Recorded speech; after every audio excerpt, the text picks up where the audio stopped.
actually, and then from MIDI, this communication will be further made to the relevant authorities.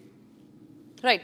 Aditya, thank you very much for getting us those details. Moving across to some more breaking news that's coming in from the state of Manipur. There's a major breakthrough in Manipur ahead of the Prime Minister's visit to the state. Remember, the Prime Minister is all slated to visit Manipur likely on the September 12th or the 30th. Now, ahead of this visit, Kuki National Organization and United People Front have also agreed to relocate the weapons with nearest CRPF, BSF camps and stringent physical verification of cadres by security forces to delist foreign nationals. Yesterday, Cookies had also agreed to reopening of the National Highway 2, which was allowed to be unrestricted movement to commuters and essential goods. So a major breakthrough is expected. Some good news for the state of Manipur people is expected. Johnson is joining us live from Imphal on that. Johnson, this is a major breakthrough certainly before the Prime Minister's visit to the state. Talk to us on which terms did this group come upon where they agreed to give in the weapons as well? Yes, Tanisha, this is a very major historical movement for the Kuki-Zo communities, but beyond the expectation of the mass, that just a few days ahead of Prime Minister visit, which is likely as reported and also in some official sources that Prime Minister is likely to visit Manipur on the second week of this month itself, just beyond just few days ahead of Prime Minister's visit. The two agreement, which was kept on hold from 29th February of 2024, was extended yesterday itself after a long talk of Kuki-Zo Right, councils Johnson. and Minister of Home Affairs and the representatives of government of Manipur. Even though the government of Manipur during their period have unanimously resolved to step back from the tripartite talk, yesterday the SU agreement was extended. In this agreement, after the SU agreement was extended, the Kuki-Zo councils and its constituent CS of bodies have also give the commandment that the National Highway 02 in Dimapur Road will be granted security and will be made free for the movement for both the commutators and for both the good transport also. Above all this, the Kuki-Zo Council have also agreed to relocate 7 designated camps away from area vulnerable to conflicts and reduce the number of designated camps. And also they have to relocate the weapons with the nearest CRPF or BSF camps. But the question is, the movement along the free movement along the national highway is a fundamental right given by the constitution to the citizen of Manipur. Why after the extension of SU agreement, why are the Kuki-Zo council they have why do they act like they have they are the authority to make the people to make the citizen movement in the move freely in the national highways? This is a very big question. Regarding this also, one of the CSO of Manipur, namely the Amuko, have arise and given their reaction that the extension of SU with the Kuki-Zo militants is like adding fuel to the fire in this current in this ongoing conflict. So not about this about all this,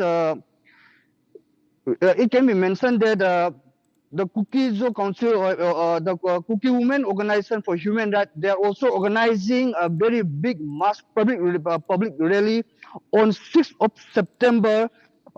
This rally is for justice to demand accountability and end to the atrocities faced by the people.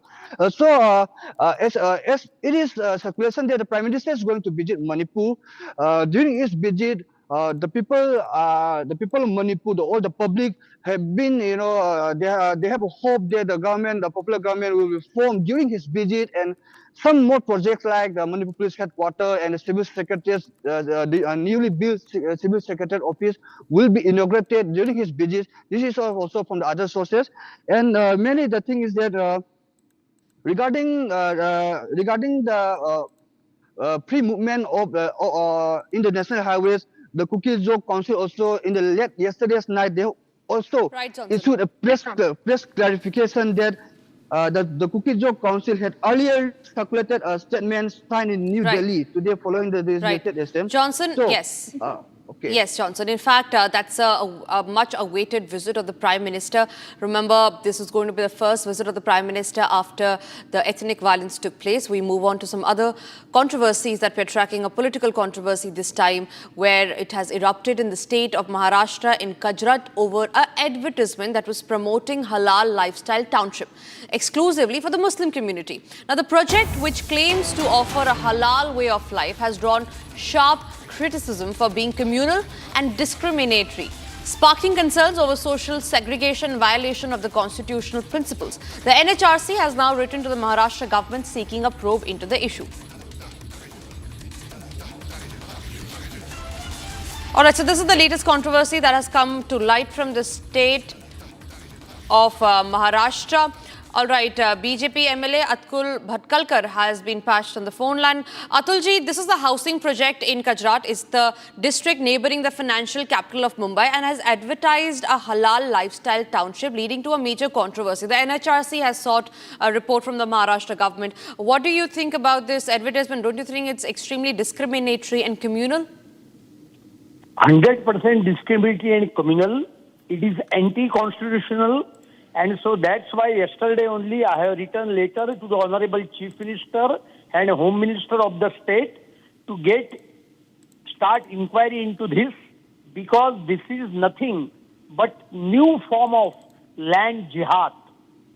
They are trying to wage between the two communities, and that's why thorough inquiry should be done regarding this. And these all type of advertisement. Same thing is happening in Mira Bhainder also. There also they are advertising in same fashion. So both ads should be banned with immediate effect. That is my first demand. And thorough inquiry should be held about this whole matter. That is my another demand. Right. Sir, I just want to read out what the lady is saying in the advertisement. She says, when you are forced to compromise on your own family's principle in society, is that right? At Sukoon Impai, you'll find authentic community living like-minded families. This is a clear-cut attempt, Atul Bhatkalkar, of dividing two communities, of spreading a divide, of spreading poison. But the question right now here is, how was this advertisement even allowed to go out in the public in the first place? See, this advertisement is on social media and maybe some Urdu newspapers. I don't know exactly. But on social media, you can do anything. So I have already launched the complaint with the Honorable Chief Minister and Home Minister of the state. And to the best of my knowledge, they are taking cognizance. They have already taken cognizance of that, because yesterday only I tweeted regarding this and later sent to Chief Minister. And so today only, government will take necessary steps to curb this type of ad, definitely. Right, sir. Atul Bhatkalkar, on that note, thank you very much for joining us. Hope a stern action will be taken in this regard, because this is an advertisement, ladies and gentlemen, that is extremely divisive. I'm also being joined by Satya Prakash with us. Satya Prakash, this is an advertisement that could likely spark communal violence. It is an ad that is promoting a divide between two groups of the society. What is it that you're tracking from ground? Has any action been taken after the NHRC had written to the Maharashtra government? देखिए, जब से ये video सामने आया है तब से लेकर हिंदू समाज के जो संगठन के लोग हैं लगातार विरोध प्रदर्शन कर रहे हैं। करजत इलाके में लगातार विरोध प्रदर्शन शुरू है। जो हिंदू संगठन के लोग हैं उनका कहना है कि जिस तरह से एडवर्टाइजमेंट दिया गया है, कहीं न कहीं दो समुदाय के बीच माहौल खराब करने के लिए कोशिश किया गया है, और जिस तरह से बिल्डर ने ये काम किया है उस पर कड़ी से कड़ी कार्रवाई किया जाए। महाराष्ट्र के मुख्यमंत्री से मांग किया गया है कि बिल्डर का जो लाइसेंस उसको रद्द किया जाए और उसके खिलाफ कड़ी से कार्रवाई किया जाए, क्योंकि जिस तरह से माहौल खराब करने की कोशिश किया गया है, जिस तरह से हलाल रेसिडेंसी पूरा बसाने की कोशिश किया गया है, उसको लेकर हिंदू समाज के लोग विरोध प्रदर्शन कर रहे हैं और लगातार डिमांड किया जा रहा है कि जल्द जल्द जो बिल्डर ने जो जमीन को घेरा है उस पर कार्रवाई किया जाए, बुलडोजर चलाया जाए और बिल्डर को जल्द ही अरेस्ट किया जाए। जी सत्य प्रकाश, आप अभी रायगढ़ के लिए मूव कर रहे हैं, जहां तक मैं जान सकती हूँ। क्या गवर्नमेंट ने कुछ बोला है इस बारे में? क्या गवर्नमेंट ने बोला है कि वो स्टर्न एक्शन लेंगे? Because NHRC has already stepped in. अब डिमांड ये बढ़ रहा है कि इस ऐड को या तो पूरी तरह से हटा दे या फिर एक प्रोब इनिशिएट करे इस मामले में कि ये आखिरकार ये add in the public forum गया भी कैसे। देखिए, सरकार की तरफ से साफ तौर से कहा गया है कि जिस तरह से ऐड आया है और ऐड के बाद कहेंगे सरकार कहेंगे एक्शन लेगी। अब ये देखा जा रहा है कि कब एक्शन लेगी, क्योंकि अभी जो है बीजेपी के विधायक भी महाराष्ट्र के मुख्यमंत्री को पत्र लिखा है और कहा है कि जिस तरह से करजत ही नहीं, मीरा रोड में भी ऐसा मामला आया है कि वहां पर भी एक समुदाय को विशेष ध्यान रखकर ऐड लगाया गया है, जिसको लेकर कहेंगे मीरा रोड में भी हिंदू समाज जो बीएसपी और बजरंग दल के लोग हैं कल प्रोटेस्ट किए थे और उनका डिमांड है कि जल्द जल्द ये पोस्टर को हटाया जाए। अब लगातार सरकार की तरफ से डिमांड किया जा रहा है कि इसको कहेंगे एक्शन किया जाए। अब देखना है कि सरकार कब एक्शन लेती है, लेकिन सरकार तरफ से साफ तौर से कहा गया है कि जिस तरह से ये ऐड लगाया गया, चाहे करजत में ऐड लगाया गया, चाहे मीरा रोड में ऐड लगाया गया, बिल्डर खिलाफ कार्रवाई किया जाएगा। कानूनी भी जो भी होगा, सरकार कहीं न कहीं उसको छोड़ेगी नहीं, बख्शा नहीं जाएगा। जी, बहुत बहुत धन्यवाद आपका सत्य प्रकाश, हमारे साथ सारी जानकारी शेयर करने के लिए। Ladies and gentleman, this is a controversy that Republic will be tracking very closely. For now, it's time for us to have a quick check of the stories that we're tracking in Bharat in 1 minute. Bharat 1 Minute brought to you by Canara Bank. Together we can.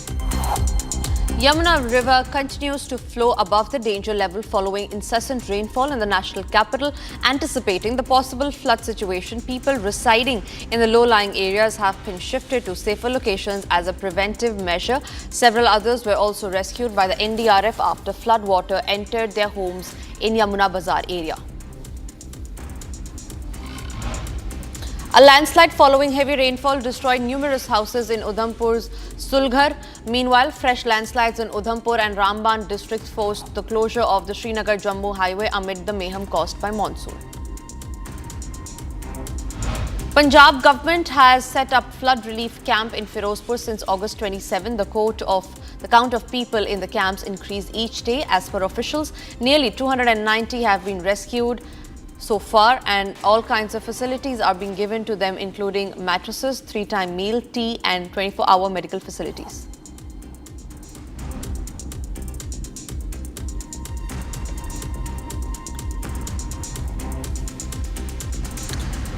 Shifting our focus to some more breaking news that's coming in. Farmers have continued to protest due to shortage of urea in Telangana. Now, farmers have attacked and set on fire fertilizer shop for not providing urea.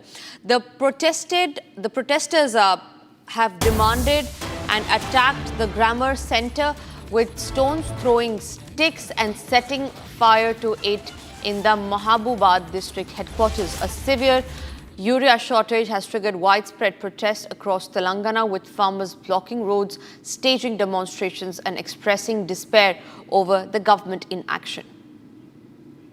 Aishwarya is joining us live on the broadcast on that. Aishwarya, the demand of the farmers is amply clear. They want urea, essential fertilizer that's needed for the crops. Has the government responded to it so far?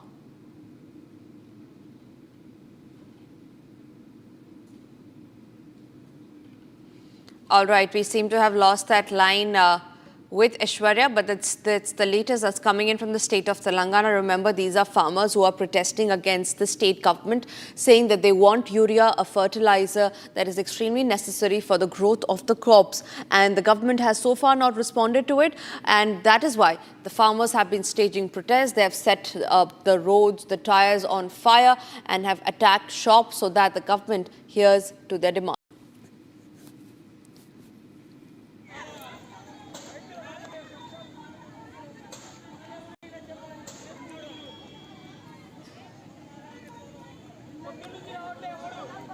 All right, that's the latest that's coming in from the state of Telangana. Ladies and gentlemen, the demand of the farmers being amply clear that because their crop are being subjected to because their crops are being destroyed, they want urea, which is not being provided by the government. Extreme shortage of that has led to now farmers protesting on roads. Aishwarya is joining us on the phone line. Aishwarya, please share more details. Yes, exactly. So the protests related to the urea, the farmers have been protesting for quite some time now, and it has taken a violent turn in Mehboobabaad district today, following which there was stone pelting and the fertilizer shop from where the farmers used to collect urea has set ablaze. The farmers complained that they have been coming to buy at least one bag of urea, and they have been sent every day home with empty hands. They say that the inadequate supply of urea has left them helpless and left their crops helpless, and they could not continue with their farming because of the shortage of urea. They also blame that the government is not empathetic towards them and not acting upon the shortage of urea, and left the farmers to help themselves, resulting which they started pelting stones at the fertilizer shop and even set the shop ablaze. Right, Aishwarya, thank you for getting us those details. From national news now, let's tell you what's happening internationally. There's breaking news that's coming in where we learn the former United States National Security Advisor, John Bolton, has said that Donald Trump's once warm ties with the Prime Minister, Narendra Modi, have now become a history. He's warned that the personal rapport with the former president won't protect world leaders from damaging fallout. And a sharp critic of Trump's foreign policy legacy, Bolton said that the former president's action have set back decades of United States-India relations, reversing years of strategic effort to pivot New Delhi away from Moscow. That's the latest attack by John Bolton. We have his reaction. Let's listen in.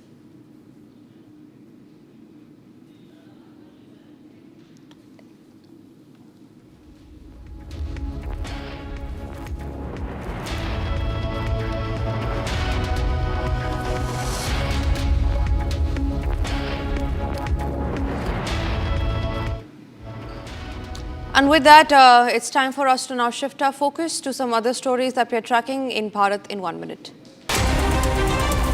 Bharat 1 Minute brought to you by Canara Bank. Together we can. Devotees in large number visited Lal Bagcha Raja Pandal and offered prayers during Ganesh Chaturthi celebrations in Mumbai. Lal Bagcha Raja attracts some of India's most influential personalities, from Bollywood stars, sports icons to top industrialists. Parts of Delhi NCR continue to remain flooded as river Yamuna overflows and enters the cities following heavy rainfall. As Yamuna swelled following heavy discharge from upstream barrages, parts of Noida closed due to floodplains witnessed rising water levels. Onam, a traditional and elaborate floral rangoli created during Onam festival, was made at Chhatrapati Shivaji Maharaj terminus. This was dedicated to the memory of those who lost their lives in 26/11 terrorist attack.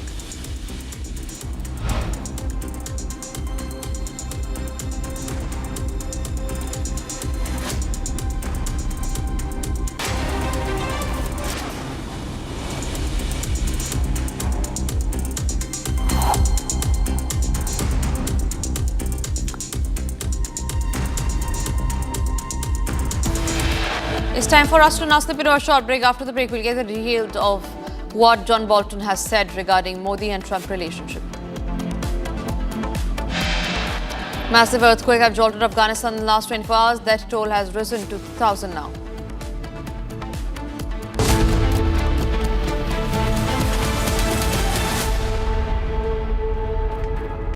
Amity has been ranked India's #1 not-for-profit private university for 11th year, with top 10 ranked institutions in management, engineering, biotech, law, masscom, telecom, hospitality, fashion and more.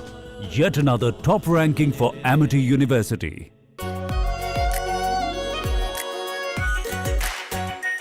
Our pure Shahi Paneer Masala.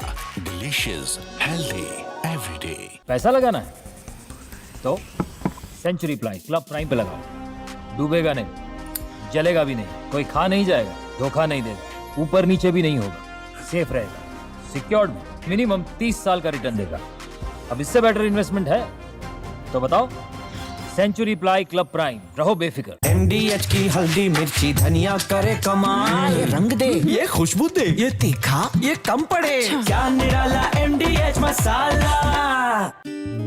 Bharat की अपनी दुकान, India सोना, अपने देश का सामान, India सोना, India India जोना। थोड़े में ज्यादा स्वाद ये तो है इसकी खास बात। वाओ मामा क्या स्वाद है। अरे मेरे राजा राजा RCom masala.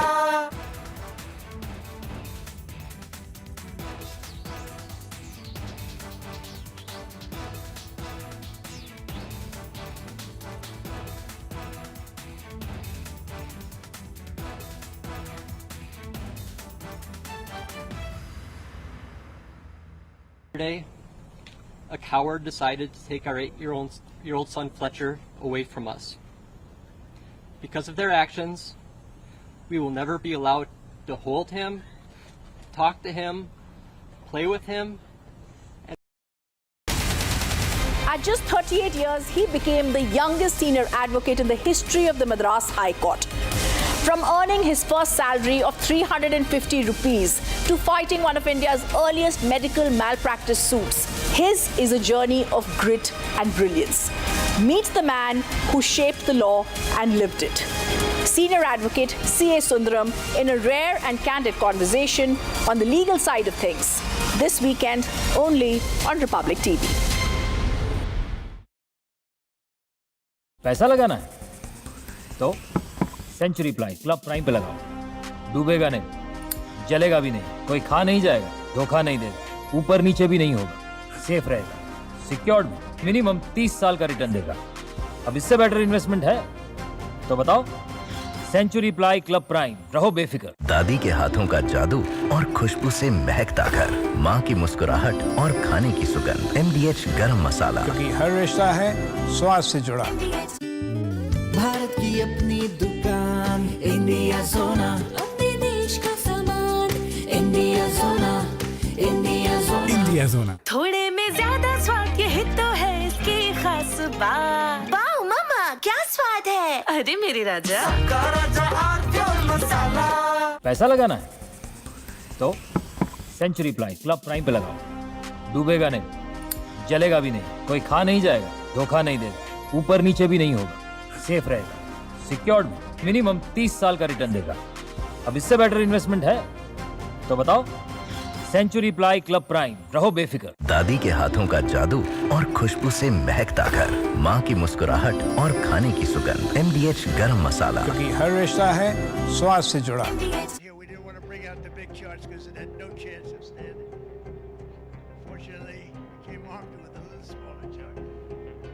So it's 67%, so we're going to be charging a discounted reciprocal tariff of 34%, I think.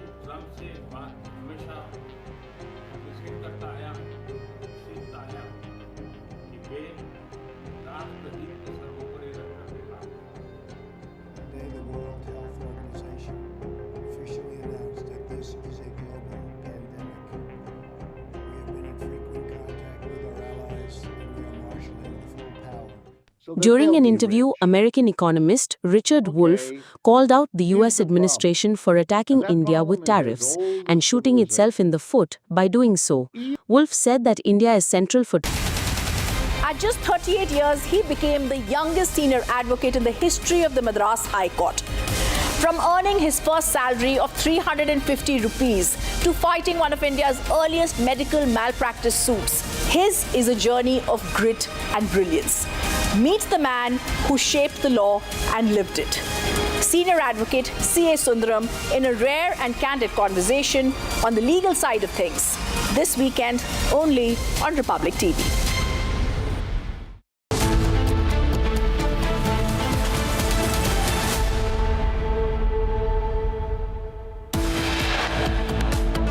The best response to this era is to intensify nation building, reinforce national identity, and without compromise pursue national interests. Who we were and what we are will decide who we will become. Viewers, top headline. Jaishankar calls for further strengthening self-reliance and Atmanirbharta in the wake of the evolving global scenario.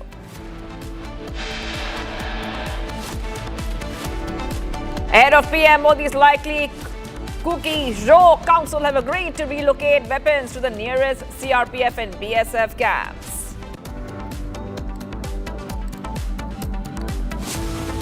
Bank of Baroda declares Anil Ambani and Reliance Communications loan account fraud. Big and a massive controversy over Halal Township advertisement in Raigad district. NHRC rise to Maharashtra government. Former US NSA John Bolton says Donald Trump's personal rapport with PM Modi now gone. 3 massive earthquakes jolt Afghanistan in last 24 hours. Death toll rises to 2,205.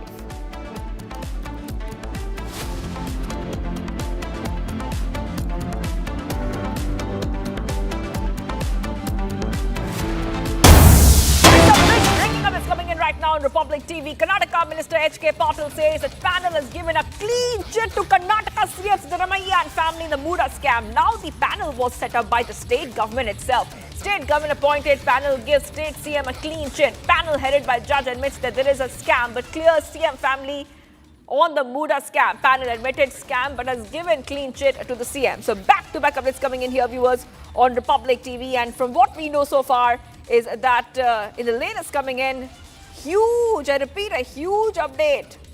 Karnataka Minister H.K. Patil says that panel has given a clean chit to the Karnataka CM Siddaramaiah and family in the Muda scam. And the Muda scam is very important because the commission headed by the retired judge P.N. Desai has given a clean chit to the Chief Minister Siddaramaiah and his family in the Mysuru Urban Development Authority Muda site allotment case.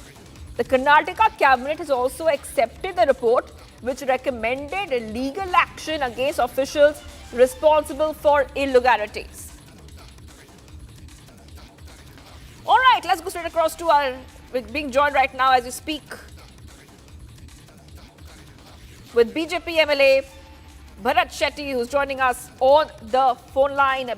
Mr. Bharat Shetty, if you could just, talk a little bit more about the latest coming in, because the state government panel has cleared Siddaramaiah and his family's name in the Muda scam, and we just cannot forget the kind of allegations which are put on the Karnataka CM Siddaramaiah. What is the BJP saying about this? See, we have asked for this case to be referred to the CBI or the ED. The ED is already looking into that matter. So any scams, whatever scam is happening in the state, the cabinet will decide on putting a SIT or get a investigation done by their own officers who come and salute to them every day, every single day, and they'll give a clean sheet to themselves. And this has been happening from day one. From day one, the Karnataka state government has been immersed in corruption. Their ministers have gone inside, got arrested. It's happening every month. There are big scams in the state every month. And they're just getting their own people to do their investigation. See, yes, Siddaramaiah has to step down. He should have stepped down. He should have led the investigation. He should have given the investigation to the CBI to clear out his name. Then if he gets a clean sheet, we can understand. Okay, now this is his own people are doing, they only create the panel. They only select who is going to head the panel, all these things. So whatever is happening in Karnataka, all this investigation, we don't trust the government, we don't trust the cabinet, and Siddaramaiah should have stepped down and got an investigation done. The whole world knows what they have done in Mysore. Yeah, tell me. Mr. Shetty, I have one more question for you before we let you go, because we understand the BJP has been saying across the investigation of the Muda scam, all across every angle which was investigated, the BJP has asked Siddaramaiah to step down as the Karnataka CM immediately. That is what you're saying should happen. But that is exactly what's not happening, Mr. Shetty. What do you have to say about that? See, they're all hand in gloves in this corruption issue. His minister goes inside. CM Siddaramaiah comes out and supports him. His officers, there are people, government officers who have killed them. They have committed suicide because they could not stand the atrocities of this Congress politician, pressuring them to do the wrong things. Then there's a scam in every single department. You take from KPTCL, the power department, till the labor department, including Siddaramaiah, and which he holds the finance department also. They have been immersed in corruption from day one. This is when it comes to Siddaramaiah himself. The accusation is on the CM himself. He should have stepped down, then not been a place of power when the investigation against him and his family is going on. That time he should have stepped down. He should have got his name cleared, then stepped back. Then maybe if he wants to become the CM, he could have come back. But he has not done that. He has made his own people, take care of all his investigations and all these things, and we don't trust his investigation. ED is also doing an investigation on this. They are also involved in this. Let's wait for the investigation to be completed by the other agencies. Yes. Anyway, Yes, thank you. Thank you for joining us, Mr. Bharat Shetty, BJP MLA. I also being joined by Mr. Bhaskar Rao, BJP leader, who's joining us on the phone line. So we'll get one more BJP reaction to this story. Mr. Rao, your first reaction coming in, because we have seen that the BJP has been demanding that CM Siddaramaiah step down, and the BJP has also posed multiple questions to the Karnataka Congress on the Muda scam. I have been a police officer for over 3 decades, and I have seen how the political dispensation pressurizes the investigating officer or their superiors into falling in line and concluding the investigation on their choiced results. So this is a typical case where the judge, jury, witness, accused are all rolled into the same. So this is nothing surprising. So they have only been a compliant-oriented investigation, not a result-oriented investigation. Yes, Mr. Rao, yes. And we know that Lokayukta had given a clean chit to Karnataka CM earlier. And if you could just talk a little bit more about the allegations from the BJP, they allege that the state government handpicked the officers investigating the case. See, that is true. Because they will pick out such of those people who are compliant and will listen to them and fall in line. Investigation should always be neutral and outside. Now, with the head of the institution, the head of the organization himself being an accused, do you think will anybody dare to give something adverse against him over there? They will not risk that with another 2.5 years of government to go. So they will be absolutely compliant and they have finished investigation. So there is no question of allegation by BJP, etc. It is absolutely unexpected lines, and they have concluded it and given a clean sheet. All right, thanks for joining us, Mr. Bhaskar Rao, BJP leader and former police commissioner, joining us here in Republic TV. The latest coming in. So the big story is that Siddaramaiah and his family, I repeat, Siddaramaiah and his family have been given a clean chit in the Muda scam. The panel is blaming the officials instead. Okay, let's go to the next set of breaking updates coming in for our viewers. More breaking news coming in, viewers, on Republic TV, and from what we are understanding, Indian envoy to the UN says that India is constantly monitoring the Russia-Ukraine war situation. Indian envoy says that India has maintained that the loss of innocent lives is unacceptable and no solution can be found on the battlefield. Further, he said that Prime Minister Modi remains in touch with President Putin, President Zelensky, and the European leadership on the evolving situation. So back-to-back updates coming in here on Republic TV, viewers.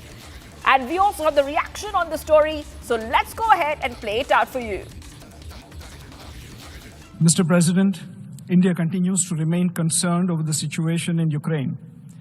We maintain that the loss of innocent lives is unacceptable and no solution can be found on the battlefield. India has consistently advocated that the path of dialogue and diplomacy is the only way forward to end the ongoing conflict in Ukraine, no matter how insurmountable such a course may appear. The wholehearted participation and commitment of all stakeholders are critical for lasting peace. Mr. President, India welcomes recent positive developments in this direction. We endorse the summit meeting in Alaska between US President Donald Trump and Russian President Vladimir Putin. We appreciate the progress made at the Alaska summit. We also note the subsequent diplomatic efforts by the US President in engaging with Ukrainian President and European leaders in Washington, D.C. Prime Minister Narendra Modi remains in touch with President Putin, President Zelensky, and European leadership on the evolving situation. We believe all these diplomatic efforts hold the promise of bringing to an end the ongoing conflict in Ukraine and opening up prospects for a lasting peace. Mr. President, we continue to note with regret the collateral consequences of the conflict, including prices of fuel, affecting the world at large, and particularly the countries of the global south, which have been left to fend for themselves. From our perspective, it is critical that their voices are heard and their legitimate concerns duly addressed. India's approach to the Ukraine conflict continues to be people-centric, providing humanitarian assistance to Ukraine and economic support to our friends and partners in the global south, including some of our neighbors who are facing economic distress. To conclude, Mr. President, an early end to the conflict in Ukraine is in the interest of everyone. As Prime Minister Narendra Modi has said on several occasions, this is not an era of war. India stands ready to support diplomatic efforts for an early end to the conflict. Pakistan authorities begin reconstruction of Lashkar headquarters in Muridke. LET headquarters in Muridke, earlier struck by the Indian Air Force during Operation Sindoor, have now been demolished by the Pakistan authorities for reconstruction. This is the pictures coming in. Pakistan begins the rebuilding of the LET headquarters. Now, remember, viewers, that this is that same place, one of the targets of Operation Sindoor by the Indian Armed Forces. Muridke, the headquarters of the terror group Lashkar-e-Taiba, has become the nursery of terror over decades, grooming children as well as youth as terrorists who will cross over into India and execute terror attacks. This is that same place, which is called the nursery of terror. And once again, from the big update we're getting for our viewers right now, we're understanding that the Pakistan authorities are going ahead and beginning the reconstruction of Lashkar headquarters in Muridke, LET headquarters in Muridke, earlier struck by the Indian Air Force during Operation Sindoor, have now been demolished by Pakistan authorities for reconstruction. That is right, viewers. So back-to-back updates coming in right now on Republic TV. This is the same area which was damaged because after Indian missile strikes in Muridke. In Operation Sindoor, the Indian Armed Forces destroyed many of these terror camps, viewers. But now, Pakistan is trying to rebuild the LET headquarters. This is one of the targets of the Operation Sindoor by the Indian Armed Forces. Muridke, the headquarters of the terror group Lashkar-e-Taiba, is also being called the nursery of terror over decades. It's groomed children as well as youth as terrorists who cross into India and execute terror attacks. And right now, after India destroyed Muridke camp, we come to know that the rebuilding of LET headquarters has begun once again, viewers. So back-to-back is coming in right now. India's Operation Sindoor, however, conducted on the night of May 6th and 7th, resulted in the elimination of many dozen high-value terrorists in Pakistan, including the chief of Lashkar's Muridke headquarters. We saw that those chief areas were absolutely destroyed by the Indian army. But once again, we see that Pakistan is trying to rebuild the terror nursery, like it is called. India had targeted these areas. The precision strikes had exposed how Pakistan is growing terror on its own soil. Latest coming in, those pictures are coming in. These are pictures coming in on the right-hand side, where you can see that Pakistan is rebuilding those same headquarters where Pakistan lets terror spawn. It trains children, it trains terrorists, and these same terrorists come through the borders into our land. Viewers, so the Indian surgical strikes resulted in, remember that when India struck Pakistan in multiple targets, a lot of terrorists were eliminated. In fact, we saw elimination of Jaish Mohammed Hassan Khan. We saw elimination of many other terrorists who were coordinating terrorist attacks in Jammu and Kashmir. And this time, this picture is coming in on your screen of India destroying the Muridke camp, Pakistan trying to rebuild the LET headquarters. So back-to-back is coming in right now, viewers, on Republic TV. And this is Muridke. It's a city in Punjab, Pakistan, which serves as the base for the militant group Lashkar-e-Taiba. Lashkar-e-Taiba, that is right, the LET. This is the Pakistan militant organization, a terror organization focused on conflict in Jammu and Kashmir. These are the terrorists who come across the border and they conduct terror activities. So breaking news coming in, Pakistan authorities are going ahead and reconstructing these Lashkar headquarters in Murid Ke. LET headquarters in Murid Ke, earlier struck by the Indian Air Force during Operation Sindoor, has now been demolished by Pakistan authorities for reconstruction. All right, Major General Rajan Kochar is joining us on the phone line. Thank you for joining us here, Major General. And, I just want to come across to you right now and help our viewers understand, Major General, that what is giving Pakistan so much of courage to rebuild those LET headquarters which India destroyed during Operation Sindoor. Good morning and thank you for inviting me over. I feel, you see, that there are 2-3 reasons, and they are more to do with the geopolitical aspects, the churning which is taking place now. First is we are aware that China's constant support is there to Pakistan. Come what may, we may build bridges with China, but that kind of support is not going to diminish, so we have to accept that reality. And when China is standing by Pakistan, Pakistan knows that its military might is not that strong that it can counter India. So it gets that sustenance and that support from China.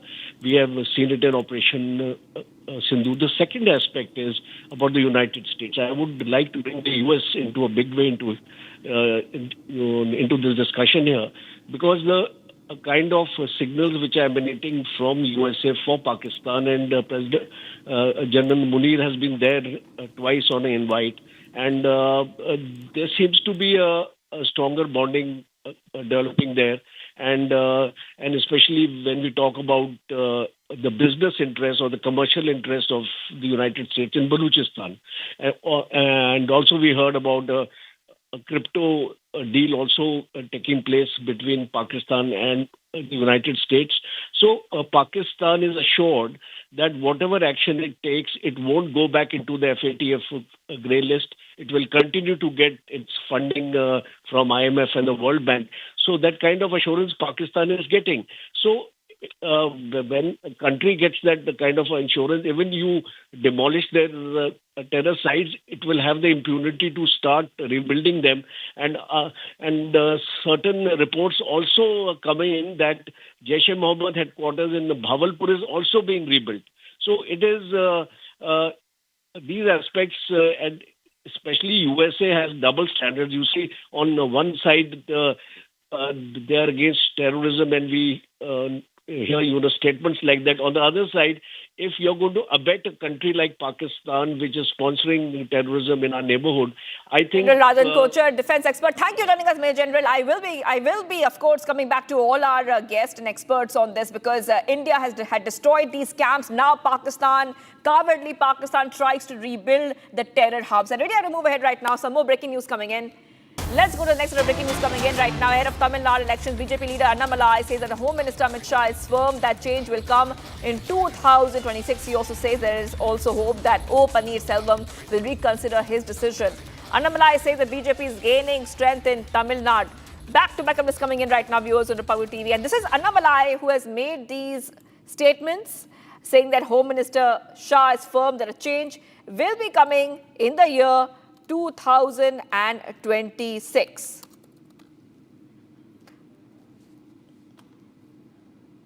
Shaji அவர்களை பொறுத்தவரை மிக உறுதியாக இருக்கிறாங்க. தமிழகத்தில் 2026 மாற்றம் வர வேண்டும், தேசிய ஜனநாயக கூட்டணி ஆட்சி இங்கே வரணும் அப்படிங்கிறத நம்ம தெளிவாக இருக்கிறாங்க. அதனால் எந்த தேவையில்லாத குழப்பமும் வேண்டாம்.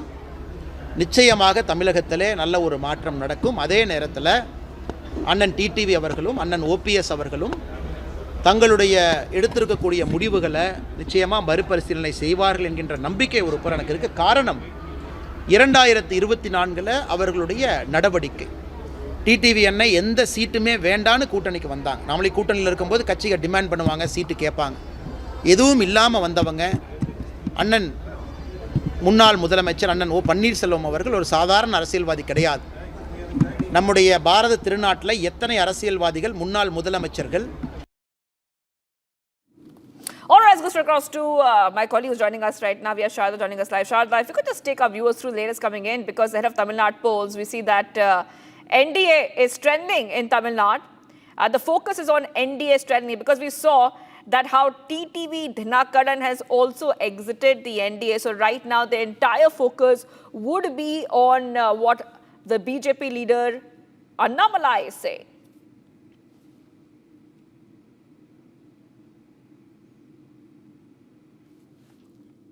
All right, we're coming back to our colleague in a short while from now. But remember that as elections are drawing near, we see that everyone is getting ready for those elections. And we see that BJP leader Annamalai is saying that Home Minister Shah is very, very firm. He's very confident that change will indeed, I repeat, change will indeed be here in the year 2026.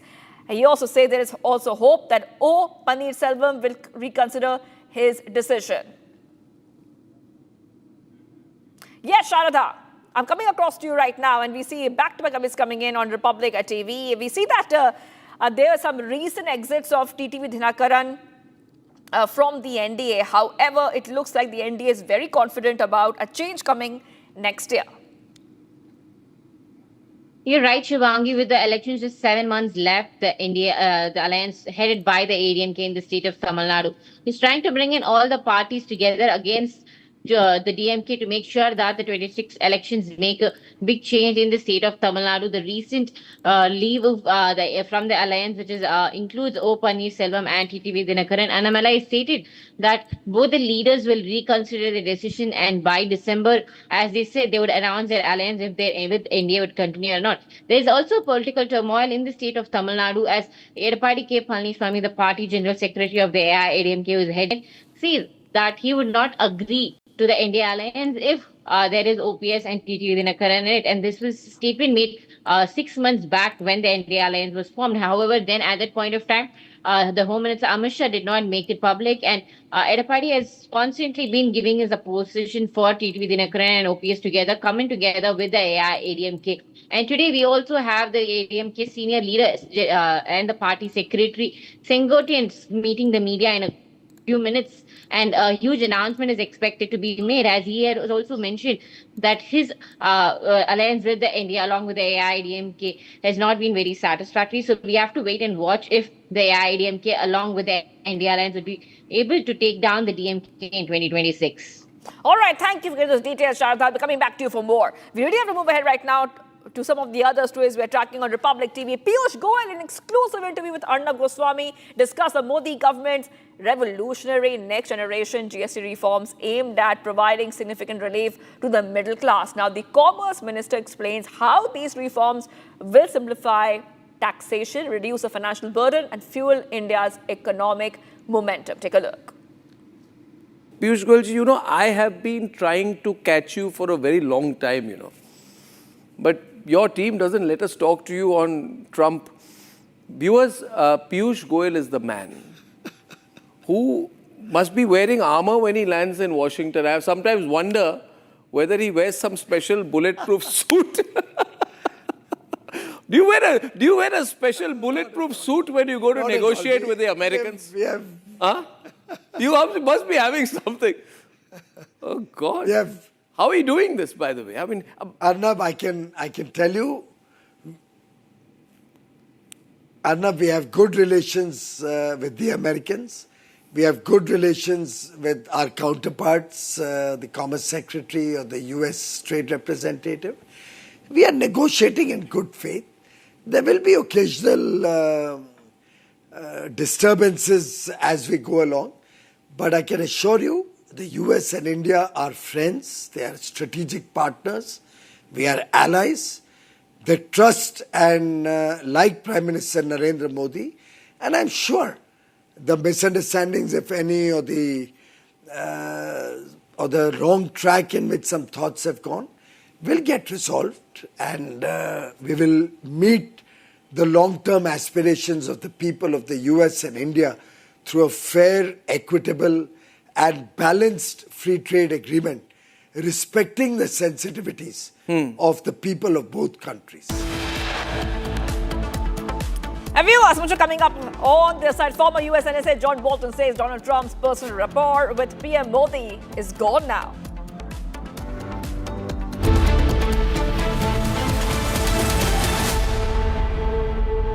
आधे bowl दही में 4 चम्मच MDH चटनी पुदीना मसाला डाला, stir करो, पुदीना चटनी तैयार। MDH चटनी पुदीना मसाला। पैसा लगाना है तो सेंचुरी प्लाई क्लब प्राइम पे लगाओ, डूबेगा नहीं, जलेगा भी नहीं, कोई खा नहीं जाएगा, धोखा नहीं देगा, ऊपर नीचे भी नहीं होगा, सेफ रहेगा, सिक्योर्ड, मिनिमम 30 साल का रिटर्न देगा। अब इससे बेटर इन्वेस्टमेंट है तो बताओ। सेंचुरी प्लाई क्लब प्राइम, रहो बेफिक्र। थोड़े में ज्यादा स्वाद, यही तो है इसकी खास बात। वाओ मामा, क्या स्वाद है। अरे मेरे राजा, भारत की अपनी दुकान, इंडिया सोना, अपने देश का सामान, इंडिया सोना, इंडिया सोना, इंडिया सोना। दादी के हाथों का जादू और खुशबू से महकता घर, माँ की मुस्कुराहट और खाने की सुगंध। MDH गरम मसाला, क्योंकि हर रिश्ता है स्वाद से जुड़ा। पैसा लगाना है तो सेंचुरी प्लाई क्लब प्राइम पे लगाओ, डूबेगा नहीं, जलेगा भी नहीं, कोई खा नहीं जाएगा, धोखा नहीं देगा, ऊपर नीचे भी नहीं होगा, सेफ रहेगा, सिक्योर्ड, मिनिमम 30 साल का रिटर्न देगा। अब इससे बेटर इन्वेस्टमेंट है तो बताओ। सेंचुरी प्लाई क्लब प्राइम, रहो बेफिक्र।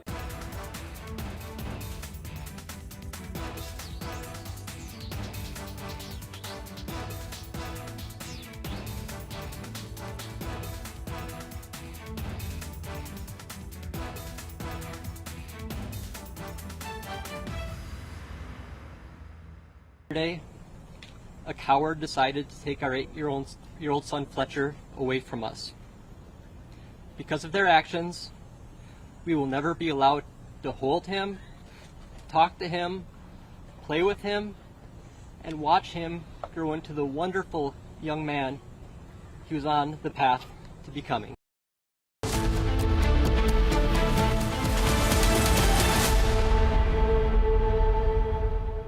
आधे बाउल दही में 4 चम्मच MDH चटनी पुदीना मसाला डाला, स्टर करो, पुदीना चटनी तैयार। MDH चटनी पुदीना मसाला। पैसा लगाना है तो सेंचुरी प्लाई क्लब प्राइम पे लगाओ, डूबेगा नहीं, जलेगा भी नहीं, कोई खा नहीं जाएगा, धोखा नहीं देगा, ऊपर नीचे भी नहीं होगा, सेफ रहेगा, सिक्योर्ड, मिनिमम 30 साल का रिटर्न देगा। अब इससे बेटर इन्वेस्टमेंट है तो बताओ। सेंचुरी प्लाई क्लब प्राइम, रहो बेफिक्र। थोड़े में ज्यादा स्वाद, यही तो है इसकी खास बात। वाओ मामा, क्या स्वाद है। अरे मेरे राजा, Here we didn't want to bring out the big charts because it had no chance of standing. Fortunately, we came armed with a little smaller chart. So 67%, so we're going to be charging a discounted reciprocal tariff of 34%. I think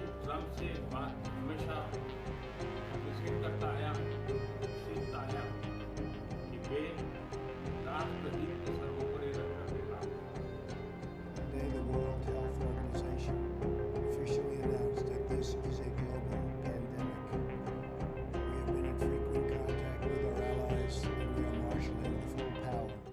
During an interview, American economist Richard Wolff called out the US administration for attacking India with tariffs and shooting itself in the foot by doing so.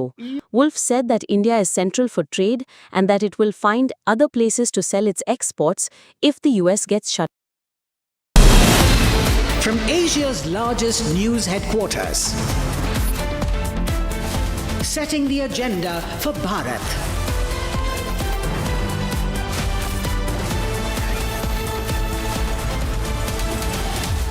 You're watching Republic.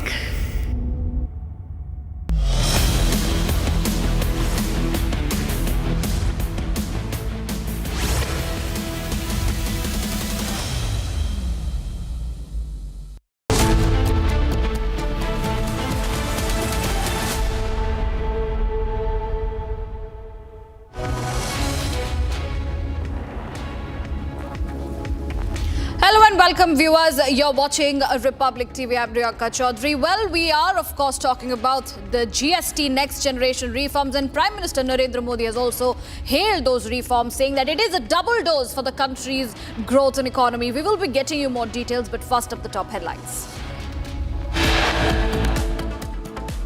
The best response to this era is to intensify nation building, reinforce national identity, and without compromise pursue national interests. Who we were and what we are will decide who we will become.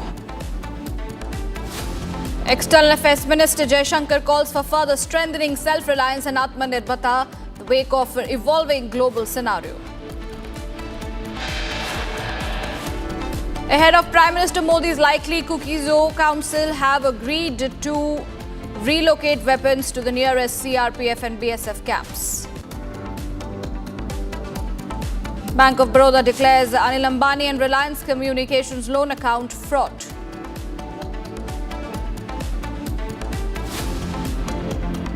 Massive controversy over Halal Township advertisements in Rajgarh district. NHRC writes to Maharashtra government. Former US NSA John Bolton says Donald Trump's personal rapport with Prime Minister Modi gone now. 3 massive earthquakes jolted Afghanistan in the last 24 hours. Death toll rises to over 2,200.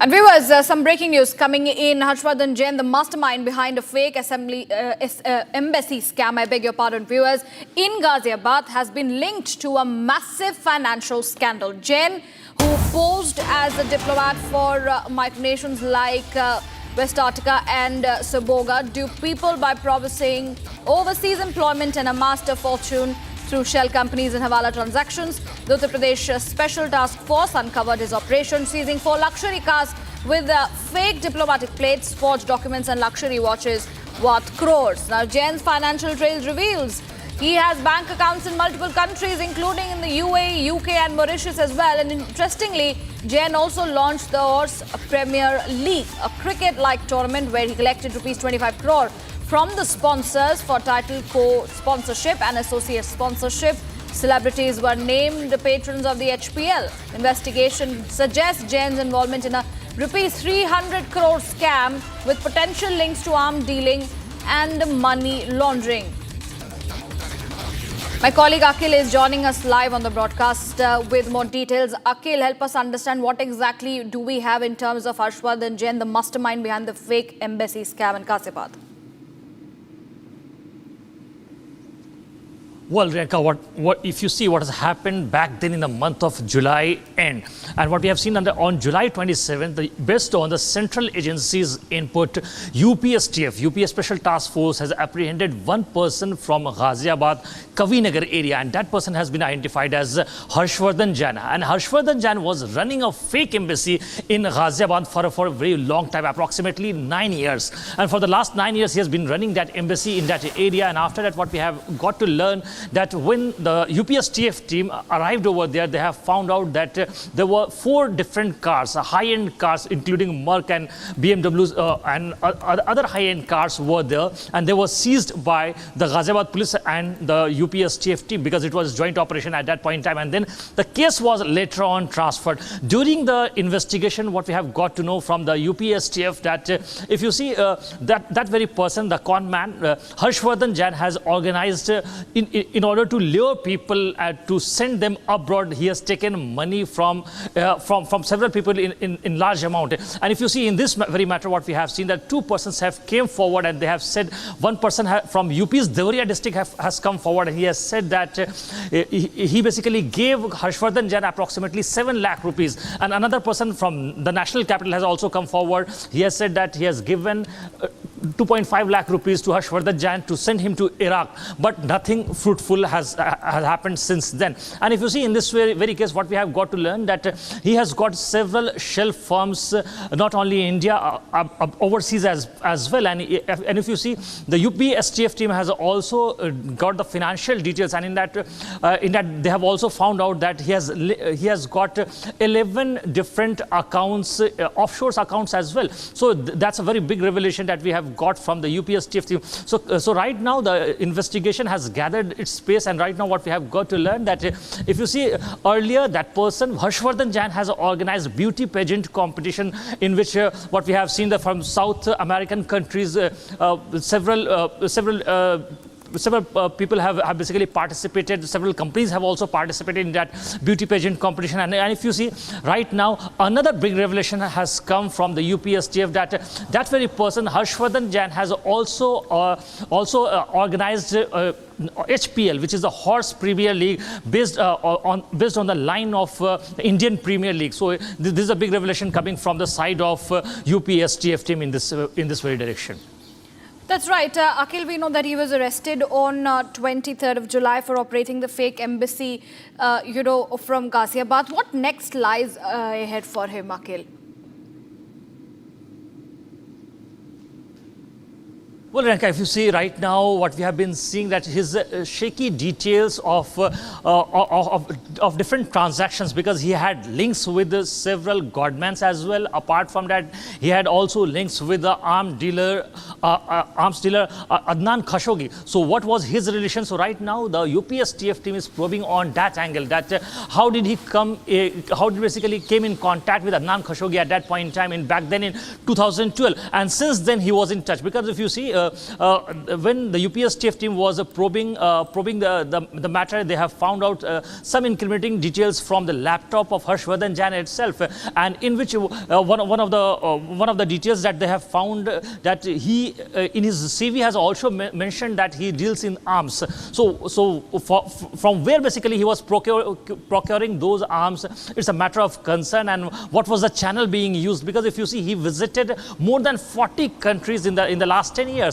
And to some extent, if you see, he visited approximately more than 15 times Dubai. Apart from that, he has visited Morocco as well, Mauritius as well, UK as well, so Sri Lanka as well. So these are the countries he visited several times. So right now, these angles are also being probed by the UPSTF team. And if you see earlier, what we have also seen, that the UPSTF has also written this very matter to the Interpol, and it's very likely that very soon the UPSTF team will request the Interpol to issue a blue corner notice in that direction. That's right, Akhil. Appreciate you joining us and bringing us those details. We will be also keeping a very, very close watch on the other developments that come in. But now shifting our focus to more breaking news coming in from Dharmasthala mass burial case is concerned. The SIT has issued a notice to Kerala-based YouTuber Manav in connection with the skull case. From beginning, Manav had been spinning stories about the skull case on his YouTube channel. He's also the owner of the lorry involved in the Shiruru landslide tragedy in Uttara Kannada, where driver Arjun lost his life. Apart from being a lorry owner, Manav is also a YouTuber who spread the skull narrative to Kerala through Giant T. He had propagated claims that hundreds of women were raped, murdered and skulled in Dharmasthala. So these are the latest developments coming in back to back, days after days. We are seeing that multiple breaking developments being tracked by a Republic network, Republic Kannada precisely, where in this particular case, Dharmasthala mass burial case, the SIT has issued now a notice to Kerala-based YouTuber Manav in connection with the skull case. And we know from the beginning he has been spinning stories about the skull case on his YouTube channel. SIT is investigating Manav's role in this very, very important hoax case, which we have been constantly tracking and leading with the coverage. And more details will be coming on the other side. Right, so we continue to get you updates when it comes to the Dharmasthala mass burial probe. Remember, the investigation has been growing with huge momentum, with the SIT constantly bringing in several angles and also building a crackdown on the YouTubers involved in it. Also, the masked man facing a crackdown from the SIT. There have been several revelations which have come to light. And as for the latest, the details that we are tracking at the moment is that the SIT investigated Manav's role. He's a YouTuber, he's a lorry owner, and he indeed spread several details about many women being raped and killed at the Dharmasthala site. And all of that turned out to be hoax, and several details also came out on the other side regarding the entire mass burial case. We will be getting in more updates. But what we also would try and understand at this point in time about how the entire row and the investigation is underway in terms of the YouTubers who are facing the heat of the investigating officials. there are several activists who had complained to SIT against the YouTubers, and there were other YouTubers also under the line of fire. YouTuber Abhishek had also appeared before the SIT in the Dharmasala probe, and YouTubers accused of spreading false news in Dharmasala. And more breaking developments coming in, back-to-back updates in this case. Original video of the skull recovery has surfaced in a Dharmasala case, uploaded by Kerala YouTuber Manav. We were just talking about him. An original video showing the skull being brought from the forest has surfaced. So there, viewers, this video was posted by the YouTuber Manav, who is now under the scrutiny of the investigating officials. This is the original video that we are showing to you of the skull recovery, which has surfaced in the Dharmasala case. This was uploaded by the Kerala YouTuber Manav. The original video showing the skull being brought from the forest has now come to light. The SIT has already issued a notice to the same YouTuber, is a Kerala-based YouTuber, for spreading false information on Dharmasala. कोशिश किया गया है और एक समुदाय को घर बेचने की कोशिश किया गया है कि इनके एक्शन में जल्द ही महाराष्ट्र सरकार एक्शन ले सकती है। फिलहाल हिंदू समाज कहना है कि जो बिल्डर है उसको गिरफ्तार किया जाए, उसको अरेस्ट किया जाए। All right, we continue to get you those updates on this very case. As you can see, this is the video posted by YouTuber Manav, and this is the original video of the skull recovery, which is surfaced in the Dharmasala case, uploaded by Manav. He's a Kerala-based YouTuber, and currently facing the heat from the investigating agency. And we also bring you these back-to-back news breaks. Republic Kannada is leading the story, and the SIT went ahead to issue a notice to the Kerala-based YouTuber for spreading false information. And the Dharmasala case is growing with huge momentum, and several YouTubers have been accused of spreading false news in the Dharmasala case. And moving on, viewers, as we get you more details coming in, a breaking development has been tracked. A major controversy has erupted in Maharashtra's Karjat over an advertisement promoting halal lifestyle township exclusively for Muslim community. The project, which claims to offer a halal way of life, has drawn sharp criticism for being communal and discriminatory, sparking concerns over social segregation and violation of constitutional principles. In fact, the NHRC has written to Maharashtra government seeking probe into the issue. First, take a look at how the controversy started, viewers.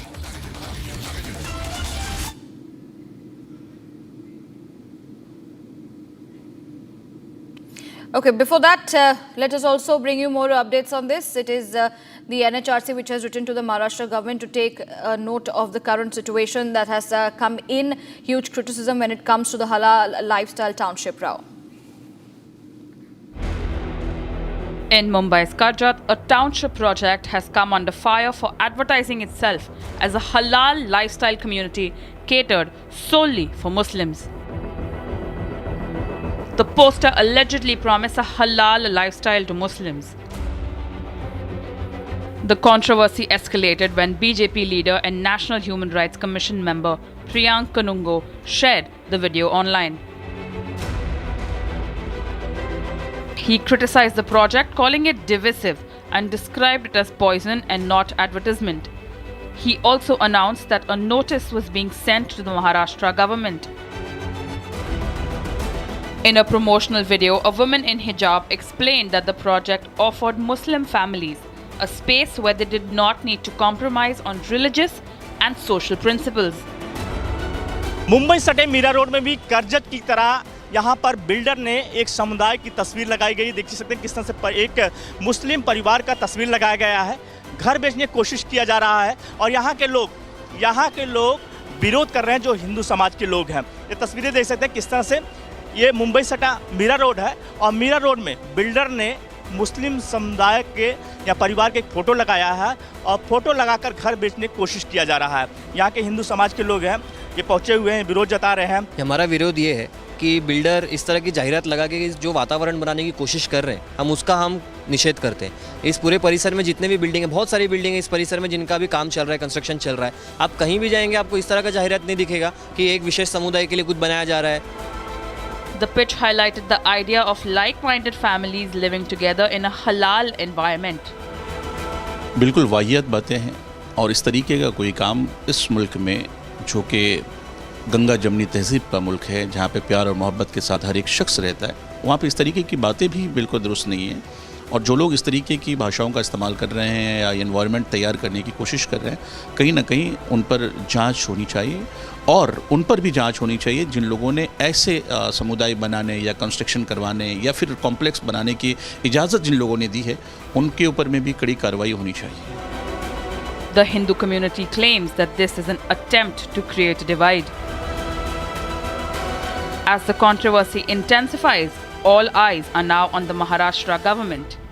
What will be their course of action? All right, my colleague Satya Prakash is joining us live on the broadcast. Satya Prakash, जैसे कि हम देख रहे हैं कि किस तरीके से विशेष समुदाय के लिए एक अलग से एक हलाल टाउनशिप की एडवर्टिजमेंट जो जारी की गई थी, उस पे हिंदू समुदाय जो इस वक्त कह रहे हैं कि वो बहुत गुस्से में है, और जो हम देख रहे हैं NHRC ने भी महाराष्ट्र सरकार को इस पूरे इशू में कार्रवाई करने के लिए बोला गया है। इस पे और जानकारी दीजिए।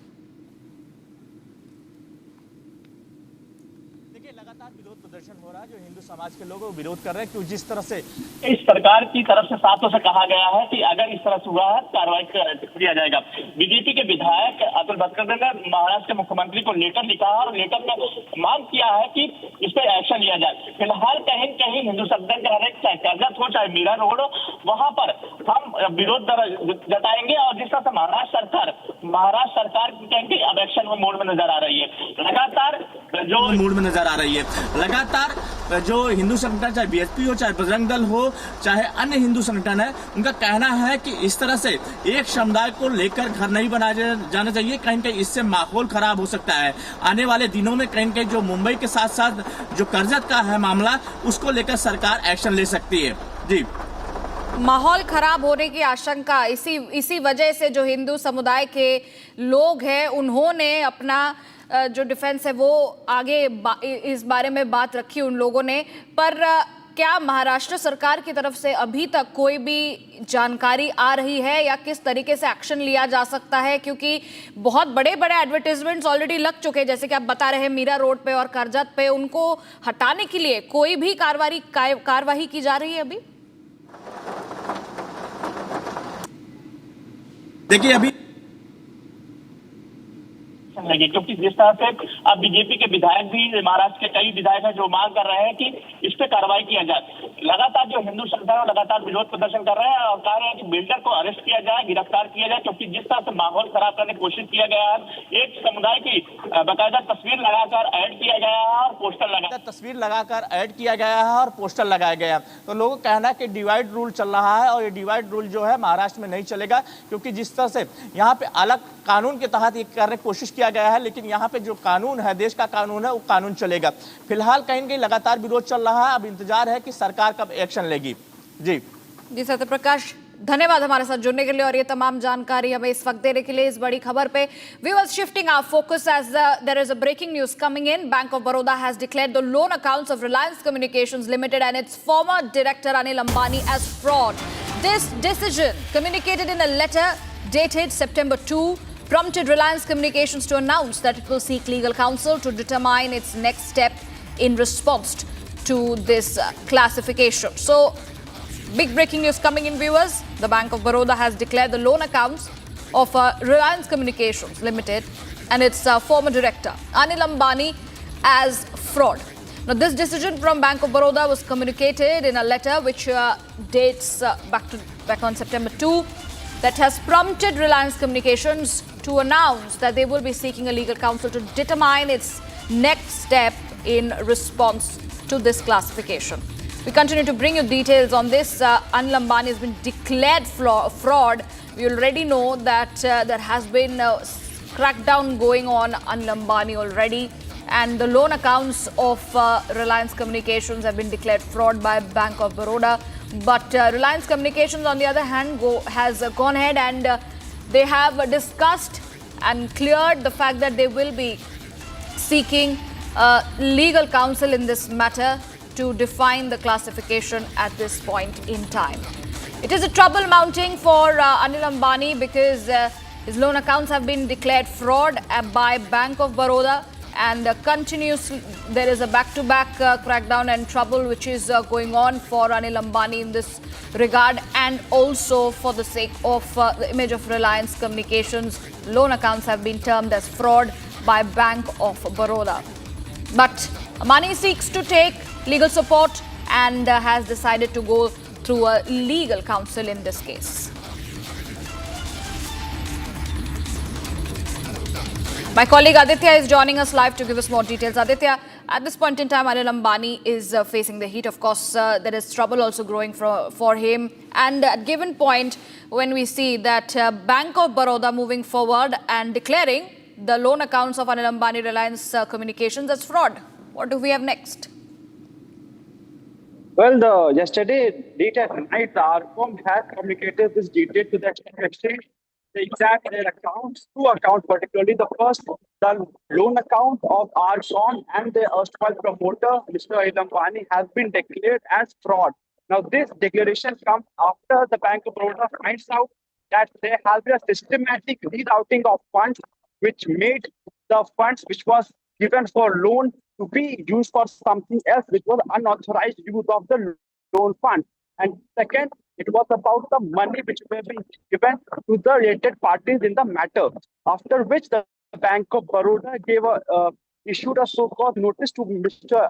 Anil Ambani and RCom, and their reply were sought. After the reply, there was a full due process being followed, and then this letter has been issued to the RCom and Mr. Anil Ambani saying that you and your company, both loan accounts, has been declared as fraud. After this communication being made, a letter has also been issued to the RBI. Now, this communication has been also issued to the RBI saying that these two accounts operating by the promoter, the erstwhile promoter, and by the RCom has now been declared as fraud. And the next step would be the action which can be undertaken by the RBI. So in this case, the next step has already been done. A letter has already been issued to the RBI regarding this development. That's right, Aditya. Appreciate you giving us those details as we continue to track in the developments on that case. Let's take a look at news coming in terms of Bharat in 1 minute. Bharat 1 Minute brought to you by Canara Bank. Together we can. Devotees in large numbers visited Lal Bagh Raja Pandal and offered prayers during the Ganesh Chaturthi celebrations. Lal Bagh Raja attracts some of India's most influential personalities, from Bollywood stars, sports icons to top industrialists.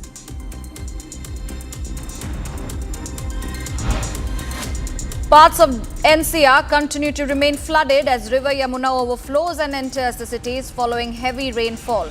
As Yamuna swelled following heavy discharge from upstream barrages, parts of Noida close to the floodplains witnessed rising water levels.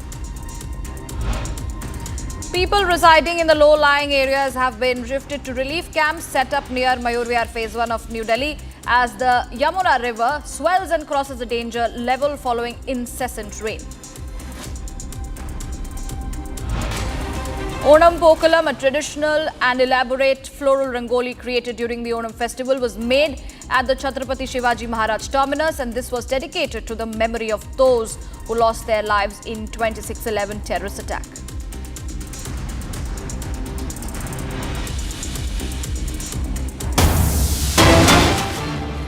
Breaking news coming in, viewers. Congress has launched a scathing attack on the major GST reforms ahead of the Bihar election. Congress says that BDs and Bihar both start with B. Kerala Congress shared this post and now has deleted it from its X handle.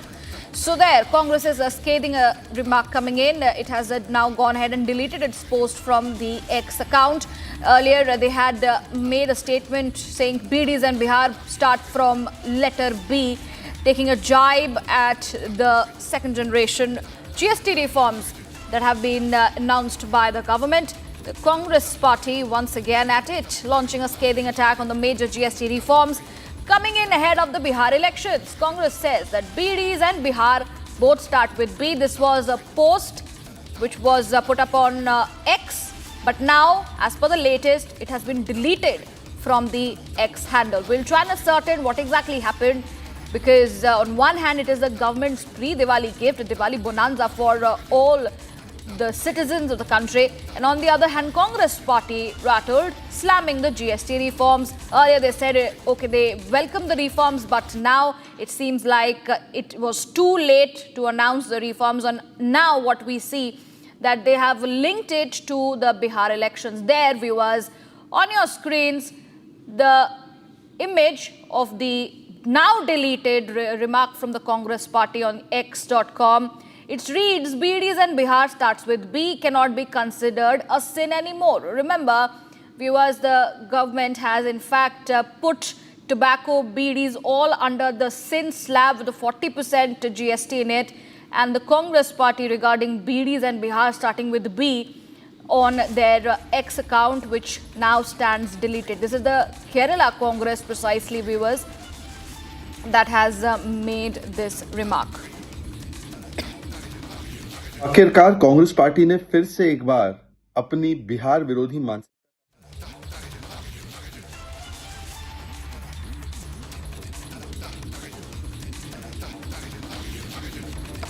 All right, what we understand at this point in time, that we are understanding that Mr. Udit Raj is joining us on the phone line. Mr. Udit Raj, thank you for taking out your time. Why is the Congress party making such statements, especially on X.com, saying that BDs and Bihar start with B cannot be considered a sin anymore? Very, very cryptic statement coming in. What do you have to say? So I think you live in India. I think we all are human beings. What is happening in Punjab and Himachal Pradesh, Jammu and Kashmir is a flooded. And don't you have issues to be discussed? And one already that has been deleted from the handle. Matter stands resolved. So I would request you people that be little human and discuss the major issues. Major issue is Punjab is reeling under great crisis, great pain, and their media should focus the attention. I'm sorry to say that such a trivial thing which does not have any significance and that has been also deleted from the handle you were discussing. As if it is a national issue, as it is an issue of common people. Thank you so much. All right, Mr. Udit Raj, appreciate you joining us and also reacting to this. This is very, very shocking coming in from the Congress party, though, that has slammed the GST reforms as the government pushes to ease the burden on the common man. The Congress party continues with its attack on the GST reforms at this point in time. We continue to bring you all the updates, but very, very shocking. All right, Mr. R.P. Singh of the BJP is also joining me. Mr. R.P. Singh, how do you see this development coming in? Looks like Congress party is, as usual, not very happy and making such cryptic statements. BDs and Bihar start with B cannot be considered a sin anymore. Your response? Well, Congress has lost the game, and that's why they are making such statement. And it's very sad that they are clubbing BD and Bihar together. And then this shows the total bankruptcy of the ideas of the Congress party. That's right. Also, when it's the government trying to push for ease of the common man, it is a pre-Diwali gift already announced by Prime Minister Narendra Modi. There are so many efforts being made by the ruling government. As we see, Congress party does probably, they have, as you rightly mentioned, they have lost the stage already. What is next for them? Well, criticize the good policies they can go to, of the Prime Minister Modi. They can go to an extent because they have nothing else to offer to the people. They have no other option to offer to the people. They don't have any narrative to offer to the people. They don't have any example they have set in their respective states to offer to the people. They can't say that we have done very good in Telangana or Karnataka or Himachal, so we replicate the model here. And then Bihar is doing so well in last few years. The per capita income, the GDP, everything is much above the rest of the country. Right. Mr. Api Singh, appreciate you joining us and giving a reaction on this. And viewers, with that, we will be taking a short commercial break and we'll be putting our focus on former US NSA John Bolton saying Donald Trump personal rapport with Prime Minister Modi has gone now.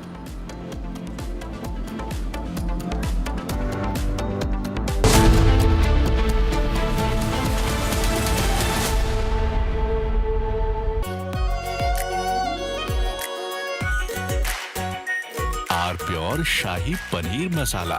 Delicious, healthy, every day. केसरिया से मन जोगी हुआ रे, दिल झूमे देखो मतवारा हुआ रे। केसरिया से मन जोगी हुआ। हर पल मनाओ केसरी त्योहार। विमल, बोलो जुबान केसरी। अब छोलिया हो या लोबिया, सफेद चने या काले चने, सब कुछ मजेदार बने। I choose a world where we dream and the limit is the sky, and this world is my home where I'm living my best. Mindfully crafted home decor fabrics. Sansar, a D-Decor brand. Live consciously. थोड़े में ज्यादा स्वाद ये ही तो है इसकी खास बात। वाओ मामा क्या स्वाद है। अरे मेरे राजा सबका राजा RCom masala.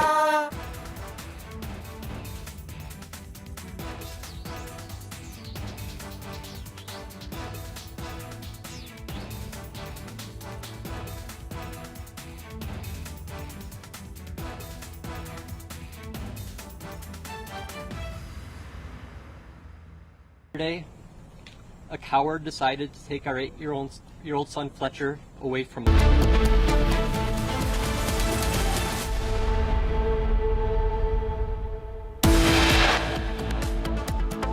The best response to this era is to intensify nation building, reinforce national identity, and without compromise pursue national interests.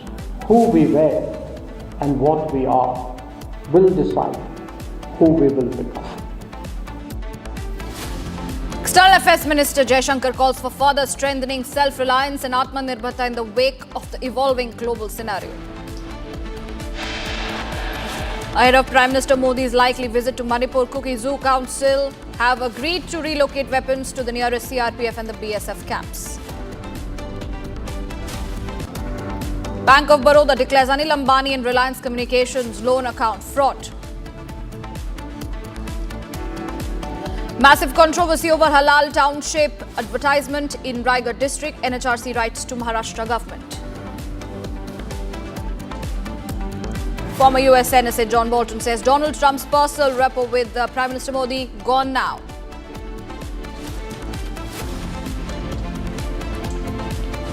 And 3 massive earthquakes jolted Afghanistan in the last 24 hours. Death toll rises to over 2,200.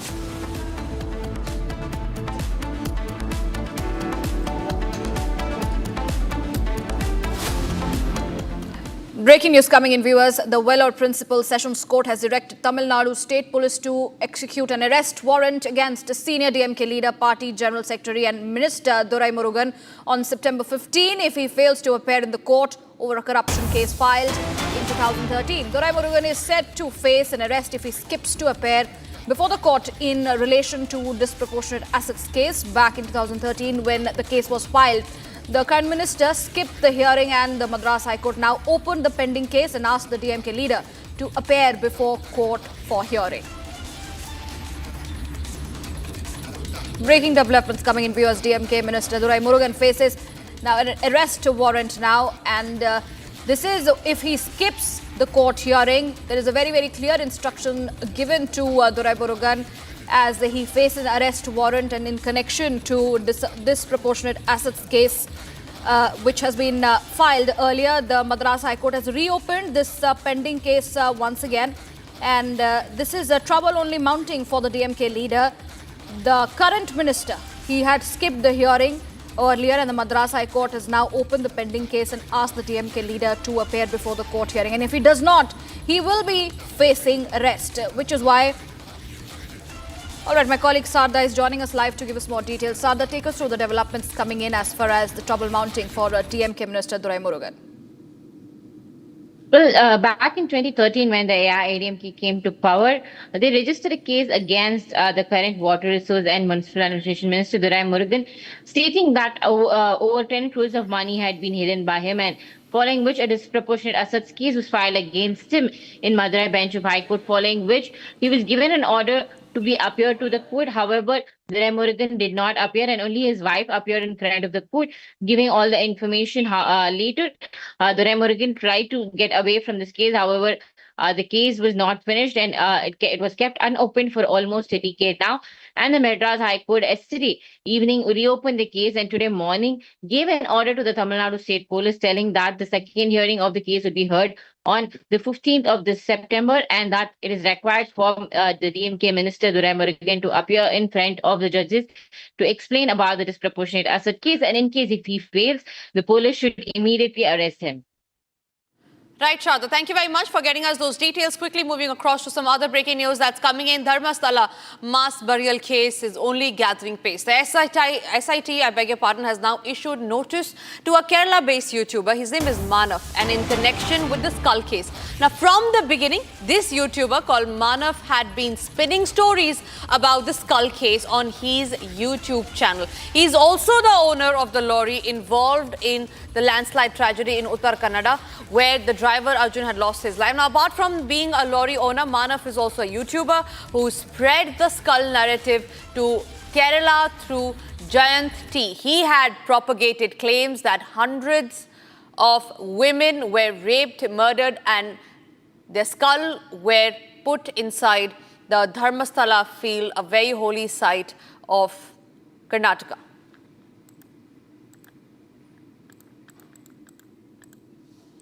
All right, there are also pictures that point towards how the plotters had visited the national capital at a time when they were planning the Dharmasthala to spread false narratives about Dharmasthala. What we do know is there is also a skull video that has now come out. All of this, remember, ladies and gentlemen, only points towards one thing, how there was a concentrated attempt, a pre-planned conspiracy against the Dharmasthala temple to defame one of the most holiest sites of the Hindus, that is Dharmasthala. An anti-Hindu campaign was therefore confirmed that it was launched by a group of people. There was a coterie that was running an anti-Dharmasthala campaign. There are several YouTubers who have now come under the lens. One is, of course, the person that you see on your screen. His name is Manav. He was the one who filmed the skull being put in Dharmasthala. He put that thing on he put the video on his YouTube channel, and thereby that is how he initiated spreading the Dharmasthala lie.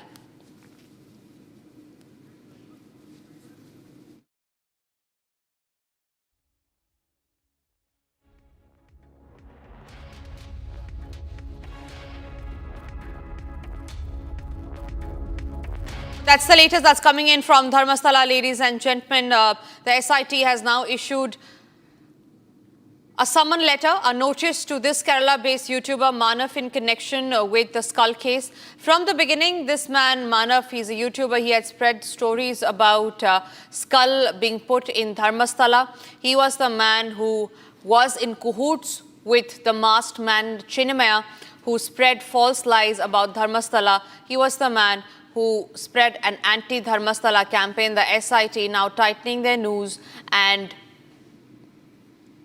summoning the YouTubers, the Maoist media who led the anti-Dharmasthala campaign. These are the latest pictures, ladies and gentlemen. We're showing you two pictures on your screen. The first picture is of the masked man who one fine day came up to the court and said that he is the man who buried lakhs of bodies in Dharmasthala. The second picture is that of the plotters. These are the plotters who had travelled to Delhi. There are reports on how they had met a certain political party as well, but there is no confirmation on that. But the only confirmation that Republic Kannada has got here is that the plotters did travel to Delhi. Whether or not they met any political party. Whether there's a cabal working towards it is still under question. And with that, we're getting in more breaking news that's coming in. There's original video of the skull recovery that has surfaced in the Dharmasthala case. It has been uploaded by the Kerala YouTuber Mana, for whose pictures we were showing you earlier. An original video showing the skull being brought from the forest has now surfaced. All right, we're being joined by Uday Garudachar. He's a BJP Karnataka leader. Uday sir, thank you very much for speaking to Republic. Good morning to you. All of these videos, all of these summoning is only pointing towards one thing, that there was an anti-Dharmasthala campaign that was being led.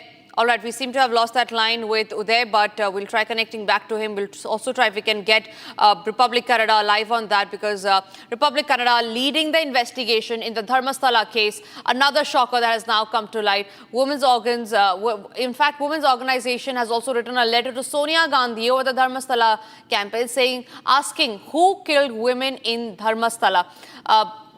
There are several angles that have now come to the fore. The video that we are showing to you on your screen is about a YouTuber who had posted the skull recovery from Dharmasthala. Also, we'll contrast this video with the pictures of the plotters who had visited Delhi. So two contrasting visuals on your screen, ladies and gentlemen. The first is of the skull that was found. It was filmed. This skull, remember, the masked man had claimed is of women who were raped and murdered.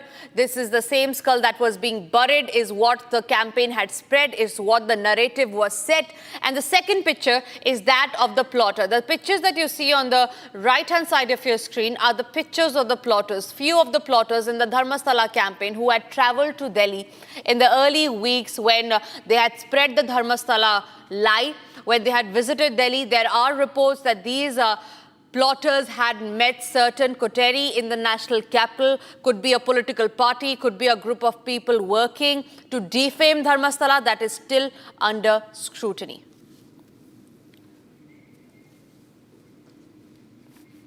And with that, it's time for us to shift our focus to some other news that we are tracking. This one is from Bhiwandi. The Bhiwandi police has arrested Mohammad Taha alias Sonu Imtiaz Ahmad Ansari after he confessed that he himself murdered his wife Muskan Mohammad Taha Ansari. Yesterday, the accused had beheaded his wife in a very brutal manner and threw her body pieces into the sea. While the police is still searching for many pieces of the body, the accused husband has been arrested as the court granted custody to the police till 11th of September. The mother of the deceased told that her daughter was been missing for 2 days. Her phone was not reachable and her husband had also not responded, after which there was suspicion that grew. On the morning of 30th of August 2025, the severed head of a woman was found in a bay near the slaughterhouse of Idgah Road slum of Bhiwandi in Thane district. The age of the deceased is said to be around 25 to 30 years.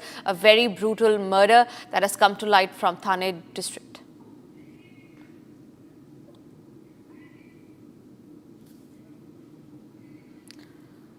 The husband has been arrested. Reasons for why he murdered his wife is not known yet, but this is the picture of the woman that you see on your screen who had been brutally murdered by her husband.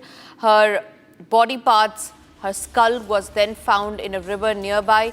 Remember, the suspicion grew when the victim, the deceased, had stopped responding to the calls of her family for 2 days, after which when the victim's family tried calling out and reaching out to the husband, he was not reachable as well. That's exactly when they reported to the police. After a few days or after the search operation, the police found the body parts cut into pieces of the woman by her own husband into a nearby river.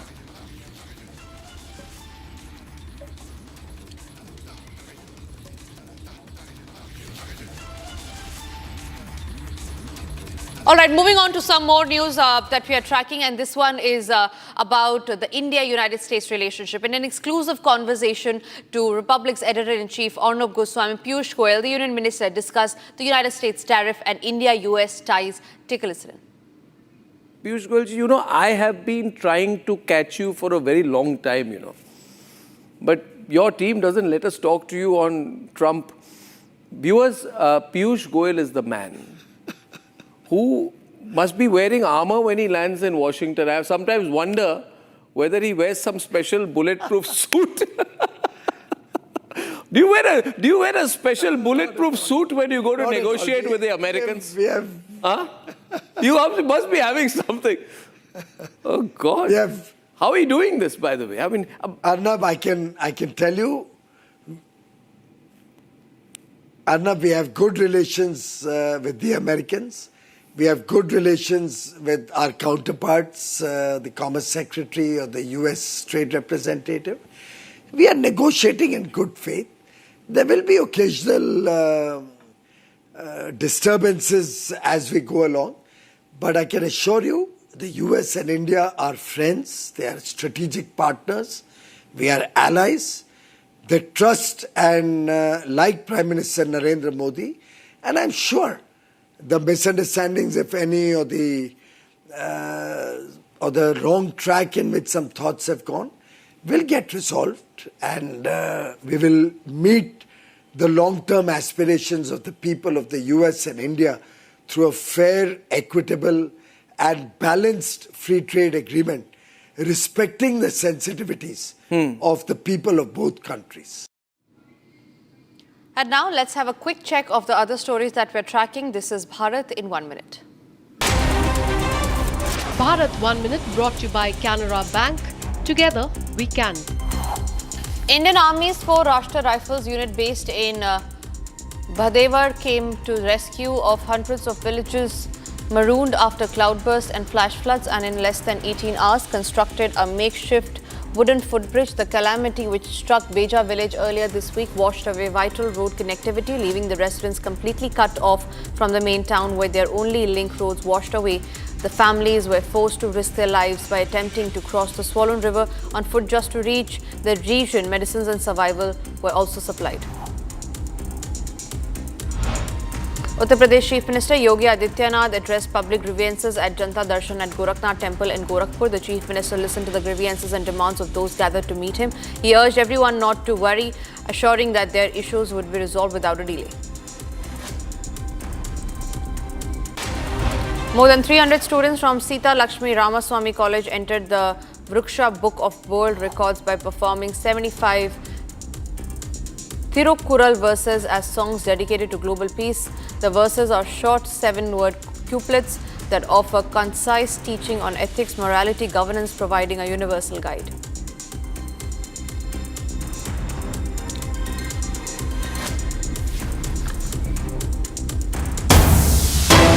Alright, breaking news now coming in. The farmers have continued to protest regarding the shortage of urea in Telangana. The farmers have attacked shops. We learned that this protest is taking place in Telangana after the farmers put forward their demand of urea shortage. They are demanding the government to be answerable.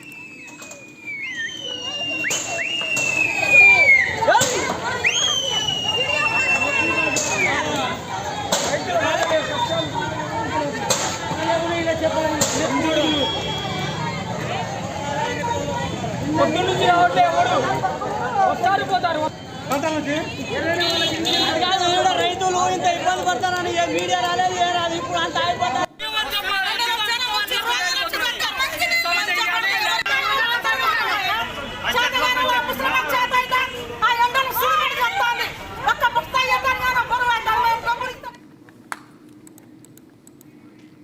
All right, Aishwarya is joining us on the broadcast. On that note, Aishwarya, the farmers are demanding urea supply. They are very clear in the demand. Has the government responded to them yet? Yes, Tanisha. So this protest has been going on for months, and the farmers claim that the government is very not reacting to their demands. That is why the protest has escalated today, with them setting a shop on fire, fertilizer shop on fire.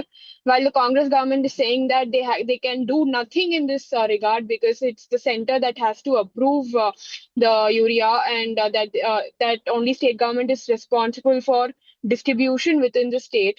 While the BJP claim that they have enough, they have sent enough, but it is the mismanagement of the Congress because of which this whole urea shortage had occurred has erupted in Telangana. Aishwarya, also if you can take us through the areas where the farmers have protested. We learned that this is taking place in Telangana, but what are the specific areas where the farmers have gone out on streets, have protested, have burnt tires as well? This particular incident happened in Mehboobabaad district, but the farmers are protesting across in various districts in Telangana, including Mehboobnagar, Karimnagar, Kamareddy, and even Peddapalli and districts in other districts as well. All the farmers have also staged protests, and in some occasions in Mehboobnagar, the farmers also climbed over the walls to get the fertilizers. They say that they go every day to the fertilizer shop but return empty-handed without not even having one bag of urea to yield their crops. Thank you very much, Aishwarya, for getting us those details. Let's also have a quick check of the other stories that we're tracking in Bharat in 1 minute. Bharat 1 minute brought to you by Canara Bank. Together we can. Devotees in large number visited Lal Bagcha Raja Pandal and offered prayers during Ganesh Chaturthi celebrations. Lal Bagcha Raja attracts some of India's most influential personalities, from Bollywood stars, sports icons to top industrialists. Parts of Delhi NCR continue to remain flooded as river Yamuna overflows and enters the cities following heavy rainfall. As Yamuna swelled following heavy discharge from upstream barrages, parts of Noida close to floodplains witnessed rising water levels. People residing in the low-lying areas have been shifted to relief camps set up near Mayur Vihar Phase 1 of New Delhi as Yamuna River swells and crosses the danger level mark following incessant rain.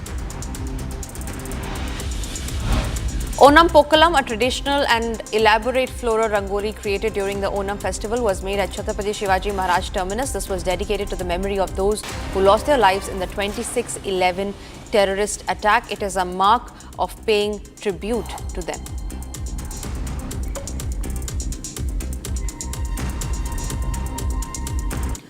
Ladies and gentlemen, Pakistan Prime Minister Shehbaz Sharif attended the SCO summit and also the parade. However, the highlights of his visit seemed to be pictures and videos of him being ignored and cornered by the world leaders. Shehbaz Sharif was placed in the corner in the family photo. He was also openly given interviews about China helping poor nations.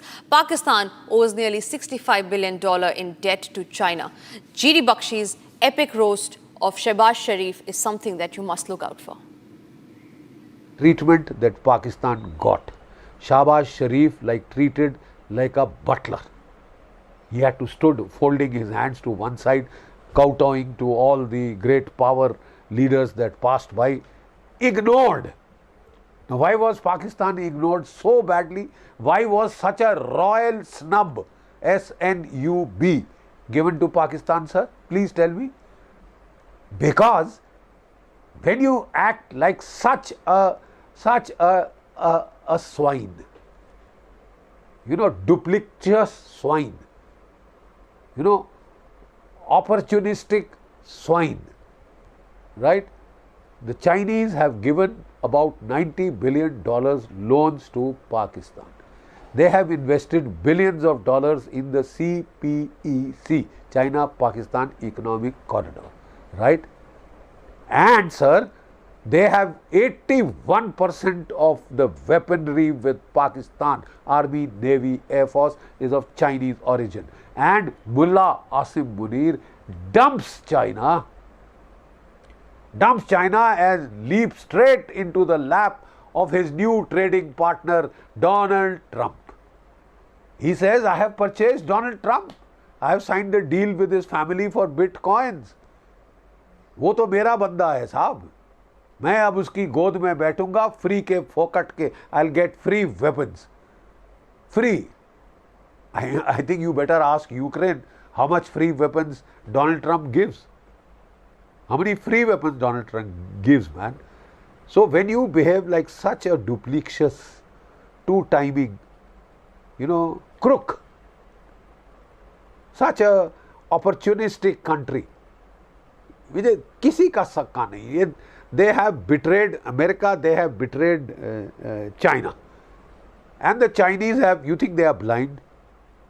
You think they don't see, they don't have eyes to see your shenanigans, and they have given you the right royal snub in Pakistan. And his mullah Asim Munir in a suit, he doesn't wear his field marshal's uniform, you see, because that doesn't impress other countries. In other countries, the armies, armed forces are subservient to their political authority, not in Pakistan. The Pakistani president has not been called to the United States, nor the Prime Minister. Mullah Munir has been called twice because he calls the shot. If he calls the shot, what treatment do you expect Shahbaz Sharif to get? Exactly what he got. Glorified butler. It's time for us to now slip into a short break. After the break, we'll get to the details of how trouble is only mounting for Anil Ambani as the Bank of Baroda has declared him a loan account fraud.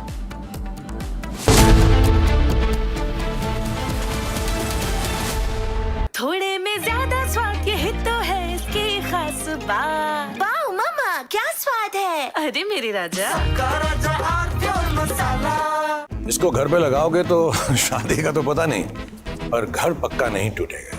Rungta नहीं तो घर strong नहीं। Rungta steel TMT बार एकदम solid. पहाड़ों में एक hiking ship भी बन सकती है।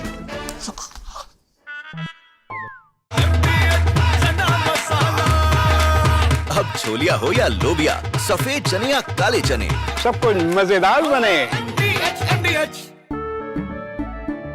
केसरिया से मन जोगी हुआ रे, दिल झूमे देखो मतवारा हुआ रे।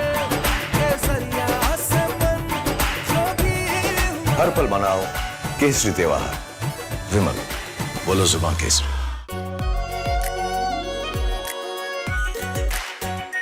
Are pure shahi paneer masala, delicious, healthy every day. We didn't want to bring out the big charts because it had no chance of standing. Fortunately, we came armed with a little smaller chart. So it's 67%, so we're going to be charging a discounted reciprocal tariff of 34%, I think.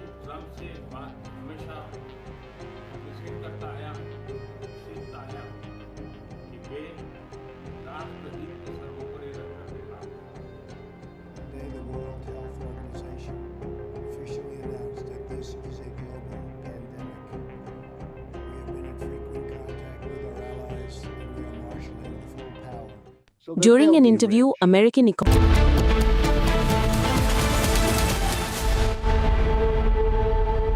MDH की हल्दी मिर्ची धनिया करे कमाल, ये रंग दे, ये खुशबू दे, ये तीखा, ये कम पड़े, क्या निराला MDH masala.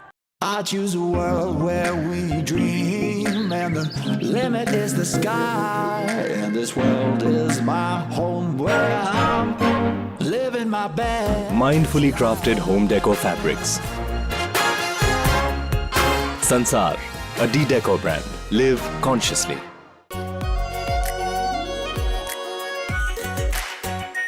R pure shahi paneer masala, delicious, healthy every day.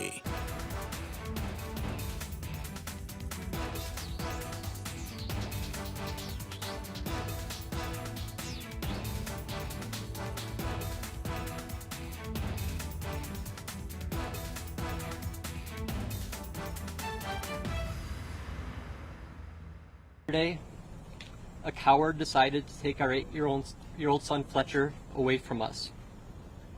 Because of their actions, we will never be allowed to hold him, talk to him, play with him, and watch him grow into the wonderful young man he was on the path to becoming. Justice for Ralph! Justice for Ralph! Justice for Ralph! Justice for Ralph! Justice. Families in Minneapolis are mourning. Our Greater Annunciation Fellowship is mourning. Our entire city is united in grief, and at the same time, based on this incredible group of people that has assembled here in City Hall, we are also united in action. Justice for Ralph! Justice for Ralph! Justice for Ralph! Justice for Ralph! We need a statewide and a federal ban on assault weapons.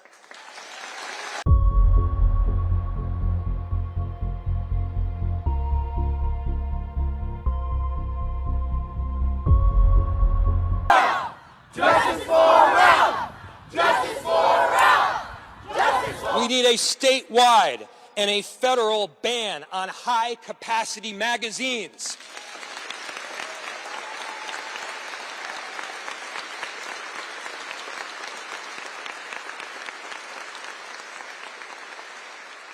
There is no reason that someone should be able to reel off 30 shots before they even have to reload.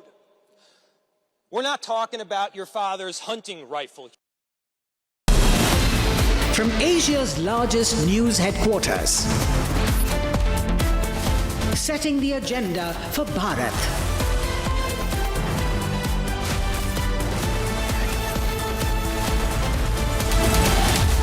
You're watching Republic.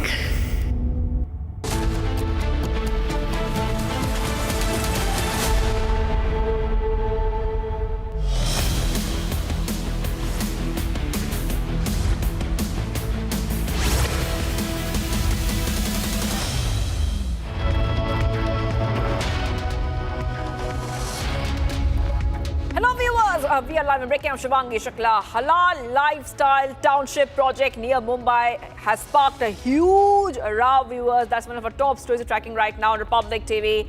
We'll get to all those updates, but the headlines first. Let's get started.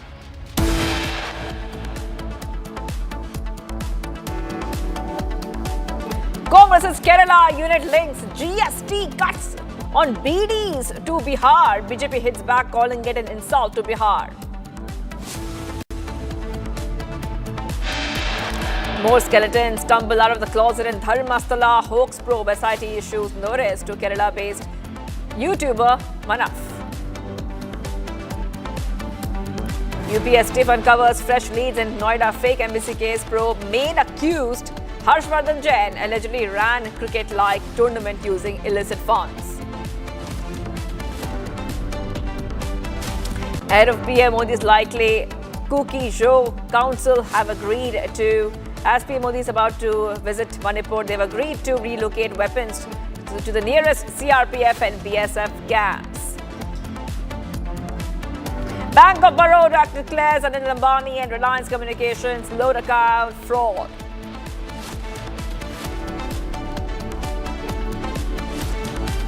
Massive controversy over Halal Township advertisement in Raigad district. NHRC writes to Maharashtra government.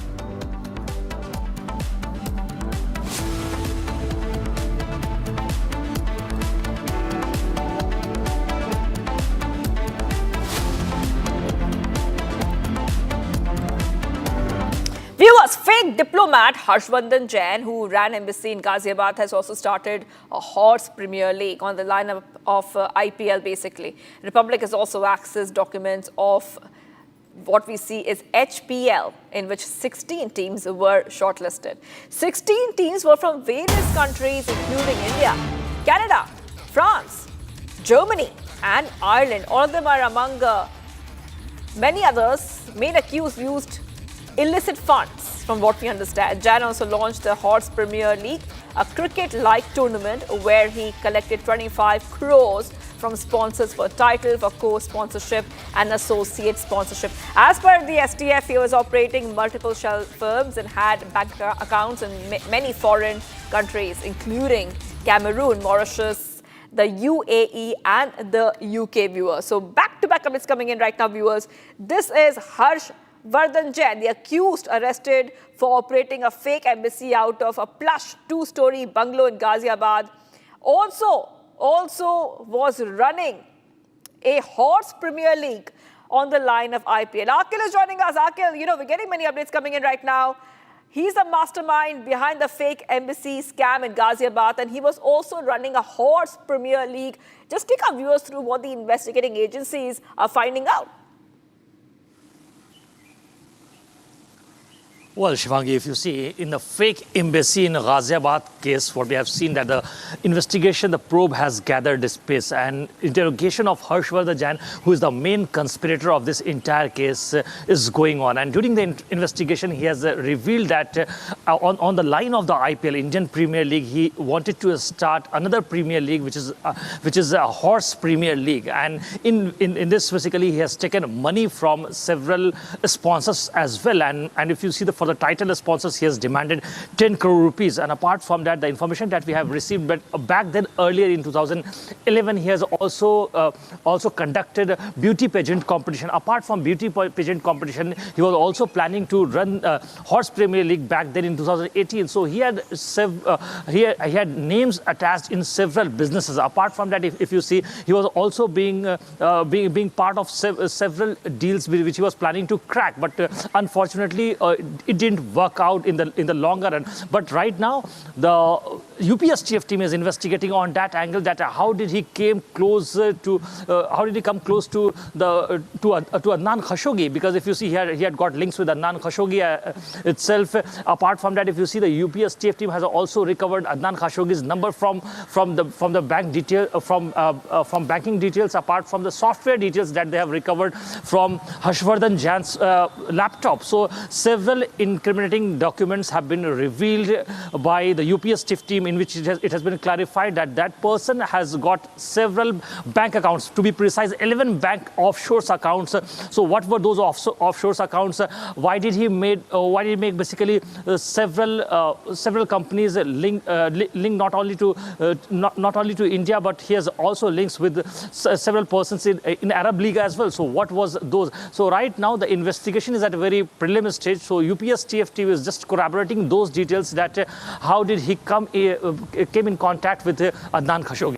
That is right. Also take our viewers through what the STF has found out so far, because the STF had arrested Jain last week from a swanky 2-story rented house in Ghaziabad. And we have seen that Jain had rented this building. If you could just take our viewers through, what was the motive behind this fake diplomat to run the Ghaziabad fake embassy? What is the investigation agencies pointing towards? Well, Shivangi, if you see, that person has been running a fake embassy for the last 9.5 years. And this is not a new phenomenon which was happening, because people used to be scared, because the embassy which was running in Ghaziabad's Kavinagar posh locality, it was a two-story building where that embassy was running, and nobody dared to even go inside that very apartment, because if you see the details that very clear, there were flags of several nations. Apart from that, there were high-end cars, including Mercs. The UPSTF team has recovered 5 different cars from just outside the very bungalow. So no one even questioned him regarding the integrity of that person itself. And he has been dominating that area. The people used to be scared of him. And after that, what we have seen, that after central agency input, the UPSTF team has raided that very place, in which they have found that there is an embassy which is functional in the name of Embassy of West Arctica, right? So after that, what we have got to learn, that the UPSTF team has also seized several documents. Apart from that, they have also recovered one laptop as well, 44 lakh cash as well. So several documents and cash was also recovered from that very residence where an illegal fake embassy was being run from Ghaziabad's Kavinagar area.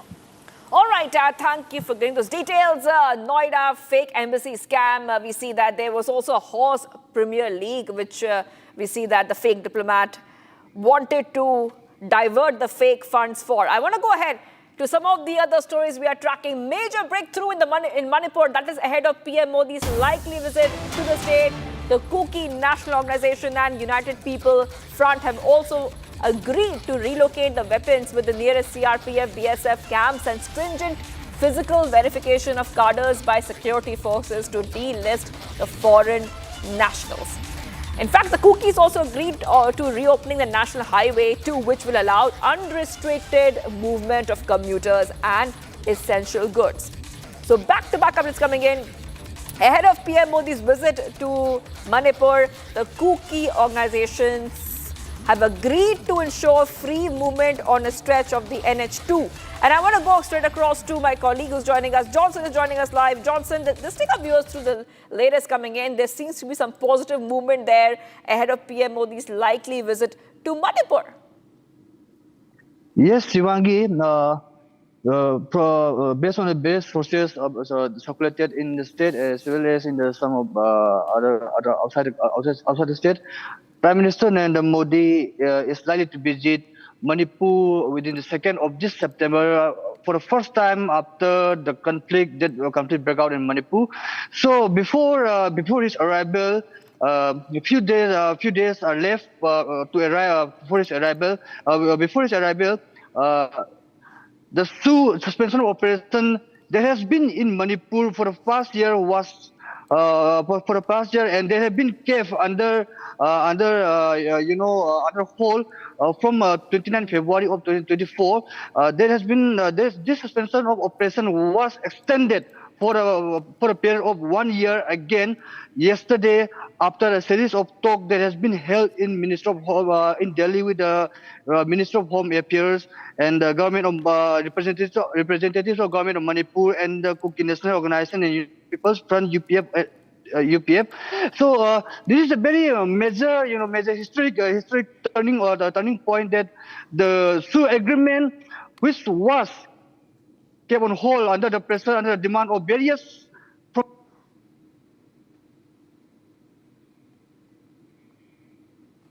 All right, Johnson, I will be coming back to you for more on this, but positive movement, a big breakthrough in Manipur ahead of PM Modi's visit. Let's move ahead right now, getting in some raw footage for you viewers. Let's go ahead to that. It's a daring casualty evacuation, viewers, executed by the Indian Army Aviation on the night of 4th September. On September 4th, at around 8:05 p.m., the Army received a critical message for a casualty evacuation mission involving 2 South Korean nationals stranded. And then the location posed a very significant challenge. An altitude of over 17,000 feet and treacherous snow-covered peaks of Ladakh. The mission required a precise NVG landing in an unprepared helipad, demanding exceptional maneuver by the Indian Army. So those are the pictures coming in right now, viewers, on Republic TV. We see that this was a very successful rescue. The individuals were handed over to the medical authorities.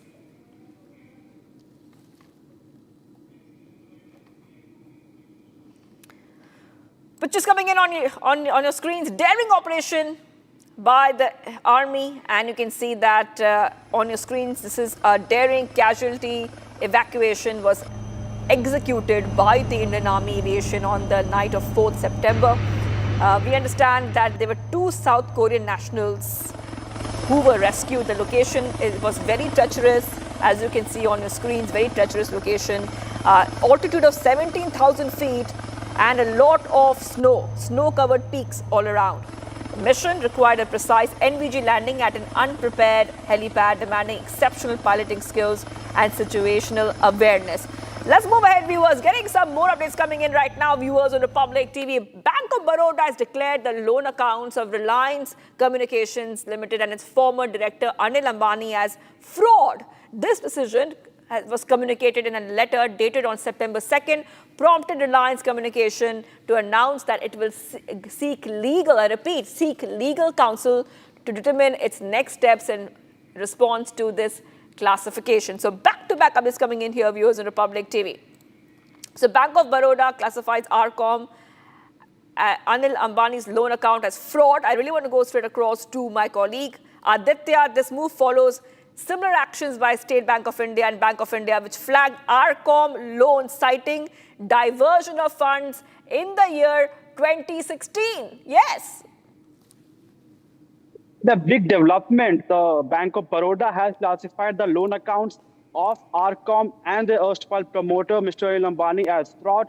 Now, this development comes after the Bank of Baroda receives a forensic audit by a leading firm in India, which said there are 2 to 3 reasons to it. The first, there has been a recycling of funds through an artificial transactional layer, by which there was a diversion of borrowed funds. Now, in this case, the fact of this reason matches so much with the ED's investigation that there has been some sort of a diversion of funds from the loan which were received by the company and which was diverted to the parties who were some or the other way being related to Mr. Anil Ambani. After this, the communication was being made to the RCom. The Bank of Baroda has also issued a similar letter to the RBI seeking further actions on the accounts of RCom and the promoter. All right, thank you for those details. Let's move ahead right now, viewers, to some of the other stories we're tracking. Pakistan Prime Minister Shehbaz Sharif attended the SCO summit and also the V-Day parade. However, the highlights of his visit seem to be pictures and videos of him ignored and cornered by world leaders. Shehbaz Sharif was placed in the corner in the V-Day family photo, and he was also openly given interviews about China helping poor nations. The Major General G.D. Bakshi decodes this for you. The treatment that Pakistan got, Shehbaz Sharif treated like a butler. He had to stood folding his hands to one side, kowtowing to all the great power leaders that passed by, ignored. Now, why was Pakistan ignored so badly? Why was such a royal snub, S-N-U-B, given to Pakistan, sir? Please tell me. Because when you act like such a swine, duplicitous swine, opportunistic swine, right? The Chinese have given about $90 billion loans to Pakistan. They have invested billions of dollars in the CPEC, China-Pakistan Economic Corridor, right? And sir, they have 81% of the weaponry with Pakistan, Army, Navy, Air Force is of Chinese origin. And Mullah Asim Munir dumps China and leaps straight into the lap of his new trading partner, Donald Trump. He says, I have purchased Donald Trump. I have signed a deal with his family for bitcoins. वो तो मेरा बंदा है साहब, मैं अब उसकी गोद में बैठूंगा फ्री के फोकट के. I'll get free weapons. Free. I think you better ask Ukraine how much free weapons Donald Trump gives. How many free weapons Donald Trump gives, man? So when you behave like such a duplicitous, two-timing, crook, such a opportunistic country, किसी का सक्का नहीं. They have betrayed America, they have betrayed China. And the Chinese you think they are blind? You think they don't see? They don't have eyes to see your shenanigans? And they have given you the right royal snub in Pakistan. And his Mullah Asim Munir in a suit, he doesn't wear his field marshal's uniform, you see, because that doesn't impress other countries. In other countries, the armed forces are subservient to their political authority, not in Pakistan. The Pakistani president has not been called to the United States, nor the Prime Minister. Mullah Munir has been called twice because he calls the shot. If he calls the shot, what treatment do you expect Shehbaz Sharif to get? Exactly what he got. Glorified butler. So, viewers, we see non-stop rain continuing to batter the northern states of India. Educational institutions have been shut down. You can see those pictures coming in. It's Delhi, it's Punjab, it's Jammu. All three locations, same situation. Life has been adversely affected. Business has come to a standstill and a halt due to the heavy rains and flood-like situation in these states like Jammu, Kashmir, Punjab, Haryana, Delhi, and Himachal Pradesh. In Jammu, 27 villages have faced LPG and fuel shortage, while at least 25,000 people are stranded close to the border. So those pictures coming in right now, viewers, where I see that there's flood alert continuing in multiple areas. We see that IMD has issued flood warnings in these states. Let's go straight across to my colleague who's joining us. We have Gursimran joining us live from Akhnur. You're joining us, Gursimran, and we see that that these states have received record-breaking rainfall. Some of the states have received record-breaking rainfall, especially in Jammu and Kashmir, where we see many people have been stranded, like those pictures coming in. Just give us a quick update.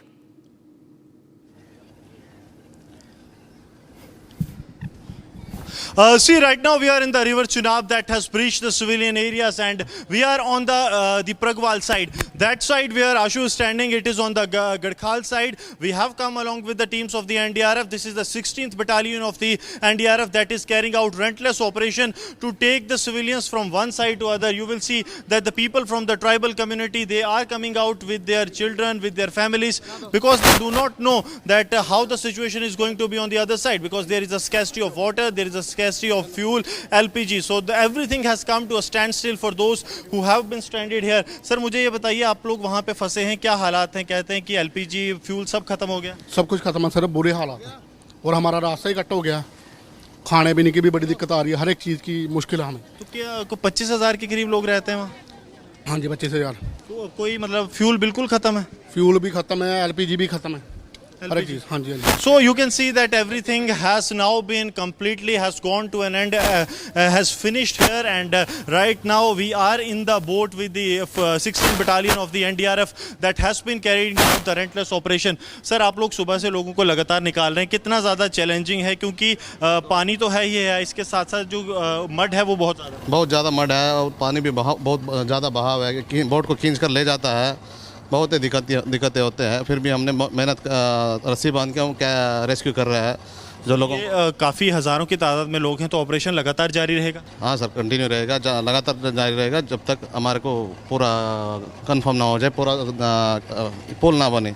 So you see that this operation by the 16th Battalion of the NDRF will continue till the bridge is made, and right now they are using their motorized machines to get the civilians from the other side to this side. There are hundreds and hundreds of people that have been lined up on both the sides, but the priority of the NDRF remains that those who are in dire need, those who have to see their relatives in the hospitals or any medical emergency, they will be first taken out from this area, that is the Pragwal area towards the Gadkhal, and then the other sides will also be taken up. So this is the situation that is now evolving here at the ground zero in the Pragwal sector, because these people, many of those you will see that they are taking the help of the tire tubes to get in. They have the child with them. They are risking their lives so that they can actually go on to the other side, because what the situation is that everyone, all of them wants to get out. They want to get out of this area as early as they can, and for the same, some are taking the help of the NDRF team,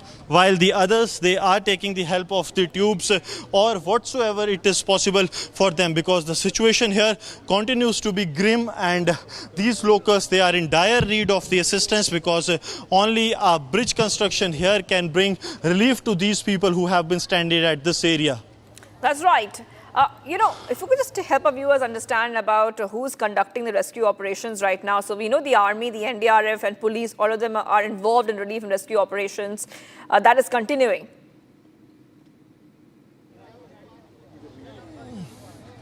See, as we speak, it is the 16th Battalion of the NDRF that is carrying out the relief and the rescue operation here. You will see that using boats, they are taking the civilians to that very area.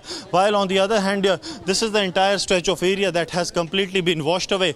There used to be a bridge connecting both the ends, but now what has happened that the bridge has collapsed. The bridge has collapsed due to the flash floods that have taken place, and the Chenab breaching into the civilian areas. So now this very area has become inaccessible for the vehicles, and that is why it is really very concerning for the authorities that how they will restore, because 27 villages, roughly 25 to 27,000 people that have been stranded on the other side. The other side is close to the border. So on the other words, you can also say that the border connectivity has also been snapped due to this place being washed away. So now as we speak, the authorities are trying to link the areas, but for now it seems that it is not going to happen anytime in next couple of days.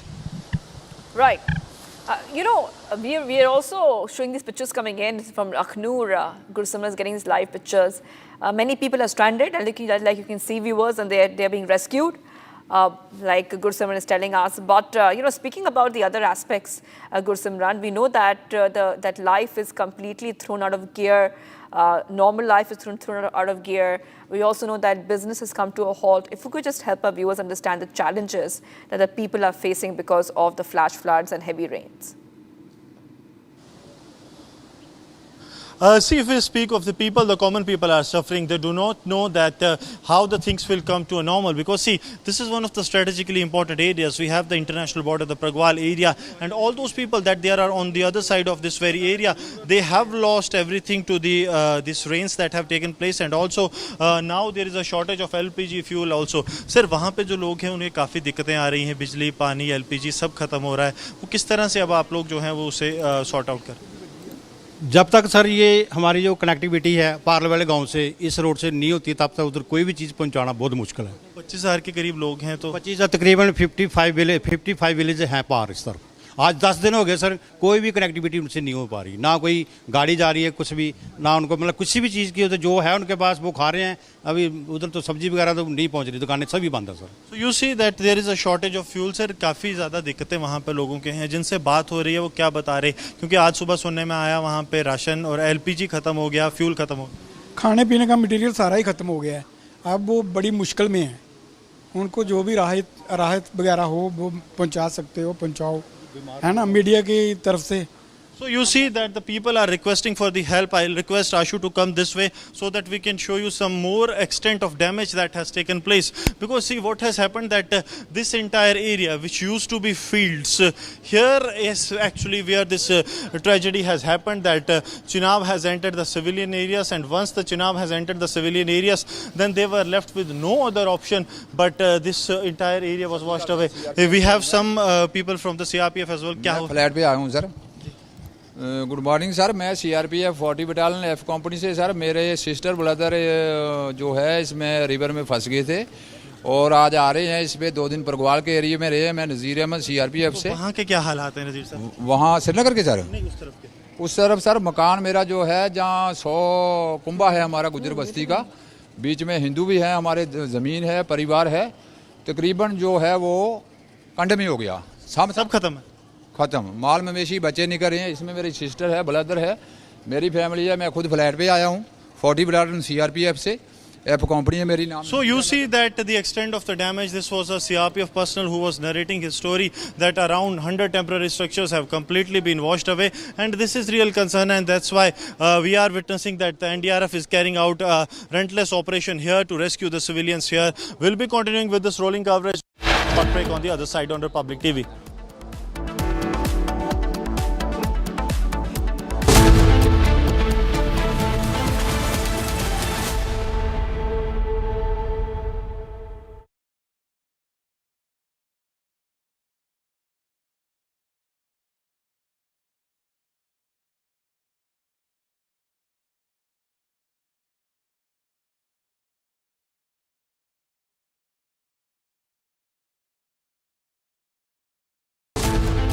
आधे bowl दही में 4 चम्मच MDH चटनी पुदीना मसाला डाला, stir करो, पुदीना चटनी तैयार. MDH चटनी पुदीना मसाला.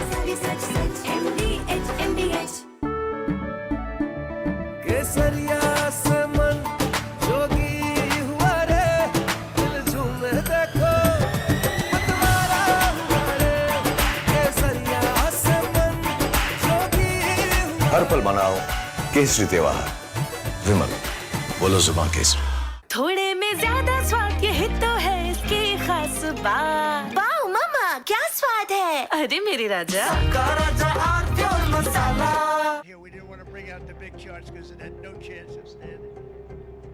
Fortunately, we came armed with a little smaller chart.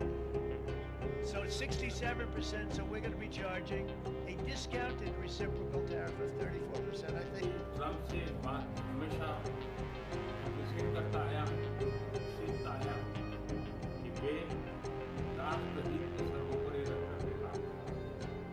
Today, the World Health Organization officially announced that this is a global pandemic. We have been in frequent contact with our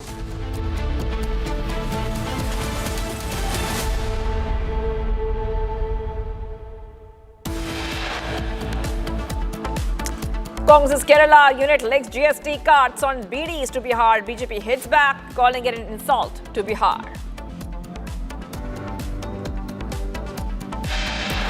More skeletons tumble out of the closet in Dharmasthala hoax probe. SIT issues notice to Kerala-based YouTuber Manaf. UP STF uncovers fresh leads in Noida fake embassy case probe. Main accused Harshvardhan Jain allegedly ran cricket-like tournament using illicit funds.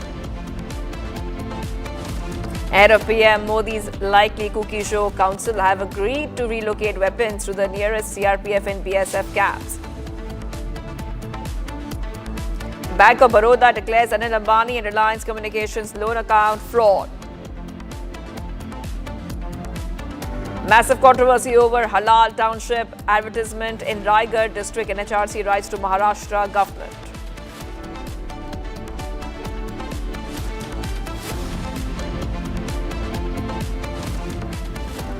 And Piyush Goyal, in an exclusive interview with Arnab Goswami, discussed the Modi government's revolutionary next generation GST reforms aimed at providing significant relief to the middle class. The Commerce Minister explains how these reforms will simplify taxation, reduce the financial burden, and fuel India's economic momentum. Take a look. Welcome, Piyush Goyal ji. It's good to see you. We don't see each other as often as we used to. When you were in Mumbai and I was in Mumbai, but you're a busy man, you're a headline maker, but you're really dynamic. Now you're in the Lok Sabha, and I'm meeting you on a very happy day. I was just saying, Mr. Piyush Goyal, before I come with my first question to you, I was just summarizing what I was saying to all our viewers, that the viewers must understand that the Prime Minister is a deep thinker, and everything that he's doing is interconnected. If he's saying, stop online betting, stop all this money going into online gambling. He wants that money to be used productively. And similarly, he's saying, don't buy gutka. Don't be an alcoholic. Don't eat carbonated food. I'm going to make that a sinful item. He's saying, don't buy a yacht. Put that money you would buy into a yacht into something that will be more productive and less leisureful. So I have always believed, Mr. Goyal, and I can start with on that prism with you, that there's always a deep strategic vision behind the economic policy of the Prime Minister, which is often not understood. Sometimes the responses to it are very shallow. Since you work so closely with him, would you like to respond to that and put this whole reform in perspective for us? Mr. Goyal. Thank you very much, Arnab, and always delightful to be on your show and your channel. My warm wishes and compliments to all your viewers as we all collectively assemble to thank Prime Minister Shri Narendra Modi for the game-changing reforms. I personally think it's the largest reform India has seen since independence. Really? And truly, here you have a Prime Minister very sensitive to the nation's needs, to the people's desires and aspirations. Here you have a Prime Minister who thinks laterally, comprehensively and holistically, as you were rightly pointing out, whose every step has multi-dimensional impact, who has systematically over 11 years taken a broken economy, a fragile 5 economy, to greater heights, the top 5 economies of the world. And by 2027, we'll be the 3rd largest economy on the globe. A person who has taken 25 crore people out of poverty. He understands the aspirations of the youth. He understands that the women need help, need to see cosmetics, for example. Would love to use the beauty products. Now, there was a point of time where people would not even recognize that beauty products and cosmetics also are important in a person's life.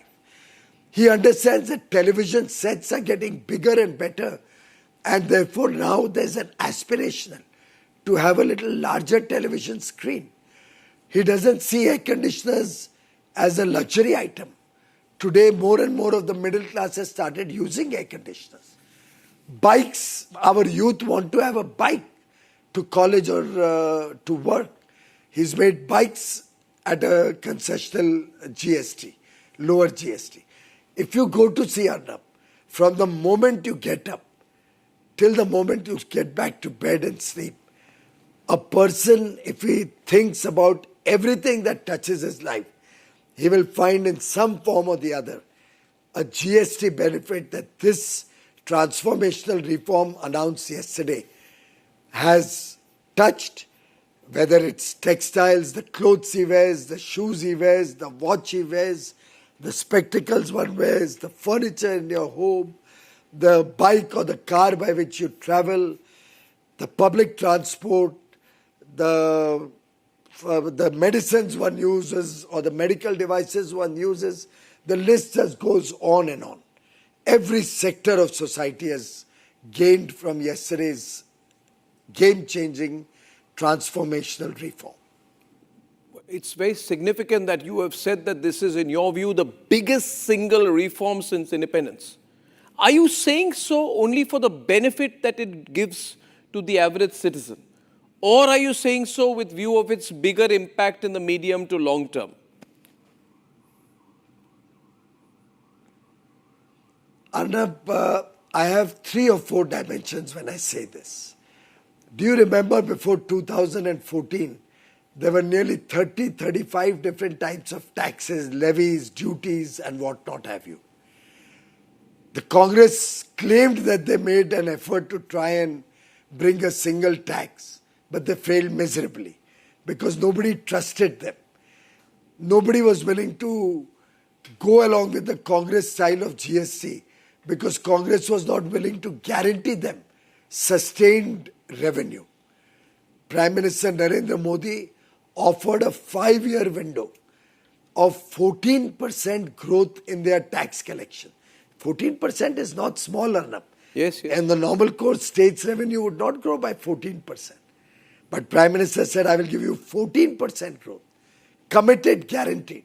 And the central government paid for that through the various taxes that we forego and gave into the compensation cesspool. And thanks to that, all the states unanimously agreed, even the opposition rule states, the taxes were merged, rates were brought down from the then prevailing multiple rates and the cascading effect of which was a big strain on consumers.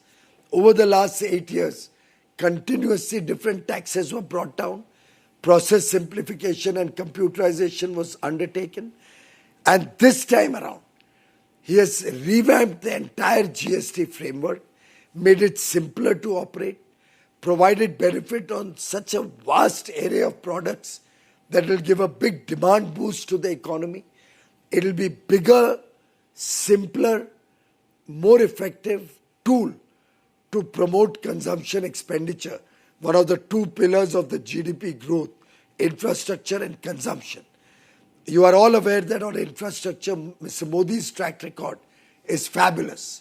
The growth in Indian infrastructure anywhere in the country, excellent highways and super roads as good as autobahns, doubling the port capacity, increasing airports from 74 to 158 and modern world-class airports, introducing 104 new inland waterways. The multiple, the renewable energy, which is 50% of our capacity today, utilities, water supply, taking toilets to everybody's homes, water from a tap through the Jal Jeevan mission.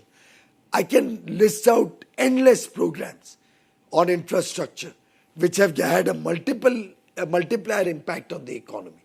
When you couple that with consumption spending, which will get a big boost from the GST reform, you can imagine that collectively he has laid the foundation for India's growth journey in the Amrit Kal.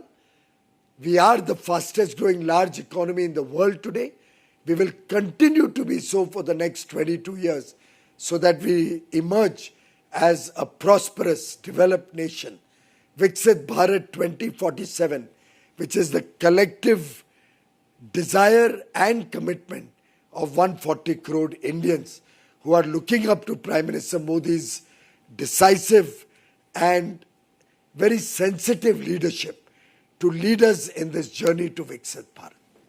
Mr. Piyush Goyal, you are always clear and you don't mince your words. In fact, I loved it when at a recent startup conference you said, and it became viral, everybody commented, why has he said this? You said that your job is not to have more people delivering food. You should be doing startups in sectors that will redefine our manufacturing, our innovation, our R&D. And you were spot on. You know, the fact is, Mr. Piyush Goyal, nobody wants to hear the truth. But sometimes you speak the truth in a manner, some people see it as harsh. I think it's fantastic. I think it's necessary. In that context, I would like to ask you, I was hearing your speech at that Bharat Nutraverse Expo, where you were urging the industry leaders to quote-unquote fully pass on GST rate cut benefits to consumers. I think you made that point a couple of times. Now, you know, Mr. Goyal, last 1 hour I opened the calls. Many people asked the same question. Oh, very good, government has done this, but are we going to get it? Is it going to happen on September 22nd? Either they think it's too good to be true or they're cynical of companies, corporates about passing it on. My question is, in some segments, it's even 0%, you know. Everyday items, 5%. What enforcement mechanisms will have to be there to ensure full compliance and immediate compliance from 22nd September? While, Arnabji, while of course the law provides for mechanisms to ensure that profiteering is not done out of these rate cuts, but Prime Minister Modi's model of working is very different. He believes in trust. He trusts the people of India, the business persons of India, the traders, the industry participants, just as 140 crore Indians trust Prime Minister Modi. You may recall Jan Vishwas. Through the Jan Vishwas bill last year, he liberalized so many laws, decriminalized them. He said, I trust the people of India don't want to do wrong. And if they make a small mistake, we should not be threatening them with jail. Now we've come out with Jan Vishwas Bill 2, where another 355 provisions are being decriminalized. And he's not satisfied. He's given me a target of 1,000 more, of which 500 we have already identified and are in interministerial and stakeholder consultations. So the idea is that we trust the people of India. And we've had conversations with different industry sectors and captains of industry, big and small. They have all assured us that this entire benefit will be passed on to consumers because it is in their own interest. Ultimately, lower prices will lead to higher demand. Higher demand increases your business volumes, brings economies of scale, helps you improve your productivity and efficiency, helps you become more competitive and cost conscious. With that, you become competitive in world markets. So not only the domestic, then you can look at exports. So again, it's a multifarious, multi-dimensional thinking. Mr. Piyush Goyal, you know, when the BJP first came to power, I take you back to the time when you gave up all your corporate career, joined politics full time. Did the middle class of India supported you in a big way? The middle class believed in you and still believes in you. At times, sometimes the middle class has felt that, you know, the government could have done more. I believe this particular step today has removed all those apprehensions, I think, for the middle class people in this country. Because the Prime Minister has taken this cause of the middle class from the front. As much as you can share, can you give any insider story on how the Prime Minister views the role of the middle class, how he looks at the middle class? You know, the middle class of this country, which has truly believed in the Prime Minister's vision, has been very happy about this move. But can you tell me the Prime Minister's personal thinking about the middle class? You know, because he's not often talking about it as much as he speaks about the economically deprived classes, but you would know him, his approach. Can you share something with us? See, my Honorable Prime Minister Shri Narendra Modi is a very balanced thinker and doer. Obviously, unless we have inclusive growth and the poorer sections of society, the marginalized sections, come up in life and get into the middle class, the country cannot prosper. For a nation like India to prosper, we have to take people out of poverty, and we are really proud of our Prime Minister, who has taken 25 crore people, a record unheard of in the world anywhere, out of poverty in such a short span of time. They have also come into the middle class. But throughout his tenure, if you look back, you will find that he has had a very sympathetic and very balanced approach towards the middle class. Often it was not recognized as much as it should have been. If you look back on the 11-year track record, every single opportunity he got, he has focused on trying to upgrade the life of the middle class people. After all, when he gives 60 crore people the benefit of Ayushman Bharat, the free healthcare, obviously the country doesn't have so many poor people. They are largely the middle class, the new middle class, who is getting the benefit of free healthcare.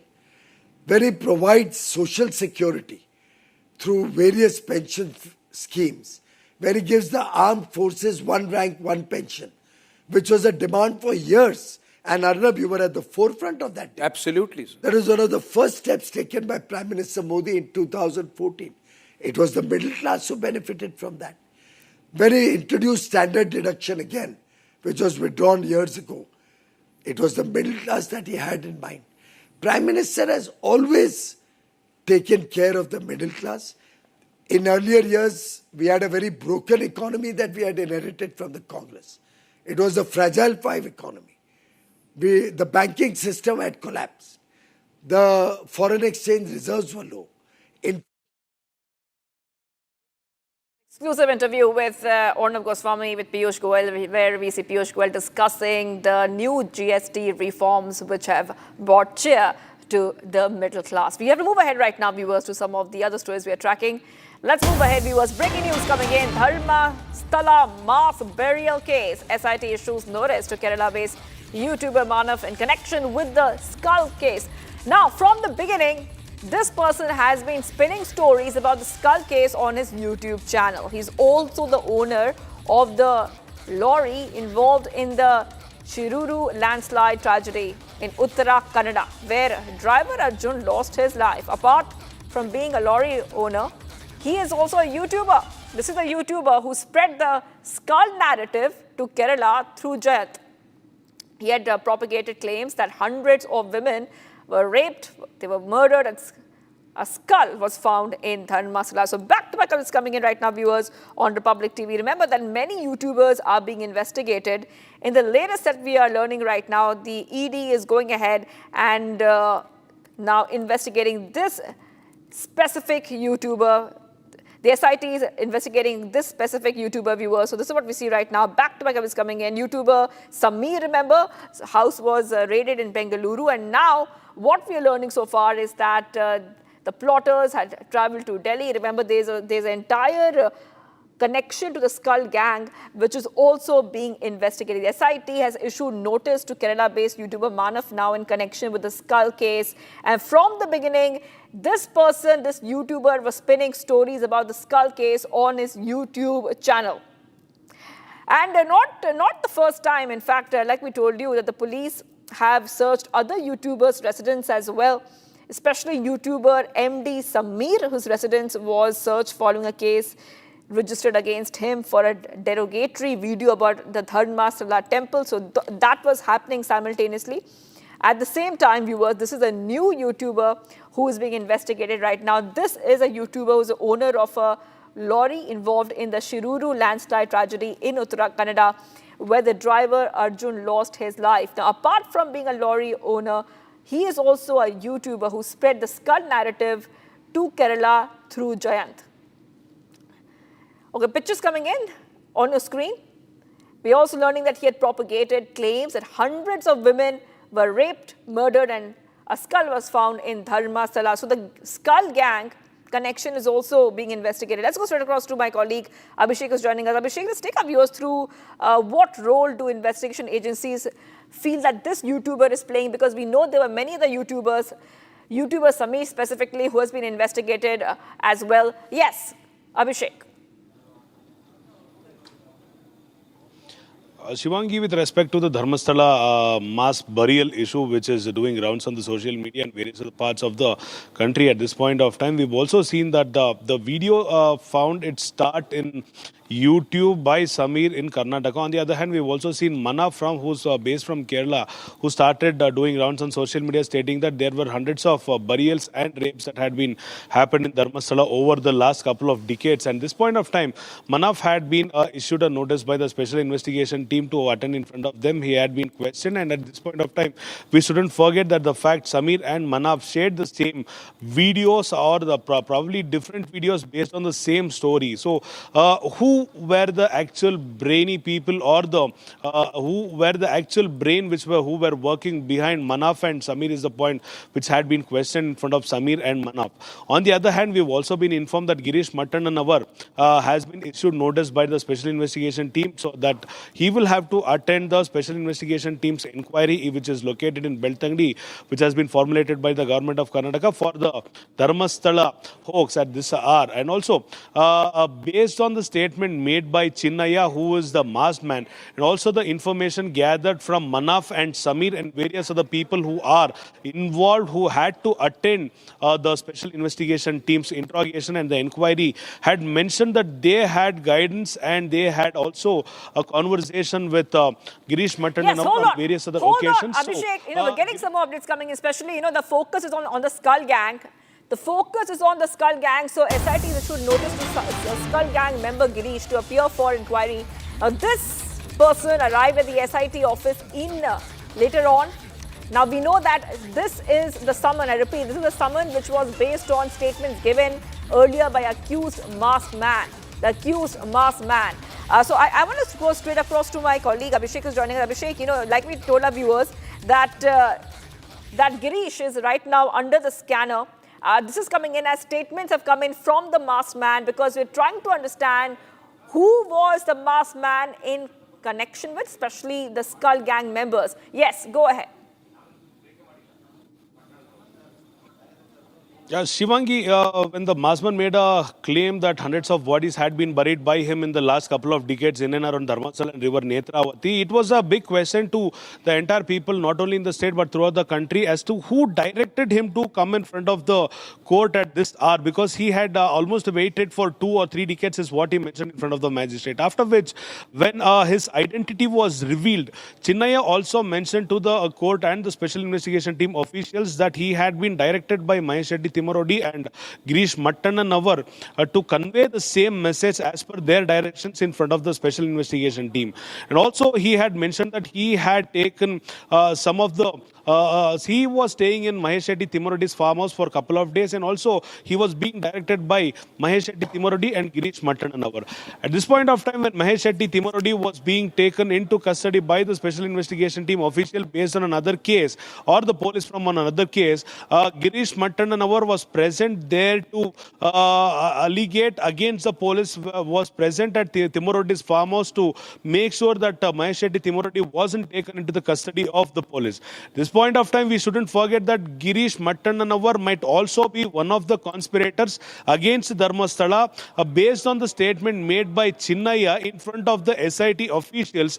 Girish Mattananavar had been given a notice by the SIT officials that he had to attend the interrogation. Now Girish Mattananavar currently is in the SIT office, which is located in Beltangdi. With respect to the Dharmasthala hoax, the entire team is interrogating him about his involvement in the narrative set by the team against Dharmasthala. And also we shouldn't forget the fact Girish Mattananavar was a sub-inspector in the last couple of years. He had resigned. He had been sacked. We see the SIT investigating different roles. We see the ED also looking at the foreign funding angle in the Dharmasthala case. And we'll have to move ahead right now. Let's go ahead, viewers, to the next segment, Bharat in 1 minute. Let's get started with the news coming in. Bharat 1 Minute brought to you by Canara Bank. Together we can. Devotees in large numbers visited the Lal Bagcha Raja Pandal, and they have offered prayers during Ganesh Chaturthi celebrations. We see that this Pandal attracts some of India's most influential personalities, from Bollywood stars, sports icons to top industrialists.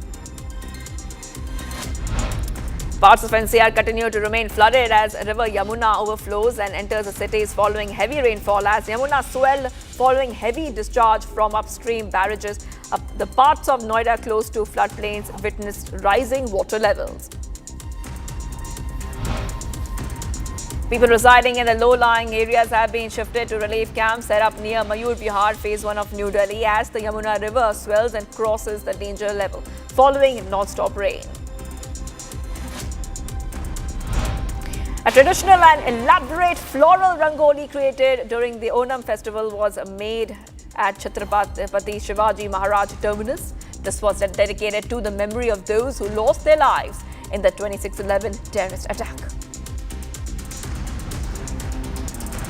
We're getting you some more of what's coming in, viewers. Much more coming right up. We are live and breaking. We'll put our focus on the latest update where Congress's Kerala unit links GST cuts to BDs to Bihar.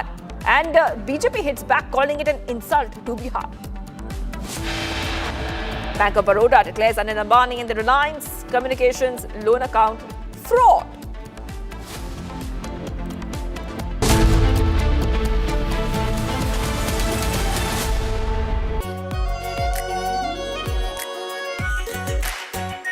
Our pure Shahi Paneer Masala.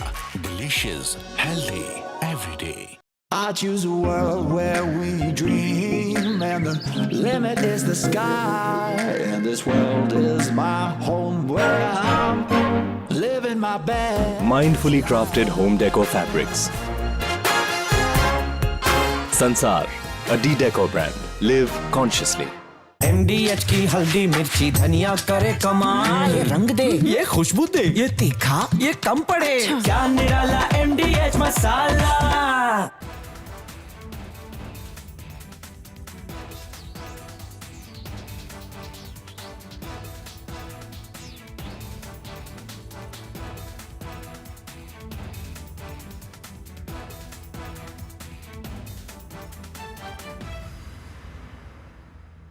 Yesterday, a coward decided to take our 8-year-old son Fletcher away from us. Because of their actions, we will never be allowed to hold him, talk to him, play with him, and watch him grow into the wonderful young man he was on the path.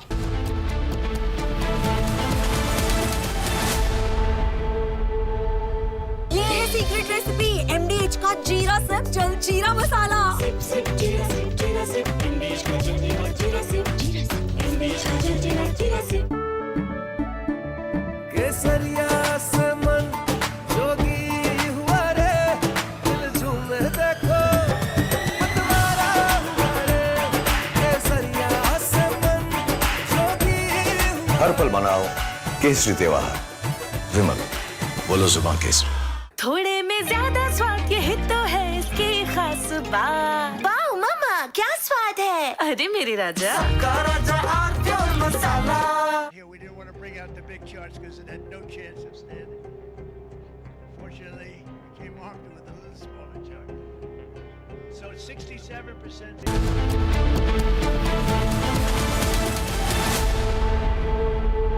ये है secret recipe MDH का जीरा SIP जल जीरा मसाला। Sip sip जीरा sip MDH का जल जीरा सिप MDH का जल जीरा SIP.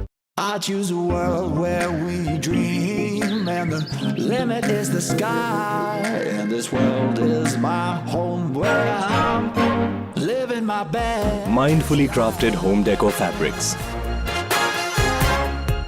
Sansar, a D-Decor brand. Live consciously. थोड़े में ज्यादा स्वाद, ये तो है इसकी खास बात। वाओ मामा, क्या स्वाद है? अरे मेरे राजा।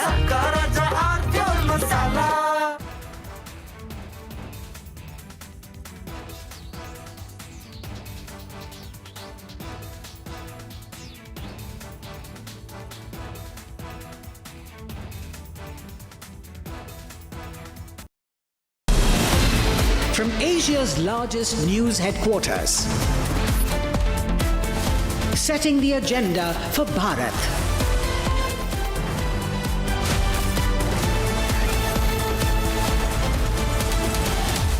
You're watching Republic.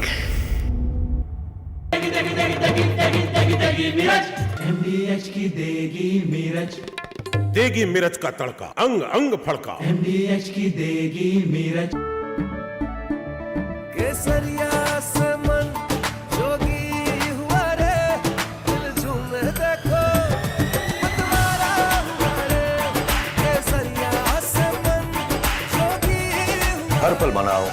केसरी त्योहार। विमल, बोलो जुबान Kesari.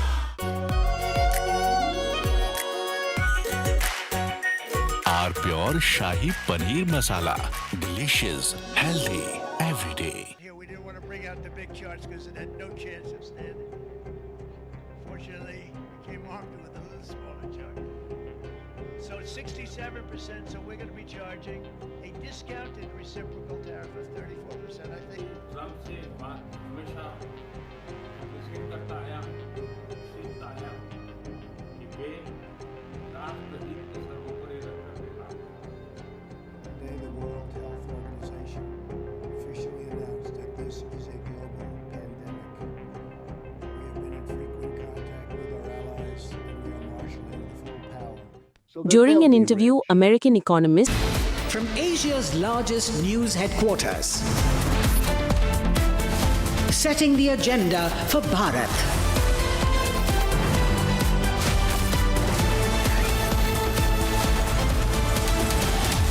You're watching Republic.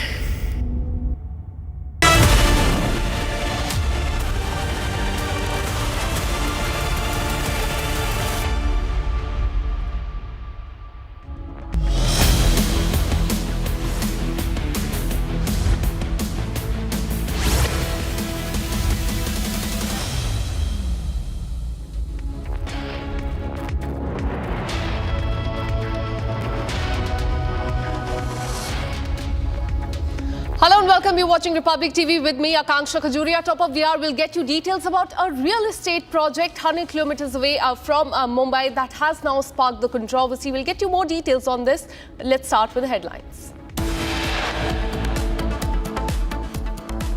Congress Kerala unit links GST cuts on BDs to Bihar. BJP has hit back, calling it an insult to Bihar. More skeletons stumble out of the closet in Dharmasala hoax probe. SIT issues notice to Kerala-based YouTuber Manaf. UPSCF uncovers fresh leads in Noida fake embassy case probe. In fact, the main accused Harshvardhan Jain has been running the cricket-like tournament using illicit funds. Ahead of Prime Minister Modi's likely visit to Manipur, Kuki Zoo Council has agreed to relocate the weapons to the nearest CRPF and the BSF camps. Bank of Baroda declares Anil Ambani and Reliance Communications loan account as fraud. There's a massive controversy over Halal Township advertisement in Rajgarh district in Maharashtra. NHRC has written to Maharashtra government.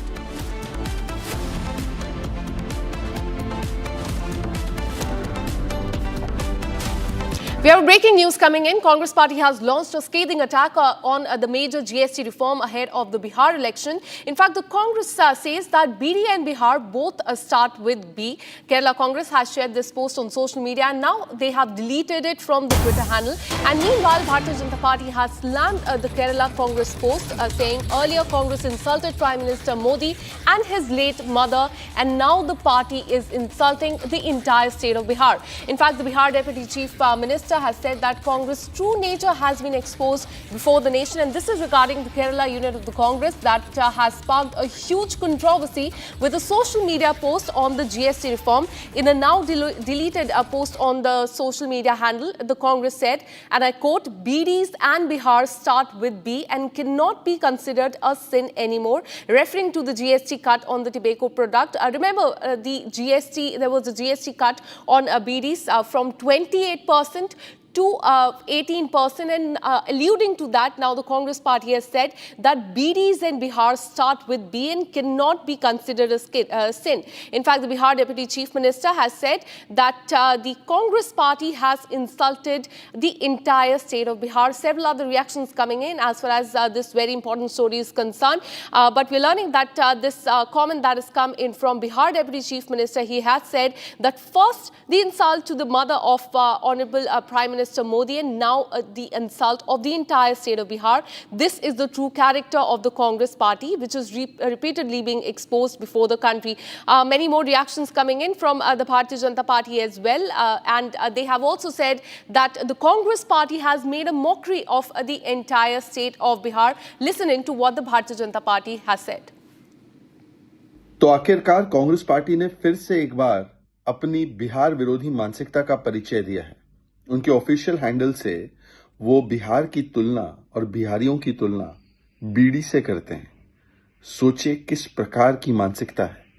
ये वही Congress party है जिसने अभी हाल ही में प्रधानमंत्री की माताजी को भी किस प्रकार से गालियां दी, भद्दी बातें बोली। ये वही कांग्रेस पार्टी है जिसने प्रधानमंत्री को 150 से अधिक गालियां दी। अब कांग्रेस पार्टी पहले प्रधानमंत्री की माताजी को गालियां देती है, सनातन को समाप्त करने की, सनातन को बीमारी कहने की बात कहती है, तिरंगे और संविधान का अपमान करती है और अब तो बिहार के ऊपर जिस प्रकार का हमला बोला है। और ये कोई पहली बार तो नहीं है। डीएमके के नेताओं ने कहा बिहारी जो होते हैं वो टॉयलेट क्लीनर होते हैं, बिहारी जो होते हैं वो पानी पूरी सेलर होते हैं। फिर हमने देखा रेवंत रेड्डी ने तो बिहार के डीएनए पर सवाल उठाया था, कुर्मी डीएनए पर सवाल उठाया था। हमने देखा चन्नी जी ने बिहार के, उत्तर प्रदेश के लोगों का कैसा मखौल उड़ाया। हमने देखा राहुल गांधी की भी जो टिप्पणी थी नॉर्थ इंडियंस को लेकर। और अब कांग्रेस ने तो पूरे बिहार का किस प्रकार से अपमान किया है वो सामने आ चुका है। वैसे तो उन्होंने कहा है कि बी से बिहार है, बी से बीड़ी है। तो अगर ऐसा ही देखना है तो सी से कांग्रेस है और सी से करप्शन है। सी से कांग्रेस है और सी से किस प्रकार से केवल चाटुकारिता की राजनीति है। कांग्रेस ने जो बिहार का अपमान किया है वो कभी नहीं बख्शा जा सकता, भूला जा सकता।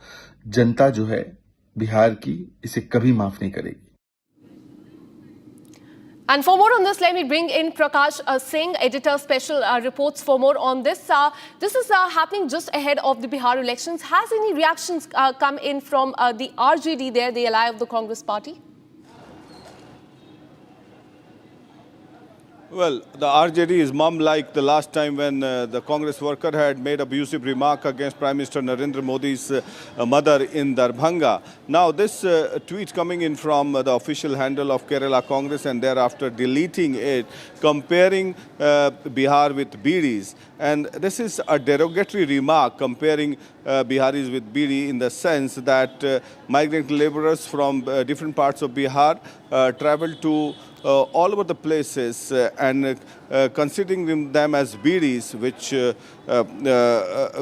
it's in a bad taste. So now, for the forthcoming elections in Bihar, it seems that the Congress party is hell-bent on doing a self-goal for itself and giving agendas after agendas for the Bharatiya Janata Party to gain momentum ahead of the Congress party in Bihar. First, it was the abusive remark made against Prime Minister Narendra Modi's mother, and it has percolated down the ground as to how the Congress party behaves. Now, this particular line, comparing Biharis with Bidi when the state is going on for elections, is another kind of self-goal by the Congress party, because down the line in Bihar this will not be tolerated at all, because the sentiments have been hurt.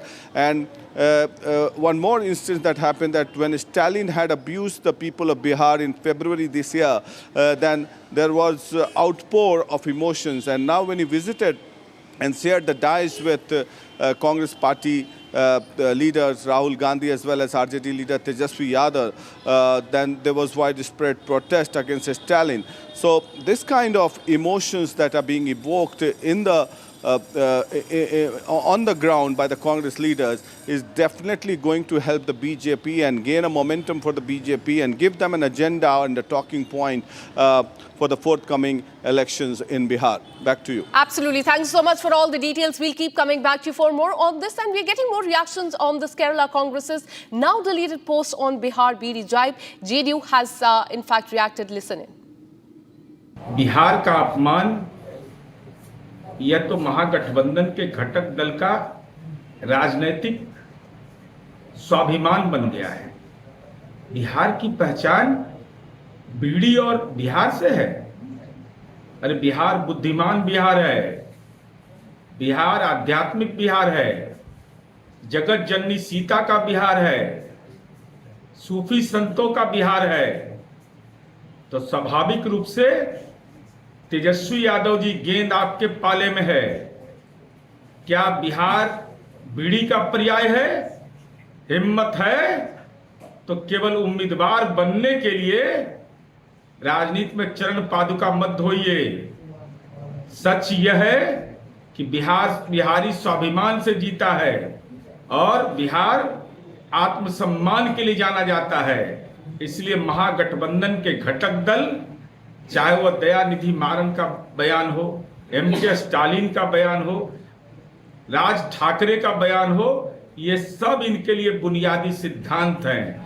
इसलिए कांग्रेस सहित महागठबंधन के घटक दलों को EVM के माध्यम से जनता जवाब देगी कि बुद्धिमान बिहार है।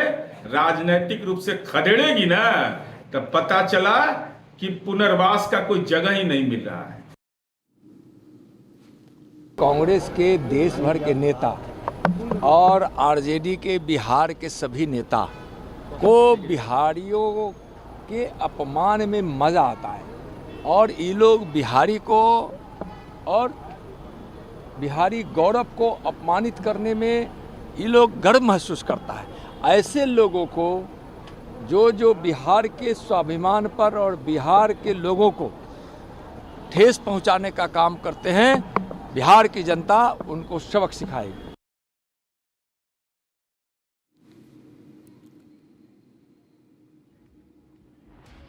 All right, so several reactions coming in as far as this Congress party's post is concerned. For the viewers who are joining us, there's a controversy that has erupted after the Kerala Congress post, in fact, was made through this Congress Kerala social media handle that BDs in Bihar start with B and cannot be considered a sin anymore. And after that, now the Bharatiya Janata Party is in fact saying that earlier Prime Minister and his mother were insulted, and now the entire state of Bihar is being insulted by the Congress party. No reaction has come in from the top leadership of the Congress party on this, but Bharatiya Janata Party is saying that this is a big insult to the state of Bihar and the people there as well. Bihar Deputy Chief Minister has also said that this is insult of the entire Bihar. First, the insult of the Prime Minister and his mother, and this in fact goes on to show the true character of the Congress party, which has now been exposed before the country. In fact, Sanjay Jha, a member of JDU, has also said that B doesn't stand for BD, but it also stands for Buddhi, that means intellect,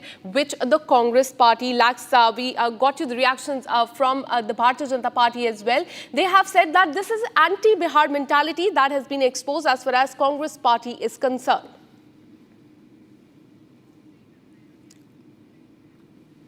But there's no reaction that has come in from the Congress party on this. But look at the, in fact, the statement from the Congress party on your screen. The Kerala unit of the Congress has sparked a huge controversy with the social media post on the GST reform. Remember, just 2 days back, the tax on BDs was reduced from 28% to 18%, even that on the leaves of the BD as well. And after that, the Congress party has been hitting out at the Bharatiya Janata Party. And now this latest attack that has come in, comparing BDs with Bihar, saying that both of BD and Bihar starts with B and cannot be considered a sin anymore. And now several reactions coming in, calling out the Congress party for mocking the people of Bihar and insulting them. In fact, the Bharatiya Janata Party has said that the great people of Bihar will give a befitting reply to the repeated insult by the Congress in the upcoming assembly election. Very important to note here that all this is happening just ahead of the election. Last week, there was an uproar over the insult of the Prime Minister and his mother, and a very befitting reply that was given by the Prime Minister on that as well. Now, the Congress party is in another controversy. They have sparked another row with this comparison of Bihar with BDs, and no comment whatsoever that has come from the party till now.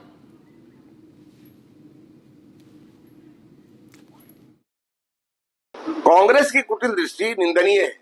इसकी केरल इकाई ने GST के सवाल पर बिहार की तुलना BD से की है। यह कांग्रेस की सोच है, लेकिन विधानसभा चुनाव को लेकर कांग्रेस के युवराज की नजर बिहार पर गड़ी है। इस विरोधाभास का जवाब बिहार की जनता अवश्य देगी। पाप और पुण्य का फैसला जनता दूध का दूध और पानी का पानी की तरह कर देगी।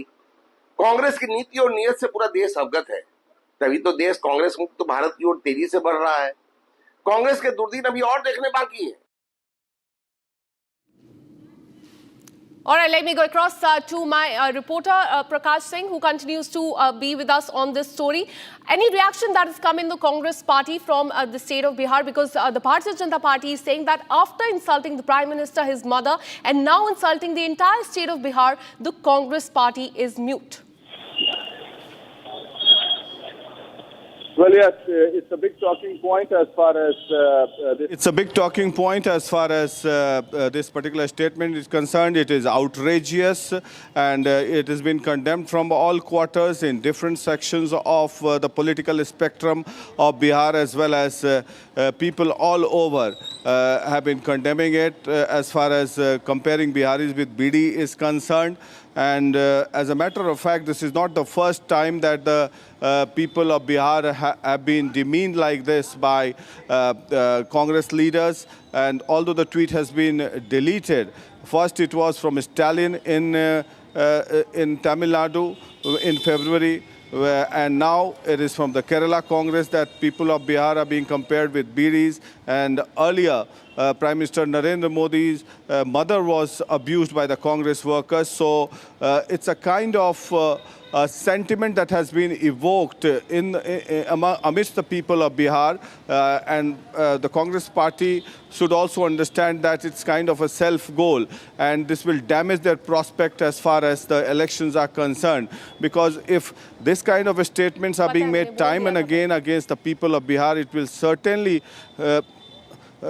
certainly affect the prospects of the Congress party, and political leaders from all across the parties are condemning this. Back to you. Being insult from the Congress party as far as the BD and Bihar remark is concerned.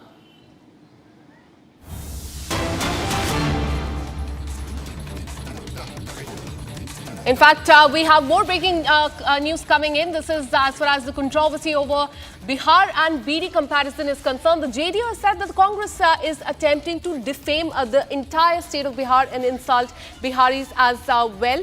And this is a comment that has come in from the JDU leader. Neeraj Kumar, spokesperson JDU, has said that the Congress is attempting to insult the people of Bihar. And this is what the Bharatiya Janata Party and several other parties related to NDA are saying, that this is not just the insult of in fact, earlier the Congress party insulted the Prime Minister and his mother, and now they are insulting the entire state of Bihar. And now the JDU, in fact, spokesperson also says that Congress is attempting to defame Bihar.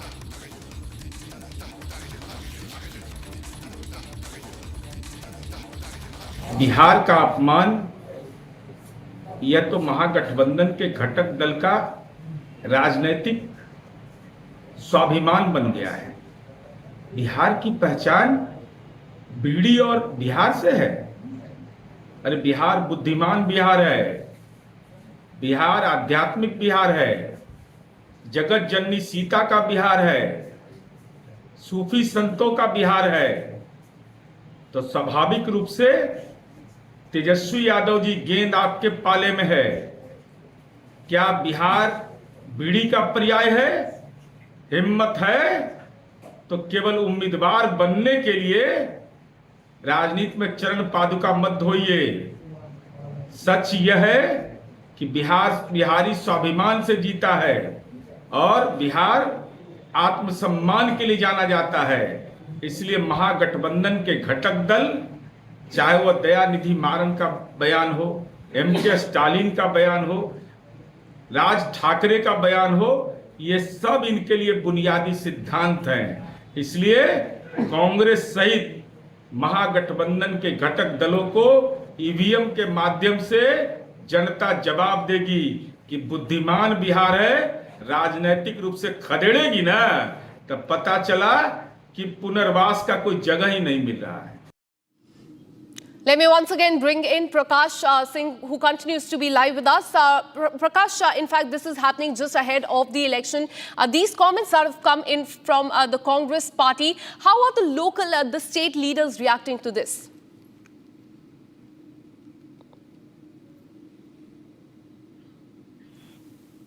All right, we'll try and reconnect that line with Prakash Singh, but this entire controversy has erupted after the Congress party compared BDs with Bihar, with now the NDA leaders, in fact, saying that this is insult of the entire state of Bihar.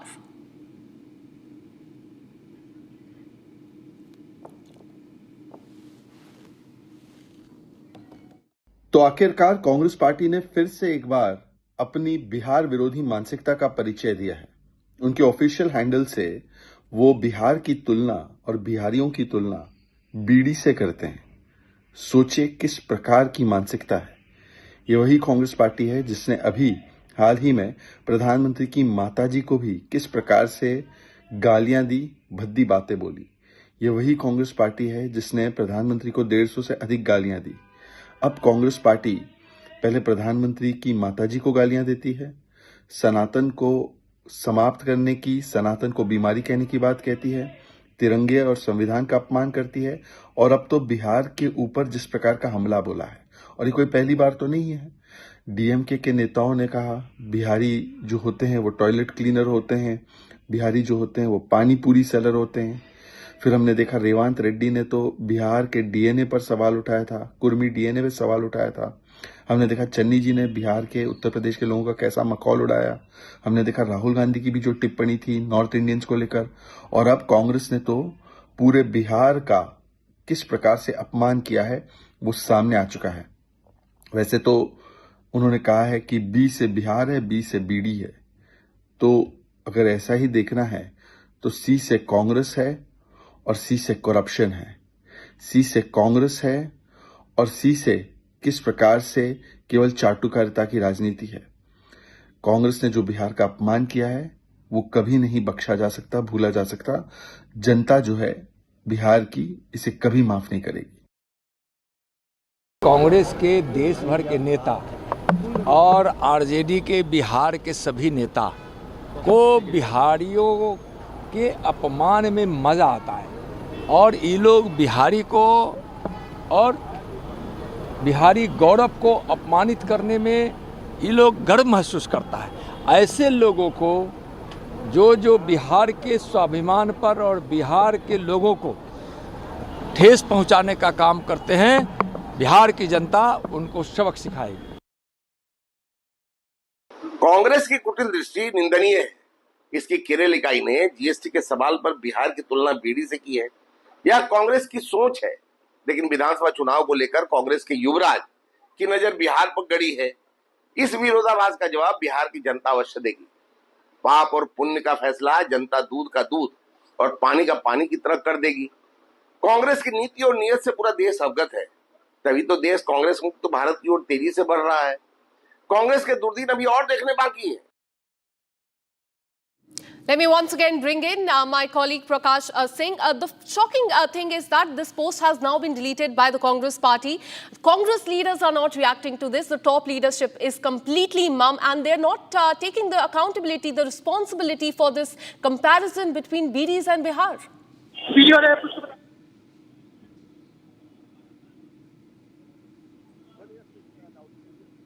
By the Congress, from the Congress. By the Congress, from the Twitter handle of the Congress, and widespread protests have already started from different political parties, because this kind of there's a kind of angst among the people of Bihar for making such statements, and we've been talking to people, and this is kind of a self-goal afflicted by the Congress party itself for the forthcoming Bihar Assembly elections. The way time and again different Congress leaders have provoked the sentiments of people from Bihar who contribute to the development of of other states, because largely migrant laborers flock from different parts of Bihar to the other parts of the world, and that is why they are comparing Biharis with Bidis. On one hand, they take the contribution of people of Bihar for their state's growth and development. On the second hand, they compare them with Bidis, which is demeaning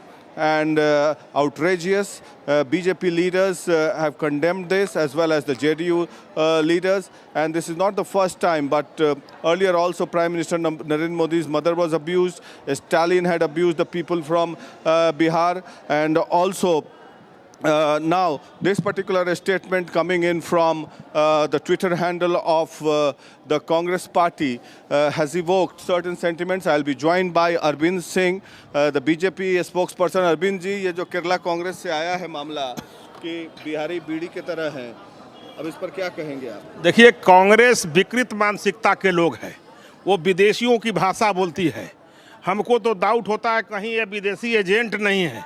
अभी देश में जो राष्ट्रवाद की बात चल रही है, तृतीय अर्थव्यवस्था बनाने की बात चल रही है, दुनिया के लोग, अमेरिका जैसा लोग भारत से भयभीत हो चुके हैं, और ये कांग्रेस जो है भारत को ही तोड़ने में लगा हुआ है। इसका इतिहास भी पहले रहा हुआ है। तो ये कांग्रेसी की मानसिकता जो है भारत तोड़ो है, और राष्ट्रवाद की भावना के साथ एनडीए आज सत्ता में है और तृतीय अर्थव्यवस्था विश्व में बनाने की ओर अग्रसर हैं, और देश के यशस्वी प्रधानमंत्री माननीय नरेंद्र मोदी जी के इसका खामियाजा आपको लगता है कि बिहार के लोग आहत हुए हैं इससे? पूरा बिहार के लोग को अपमानित करने का काम किया है। और अभी जो वो पिकनिक मनाने बिहार में राहुल गांधी जी आए थे और मोटरसाइकिल पर बैठ करके और जो मैरिन ड्राइव ही सब जो घूम रहे थे, उनको ये महसूस हो गया कि बिहार सुरक्षित है, बिहार में सड़कें आज के डेट में बॉम्बे से भी अच्छा। मैंने उनका एक बयान सुना था अरविंद जी, अभी वो कह रहे थे कि मैं बिहार आया, 16 दिन रहा राहुल गांधी, और बड़ा मज़ा आया, बिहार के लोग बड़े अच्छे हैं, और यहाँ से बिहार से गए और बीड़ी बना दिए। देखिए, राहुल गांधी विकृत मानसिकता के लोग हैं।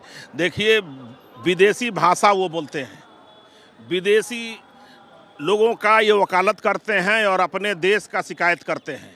ये कहीं न कहीं विदेशों से प्रभावित हैं, अपने देश को तोड़ने में लगे हुए हैं।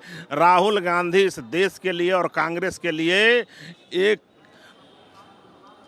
प्रलय हैं।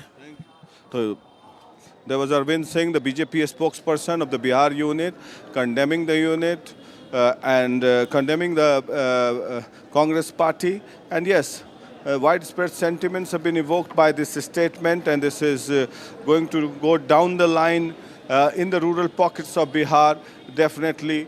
And this is not a comment, but it has hurt the sentiments of the people of Bihar.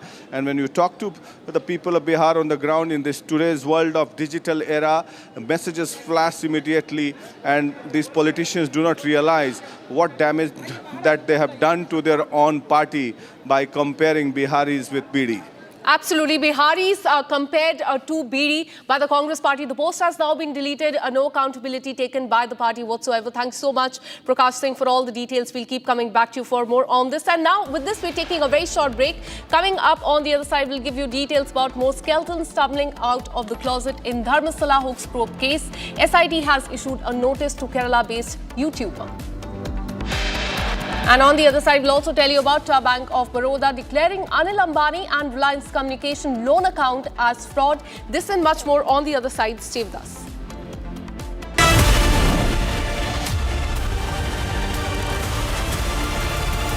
थोड़े में ज्यादा स्वाद, यही तो है इसकी खास बात। वाओ मामा, क्या स्वाद है? अरे मेरे राजा, Amity has been ranked India's #1 not-for-profit private university for 11th year, with top 10 ranked institutions in management, engineering, biotech, law, masscom, telecom, hospitality, fashion and more. Yet another top ranking for Amity University. अब छोलिया हो या लोबिया, सफेद चने या काले चने, सब कुछ मजेदार बने।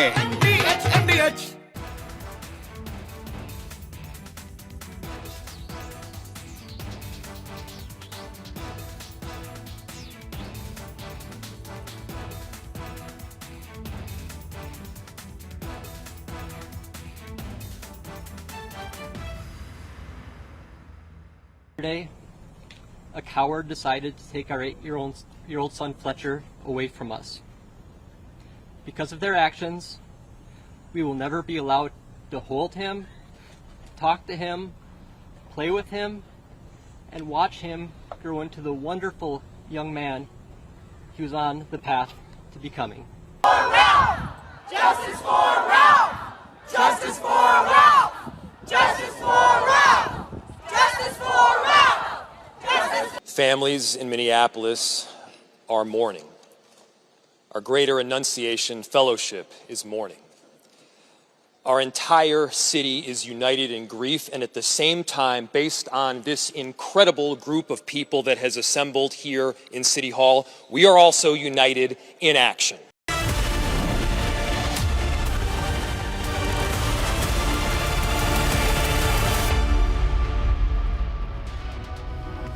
Hello viewers, it's a clash the tennis world has been waiting for. Experience versus youth. Novak Djokovic, the legend, chasing yet another slam. Carlos Alcaraz, the young powerhouse, hungry to take over the throne. The question on our sports meter, can Djokovic stop Alcaraz in the US Open semi-final? Scan the QR code on your screens and have your say. The court awaits, but the debate begins here.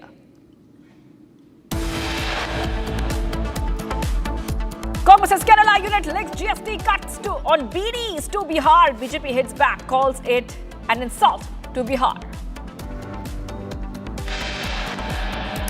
BJP an insult to Bihar. BJP hits out at Congress over its BD Bihar job, says Congress insulting Bihar.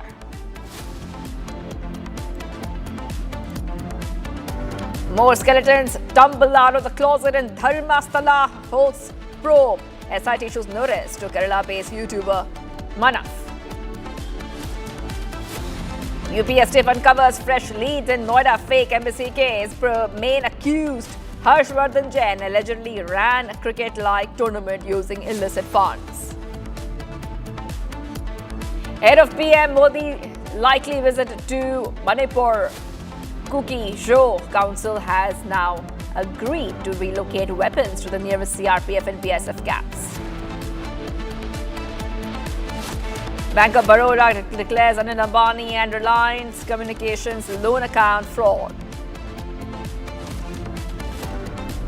Massive controversy over Halal Township advertisement in Raigad district. NHRC writes to Maharashtra government.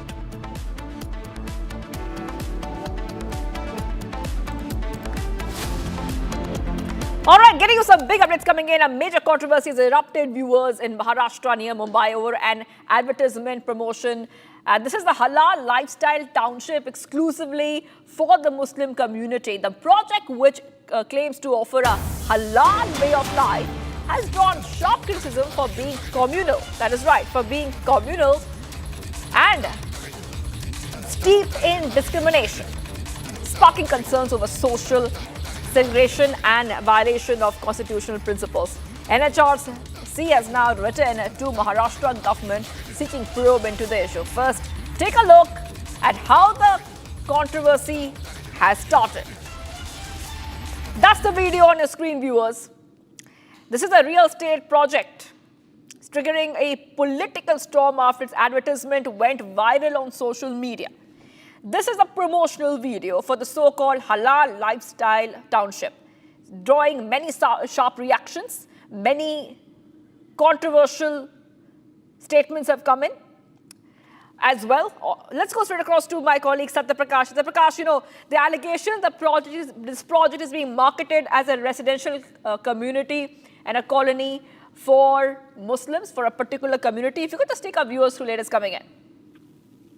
देखिए, जिस तरह से विवाद बढ़ा है, क्योंकि जो हिंदू समाज के लोग हैं यहाँ पे विरोध प्रदर्शन किए थे, और जिस तरह से करजत के नेरल इलाके में ये जो बिल्डिंग है बनाया जा रहा था, अभी प्रोजेक्ट लाया गया था और इसमें साफ तौर से कहा गया था कि एक कम्युनिटी को घर मिलेगा, इसी को लेकर यहाँ पे कम्युनिटी को घर मिलेगा, इसी को लेकर यहाँ पे प्रचार किया गया, हलाल रेसिडेंसी बनाया गया, नाम दिया गया, और जिसको लेकर यहाँ पे जो हिंदू समाज के लोग हैं वो विरोध प्रदर्शन किए। इसके बाद ये मामला तूल पकड़ता गया और ह्यूमन राइट तक पहुंचा।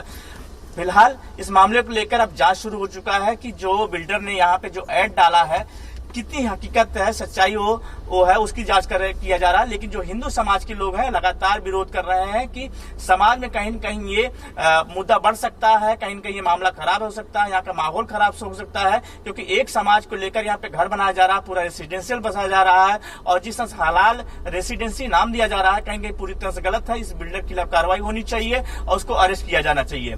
जी, That is right. So this is the video shared by the NCPCR chairperson, and we see that there's a woman. If you play that video once again, there's a woman in a hijab describing the township as a place offering authentic community living with like-minded families. The children are growing in a so-called safely in a halal environment with amenities such as prayer spaces and community gathering within walking distances.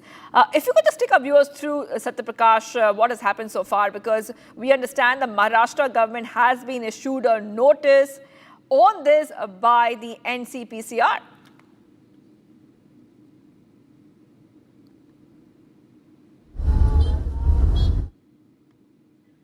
All right, Satya Prakash, I'll be coming back to you right now in a short while. We'll try to, of course, get our viewers the latest updates which are coming in. So this is the real estate project very close to Mumbai. It's triggered a huge political storm. A huge storm has been triggered. And I'm being joined by Ratan Sharda, who's joining us here on the phone line. Thank you for joining us here, Mr. Sharda. And your first reaction, the Maharashtra government is being issued a notice on this. This is a so-called halal lifestyle township project near Mumbai. Now, what we understand is that it's being called a nation within the nation, and that is really raising a lot of eyebrows. Well, see, we have to take a comprehensive look at what we are discussing. If you look at the earlier reaction of all the progressive secular people was that if the township is created by Jains, let us say, which is purely vegetarian, they have a serious problem. There are laws which don't allow you to refuse a flat to somebody who is not following the rule of that particular community. And he can go to court or government can penalize, and you have no right to stop in any cooperative society a certain member whom they feel is not suitable for their kind of, lifestyle. If that is so, and if you object to all this, then you will not object to this particular township. If you say why communities cannot have then their own lifestyle, okay, then every community can have their own lifestyle. Need is transparency. Need is what kind of planning they are doing. What kind of when they say halal society, what do they really mean by it? So either we take a holistic view of what is called secular, what kind of rules we make for the communities and societies. This pick and choose kind of discriminatory approach will not do. If you don't allow any community to discriminate against other community on base of eating habits and base of your way of worship, and there are people who object to somebody having a katha in his home because some other community guy is getting disturbed, then this township has no right to exist. If everybody becomes tolerant to each other, everybody allows other space, then where is the problem? I'm very sure they will not allow non-Muslims in that particular society. So this is our problem, the hypocritical Mr. Ratan Sharda, I really want you to hold on because we're being joined by Mr. Vinod Bansal from the VHP joining us as well. Your first reaction coming in, this is a big uproar over a township. This is a halal lifestyle township. NHRC is already seeking a probe on this. You see, this is the initiative to make another Pakistan within Hindustan. You see, the thing, the halal properties are being created, the halal mentality is being created, on that too on the pious land of Shivaji Maharaj. आप देखिए कि जिस जगह पर भगवान शिवाजी महाराज ने कभी हिंदवी स्वराज की स्थापना की थी, इस मुगलों से युद्ध करते हुए और अपने संभाजी महाराज ने अपने बलिदान दे दिया, उस मराठाओं की पावन धरा को कलंकित करके और वहां पर इस तरह की जो हलाल टाउनशिप बना करके क्या और एक मिनी पाकिस्तान बनाने की कोशिश हो रही है क्या? It should not be tolerated at any cost, because इसी वहां के जो लोकल लोग हैं वो भी वहां से पलायन करने को मजबूर हो रहे हैं. वहां से मुझे मेरे पास जो इनपुट आ रहा है वो भी बड़ा खतरनाक है. कभी जब हलाल टाउनशिप बन जाएगी वहां पर चारों तरफ बकरे कटेंगे तो फिर क्या होगा? आप देखिए जिस तरह से जो इस्लामिक जिहादी मानसिकता के लोग हैं जहाँ रहते हैं वहीं पर वो काटापीटी करने लग जाते हैं, तो आखिरकार वहाँ के आसपास के लोग कैसे रह पाएंगे? और आप देखिए कि जिस तरह से जो जो हलाल के माध्यम से वो सारी गतिविधियां चलेंगी, यानी शरीयत का कानून वहां पर चलेगा। संविधान को न मानने वाले लोग इस तरह की मानसिकता से ग्रसित होकर के और इस तरह की जो टाउनशिप बनाने का काम कर रहे हैं वो ठीक नहीं है। ये तो basically Pakistan with in Hindustan का जो एक सपना ये लोग जो देख रहे हैं वो साकार नहीं हो सकता। कम से कम मराठवाड़ा की वो पावन धरा जहाँ पर शिवाजी महाराज, संभाजी महाराज जैसे वीरों ने और ऐसे असंख्य वीरों ने बलिदान दिया, उस पावन धरा को इस मुगलई सल्तनत से मुक्ति दिलाने के लिए आज वही मुगलई मानसिकता को वहां पर पुनर्स्थापित करने की कोशिशें हो रही हैं। ये तो ठीक नहीं है। Basically it must be stop immediately. और ये देखिए, ये इस तरह से जो रिलीजियस लेवल पर जो डिस्क्रिमिनेशन हो रहा है मजहबी लेवल पर, और वहां पर जिस तरह से जो एडवर्टाइज किया जा रहा है, और वो तो वहाँ के जो लोकल रेजिडेंट्स हैं उनके लिए बहुत बड़ा खतरा एक तरह से क्रिएट हो रहा है। ये अलगाववाद के अड्डे भारत के अंदर नहीं बनने चाहिए। आखिरकार क्यों इस तरह की मानसिकता क्यों पन पा रहे हैं? जिस मानसिकता को स्वयं जो है सऊदी अरबिया ने नकार दिया, जिस जमात को वो जो वहाँ कोई नहीं मानता, वहाँ उनको एक तरह से जमातियों को बैन कर दिया। और यहाँ पर ये जो भारत में रहने वाले जो कुछ कट्टरपंथी लोग हैं मक्का की तरफ मुंह करके और नमाज पढ़ते हैं और यहाँ भारत के विरुद्ध काम करते हैं। ये तो ठीक नहीं है ना। आखिरकार ये जो मानसिकता है, अलगाववादी मानसिकता है, बड़ा क्लियर कट शब्दों में दिख रहा है। Absolutely. Well, thank you for joining us, Mr. Vinod Bansal, and I want to thank Dr. Ratan Sharda, both of them. The BJP also simultaneously, viewers, has reacted to the controversy, saying that the ads like these are very divisive and they should not be, I repeat, they should not be entertained. So this ad controversy, halal housing ad controversy, is getting bigger and bigger. We actually had the reaction coming in. Let's go and play out the reactions on the story. मुसलमानों के लिए अलग से housing complex, उसमें मस्जिद का निर्माण और उसकी खुलेआम जाहिरातबाजी करना, ये पूरी तरह से असंवैधानिक इस प्रकार की बात है। साथ में समाज में अशांतता निर्माण करने वाली और समाज के दो गुट में तेढ़ निर्माण करने वाली ये बात है। मैं इसकी कड़ी निंदा करता हूं और आज के आज राज्य के मुख्यमंत्री और गृह मंत्री माननीय देवेंद्र फडणवीस जी को खत लिखकर मैं इस एड के ऊपर पाबंदी डालने की मांग भी मैं कर रहा हूं। मुसलमानों के लिए अलग से हाउसिंग कॉम्प्लेक्स, उसमें मस्जिद का निर्माण और उसकी खुलेआम जाहिरातबाजी करना, ये पूरी तरह से असंवैधानिक इस प्रकार की बात है। साथ में समाज में अशांतता निर्माण करने वाली और समाज के दो गुट में तेढ़ निर्माण करने वाली ये बात है।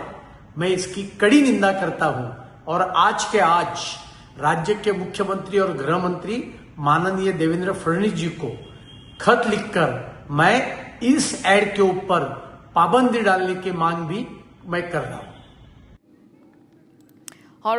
All right. We have Mr. Tuhin Sinha, BJP leader, also joining us here on the phone line. Thank you for joining us here, Mr. Tuhin Sinha. And I just want your reaction coming in. We're getting a lot of reactions from the BJP already. BJP is saying that these kind of ads are controversial. They should not be entertained. Your reaction? Well, absolutely. In a secular country, to segregate areas, halal areas and non-halal areas, I think this is some, we are going in a different tangent altogether, and I don't think this can be condoned. This can be accepted in a secular society. So, we are investigating what really, the area and the plan of that particular builder who had apparently placed the advertisement was. But I don't think such Ghettoism has any place in a developed country, in a modern society, and it should not be encouraged. Rather, it should be condemned by all. Right, and also, there are a lot of people who are saying that this is an example of a nation within the nation. This is not something which should be encouraged. Well, absolutely. Like I said, especially in a cosmopolitan, especially in the financial capital, that place is very close to the financial capital. It's about 50 kilometers away from Mumbai. So, in a developed nation and in the financial capital of the country, such ghettos have absolutely no place. Right. And Mr. Sinha, also, we cannot like single out any other community. If somebody wants to stay in any township, they are more than welcome to. And India leads the way. India talks about democracy. India talks about everyone getting an equal say. The point is, such ghettoization will be harmful for the community for which they are championing the cause. Because eventually, if you segregate the community, if you ensconce them from the development which is taking all around in the other parts of the city, it's actually going to be harmful for that community. And so I think whoever champions such ideas is not a well-wisher of the country and does not have the interest of the country in mind. We had one partition way back in 1947. I don't think the country can afford these mini partitions in every city and in every state. All right, the Halal Lifestyle Township is sparking a huge row. Thank you, Mr. Tuhin Sinha, BJP, from BJP joining us there. We're getting many reactions from the BJP. Let's go and play it out for you. मुसलमानों के लिए अलग से housing complex, उसमें मस्जिद का निर्माण और उसकी खुलेआम जाहिरातबाजी करना, ये पूरी तरह से असंवैधानिक इस प्रकार की बात है। साथ में समाज में अशांतता निर्माण करने वाली और समाज के दो गुट में टेढ़ निर्माण करने वाली ये बात है। मैं इसकी कड़ी निंदा करता हूं और आज के आज राज्य के मुख्यमंत्री और गृह मंत्री माननीय देवेंद्र फडणवीस जी को खत लिखकर मैं इस एड के ऊपर पाबंदी डालने की मांग भी मैं कर रहा हूं।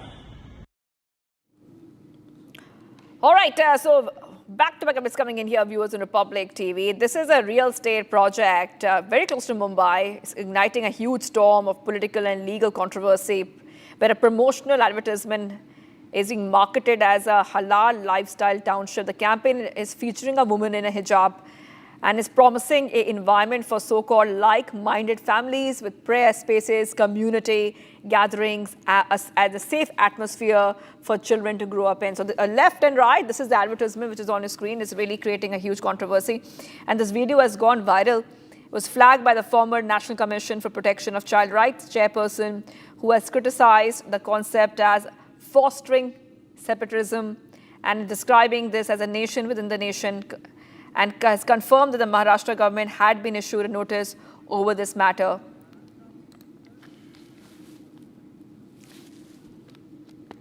All right, we're joined right now by Maharashtra Minister Nitesh Rane on the phone line. Thank you for joining us here, Mr. Rane. Your first reaction coming in. We understand that a notice has been served on this to the Maharashtra government. If you could just help our viewers understand what can we expect next. See, obviously we have a Hindutva government in Maharashtra. A large amount of majority of the Hindu community has elected our government, and we are in power right now. And such kind of, ghetto mindset where, you're making something which is only for one particular community or one particular religion is definitely something that, won't be accepted at large. So now that we have received a complaint, and Maharashtra government and our Chief Minister himself is looking into this entire issue. And so I'm sure such kind of activities and such a kind of projects won't be accepted. And, we will take the necessary action. Okay, we want to understand a little bit more about, why this is creating a huge controversy. Because, this is about, as many people are pegging it, this is nation within a nation. This is also a probe. Will you launch a probe whether this kind of targeted marketing is violating the principles of equality? See, obviously we live in a Hindu Rashtra, and where 90% of us are Hindus. We are not living in Pakistan or Bangladesh where such things will be promoted and accepted. So, it is a very clear-cut something against the law of the land. And there are a number of incidences where if such things are not stopped, they are spreading like wildfire everywhere. So, we will be obviously we will launch a probe to understand, who is been encouraging such kind of things, and who are the mindset and the brains behind it. And I'm sure with information and after investigation, I can only tell you what exactly and who was promoting such activities. Mr. Rane, over 24 hours and you say that the Maharashtra government is yet to take any action. What message are you essentially sending out when there is absolutely no concrete action that has been taken by the government as yet, with the NHRC also now stepping in? Now we have gathered all the information and we let the probe happen and let all the information be gathered, and only after the probe I'll be able to give you some detailed answers to whatever you're asking. But Mr. Rane, prima facie, what is your understanding? Because some have now essentially argued that in those areas, perhaps those from the other community, from the communities, they haven't been actually getting their apartments. That is the reason why the developer had basically come up with this kind of an idea. That is the rationale, that is the argument that has been put forth. See, there are a number of examples around in that vicinity itself where they have changed the name of villages, and where such kind of anti-national activities have started. The NIA had to come into it, and there was a village called Palgam and Palgha, and which was later named into an Islamic name, changed into an Islamic name, and then there was a lot of anti-national activities that were going on there. So, such things, until and unless it is scrutinized and, understood what was the entire intention to create, and create an ad like this and, and allow only one community people to stay all together. And that is why, until and unless the probe is done, all answers cannot come out. Well, in fact, Mr. Rane, one final question that I want to take with you is that as a minister, what is it that you are proposing? What is it that the government can actually assure, given the fact that this only sends across a wrong message, irrespective of which community it is for? It could have come from a Hindu community too. Any divisive messaging that is being done right now would be extremely harmful. So as a government representative, what is it that you're assuring in terms of action, in terms of a proposal that you're basically making to the people of Maharashtra? See, over and over I am saying until unless there is a probe, there is an investigation to understand, what's the mindset behind all such kind of projects. Because there are a number of examples where anti-nationals have got into such activities, and which has caused a lot of trouble before. So I think until and unless that probe is done, see, obviously, if it's done in a good intention... So you believe, Mr. Rane, somewhere down the line you're indicating that there is a possibility of a larger conspiracy at play? The fact that such kind of a divisive politics that is being played, you are basically hinting the possibility of a larger conspiracy at play. This is not just about a builder putting out a simple ad. Yes, because if you see in those surrounding areas of Bhiwandi, Mumra and all those activities, there are a lot of anti-national activities that have come in front for the last lot of years. So I think until and unless the intention is probed, until and unless we understand why was this started and who is encouraging all these things and what has been done we have on the name of construction, until and unless that is probed, we will not be able to answer everything, and we will not be able to ensure everything, because in the past also, as I told you, there were efforts in order to make this nation an Islamic nation by getting people to stay together, and then ensuring Hindus do not stay in that area by doing anti-religion activities too. So all these activities have to be looked at. All these examples have to be kept in front, and then only I think, all answers could come out. Well, thank you very much, Mr. Rane, for joining us on this broadcast. Maharashtra minister hinting at a larger conspiracy at play, a full criminal investigation to be carried out by the government to find out what's the truth. All right, thank you, Shravan, for getting those details. Taking a short break on that note, viewers, the Halal township near Mumbai has stirred up a huge controversy. We are seeing the BJP is calling this entire issue divisive.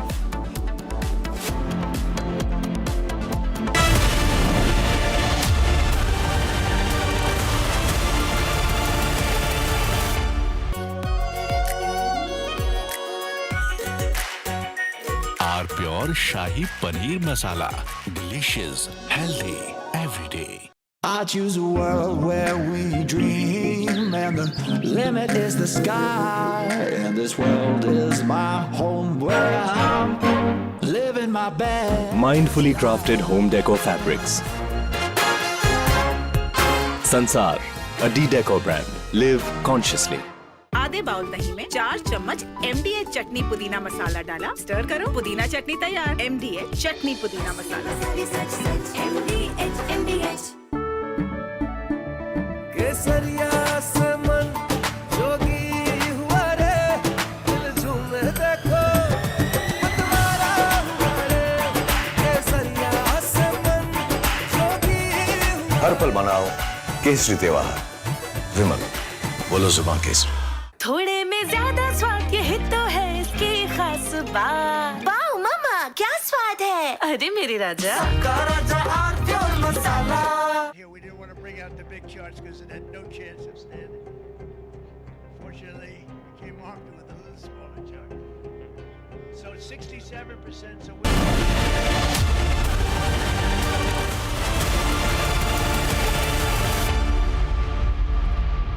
And viewers, let's move ahead. US President Trump hosted a high-powered group of tech executives at the White House last night. He discussed several things with these tech giants, but notably, once a close ally and a prominent tech giant, Elon Musk, was absent. His absence has sparked speculations of Trump-Musk feud intensifying. Here's a report.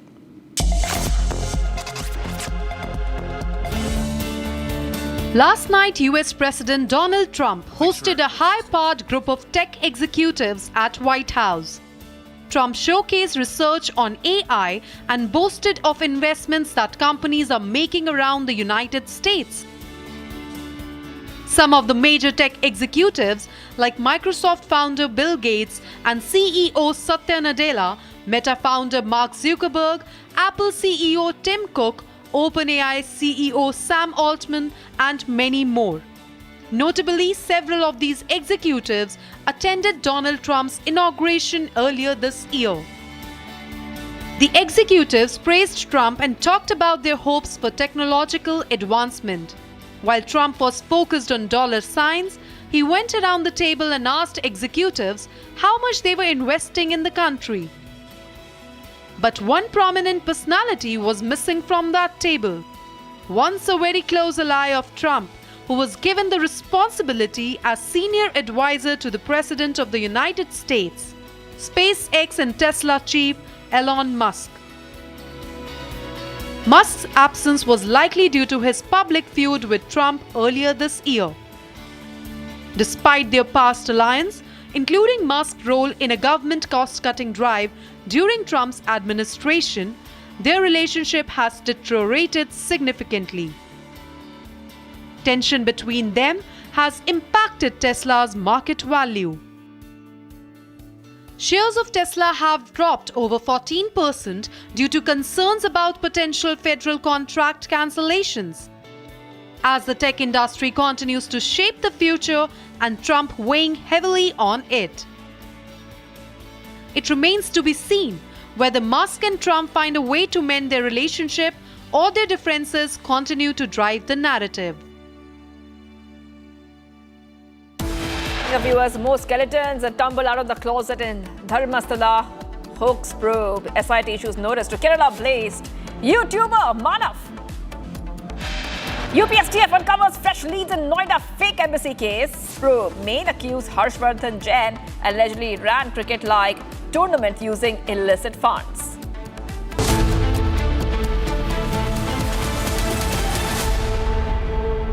Pure सूजी pasta उबालो मिलाओ और खाओ 8 minute में तैयार। क्या taste है सबका राजा आर प्योर मसाला Amity has been ranked India's #1 not-for-profit private university for 11th year, with top 10 ranked institutions in management, engineering, biotech, law, masscom, telecom, hospitality, fashion and more. Yet another top ranking for Amity University. दादी के हाथों का जादू और खुशबू से महकता घर, माँ की मुस्कुराहट और खाने की सुगंध। MDH गरम मसाला, क्योंकि हर रिश्ता है स्वाद से जुड़ा।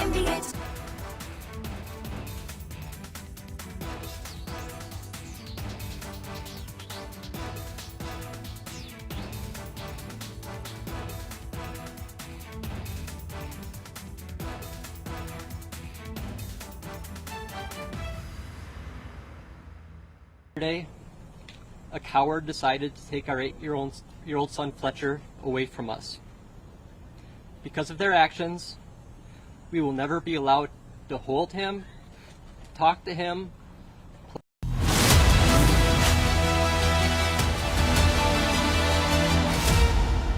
I choose a world where we dream, and the limit is the sky. And this world is my home where I'm living my best. Mindfully crafted home decor fabrics. Sansar, a D-Decor brand. Live consciously.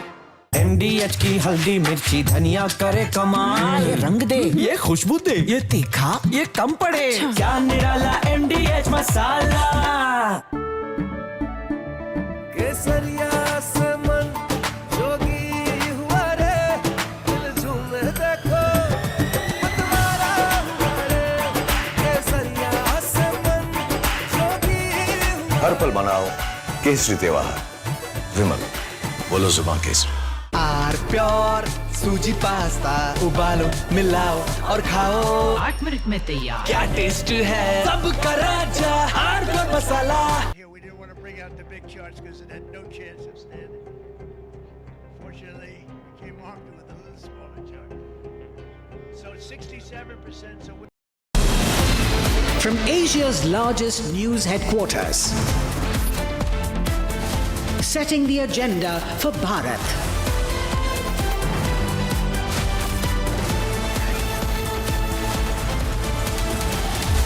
You're watching Republic.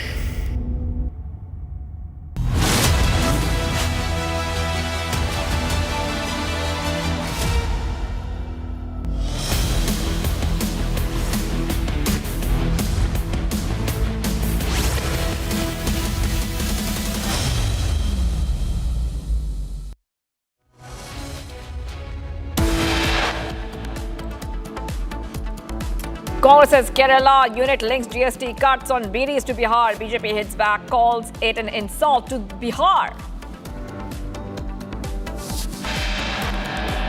BJP hits out at Congress over its BD Bihar jibe, says Congress is insulting Bihar.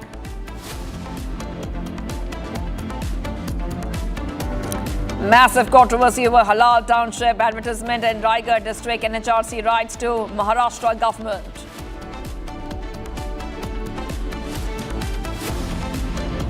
More skeletons tumble out of the closet in Dharmasthala hoax probe. SIT issues notice to Kerala-based YouTuber Manaf.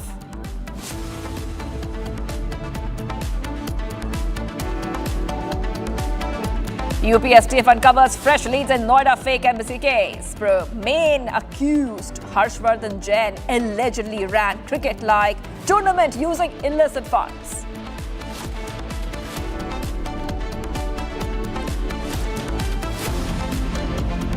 Bank of Baroda declares Anil Ambani and Reliance Communications loan account fraud.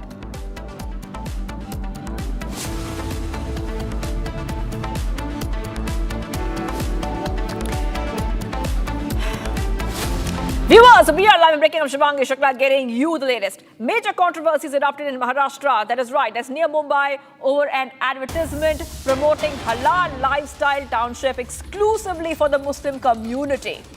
This project, which by the way claims to offer a halal way of life, has drawn sharp criticism for being communal and also heavily steeped in discrimination, sparking concerns over social segregation and the violence of constitutional principles. The NHRC, by the way, has written to the Maharashtra government on this, seeking a probe into this issue.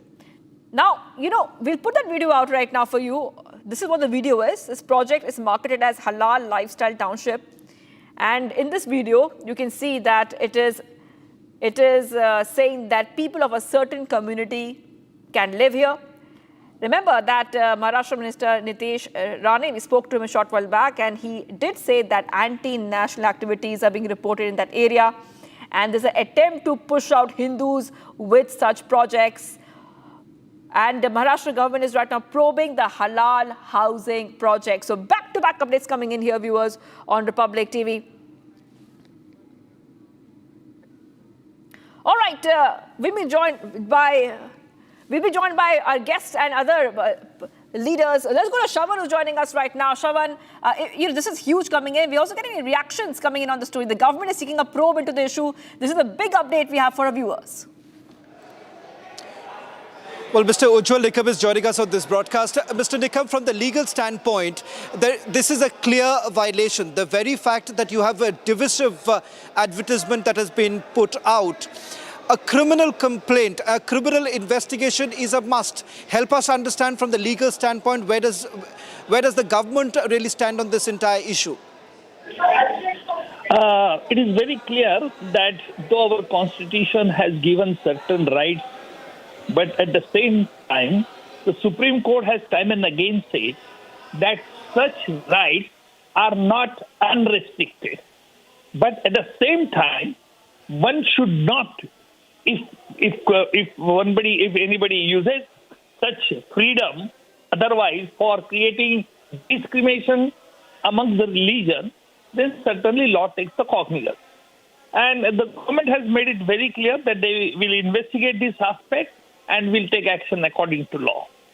As a parliamentarian, I'm asking you this question, Mr. Nikam, because your party colleagues, have essentially indicated that there is a larger conspiracy at play, and this requires further investigation, keeping in mind that similar such of incidents have actually taken place in those very areas. What is it that the government is essentially doing on this entire issue? Because I believe there is no complaint filed as yet.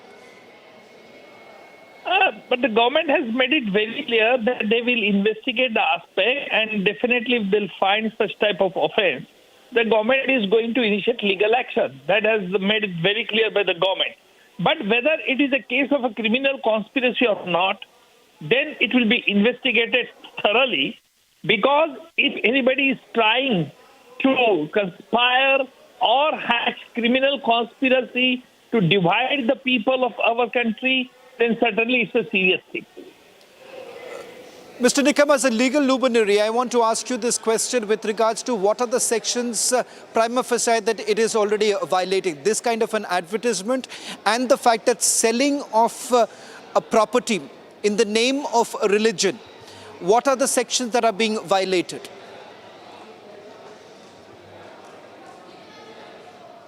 We seem to have lost the line with Rajya Sabha parliamentarian Ujjwal Nikam. In fact, Ujjwal Nikam indicating that the government is cognizant of this entire matter and would be taking legal recourse on this entire issue. We are yet to get an official confirmation from the Maharashtra government as to what action has been taken and whether at all a criminal complaint is going to be filed or not, Shivangi. That's right, Shravan. So we already know that the Maharashtra Minister Nitish Rane spoke to us, and he said that anti-national activities are being reported in this area. And it's a very, very clear attempt to push out Hindus with such projects. There is some more updates coming in. Builders reach site and claim entire areas being defamed. This is the claim of the builders coming in. And we see that builders are reaching the site and to back this halal. Is also joining us on this broadcast. Sanjay ji, आपसे सवाल करना चाहूँगा कि आखिरकार जिस तरह से ऐसे एडवर्टाइजमेंट्स दिए जा रहे थे और एक कम्युनिटी को टारगेट किया जा रहा है, सवाल ये उठाया जा रहा है कि सरकार आखिरकार क्या एक्शन ले रही है इस पूरे मामले को लेकर? कई घंटे बीत चुके हैं पर एक्शन नहीं लिया गया है। देखिए, मैंने बहुत पहले इस विषय के ऊपर अपनी बात रखी थी और एक दो टेस्ट केस भी सामने रखे थे मैंने कि मुंबई में एक हाउसिंग जिहाद का बड़ा भयंकर और खतरनाक किस्म का ट्रेंड चल रहा है। कई बिल्डर छुपा चोरी इस तरह की हरकतें कर रहे हैं। लेकिन ये जो हलाल स्टाइल का जो ऐड आया है, ये निश्चित तौर पर बहुत डेंजरस ट्रेंड है और सरकार को एक्शन लेना चाहिए। इस बिल्डर के खिलाफ कार्रवाई करनी चाहिए।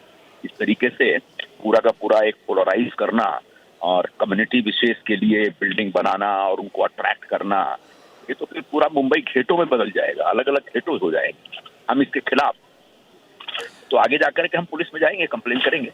संजय जी, आप कह रहे हैं कि आप खिलाफ हैं, आपकी सरकार खिलाफ है। जिससे भी हम लोग ये सवाल करते वो कहते हैं कि देखिए ये डेंजरस ट्रेंड है। जब पर ये सवाल किया जा रहा है कि आपने अब तक किया क्या है, उस पर कोई जवाब नहीं आ रहा। आप कह रहे हैं कि लीगल एक्शन लिया जाएगा, क्रिमिनल कंप्लेंट फाइल की जाएगी, बट कब किया जाएगा और अब तक क्यों नहीं हुआ है?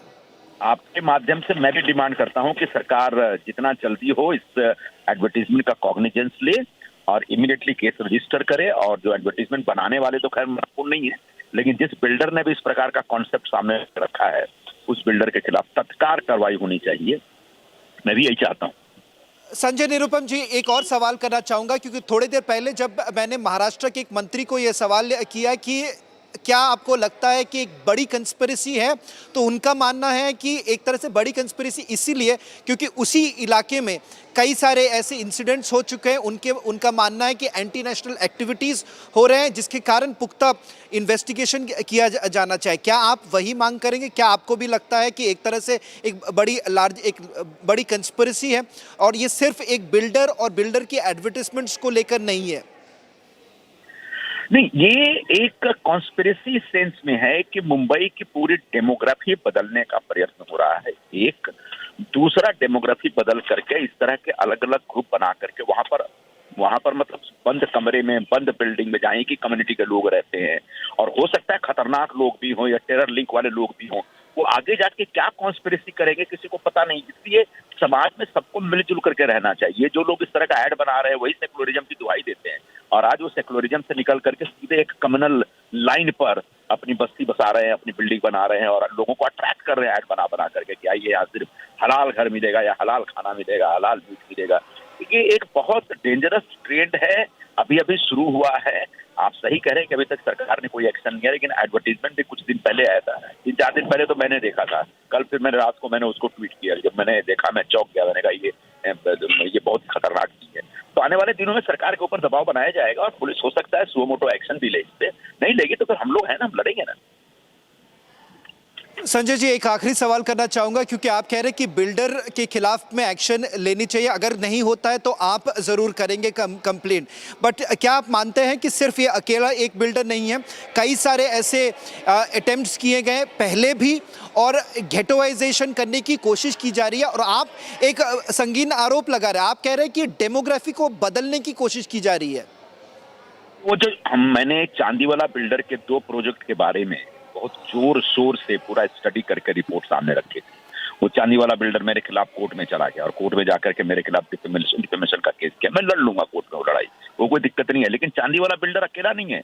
मैंने तभी कहा था कि ऐसे 40-50 किस्म के जो 40-50 मुस्लिम बिल्डर है, वो डेलिबरेटली इस तरह के हाउसिंग जिहाद कर रहे हैं। ये डेलिबरेटली हिंदू लोगों की बस्तियों को एक्वायर कर रहे हैं, वहां पर हिंदू लोगों के घर खरीद रहे हैं, उनको फोर्स कर रहे हैं कि आप जाइए नाला सुपारा में रहिए, वसई विरार में रहिए, और वहां पर धीरे धीरे मुस्लिम बस्तियां बसा रहे हैं। तो ये बहुत बड़ी कॉन्स्पिरेसी है और इस कॉन्स्पिरेसी को कहीं ना कहीं सरकार को आइडेंटिफाई करना पड़ेगा और सख्त कार्रवाई करनी पड़ेगी और हम लोग लड़ेंगे। आप चिंता मत करिए, ये हमारे टारगेट पर है, हमारे निशाने पे है ये विषय, और ये विषय को हम छोड़ेंगे नहीं। मुंबई की डेमोग्राफी बदलने का जो षड्यंत्र चल रहा है, षड्यंत्र को कामयाब नहीं होने देंगे, क्योंकि क्या है, जानबूझ करके ये पूरे मुंबई को मुमरा में और मालवनी में कन्वर्ट करना चाह रहे हैं। और उसके बाद वो एक जब डेमोग्राफिकली चेंज हो जाएगा, उसके बाद वो अपना सरिया लॉ लेके आएंगे। जिस तरीके से पूरे यूरोप में ये लोग कब्जा करने का प्रयत्न कर रहे हैं, वैसे ही मुंबई में भी धीरे धीरे इस प्रकार की हरकत शुरू हो रही है और इसको हम लोगों ने पहचान ली है और पहचानना बहुत जरूरी है। इसकी जानकारी होना बहुत जरूरी है और एक बार जानकारी मिल गई तो इसके खिलाफ निश्चित तौर पर इस तरह से कार्रवाई की जाएगी कि मुंबई का गेटवाइजेशन न हो और मुंबई में जो एक डेमोग्राफिकली सब हम लोग एक साथ रहते हैं और एक बड़ा एक सामाजिक समरसता का वातावरण है, वो वातावरण बरकरार रहे। तो उसको अगर कोई बिगाड़ना चाहेगा तो उसको छोड़ा नहीं जाएगा। बहुत बहुत धन्यवाद Sanjay Nirupam. That was Shiva Sena leader Sanjay Nirupam demanding strong action to be taken against the builder. At the same time, he makes a strong allegation. The allegation being that these are attempts to change the demography of the city. A big allegation being made by Shiva Sena leader Sanjay Nirupam. Shivangi. That is right, and he is saying that this is a form of housing jihad. Some more breaking news coming in right now, viewers on Republic TV. Let's go straight across. Builders are reaching a site and are backing the halal housing project. The builders are backing this project. Entire area is being defamed. That is what the builders are claiming. Now, this is coming in as we keep getting you back-to-back updates and many reactions coming in from different parties. We just spoke to Sanjay Nirupam a short while back, and he, Shiv Sena leader, clearly saying that this is a way to change the demography of the city. Satya Prakash is with us, and I believe he has a builder. Spoken to the builders. Satya Prakash, the builders want to back this project. Yes. What do they say?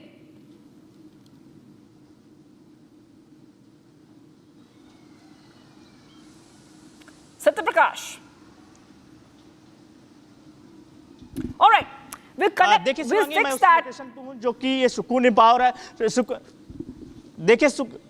देखिए शिवानी, मैं उस जगह पे हूँ जहाँ पर ये building बनने वाला है। ये सुकून एम्पावर है और इसी जगह पर हलाल लाइफ स्टाइल बनने वाला है। ये प्रोजेक्ट है, प्रोजेक्ट अभी बना नहीं है, लेकिन इसको घेरा गया है। ये लैंड है, पूरी ज़मीन है, और पीछे जो है पूरा ये ज़मीन है और ये गेट है। यहाँ पर कोई मौजूद नहीं है, ताला लगा हुआ है, क्योंकि जब से विवाद हुआ है यहाँ पे जो गार्ड थे वो चले जा चुके हैं और यहाँ पे ना बिल्डर कोई आदमी है, कोई भी मौजूद नहीं है। ये यही जगह है जहाँ पर हलाल रेसिडेंसी बनाने की बात कही गई है बिल्डर द्वारा, जो ऐड दिया गया है। लगातार इसका विरोध हो रहा है। ये तस्वीरें देख रहे हैं किस तरह से ये जो ज़मीन है, इसी जगह पे बिल्डिंग बनाकर एक समुदाय के हित को देखते हुए यहाँ पे सारे जो सुविधाएं रहती है उनको देने की बात कहा गया है। फिलहाल बिल्डर की तरफ से यहाँ पे कोई मौजूद नहीं है। अंदर पूरा जो है ज़मीन है और यहाँ पे ताला लगा दिया गया है। यहाँ के जो लोग कह रहे हैं कि काफ़ी दिन से, जब से ये विवाद हुआ है, तब से यहाँ पर जो गार्ड था वो भी जा चुका है। और मैं तस्वीरें दिखा रहा हूँ किस तरह से ये जो ज़मीन है पूरा घेरा गया है। इस ज़मीन को पूरा घेरा गया है और ये पूरे लैंड को पूरी तरह घेर दिया गया है और इसी जमीन पर यह प्रोजेक्ट बनने वाला था। लेकिन उसके पहले विवाद हुआ, जिस तरह से ऐड डाला गया कि एक समाज को हित में देख के ये घर बनाया जाएगा और इसका जो हलाल लाइफ स्टाइल नाम दिया गया, यही सुकून एम्पावर है। मुस्लिम बिल्डर जो आसपास रहते हैं उनका कहना है कि जो शब्द को यूज किया गया है, हलाल शब्द का जो यूज किया गया है, गलत नहीं किया गया है। यहाँ पे लोग सपोर्ट कर रहे हैं, लेकिन कहीं ना जिस तरह से ह्यूमन राइट ने नोटिस भेजा है ये जो प्रोजेक्ट को लेकर, उसके बाद महाराष्ट्र सरकार आने वाले दिनों में जांच करेगी।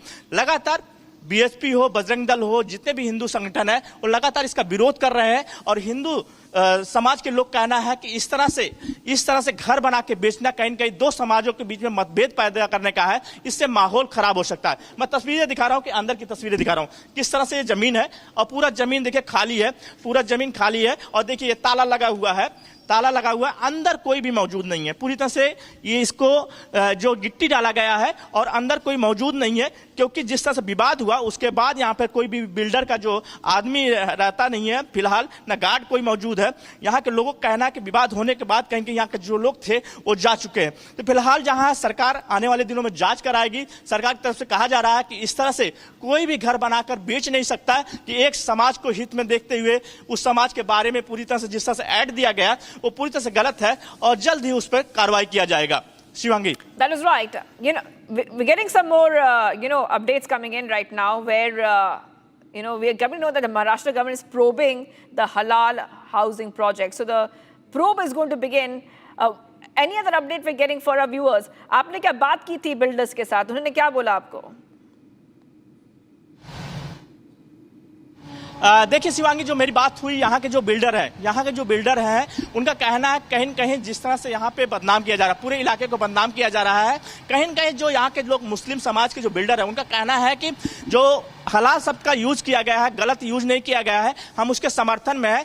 जिस तरह से यहाँ पे पूरे इलाके को बदनाम किया जा रहा है, उसकी वजह से कहीं घर नहीं बिकेगा। कहीं न कहीं ये चीज साफ तौर से दिख रहा है कि यहाँ पे घर बेचने के लिए इस तरह से किया गया है हरकत, कि जिसकी वजह से कहा जा रहा है कि क्योंकि इस इलाके में लगभग 80% एक ही कम्युनिटी के लोग रहते हैं, तो उसी हित को देखते हुए कहीं घर बना जा रहा है। तो यहाँ के जो बिल्डर है उनका कहना है कि जो ये बिल्डर ने जो शब्द का यूज किया, हलाल शब्द का यूज किया है, गलत नहीं किया है, हम उसके समर्थन में है।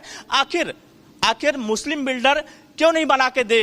क्योंकि हिंदू जो बिल्डर है वो साफ तौर से जो मुस्लिम समाज को जरूरत होती है वो बना के नहीं देते। अब मुस्लिम बिल्डर अगर कर रहे हैं तो गलत नहीं कर रहे। कहीं न कहीं जो यहाँ आसपास के जो मुस्लिम समाज के बिल्डर है, इस बिल्डर के जो सुकून बिल्डर है उसके समर्थन में खड़े हो गए हैं और कह रहे हैं कि जो भी सरकार कार्रवाई करना करे, लेकिन जिस तरह से यहाँ पे बदनाम करने की कोशिश किया जा रहा है वो गलत है। हम इस बिल्डर के साथ में है। अगर मुस्लिम लोगों का हम लोग ध्यान नहीं देंगे तो कौन देगा? जी। Yes, I'll come back to you. Thank you for getting those details. And we also spoke to the Maharashtra Minister Nitish Rane, who spoke to our senior editor Shravan Sen and said that anti-national activities are being reported from that area. Let's play out that interview. What message are you essentially sending out when there is absolutely no concrete action that has been taken by the government as yet, with the NHRC also now stepping in?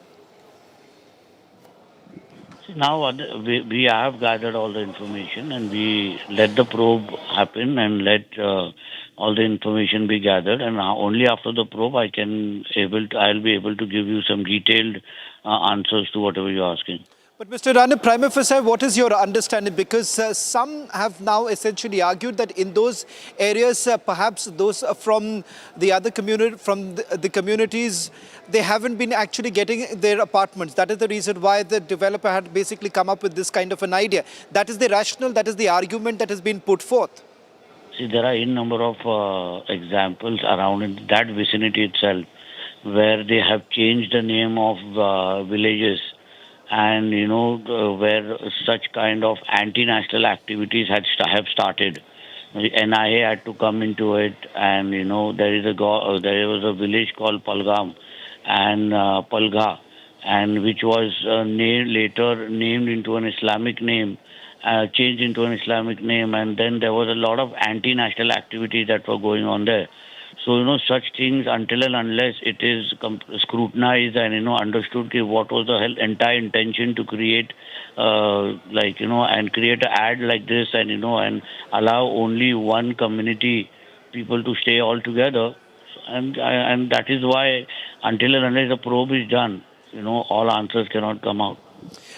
Well, in fact, Mr. Rani, one final question that I want to take with you is that as a minister, what is it that you are proposing? What is it that the government can actually assure, given the fact that this only sends across a wrong message, irrespective of which community it is for? It could have come from a Hindu community too. Any divisive messaging that is being done right now would be extremely harmful. So as a government representative, what is it that you're assuring in terms of action, in terms of a proposal that you're basically making to the people of Maharashtra?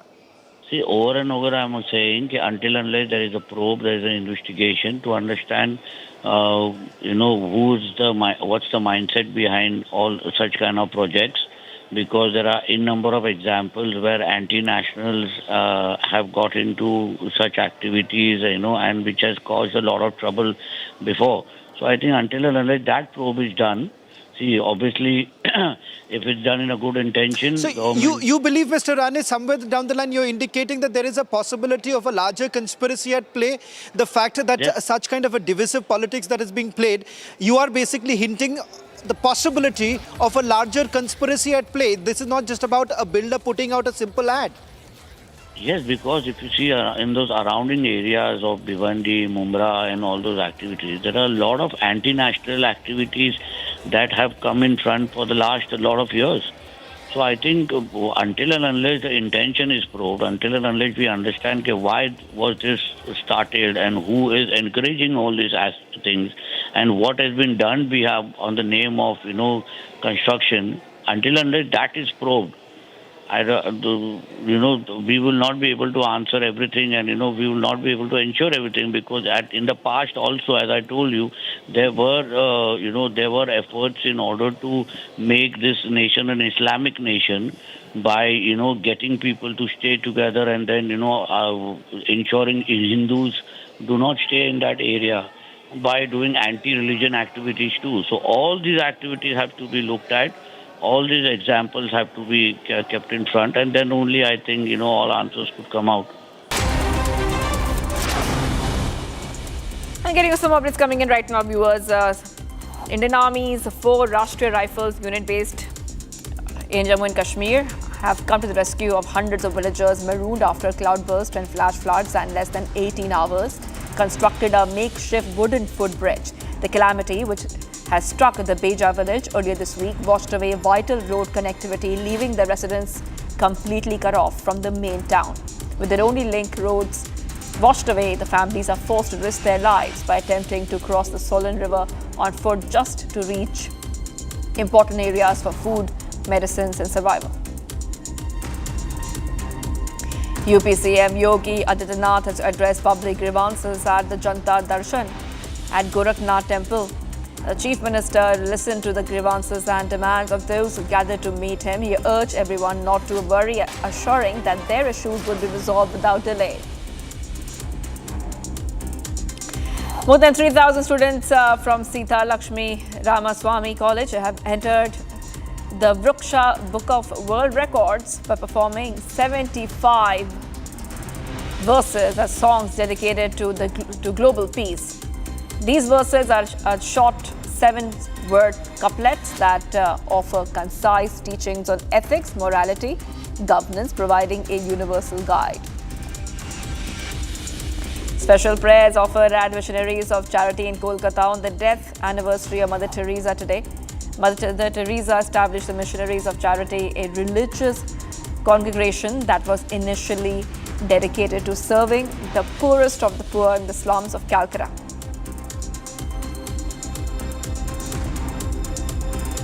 Occasion of Teachers' Day, renowned sand artist Sudarshan Patnaik created a sand art depicting former President Radhakrishnan. Dr. Radhakrishnan was nominated 27 times for the Nobel Prize, 16 times in literature and 11 for peace. His renowned work includes Indian philosophy, the philosophy of Upanishads, and an idealist view of life.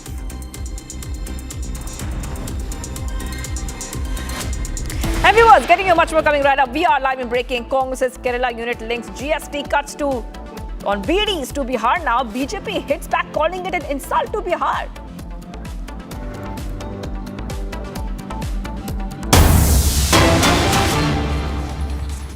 Corporation के लोग उसमें रहने वाले हैं। कोई गाड़ी का breakdown न हुए या कुछ गाड़ी वहाँ से हटानी पड़ी, जीरो पार्किंग रूट को पूरा सैनिटाइज करना है, तो इसके लिए हमने 54 क्रेन्स की भी व्यवस्था करके रखी है, जो इस तरह के कुछ गाड़ियाँ ब्रेकडाउन हो गई तो उसका वो देखभाल कर सके। इसके अलावा 6 इमरजेंसी एम्बुलेंसेस लगा के रखी है, पर्टिकुलरली गिरगांव चौपाटी के ऊपर में, जिससे कि अगर एक आधी किसी को इमरजेंसी में ज़रूरत पड़े तो वो एम्बुलेंस के थ्रू मूवमेंट पॉसिबल हो सके। इसके अलावा कुछ रूट जो है गिरगांव चौपाटी पर से जो हमने इमरजेंसी के लिए हमने बना के रखे हैं, only in case of emergency वो रूट्स का इस्तेमाल किया जाएगा।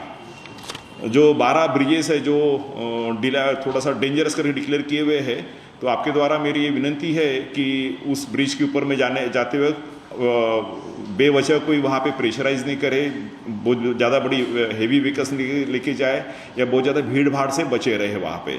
उसका लिस्ट हमने नोटिफिकेशन में दिया है, तो आपके द्वारा उसको ज़्यादा से ज़्यादा पब्लिसिटी देवे, ये आपसे विनंती है।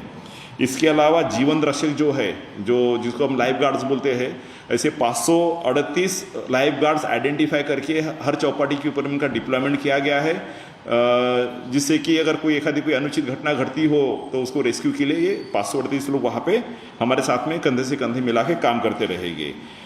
सोशल मीडिया के द्वारा भी हम रियल टाइम जो ट्रैफिक सिचुएशन है वो आप तक पहुँचाते रहेंगे।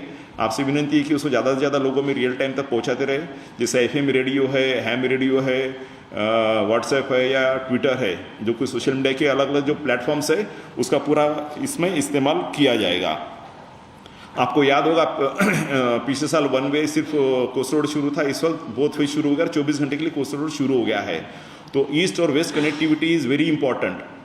तो उसके लिए जो ईस्ट फ्रीवे की तरफ से जाने वाले लोग डिमिलर रोड की तरफ से वो सिंदूर ब्रिज का इस्तेमाल करते हुए वो मेट्रो जंक्शन होते हुए प्रिंसेस स्ट्रीट फ्लाईओवर द्वारा वो कोस्ट रोड का इस्तेमाल कर सकते हैं। दूसरा जो है अवतार सिंह बेदी जो CST जंक्शन के पास में CST जंक्शन आगे में मेट्रो जंक्शन होती है, वो भी आगे में कोस्ट रोड का इस्तेमाल कर सकते हैं, जिससे कि जो इम्पोर्टेंट है कोई इमरजेंसी मूवमेंट है तो इमरजेंसी मूवमेंट के लिए ये रास्ता 24 घंटा खुला रहेगा। इसमें कोई ट्रैफिक का इशू नहीं है। It is like a green corridor and will ensure that. और जिस तरह से हमने बहुत सारे रोड्स वगैरह जिसका डिटेल में नोटिफिकेशन हमने इशू किया हुआ है, आप लोगों से विनती है कि उसकी ज़्यादा से ज़्यादा पब्लिसिटी दें, जिससे कि लोगों को कम से कम तकलीफ हो। Thank you. कोई एडवाइजरी ट्रैफिक की तरफ से, क्योंकि कल के दिन बहुत से लोग पप्पा के दर्शन करने के लिए सड़कों पर रहेंगे, गाड़ियाँ कब निकले, या फिर ऐसी कोई एडवाइजरी आपकी तरफ से? क्योंकि ट्रैफिक कुछ ज़्यादा है, हमने देखा मतलब पिछले कुछ समय में हमने देखा हर सड़क ट्रैफिक से जाम, आपको किसी भी जगह जाना है तो बहुत समय लगता है, बॉटल नेक से कई जगह पे। क्या पार्किंग की कोई व्यवस्था अलग से क्रिएट की गई है? देखो रूट जो डाइवर्ट किए गए, जो रोक दिए जाएंगे, उसके आगे तक किसी जाने देने वाले नहीं है। लोग जो जाएंगे दर्शन के लिए उनको तो रोका नहीं जा सकता, बट लोकल पुलिस के साथ में हमारा भी डिप्लॉयमेंट रहने वाला है, तो लोकल पुलिस हम मिला के जितना क्राउड मैनेजमेंट कर सके अच्छी तरीके से वो सब करने वाले हैं। सर काफ़ी भीड़ होती है, सिक्योरिटी काफ़ी बढ़ाई जाती है, ट्रैफिक पुलिस आपके अंदर में आता है, ट्रैफिक पुलिस को कोई धमकी भरा SMS उनके कंट्रोल में आया है क्या? थोड़ी उसकी जानकारी से क्या मुंबई पुलिस से साझा किया है? जो कुछ भी आया है वो क्राइम ब्रांच उसका तफ्तीश कर रही है, तो उनसे आप पूछ लीजिए। एक्चुअली हमारा विजिबिलिटी बहुत ज़्यादा है ट्रैफिक का, जो हमारा social media presence is very huge. तो आपने पहले भी देखा होगा काफ़ी कुछ हमारे सोशल मीडिया प्लेटफॉर्म पे आए थे सब बहुत सारे मैसेजेस। सर AI की बात कर रहे थे, क्या उस AI से ट्रैफिक में भी मदद लेने की तैयारी में है, या फिर वो महज क्रिमिनल और बाकी चीज़ों से संबंधित है? ट्रैफिक का जो AI है हमारा, वो data is related to all CCTV surveillance all across the city. कैसे काम थोड़ा एक्सप्लेन करें। उसमें जो हमारा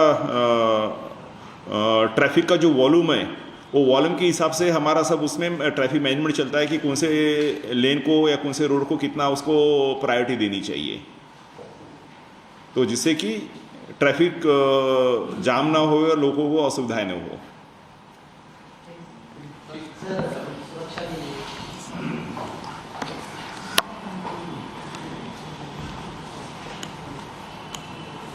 गणेशोत्सव में कल अंतिम दिन के विसर्जन के हिसाब से मुंबई पुलिस ने व्यापक तैयारी की है, और आप सबको मालूम है कि इस साल ये राज्य महोत्सव के रूप में महाराष्ट्र शासन की तरफ से मनाया जा रहा है। हमारे पास मुंबई शहर में तकरीबन 6,500 सार्वजनिक गणपति और 1.5 लाख से ऊपर गर्भवती गणपति है। कल उनका विसर्जन होने वाला है। उसके लिए जो 65 नेचुरल जो विसर्जन की जगह है और 205 कृत्रिम तालाब है, वहाँ पर जो तैयारी चाहिए वो सभी तैयारी मुंबई पुलिस ने किया है। वहाँ पर BMC की मदद से वहाँ प्लेट्स लगाना है, क्रेन है, तराफा है, पब्लिक एड्रेस सिस्टम है, CCTV है, लाइफ गार्ड है, वो सब चीज़ें वहाँ पर हमारा नियोजन, इसके साथ साथ वहाँ बैरिकेडिंग है, वॉच टावर है, वो सब तैयारी वहाँ पर हो चुकी है। उसके साथ साथ इस बंदोबस्त में हमारा जो डिप्लॉयमेंट है उसमें तकरीबन 10 एडिशनल कमिश्नर रैंक के अधिकारी, अराउंड 40 DCP रैंक के अधिकारी और 3000 इंस्पेक्टर और असिस्टेंट इंस्पेक्टर रैंक के अधिकारी, उसके साथ साथ 18,000 मैन पावर हमारे कांस्टेबल्स भी इस बंदोबस्त में लगाए गए हैं। उसमें 14 कंपनी SRPF का, 4 कंपनी CAPF, उसके साथ हमारा 3 राइट कंट्रोल का जो टीम्स है वो लगाया गया है, QRT, BDDS, CCTV वैन, इन सब का समावेश भी इसके अंदर किया गया है। इसके साथ साथ हमारे मुंबई शहर में तकरीबन 10,000 के आसपास CCTV कैमराज हैं, जो हर इम्पोर्टेंट रूट और विसर्जन की जगह सब निगरानी रखेंगे। हमारे हर पुलिस स्टेशन में बीट मार्शल और पेट्रोलिंग मोबाइल का एक सिस्टम है, उसमें 400 के आसपास पेट्रोलिंग मोबाइल और 350 बीट मार्शल भी गश्ती के लिए उपलब्ध रहेंगे। महिला सुरक्षा को ध्यान में रखते हुए हर पुलिस स्टेशन एरिया में हमारा निर्भया जो स्क्वाड है उसकी टीम्स पेट्रोलिंग के रहेंगी। उसके साथ साथ प्लेन क्लोथ में भी महिला अमलदार और महिला अधिकारी उनका पेट्रोलिंग सिस्टम और पुलिस प्रेजेंस हमने रोड पे और विसर्जन की जगह रखा गया है। उसके साथ साथ हमें इस बंदोबस्त में AI का भी उपयोग हम लोग करने वाले हैं। इसकी माध्यम से हम लोग जहाँ ज़्यादा क्राउडेड प्लेसेस हैं उनकी मॉनिटरिंग, उसके साथ साथ किस इम्पोर्टेंट रूट पे किस पॉइंट पे ज़्यादा क्राउड है, किस गणपति का लोकेशन क्या है, वो सब चीज़ें कैसे उसको ईज आउट किया जा सकता है, उसकी मॉनिटरिंग वो सब भी AI की तरफ से हम लोग करने वाले हैं। इसके साथ साथ हमारा कंट्रोल रूम जो है इसमें 100 नंबर 112 ये भी पूरी तरह से कार्यान्वित है। किसी भी नागरिक को अगर मदद की ज़रूरत होती है तो इमीडिएटली वो इस पर कॉल करें, हम बहुत स्विफ्टली उसके उस पर रिस्पॉन्ड करेंगे। 2 प्रोहिबिटरी ऑर्डर जो है उसके मुंबई पुलिस ने रिसेंटली हम लोगों ने इशू किया है। एक ड्रोन के बारे में है कि ड्रोन की जो कुछ रेड जोन हमारे डिक्लेयर हैं वहाँ पर बिना परवानगी ड्रोन जो है उसका उड़ाना प्रतिबंधित किया गया है। दूसरा उसके साथ साथ हमारा जो विसर्जन के बाद जो मूर्ति है उसका फोटोग्राफी करके उसको सोशल मीडिया पे या इधर उधर सर्कुलेट करना, उसके लिए भी हमने एक प्रोहिबिटरी ऑर्डर इशू किया है। उसका भी हमारी सबसे अपील है कि उसको फॉलो करें। मुंबई के सभी नागरिकों से हमारा अपील रहेगा कि जो गणोत्सव है हर्षोल्लास से मनाएं और जहां भी आपको पुलिस की मदद लगती है हमारे कंट्रोल रूम को कॉल करें, हम इमीडिएटली मदद के लिए सामने आएँ। Thank you. सर इधर बता दीजिए कि मुंबई पुलिस से कितने जवान तैनात हैं सुरक्षा के तौर पर?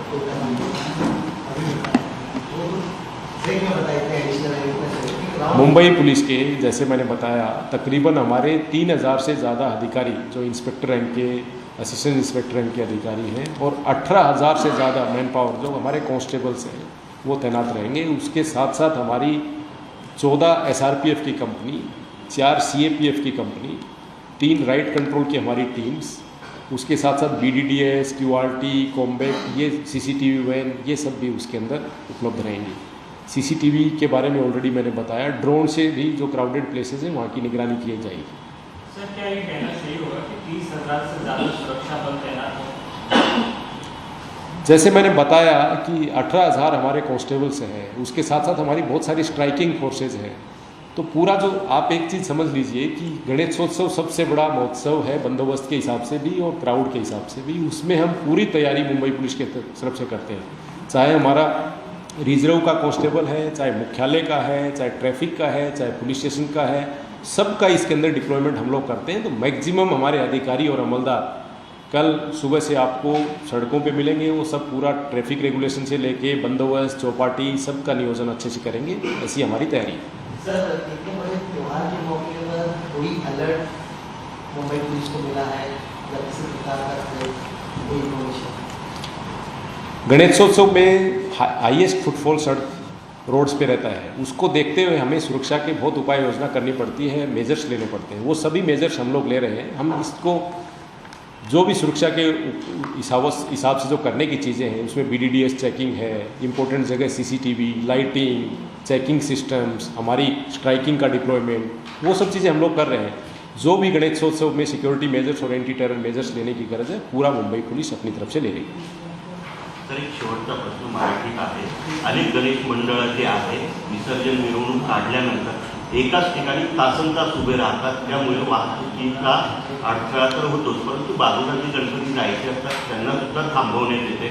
यावर आपल्याकडनं काय उपाय करण्यात येईल? यावेळी आमचे प्रत्येक पोलीस स्टेशन लेवलवर मंडळासोबत मीटिंग झालेली आहे। इवन इकडे पण मुख्यालयामध्ये आम्ही त्याची जो समन्वय समिती आहे त्यांच्यासोबत मीटिंग घेतलेली आहे आणि तशी अपील आम्ही केलेली आहे। जसे मी सांगितलं आहे अगोदर की आमचा डिप्लॉयमेंट इतका व्यापक आहे, कॉम्प्रिहेन्सिव्ह डिप्लॉयमेंट आहे मुंबई पोलिसांचं। कुठलाही तुम्ही महत्त्वाच्या सडक बघा, जंक्शन बघा, तिकडे आमचे डिप्लॉयमेंट राहणार आहे आणि ऐसे ठिकाणी आम्ही इमिजिएटली इंटरव्हेन्शन करू आणि कुठल्याही ठिकाणी वाहतूकचा अडथळा किंवा लोकांना गैरसोय होणार नाही ते आम्ही इन्शोर करू। थँक्यू। यानंतर पत्रकार मित्रांना चहा पाण्यासाठी आमंत्रित करण्यात येते। थँक्यू।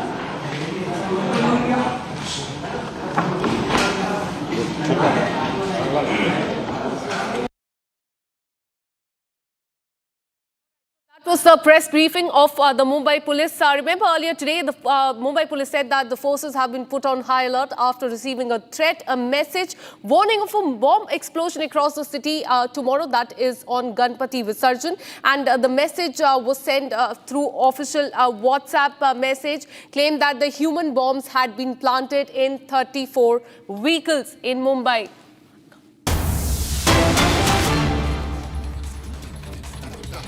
देश के टैक्स स्ट्रक्चर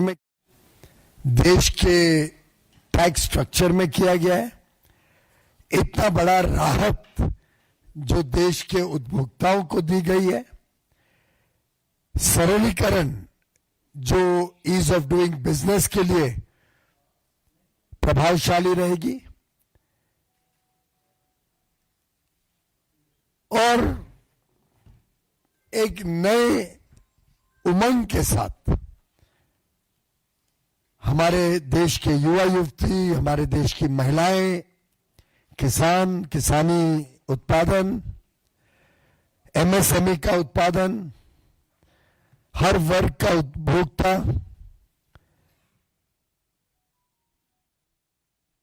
दुकानदार हो,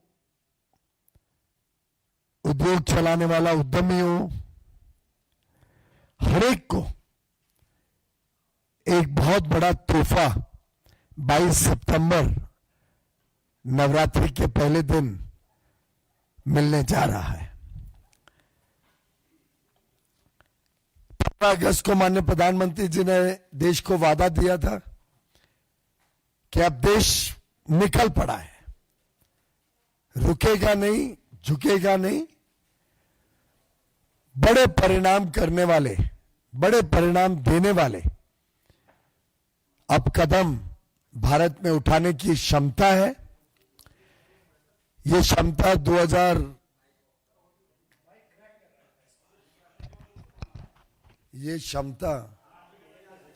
ये क्षमता जरा पैशन आ जाता है ना, ये क्षमता देश में 2014 में नहीं थी। जब हमारी सरकार आई, उस समय की अर्थव्यवस्था हम सब जानते हैं कितनी कमजोर थी। हम सब जानते हैं कि 10 साल कांग्रेस के शासन में भ्रष्टाचार करने के अलावा प्रभावशाली कदम या ट्रांसफॉर्मेशनल रिफॉर्म के कोई कदम उठाए नहीं गए। वादे बहुत मिलते थे, एक्शन मिसिंग था। अटल जी ने कल्पना की थी एक टैक्स की, कि सभी 30-35 अलग अलग प्रकार के टैक्स, ड्यूटी, लेवीज, इन सबको एकत्रित करके एक टैक्स बनना चाहिए। 2004 में अटल जी चुन के नहीं आए, यूपीए की सरकार वादा देती रही, कांग्रेस के वित्त मंत्री बार बार कहते रहे कि हम एक टैक्स लाएंगे देश में, लेकिन कोई राज्य सरकार उन पे विश्वास ही नहीं करती थी। कोई राज्य सरकार को ये कॉन्फिडेंस नहीं था कि ये बदलाव करने से अगर घाटा हो जाए या रेवेन्यू कम हो जाए तो केंद्र सरकार उनकी मदद करेगी। ये प्रधानमंत्री नरेंद्र मोदी जी का दृढ़ संकल्प था और आर्थिक सोच स्पष्ट थी, जिसके कारण उन्होंने ये हिम्मत की कि केंद्र सरकार जो भी राज्य में जीएसटी आने के बाद अगर रेवेन्यू कम होगा या ग्रोथ, रेवेन्यू की बढ़त 14% से कम होगी, उसको केंद्र सरकार कॉम्पेंसेशन के माध्यम से पूरा करेगी 5 साल के लिए। अब सोचिए कितनी बड़ी हिम्मत की बात थी। आप जब जीएसटी ला रहे हो, सरलीकरण कर रहे हो, 35 अलग अलग अफसर लोगों के यहां जाते थे, फॉर्म भरने पड़ते थे, कितनी कठिनाइयों से व्यापार और उद्योग जगत गुजरता था। ऑक्ट्रॉय भरो, किधर एंट्री टैक्स भरो, सेल्स टैक्स अलग है, सेंट्रल सेल्स टैक्स अलग है, एक्साइज ड्यूटी अलग है, अन्य सेस अलग अलग स्टेट्स लगाते थे, उस समय की केंद्र सरकार के भी टैक्सेस, ड्यूटीज और सेसेस होती थी, उन सबको संकलित करके एक प्रकार से बड़ी राहत दी उद्योग जगत को, व्यापार जगत को और उपभोक्ताओं को भी। जो सभी टैक्स मिला के जो बोझ पड़ता था उन्हें दिखता नहीं था, क्योंकि वो अलग अलग लेवल पे था, उसका कैस्केडिंग इफेक्ट था, मल्टीपल लेवल्स पे टैक्स, यानी टैक्स के ऊपर टैक्स लगता था। एक्साइज पहले लगती थी तो सेल्स टैक्स एक्साइज के ऊपर लगती थी, ऑक्ट्रॉय सेल्स टैक्स एक्साइज दोनों के ऊपर लगती थी। अगर बीच में सेंट्रल सेल्स टैक्स 4% अलग लगा तो उसके ऊपर भी ऑक्ट्रॉय लगती थी, उसके ऊपर भी सेल्स टैक्स लगता। तो ये सब कठिनाइयां, आपको याद होगा कुछ वरिष्ठ पत्रकारों को सी फॉर्म का कितना मुसीबत होती थी व्यापारियों के लिए। इन सब को समाप्त करके प्रधानमंत्री मोदी जी ने एक जीएसटी लागू किया, उपभोक्ताओं का बोझ कम किया, सरलीकरण किया। 2017 पहली जुलाई से 5 साल तक राज्य सरकारों को कमिट किया, विश्वास दिलाया कि 14% वार्षिक हर वर्ष बढ़त भी मैं कमिट करता हूं कि अगर आज 17 में आपका 100 रुपए इकट्ठे होते हैं तो अगले साल 114 कमिट करता हूं। उसके अगले साल सिर्फ 14 नहीं, 114 पे 14%, यानी लगभग 16 हो गए, 130। उसके अगले साल 14%, 130 रुपए पे। इस प्रकार से माननीय प्रधानमंत्री मोदी जी, जिनके ऊपर विश्वसनीयता भी थी, सभी राज्य, विपक्षी राज्यों ने भी मिलकर रेट्स तय किए, स्लैब्स तय किए, पूरा प्रोसेस कॉन्स्टिट्यूशनल अमेंडमेंट किया गया और समय समय पे 2017 से 24-25 तक समय समय पे जहां जहां संभव हुआ माननीय प्रधानमंत्री जी रेट्स कम करते ही रहे।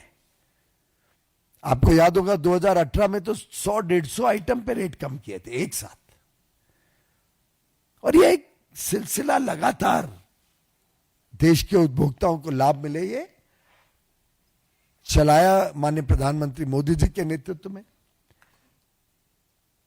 अनाप शनाप आरोप, झूठे आरोप, गलत फहमियां पैदा करने की कोशिश की विपक्ष ने, पर आप कोई व्यक्ति से बात कर लो, जो बोझ 2014 के पहले था, कांग्रेस के केंद्र और राज्य में जब सरकारें होती थी, उससे कितना कम बोझ पेपर वर्क का या टैक्स का 17 के जीएसटी आने के बाद लगातार घटता हुआ बोझ देखने को मिला, और जिसके कारण देश की अर्थव्यवस्था को भी उछाल मिला। अब 5 वर्ष पूरे हो गए और कोविड के समय जब डिमांड कम थी तब तो भारी कॉम्पेंसेशन सेस पे करना पड़ा, जो कलेक्ट हुआ था उससे भी ज्यादा। फिर भी मोदी जी की सरकार ने पूरे 5 साल कोविड का समय जोड़कर 14% बढ़त के साथ कॉम्पेंसेशन देने का काम किया। अब कॉम्पेंसेशन सेस जितना अभी तक दिया था वो लगभग कुछ ही महीनों में पूरा होने जा रहा था। तो माननीय प्रधानमंत्री मोदी जी की इच्छा थी कि अब हमें लाभ देना है, हमारे उपभोक्ताओं को बड़ा लाभ देना है और सरलीकरण करनी है। ईज ऑफ डूइंग बिजनेस के लिए हमारे व्यापार और उद्योग जगत को सरल टैक्स और सरल करना है, टैक्स को उपभोक्ताओं के ऊपर उनको लाभ देना है कि उनके ऊपर भी सस्ता सामान मिलने का लाभ पहुंचे और सस्ता हो जाए सामान। और मैं समझता हूं जो 3 दिन पहले 3 तारीख को ऐतिहासिक माननीय प्रधानमंत्री मोदी जी के मार्गदर्शन और नेतृत्व में जीएसटी काउंसिल के निर्णय हुए, ऐसा कोई वर्ग नहीं है। 140 करोड़ देशवासियों को लाभ पहुंचाने का काम प्रधानमंत्री नरेंद्र मोदी जी ने किया। इसलिए मैंने कहा ये आज तक का सबसे ट्रांसफॉर्मेशनल, सबसे बड़ा बदलाव माना जाएगा, देखा जाएगा। आने वाले दिनों में अर्थव्यवस्था को एक नई ऊंचाइयों तक लेके जाने का काम करेगा, देश में डिमांड बढ़ाएगा। और देखिए कितना व्यापक इसका स्कोप है। खाने पीने की हर वस्तु, white goods, refrigerator, air conditioner, scooter, motorcycle, गाड़ियां, कॉस्मेटिक्स, ब्यूटी के जितने प्रोडक्ट्स हैं, कपड़े, जूते, घड़ियां, चश्मे, आप सुबह से रात तक अपनी दिनचर्या में देख लीजिए आपको क्या क्या चीजें लगती हैं। आपको ध्यान आएगा कि लगभग हर एक चीज में दाम कम होंगे 22 तारीख के बाद। और सरकार सुनिश्चित करेगी, सरकार निगरानी रखेगी। और मुझे उद्योग जगत से कमिटमेंट मिली है कि नक्की 100% जो भी लाभ हुआ है जीएसटी रेट्स कम करने का, वो उपभोक्ताओं को पास ऑन करेंगे। और मित्रों, हमारे मध्यम वर्ग को, हमारे गरीबों को, हमारे किसानों को, महिलाओं को, युवाओं को, हर एक को इस घटते हुए जीएसटी रेट्स का लाभ आगे आने वाले दिनों में पहुंचेगा। हर घर खुशी पहुंचेगी। जो युवा युवती कई चीजें चाहते थे, उन सब चीजों में उनको सस्ते दामों पे लेने की संभावना बढ़ेगी। अर्थव्यवस्था आज इतनी मजबूत है कि बैंक का इंटरेस्ट रेट कम हुआ है, महंगाई का दर 1.55% पे आ गया है, विकास का दर ऐतिहासिक पिछले क्वार्टर में, पिछले तिमाही में, जबकि पूरी दुनिया में बड़ी सुस्ती है ग्रोथ में, विकास में, भारत विश्व का सबसे तेज गति से बढ़ने वाला अर्थव्यवस्था, 7.8% पिछले क्वार्टर में। ये सब चीजें मजबूती के प्रतीक है। और इन सब चीजों को मद्देनजर रखते हुए कहां कांग्रेस के शासन में चीजों पे 30%, 35%, excise, VAT, central sales tax, GST, octroi, entry tax, अन्य प्रकार के टैक्सेस का बोझ आज के जीएसटी रेट से बहुत अधिक ज्यादा पड़ता था। उसके सामने मोदी जी के कुशल नेतृत्व में और जिस प्रकार से उन्होंने अर्थव्यवस्था को मजबूत बनाया है, उसके कारण आज जीएसटी में घटाने में हम सफल हुए। हर वस्तु जो हमें रोजमर्रा का लगता है उसको कम किया गया, प्रोसेस को भी सिंप्लीफाई किया गया, रेट रैशनलाइजेशन करके अगर किधर कुछ ऐसा था कि फिनिश प्रोडक्ट पे कम था और रॉ मटेरियल पे ज्यादा था, उसको भी ठीक किया गया। जैसे मैनमेड टेक्सटाइल्स की पूरी चेन को 5% कर दिया गया। इस प्रकार से माननीय प्रधानमंत्री जी ने कांग्रेस और उनके मित्र दलों की नकारात्मक सोच के सामने एक बड़ा सकारात्मक कदम उठाकर देश की अर्थव्यवस्था को बल देने वाला, देश की विकास यात्रा को और आगे बढ़ाने में काम करने वाला एक महत्वपूर्ण कदम लिया। दवाइयां कम होंगी, मेडिकल डिवाइसेस, दवाइयों पे टैक्स कम होगा, 35-36 लाइफ सेविंग ड्रग्स पे तो 0 कर दिया गया, मेडिकल डिवाइसेस पे कम किया गया, हेल्थ और लाइफ इंश्योरेंस सस्ती हो जाएगी। तो एक तरफ तो आयुष्मान भारत से वैसे ही 62-65 करोड़ लोगों को मुफ्त में इलाज मिल रहा है, पर जो मिडिल क्लास हेल्थ इंश्योरेंस निकालती है या अपनी सोशल सिक्योरिटी के लिए लाइफ इंश्योरेंस निकालती है, उस पर पूरा 18% को शून्य कर दिया गया है जीएसटी को। रोजमर्रा के साबुन, टूथपेस्ट, खाने पीने की चीजें, बाइसिकल, टू व्हीलर, फर्नीचर, हर एक में कमी की गई है। कपड़े, जूते, टीवी, फ्रिज, एयर कंडीशनर, एक प्रकार से आर्थिक अर्थ स्थिति को और मजबूती देने के लिए एक बहुत महत्वपूर्ण कदम है। इससे डिमांड भी बढ़ेगी, डिमांड बढ़ेगी तो निवेश आएगा भारत में, क्योंकि लोगों को दिखेगा यहां पे माल बिकता है। निवेश आएगा तो नई नौकरियां बनेंगी, नए रोजगार का साधन, उद्यमियों को, व्यापारियों को आमदनी बढ़ेगी। जैसे जैसे आमदनी बढ़ेगी तो डिमांड बढ़ेगी। इसको एक तरीके से एक साइकिल ऑफ ग्रोथ के रूप में देखा जा सकता है।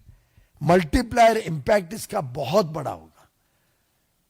तो प्रधानमंत्री मोदी जी को मैं पुनः एक बार धन्यवाद देता हूं और आप सबको विश्वास दिलाना चाहता हूं, आपके माध्यम से देश के 140 करोड़ लोगों तक ये बात पहुंचे कि नवरात्रि 22 सितंबर को एक पूरी खुशी के साथ हम सब मनाएं। ये दसरा, ये दिवाली, ये छठ पूजा और उमंग के साथ सभी के लिए रहेगी। हम सब मिलकर सुनिश्चित करें, निगरानी रखें। हम तो रखेंगे ही, मेरे मीडिया के साथी भी रखें कि जो जो हमने जीएसटी में कमी की है रेट्स में, उसका पूरा लाभ उपभोक्ता तक पहुंचे और आगे आने वाले दिनों में बढ़ती हुई आमदनी के साथ साथ घटते हुए खर्चे से हमारे देश के लोगों की खुशहाली में एक नए ऊंचाई पे हम लेके जाएं। विकसित भारत 2047 तक जो संकल्प 140 करोड़ भारतवासियों ने लिया है, जो स्वदेशी वस्तुओं को इस्तेमाल करने का आज उत्साह हम देश के कोने कोने में देख रहे हैं, जो देश को आत्मनिर्भर बनाने का आज सरकार और उद्योग के बीच मिलकर काम तेजी से हो रहा है। इन सब में ये जीएसटी में जो बड़ा बदलाव हुआ है, ये एक मील का पत्थर साबित होगा। मुझे पूरा विश्वास है देश के 140 करोड़ भारतवासी माननीय प्रधानमंत्री नरेंद्र मोदी जी के इस बहुत ही ऐतिहासिक, निर्णायक और सूझबूझ से भारत की अर्थव्यवस्था को बढ़ाने वाला कदम को की सराहना करेंगे, उनको आशीर्वाद देंगे और हम सब मिलके अमृतकाल में देश को नई ऊंचाइयों पर लेके जाएंगे। बहुत बहुत धन्यवाद।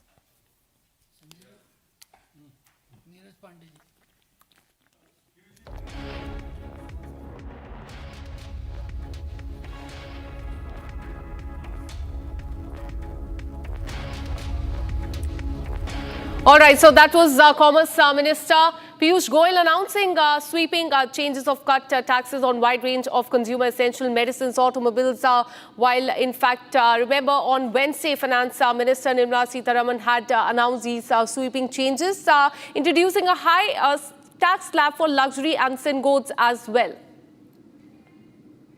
वो वास्तव में उनकी नाकामियों के बारे में वो उजागर कर रहे हैं कि वो कितने नाकामयाब रहे कुछ भी करने के लिए 10 साल 2004 से 14 जो उनके पास थे।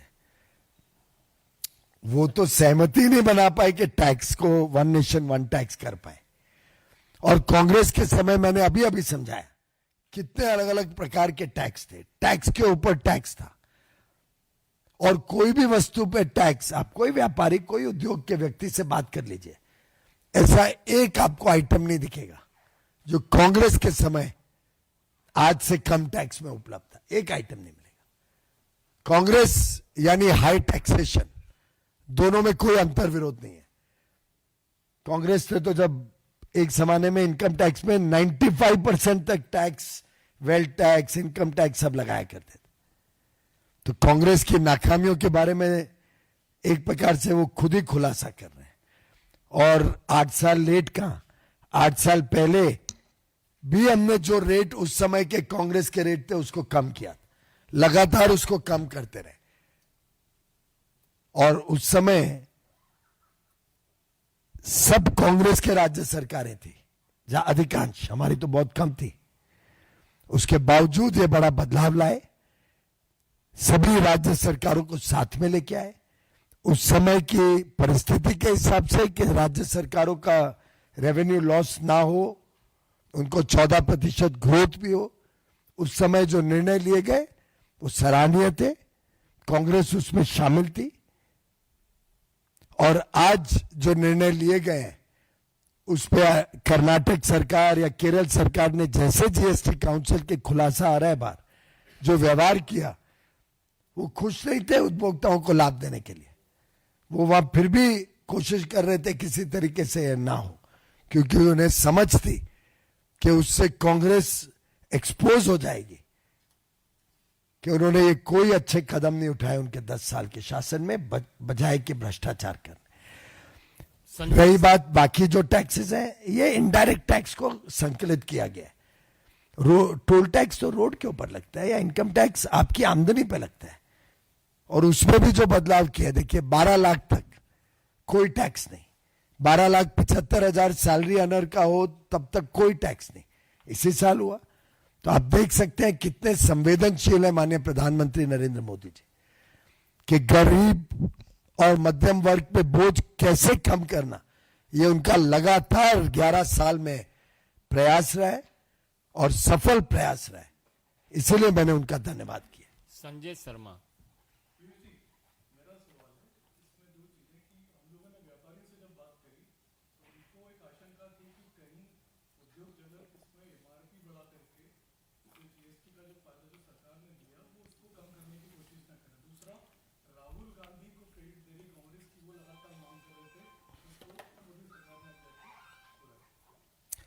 पहली बात तो हमारे पास कंज्यूमर विभाग है, फाइनेंस मिनिस्ट्री है, हमारा विभाग है, हम सब मिलके इस चीज पे निगरानी रखेंगे। मैंने आपसे पहले भी कहा और अभी भी अनुरोध करता हूं कि ये हम सबका सामूहिक प्रयास रहना चाहिए। सरकार तो अपनी जिम्मेदारी निभाएगी, राज्य सरकारें भी निगरानी रखें कि ये जीएसटी पास ऑन हो। और मुझे उद्योग के सभी वर्गों ने ऑलरेडी एश्योरेंस दिया है कि पूरा जीएसटी पास ऑन किया जाएगा, जो भी लाभ कोई भी कंपनी को, कोई भी उद्योग को मिलेगा।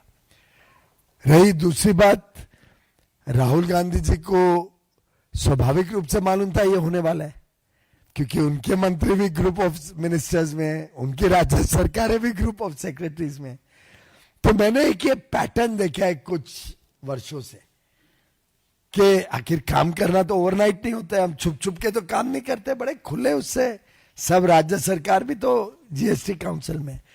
जब जब उनको पता चलता है कि मोदी जी कुछ अच्छा काम करने जा रहे हैं, तो तब तब उसकी डिमांड को रेज करना शुरू कर देते।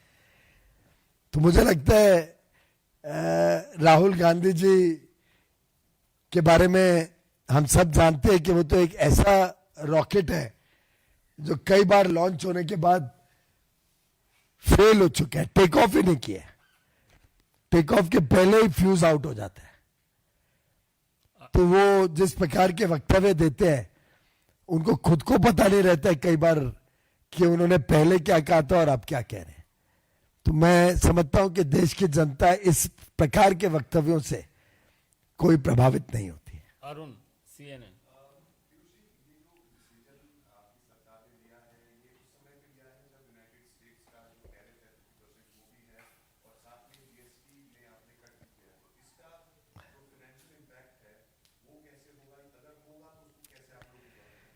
पहली बात तो इस निर्णय का बाकी कोई देश के निर्णयों से कोई संबंध नहीं है, ये मैंने कल भी स्पष्ट किया था। क्योंकि जैसा मैंने अभी अभी संजय जी को बताया, स्वाभाविक रूप से इतना बड़ा बदलाव कोई ओवरनाइट तो नहीं होता है।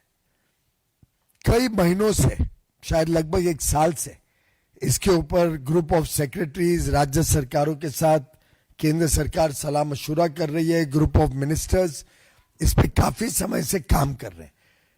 उसका परिणाम हमें 3 तारीख को देखने को मिला। और रही बात बाकी देशों में इसके साथ क्या हो रहा है, वो तो हाल का ही विषय है, महीने 1.5 महीने का विषय। तो इससे दोनों में कोई जोड़ नहीं है, कोई संबंध नहीं है, दोनों अलग अलग विषय है। दूसरी बात आपने कही कि रेवेन्यू लॉस की, उसको भी कैलकुलेट करके देश के समक्ष रखा गया है। और डिमांड में जो बढ़त होगी, ब्यूएंसी आएगी, उससे जो टैक्स कलेक्ट होगा वो जितना कैलकुलेटेड लॉस है, कैलकुलेटेड लॉस तो पुराने डिमांड पे, पर जब 10-10% एक चीज पे कम हो रहा है, कुछ चीजों पे तो 13% कम हो रहा है, कुछ चीजों में 0 ड्यूटी लग गएगी, 18% कम हो रहा है इंश्योरेंस पे, जैसे लाइफ और हेल्थ इंश्योरेंस 18 से 0। तो आप समझ सकते हैं कि इतना बड़ा जब टैक्स रेट्स में कमी की जाएगी तो उससे कितना उछाल आएगा मार्केट, और उस उछाल के कारण टैक्स भी बढ़ेगा। तो हमें पूरा विश्वास है कि अगर राज्य सरकारें भी केंद्र की तरह ईमानदारी से टैक्स कलेक्ट करें, आपने देखा हमारी 11 वर्ष बेदाग सरकार, और कांग्रेस की अभी भी विपक्ष की सरकारों में कोई ना कोई घोटाला हर थोड़े दिन बाद निकलता है। उन्होंने स्कैम्स करना बंद करना चाहिए, तो कभी आपको टैक्स में कभी कमी नहीं पड़ेगी। आनंद पांडे, मोहित Bhatt.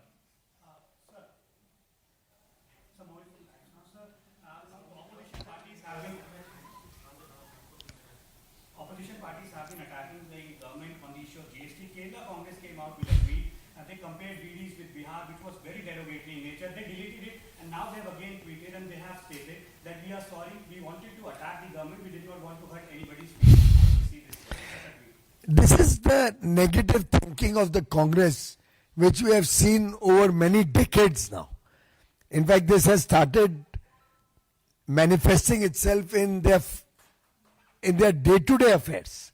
The frustration that they are losing public support, the frustration that the Gandhi family is no more liked by the people of India is reflecting in their actions. I think it is condemnable that the Congress sought to insult the people of Bihar. First they insulted Prime Minister Narendra Modi's mother. Then now they have insulted the people of Bihar. I don't know who they will insult tomorrow. You also all be careful. They will start attacking the media, because their attacks on Election Commission have failed. People have understood that that was the need of the hour, and what is happening is good for the nation. It had happened 20 years ago also. It's a routine process. But every time they choose a new person to attack. That failed. They attacked Prime Minister Modi's mother. They got a backlash. They attacked the people of Bihar. And also, in a way, demonstrated their very, very low mindset. And I condemn the Congress and their leadership for this thinking. All right, so that was Commerce Minister Piyush Goyal detailing about the sweeping changes on the wide range of consumer essentials. But just a while back, he also alluded to that social media post of the Congress party comparing BDs to the state of Bihar. And there's a massive uproar and anger in the state of Bihar, with the Bharatiya Janata Party saying that earlier Prime Minister Modi and his mother were insulted, and now the entire state of Bihar has been insulted by the Congress party. We're learning that the party has apologized, but Bharatiya Janata Party has said that it is not enough. And just a while back, in fact, Piyush Goyal also alluded to that social media post of the Congress party, calling this an insult. And And now shifting our focus to Maharashtra, video has gone viral on social media showing Maharashtra Deputy Chief Minister Ajit Pawar in a heated argument with a women IPS officer who was taking action against illegal excavation of soil in Solapur.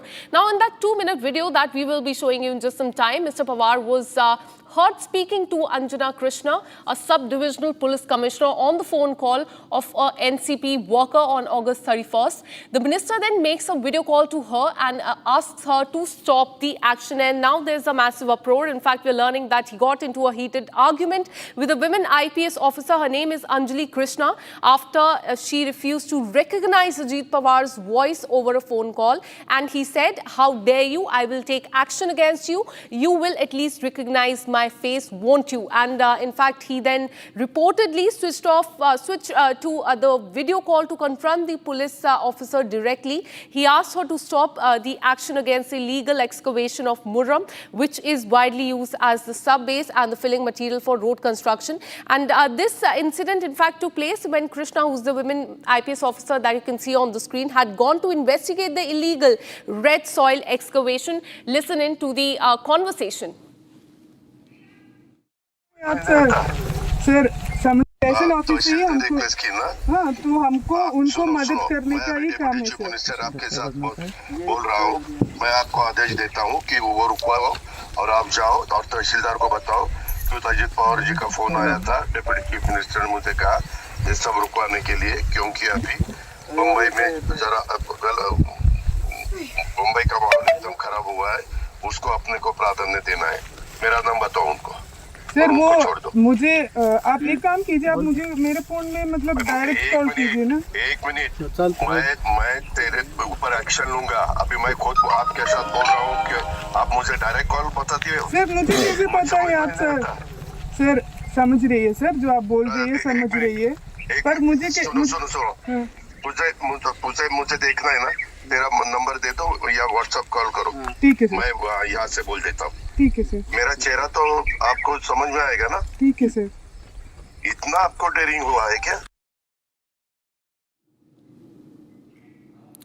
All right, so this is the video that has gone viral on social media, in which Maharashtra Deputy Chief Minister Ajit Pawar got into a heated argument with this women IPS officer that you can see on the screen. And all this after she refused to recognize Ajit Pawar's voice over a phone call. And as you heard in the video as well, he said, "How dare you?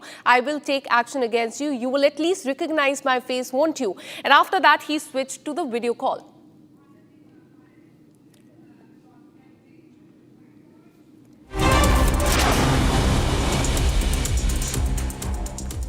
Indian Army's 4 Rashtriya Rifle unit based in Badarba came to the rescue of hundreds of villagers marooned after a cloudburst and flash flood, and in less than 18 hours constructed a makeshift wooden footbridge. The calamity, which struck Beja village earlier this week, washed away vital road connectivity, leaving the residents there completely cut off from the main town. With their only link roads washed away, the families were forced to risk their lives by attempting to cross the swollen river. UP Chief Minister Yogi Adityanath has addressed public grievances at Janta Darshan at Gorakhnath Temple in Gorakhpur. The Chief Minister listened to the grievances and demands of those gathered to meet him. He also urged everyone not to worry, assuring that their issues would be resolved without any delay. More than 3,000 students from Setha Lakshmi Ramaswamy College entered the Vrushuka Book of World Records by performing 75 verses as song dedicated to the global peace. These verses are the short 7-word couplets that offer concise teaching on ethics, morality and governance. Special prayers were offered at the Missionaries of Charity in Calcutta on the death anniversary of Mother Teresa today. In fact, this Mother Teresa established the Missionaries of Charity, a religious congregation that was initially dedicated to serving the poorest of the poor in the slums of Calcutta. And on the occasion of Teachers' Day, renowned sand artists created a sand art depicting former President Radhakrishnan. In fact, he was nominated 27 times for the Nobel Prize, 16 times in literature, 11 for peace.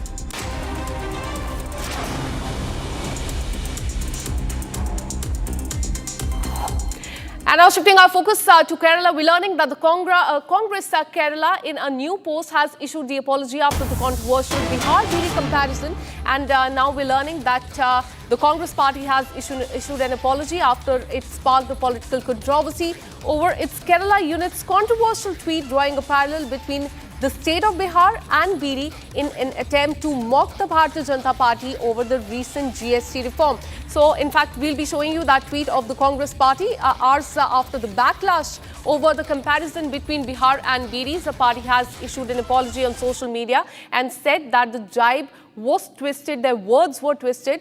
The social media post, it reads, we see that our jibe at PM Modi's election gimmick with the GST rates is being twisted. Our apologies if you felt hurt. This, in fact, is what the Congress party has said. This tweet was made by them yesterday. After that, they deleted the social media post. And now an apology that has come in from the Congress party after there was a massive uproar, a massive backlash from the NDA leaders. Let me go across to Prakash Singh, editor special reports, who continues to track the story very closely. Now, finally, a reaction that has come in from Kerala Congress and not from the top leadership of the Congress party. And they have said that their words were twisted and they are apologizing if anyone has felt hurt. The Bharatiya Janata Party is saying that this is very half-heartedly sent apology.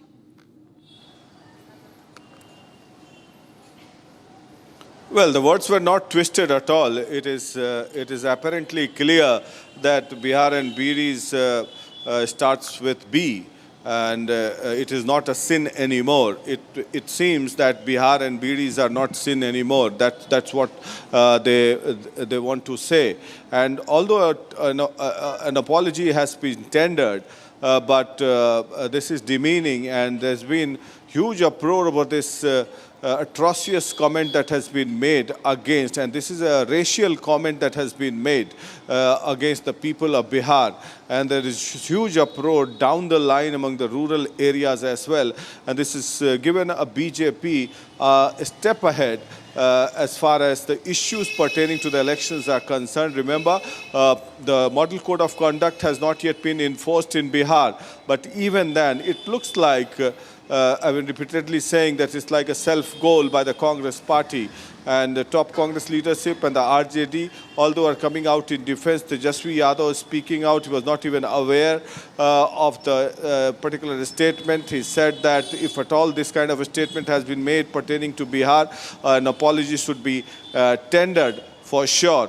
And all top leaders of Bihar, including the BJP and the JDU leaders, criticizing this statement. I spoke to Ashok Chaudhary, senior Bihar minister and close confidant of Nitish Kumar. He said that B stands for Buddha also, because Lord Buddha got enlightenment in Bihar's Bodh Gaya, and you have a Buddha corridor here in Bihar. People from different parts of the world flock to Bihar, to Bodh Gaya as well. And it is the Bihari brains which rules majority part of the world, be it in any sector, and that's what they have to say. So this kind of demeaning comment was in bad taste, and the Congress top leadership should tender an apology. Till date, they have not tendered an apology as far as Prime Minister, the abusive comment made against Prime Minister Narendra Modi's mother is concerned. Also, Stalin was brought to Bihar to share the dice with Rahul Gandhi and Congress. He had made an atrocious comment in February this year. So this kind of comments are made time and again, and this is a racist comment and based on regional bias. Back to you. Absolutely. In fact, this apology has been posted on social media with the BJP saying that this is not enough. Thank you so much for all the details. We'll keep coming back to you for more on this. Several reactions coming in from the Bharatiya Janata Party. They're saying this is an insult to the people of Bihar. Listen in. Bihar की तुलना बीड़ी से करेंगे आप? कितना गिरेंगे आप? प्रधानमंत्री की मां का अपमान किया, गालियां दी गई, अभी तक उन पर क्षमा नहीं मांगा है, और अब सीधा बिहार के अस्मिता का, बिहारियों का अपमान किया। राहुल गांधी, आप क्या कर रहे हैं? जिस बिहार ने डॉक्टर राजेंद्र प्रसाद, लोकनायक जयप्रकाश नारायण दर्जनों राष्ट्रभक्त खुदीराम बोस से लेकर करके एक से एक लेखक साहित्यकार, बड़े शिक्षावत, बड़े नौकरशाह, किसको नहीं पैदा किया। आज हम सभी लोकनायक जयप्रकाश के नेतृत्व के कारण यहाँ तक पहुँचे हैं।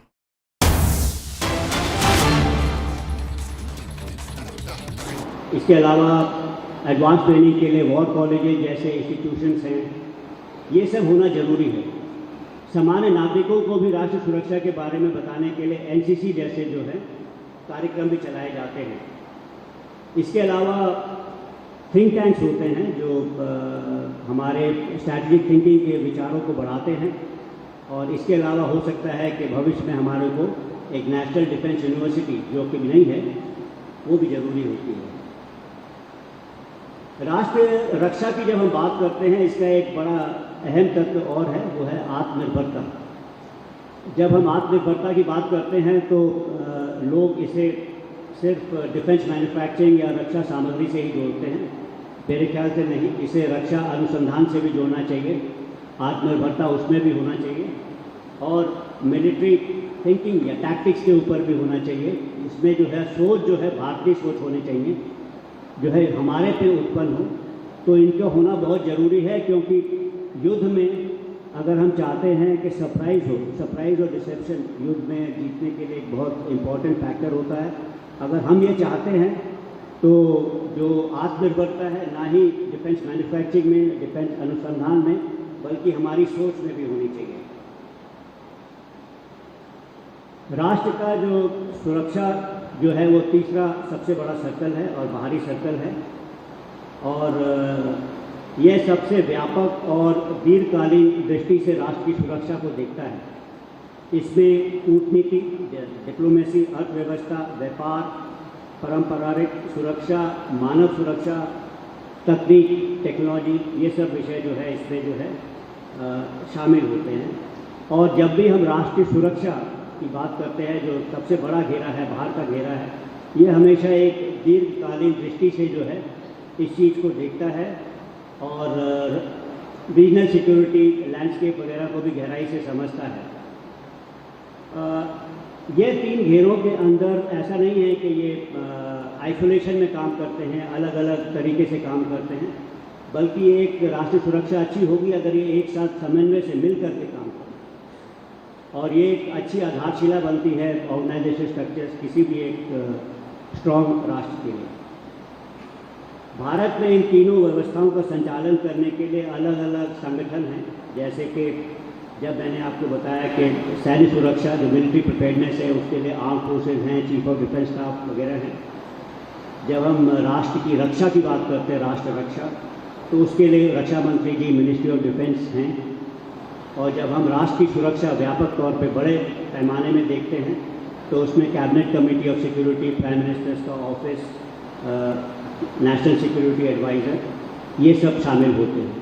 तो ये सारे जो घटक हैं एक साथ मिल करके जब काम करते हैं तब राष्ट्र सुरक्षित बनता है। अब मैंने आपको ये बताया कि किस तरह से राष्ट्र के पास में खतरे होते हैं, और जो राष्ट्रीय सुरक्षा है उसको एक थ्योरेटिकल फॉर्म में किस तरह से देखा जाता है उसके बारे में मैंने बताया। अब मैं आपको युद्ध और राजनीति के बीच के संबंध के बारे में बात करूंगा, उस पर प्रकाश डालूंगा। बहुत पहले प्रूशिया नाम का एक देश था जो अभी जर्मनी है, वहाँ के एक प्रसिद्ध सैनिक विचारक थे, उनका नाम था कार्ल वॉन क्लॉज़विट्ज़। उनका एक बड़ा फेमस कथन है, अंग्रेजी में है, जिसे कहते हैं कि war is a continuation of politics by other means, अर्थात युद्ध राजनीति का ही विस्तार है। जब मैं राजनीति की बात कर रहा हूँ इसमें, तो ये घरेलू राजनीति नहीं बल्कि अंतर्राष्ट्रीय जियोपॉलिटिक्स के बारे में है। और इस स्टेटमेंट का कि युद्ध राजनीति का ही विस्तार है, इसकी दो गहरे जो है निष्कर्ष निकलते हैं। पहला निष्कर्ष ये है कि युद्ध और अंतर्राष्ट्रीय राजनीति को अलग अलग नहीं देखा जा सकता। युद्ध राजनीतिक उद्देश्यों को प्राप्त करने का एक साधन होता है, और दूसरा, एक प्रजातांत्रिक व्यवस्था में सैन्य शक्ति राष्ट्र संस्था के अधीन होती है, उसके नीचे काम करती है। तो दोनों के बीच में एक समन्वय होना बहुत ज़रूरी है।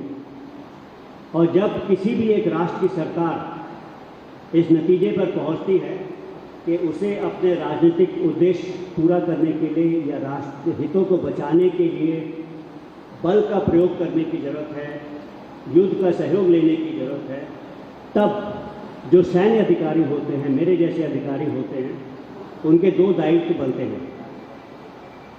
नंबर एक,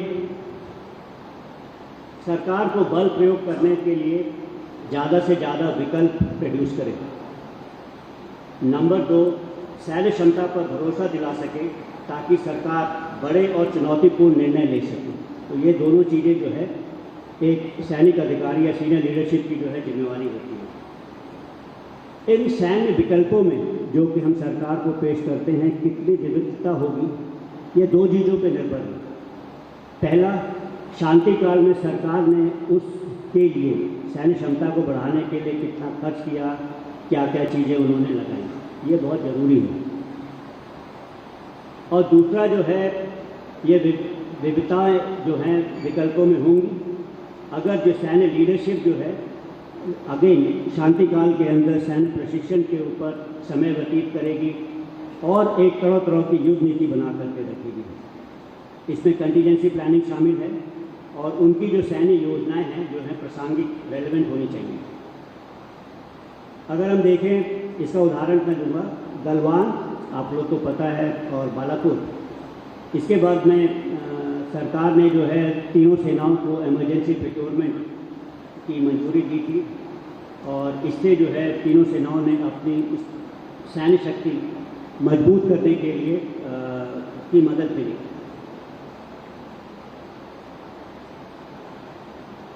भारत और पाकिस्तान दोनों ही देशों ने बालाकोट के बाद में मेरे ख्याल से अलग अलग सीख ली।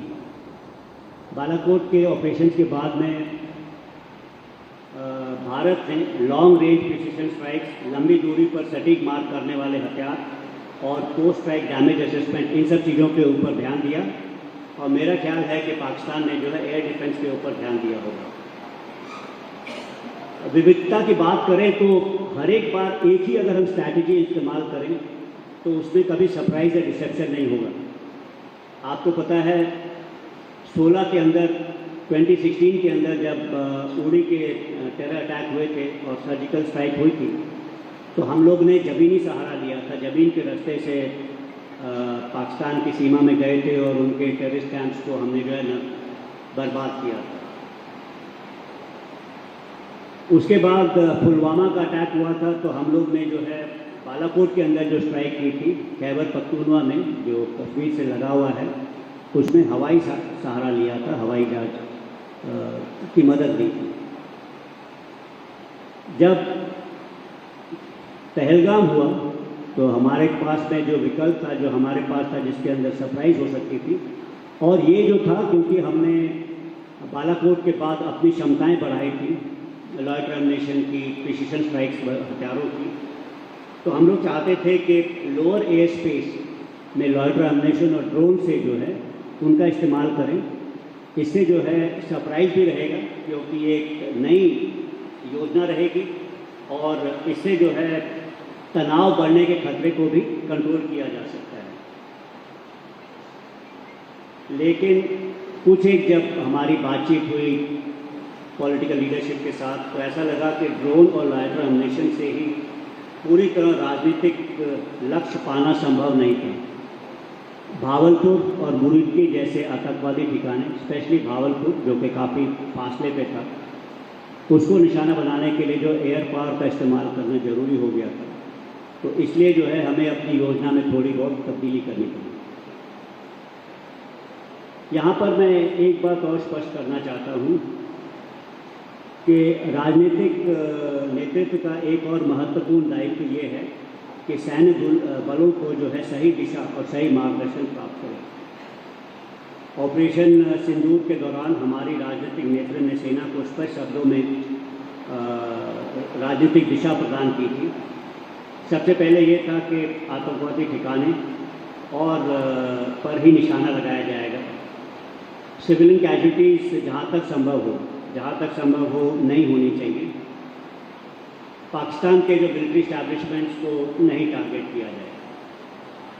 अगर इन सर्जिकल स्ट्राइक्स के दौरान हमारी सेना पे पाकिस्तान की सेना का आक्रमण होता है तो जवाबी कार्रवाई करने के लिए पूर्ण तरह जो छूट दी गई थी, यह छूट इसी के लिए नहीं थी, यह छूट जो है operation planning, target selection, timing वगैरह के लिए भी दी गई थी। इसके बारे में मैं बाद में थोड़ा विस्तार से बताऊँगा। तो ऑपरेशन सिंदूर का उद्देश्य आतंकवादी हमलों के खिलाफ सिर्फ एक बदला लेना नहीं था।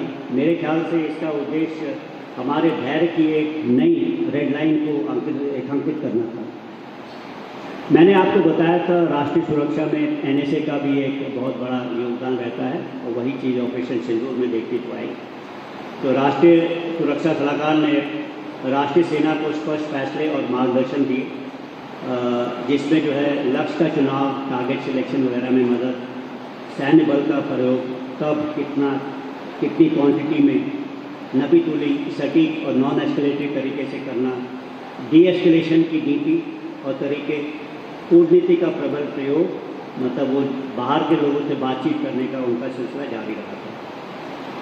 इसके बाद में आ जाता है तीनों सेना प्रमुख या हेडक्वार्टर आईडीएस या मेरा रोल।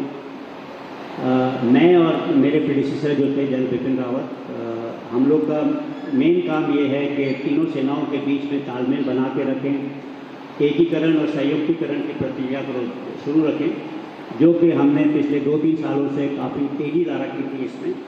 और इस चीज़ के जो है एग्जाम्पल्स के इनके कारण जो है हम लोग को सफलता मिली। हमने कम्युनिकेशन सिस्टम को एकीकरण करने की कोशिश की थी आर्मी, नेवी, एयरफोर्स में। एयर डिफेंस को एकीकरण करने की कोशिश की थी।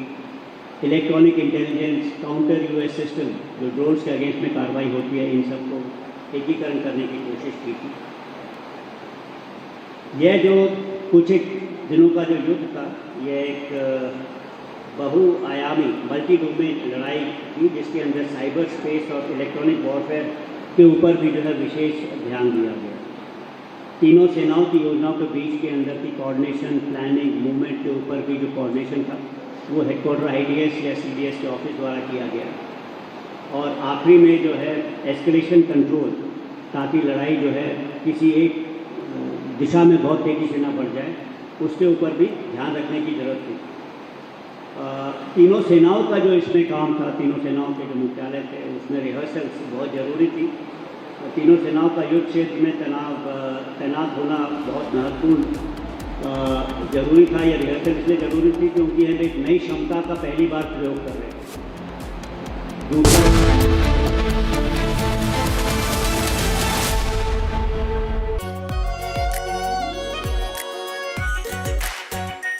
Are pure shahi paneer masala, delicious, healthy every day.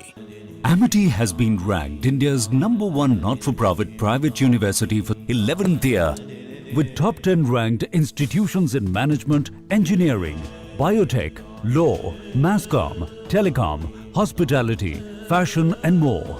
Yet another top ranking for Amity University. ये है सीक्रेट रेसिपी MDH का जीरा सिप जल जीरा मसाला। सिप सिप जीरा सिप जीरा सिप MDH का जल जीरा सिप MDH का जल जीरा सिप। केसरिया से मन जोगी हुआ रे, दिल झूमे देखो मतवारा हुआ रे। केसरिया से मन जोगी हुआ। हर पल मनाओ केसरी त्योहार। विमल, बोलो जुबान केसरी। थोड़े में ज्यादा स्वाद, यही तो है इसकी खास बात। वाओ मामा, क्या स्वाद है। अरे मेरे राजा, सबका राजा R pure masala.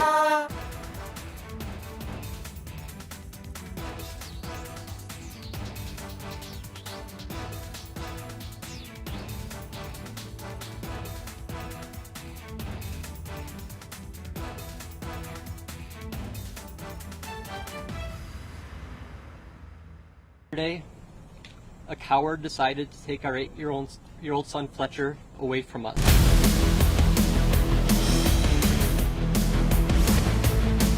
This is Republic Republic Jack Oliver's studio. Stay tuned for all the breaking news and updates. I am Tanisha Avasthi. Let's get started.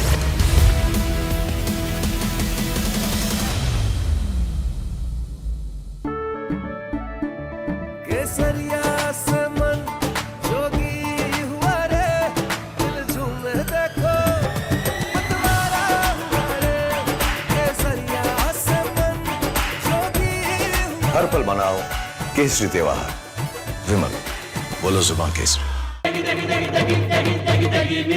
MDH की देगी मिर्च, देगी मिर्च का तड़का, अंग अंग फड़का। MDH की देगी मिर्च। I choose a world where we dream and the limit is the sky, and this world is my home where I'm living my best. Mindfully crafted home decor fabrics. Sansar, a D-Decor brand. Live consciously. R pure सूजी pasta, उबालो मिलाओ और खाओ 8 minute में तैयार। क्या taste है सबका राजा R pure masala. Charge because it had no chance of standing. Fortunately, we came armed with a little smaller charge. So it's 67%, so we're going to be charging a discounted reciprocal tariff of 34%, I think.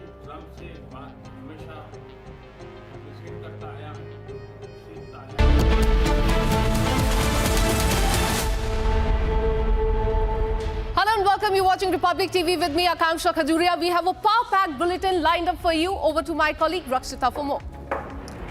Thank you so much, Akanksha. And viewers, we'll get you more updates from the country and across the globe. But first, a quick look at the headlines at 2 p.m.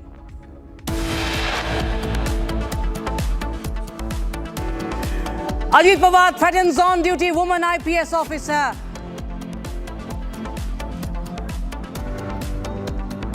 Video goes viral on social media. Halts Solapur mining crackdown. Mumbai police acknowledges bomb threat ahead of Ganesh Visarjan in Mumbai. Township only for Muslim community promoted. Halal housing now under investigation. Bank of Baroda classifies RCom Anil Ambani as fraud.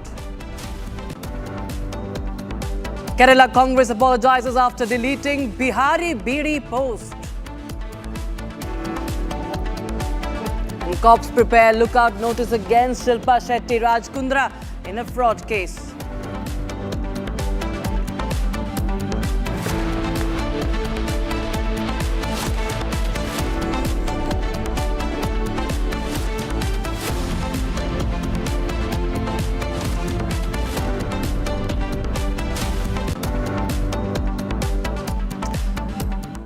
Viewers, we start with some breaking news coming in right now. Expelled AIADMK leader V.K. Sasikala has issued a statement in a post. Senior leader Sengotayan's PC urging for a united AIADMK to take on the DMK. Remember, Sasikala, who's the former aide of J. Lalita, is now has now in fact made a statement ahead of the Tamil Nadu Assembly elections as the AIADMK campaign picks up pace. V.K. Sasikala, she was the former leader of the AIADMK. Now she is, okay, my colleague Sharda joining us live on the broadcast for more. Sharda, she has also said that, Amma's rule must be restored and many such statements. Do you feel that she's signaling somewhere a political comeback? Well, Rakshita, after CTV Dinakaran announced a split from the NDA just 2 days back today, the AIADMK senior leader Sengoten has announced that he's been trying to talk to the party general secretary Edappadi K. Palaniswamy and making sure that all the factors, including the O. Paneerselvam and the Sasikala factor, along with CTV Dinakaran, which has a party called the Amma Makkal Munnetra Kazhagam AMMK, come together, and following which Sasikala has also issued a statement in the paper saying that it is difficult for the DMK to defeat the AIADMK if all of them are together. Until otherwise, it's not possible. And it's the same call that Edappadi K. Palaniswamy has also been giving. He's been calling on parties that can oppose the DMK to make sure that the 2026 elections is won by the NDA alliance under the AIADMK leader. So following which, in the next 10 days of time, Sengoten has said that he'd be expecting the leaders of the AIADMK, Edapadi K. Palaniswamy, trying to reach out to the leaders who are of the AIADMK but has left the party in the last 2 years, and has also said that he should try to make talks with them because the only agenda that they have in mind is to bring the AIADMK come together and fight for the 2026 election. Thank you so much for joining us with those details on that story, Sharda. We'll keep a close eye on the campaign for the Tamil Nadu election. Now we shift our focus to breaking news coming in. Viewers, spokesperson on behalf of Anil Ambani in a note has said that Anil Ambani has denied all the allegations against him, allegations of fraud. He has denied all the allegations, and he says that it is a matter of record that RCom had a lender consortium comprising of 14 banks, and after an inordinate lapse of more than 10 years, select lenders have now chosen to initiate proceedings in a staggered and selective manner, targeting Anil Ambani. So this after Anil Ambani was was declared a fraud. We have the first statement coming in. Aditya joins us live on the broadcast from more. Aditya, tell us more details about, I think it's Ishan who's joining us right now. If you could just share with us more what this statement really means and the allegations. Okay, we'll just connect with Aditya in a short while from now, viewers. But Bank of Baroda has declared Anil Ambani's loan accounts as fraud, and these allegations and charges are being denied. Look, amounts involve around 17,000 crore rupees, some multi-crore scam that has been, the allegations that have been made. Earlier, the SBI and the Bank of India had also tagged the accounts as fraud. So it's a big setback coming in. Aditya joins us on the broadcast for more. Aditya, please tell us more about this case against Anil Ambani and the statement. Well, in the statement which has been given by the representatives of the Anil Ambani has clarified that there were around 14 banks in the consortium, and they allege, now there's the allegation coming in from Anil Ambani that in that 14 banks, the selective lenders are now being chosen to initiate proceedings against Anil Ambani in a selective manner.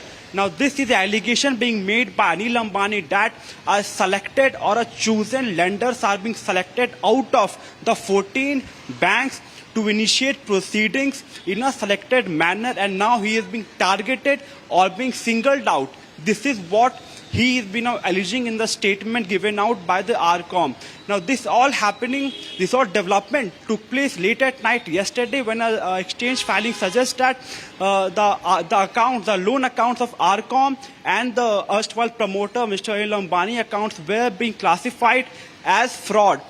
The reasons documented to be fraud were the first, there were diversion of funds, which were actually for the reason not granted loan. Second, they were also artificial layered being created to divert the money. Now, these were the allegations being made and documented by the forensics report by the Bank of Baroda, after which the Bank of Baroda issued a so-called notice to Anil Ambani in the last week of last month, and then a final letter being issued to the Anil Ambani and the RCom that the company is now being classified as fraud, the loan accounts being classified as fraud. The letter has also been forwarded to the RBI for further actions. Right. Thanks so much for joining us with those details coming in on that story. Aditya, we shift our focus to the other breaking news that we are getting in. This is in connection with the Tejas MK1A delivery, viewers. So there's good news coming in.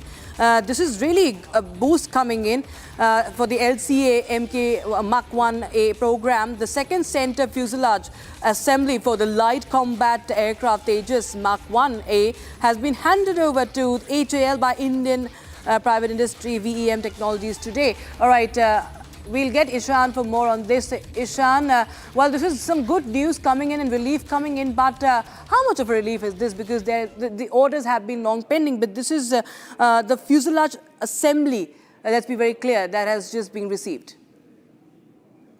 The central fuselage assembly is the core component, and it is the primary weight-bearing structure of the aircraft. The front frontal assembly and the tail assembly are joined to this. So are the wings. This contains all the internal components such as the landing gears and the hydraulic systems within it. It is also the place where the external fuel tanks are attached. So this is a very core component of the aircraft, and it is the structural component of the aircraft. This is made from high-grade aluminium alloys, aluminium-lithium alloys to be specific, and these are very important for the overall production of the aircraft. The delivery of these core components will definitely be a relief to HAL, which has been faced with multiple delays in delivering the Mark 1A aircraft. Two are scheduled to be delivered in October.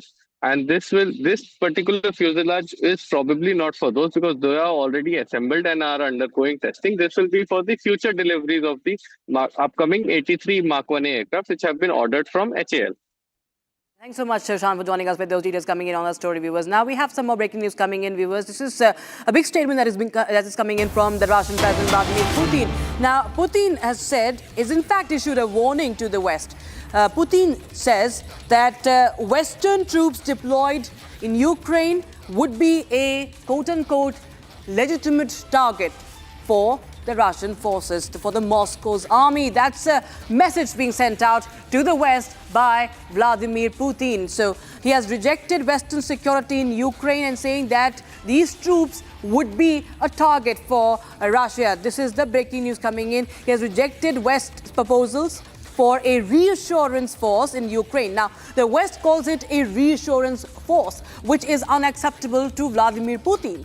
And he says that if any ceasefire comes into place and there is this so-called reassurance force by the West in Ukraine, that will be a target for Moscow. That's the breaking news we have right now. Remember, viewers, Macron had said that 26 of Ukraine's allies had formally committed to deploy troops by land, sea or air to help provide security the moment fighting is brought to a halt. When there is ceasefire, there will be support from Europe, by the West, from the West, be it land, sea or air. However, he did not give any details, but Russia, the Russian president is very clear about it, that this is not acceptable for Moscow. And Putin said that this will be, he seeks to quash the Allies' initiative with a warning that any troops deployed to Ukraine would be legitimate targets, especially if they appeared now, even though there are no plans for an immediate deployment. But he is warning them. And viewers, this is of course as there has been some round of talks for ceasefire. Chandrakala joins us live on the broadcast for more. Chandrakala, well, this is a clear message coming in from Vladimir Putin that any sort of what Macron has called reassurance force is unacceptable and will be a target for the Moscow forces.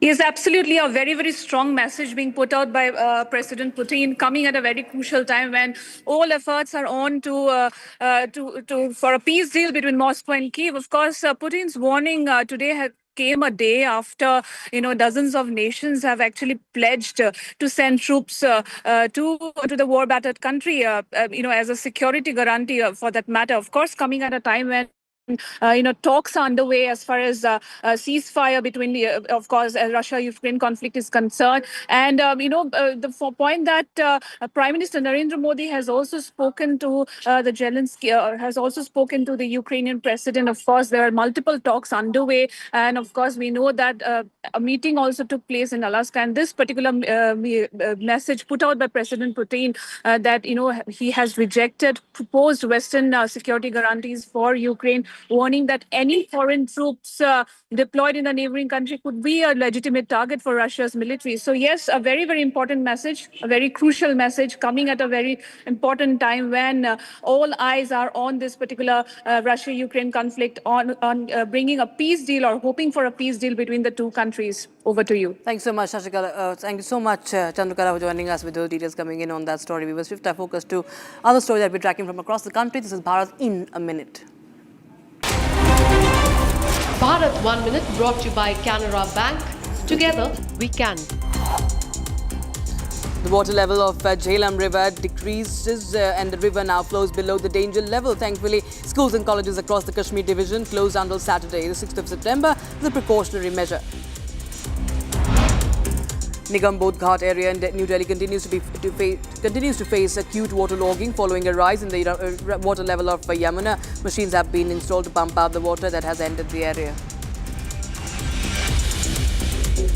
Several kilometers of fencing on the India-Pakistan border was seen submerged as flood was water coming from Pakistan across the international border and damaged the embankment on the Indian side.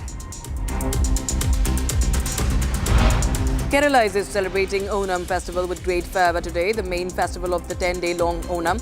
People were seen celebrating the festivals by visiting temples, gathering at houses, having Onam feast and exchanging gifts with loved ones.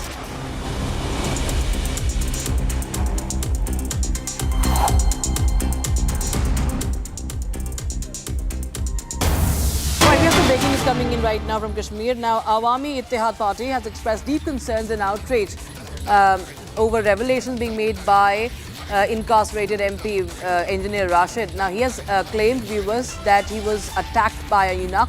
He was attacked by a male, attacked by a eunuch in the jail, and that he had a narrow escape, says his lawyer.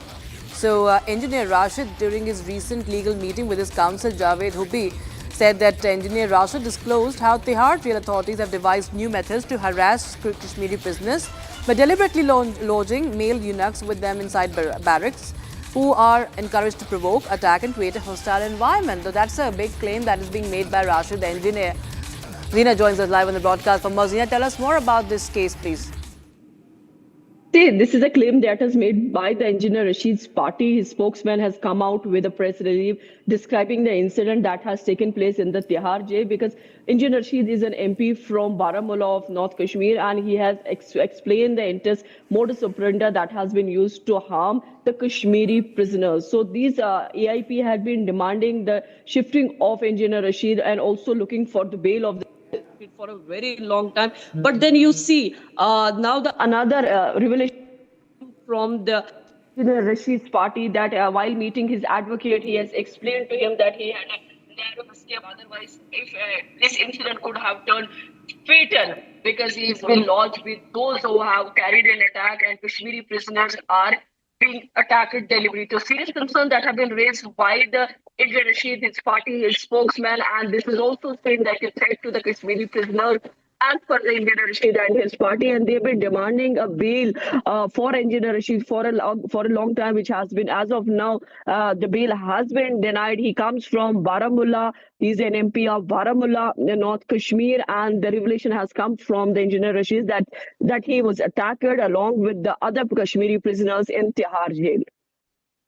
Thank you so much, Zina, for joining us with those details coming in on that story. Meanwhile, viewers shift our focus to what's happening in America. US President Donald Trump hosted a high-powered group of tech giants or tech bosses in Washington, D.C., and he hosted high-tech executives at the White House last night. Elon Musk was missing there. He interacted with all of them on topics like investments in the U.S., and he interacted with Tim Cook. Trump asked the Apple chief about the company's global strategy, and Apple assured a big amount, but at the same time also emphasized India's importance for production as Apple expands rapidly in India. Here's more.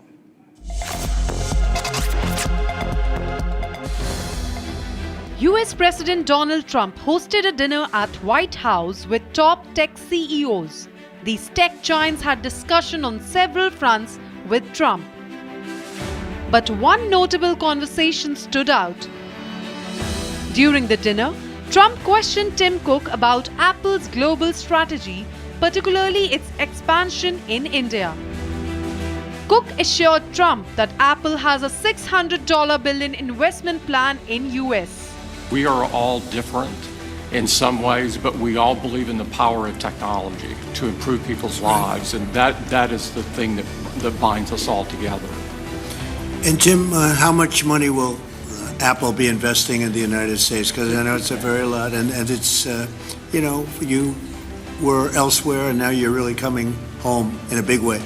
How much money will you be investing? $600 billion. $600 billion. All right. It's a lot of jobs. We're very proud to do it. That's great. Thank you very much. Thank you. Appreciate it. Thank you, sir. At the same time, Cook also emphasized India's importance for production and market growth.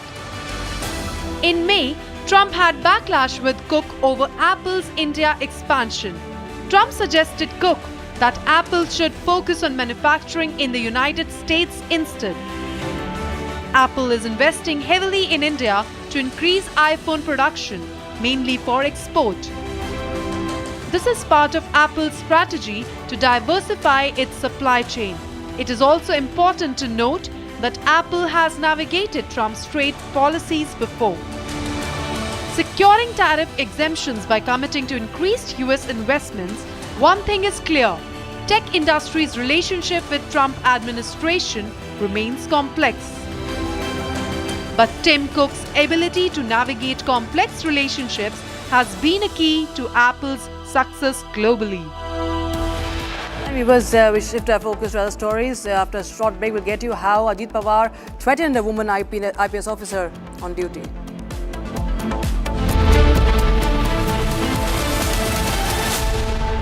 थोड़े में ज्यादा स्वाद यही तो है इसकी खास बात। वाओ मामा क्या स्वाद है? अरे मेरे राजा मसाला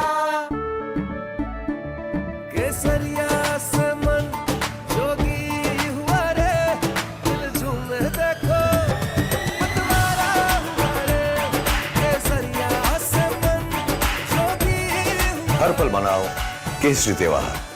विमल, बोलो जुबान Kesari.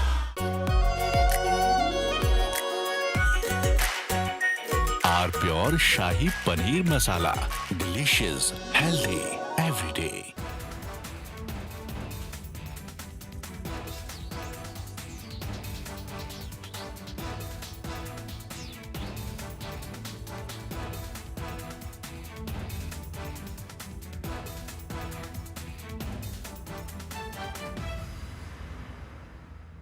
Today, a coward decided to take our 8-year-old son Fletcher away from us.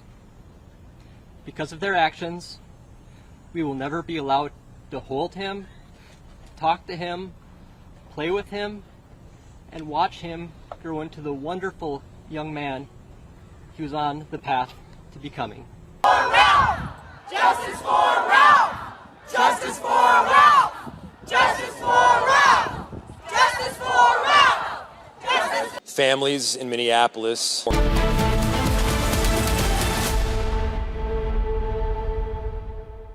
ये है सीक्रेट रेसिपी MDH का जीरा सिप जल जीरा मसाला। सिप सिप जीरा सिप MDH का जल जीरा सिप MDH का जल जीरा सिप। केसरिया से मन जोगी हुआ रे दिल झूम देखो मतवारा हुआ रे केसरिया से मन जोगी हर पल मनाओ केसरी त्योहार। विमल, बोलो जुबान केसरी। आर प्योर सूजी पास्ता उबालो मिलाओ और खाओ 8 मिनट में तैयार। क्या टेस्ट है सबका राजा हार्डकोर मसाला। Here we didn't want to bring out the big charts because it had no chance of standing. Fortunately, we came armed with a little smaller chart. So it's 67%, so we're going to be charging a discounted reciprocal tariff of 34%, I think.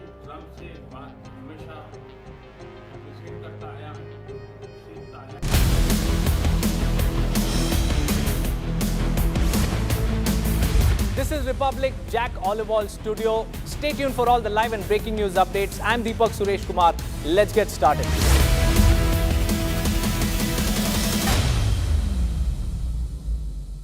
Amity has been ranked India's #1 not-for-profit private university for 11th year, with top 10 ranked institutions in management, engineering, biotech, law, masscom, telecom, hospitality, fashion and more.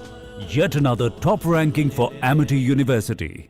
MDH की हल्दी मिर्ची धनिया करे कमाल। ये रंग दे, ये खुशबू दे, ये तीखा, ये कम पड़े। क्या निराला MDH मसाला। केसरिया से मन जोगी हुआ रे दिल झूम देखो मतवारा हुआ रे केसरिया से मन जोगी। हर पल मनाओ केसरी त्योहार। विमल, बोलो जुबान केसरी। आर प्योर सूजी पास्ता उबालो मिलाओ और खाओ 8 मिनट में तैयार। क्या टेस्ट है सबका राजा हार्डकोर मसाला।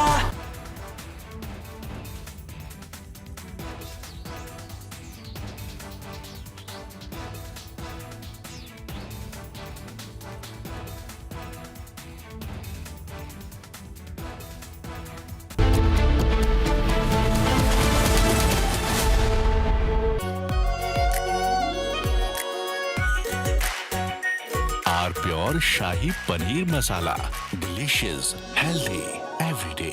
इसको घर पे लगाओगे तो शादी का तो पता नहीं, पर घर पक्का नहीं टूटेगा। रुंगटा नहीं तो घर स्ट्रॉन्ग नहीं। रुंगटा स्टील TMT बार एकदम सॉलिड। पहाड़ों में एक हाइकिंग स्टिक भी बन सकती है।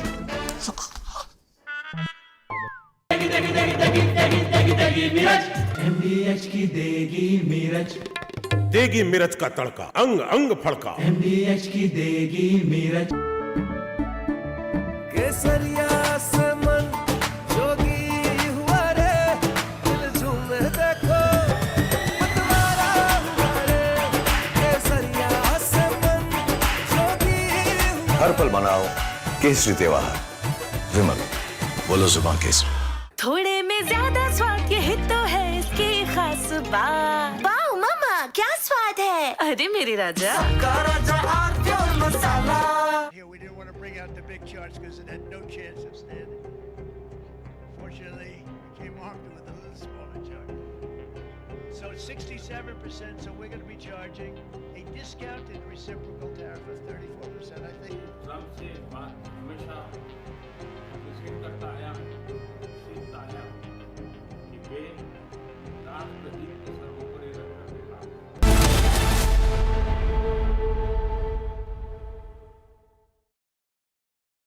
आर प्योर सूजी पास्ता उबालो मिलाओ और खाओ 8 मिनट में तैयार। क्या टेस्ट है सबका राजा हार्डकोर मसाला।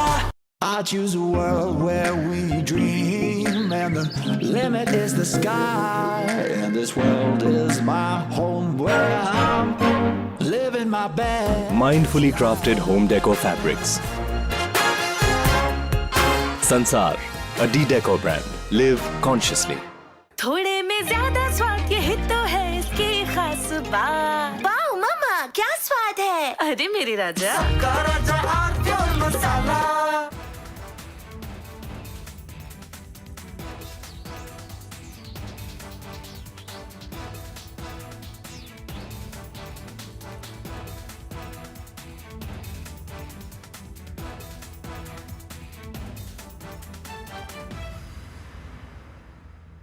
Today.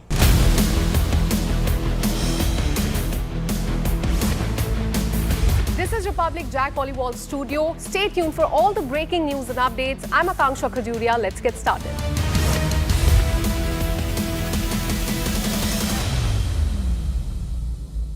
थोड़े में ज्यादा स्वाद यही तो है इसकी खास बात। वाओ मामा क्या स्वाद है। अरे मेरे राजा मसाला। केसरिया से मन जोगी हुआ रे, दिल झूमे देखो मतवारा हुआ रे। केसरिया से मन जोगी हुआ। हर पल मनाओ केसरी त्योहार। विमल बोलो जुबान केसरी। अब छोलिया हो या लोबिया, सफेद चने या काले चने, सब कुछ मजेदार बने। Here we didn't want to bring out the big charts because it had no chance of standing. Fortunately, we came armed with a little smaller chart. So it's 67%, so we're going to be charging a discounted reciprocal tariff of 34%, I think. Trump से बात हमेशा visit करता आया, सीखता आया कि वे राष्ट्र हित को सर्वोपरि रखकर Today, the World Health Organization officially announced that this is a global pandemic. We have been in frequent contact with our allies, and we are marshaling the full power. During an interview, American From Asia's largest news headquarters, setting the agenda for Bharat.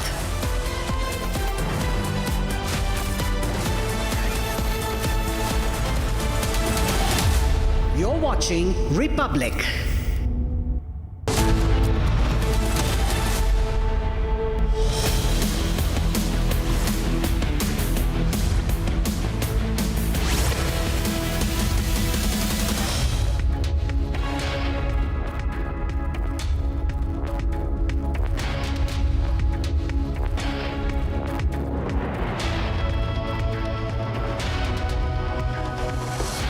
A very good afternoon, viewers. You're watching Live and Breaking. I am Rakshita Mishra with you this afternoon. Let's take a quick look at the headlines at this hour.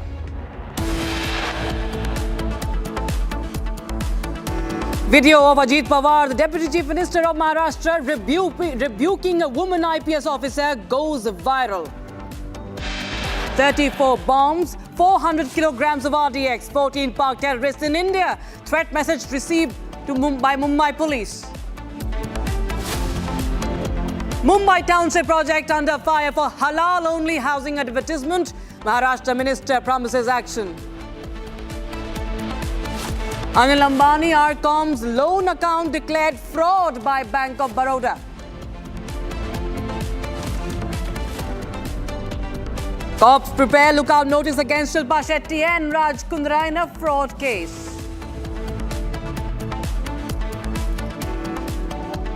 After equating Bihar with BDs, Kerala Congress now issues an apology.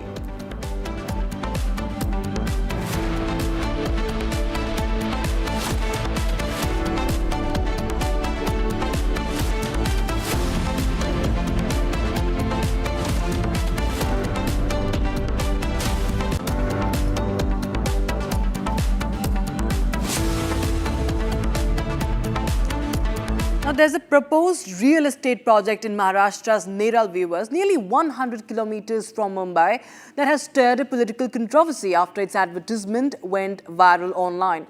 The project was marketed as Halal Lifestyle Township, which drew criticism and accusations of promoting exclusivity on religious lines. It was alleged that the project was being marketed as a residential space for a particular community. Here's what the builders of the area have to say.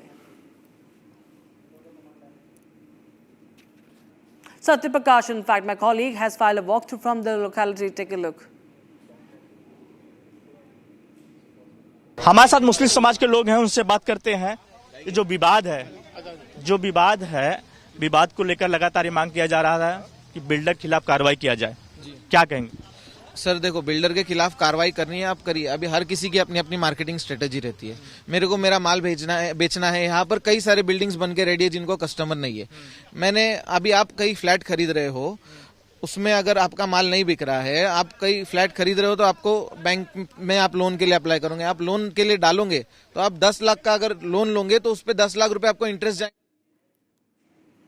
So this is a Muslim-only township that is being promoted, and an ad has been put out for this township as well. It's a halal lifestyle it's been called Halal Lifestyle, and a Muslim-only township it's supposed to be. Maharashtra Minister Nitish Rane has also called it an attempt to push out Hindus.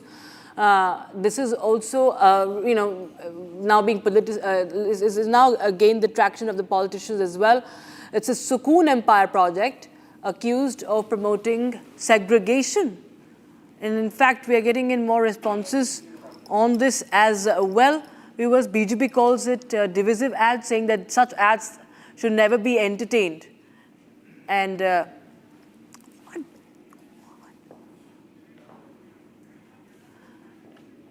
Republic TV is also getting in exclusive responses, viewers, coming in on this story. Let's take a listen into what Cabinet Minister in Maharashtra has to say.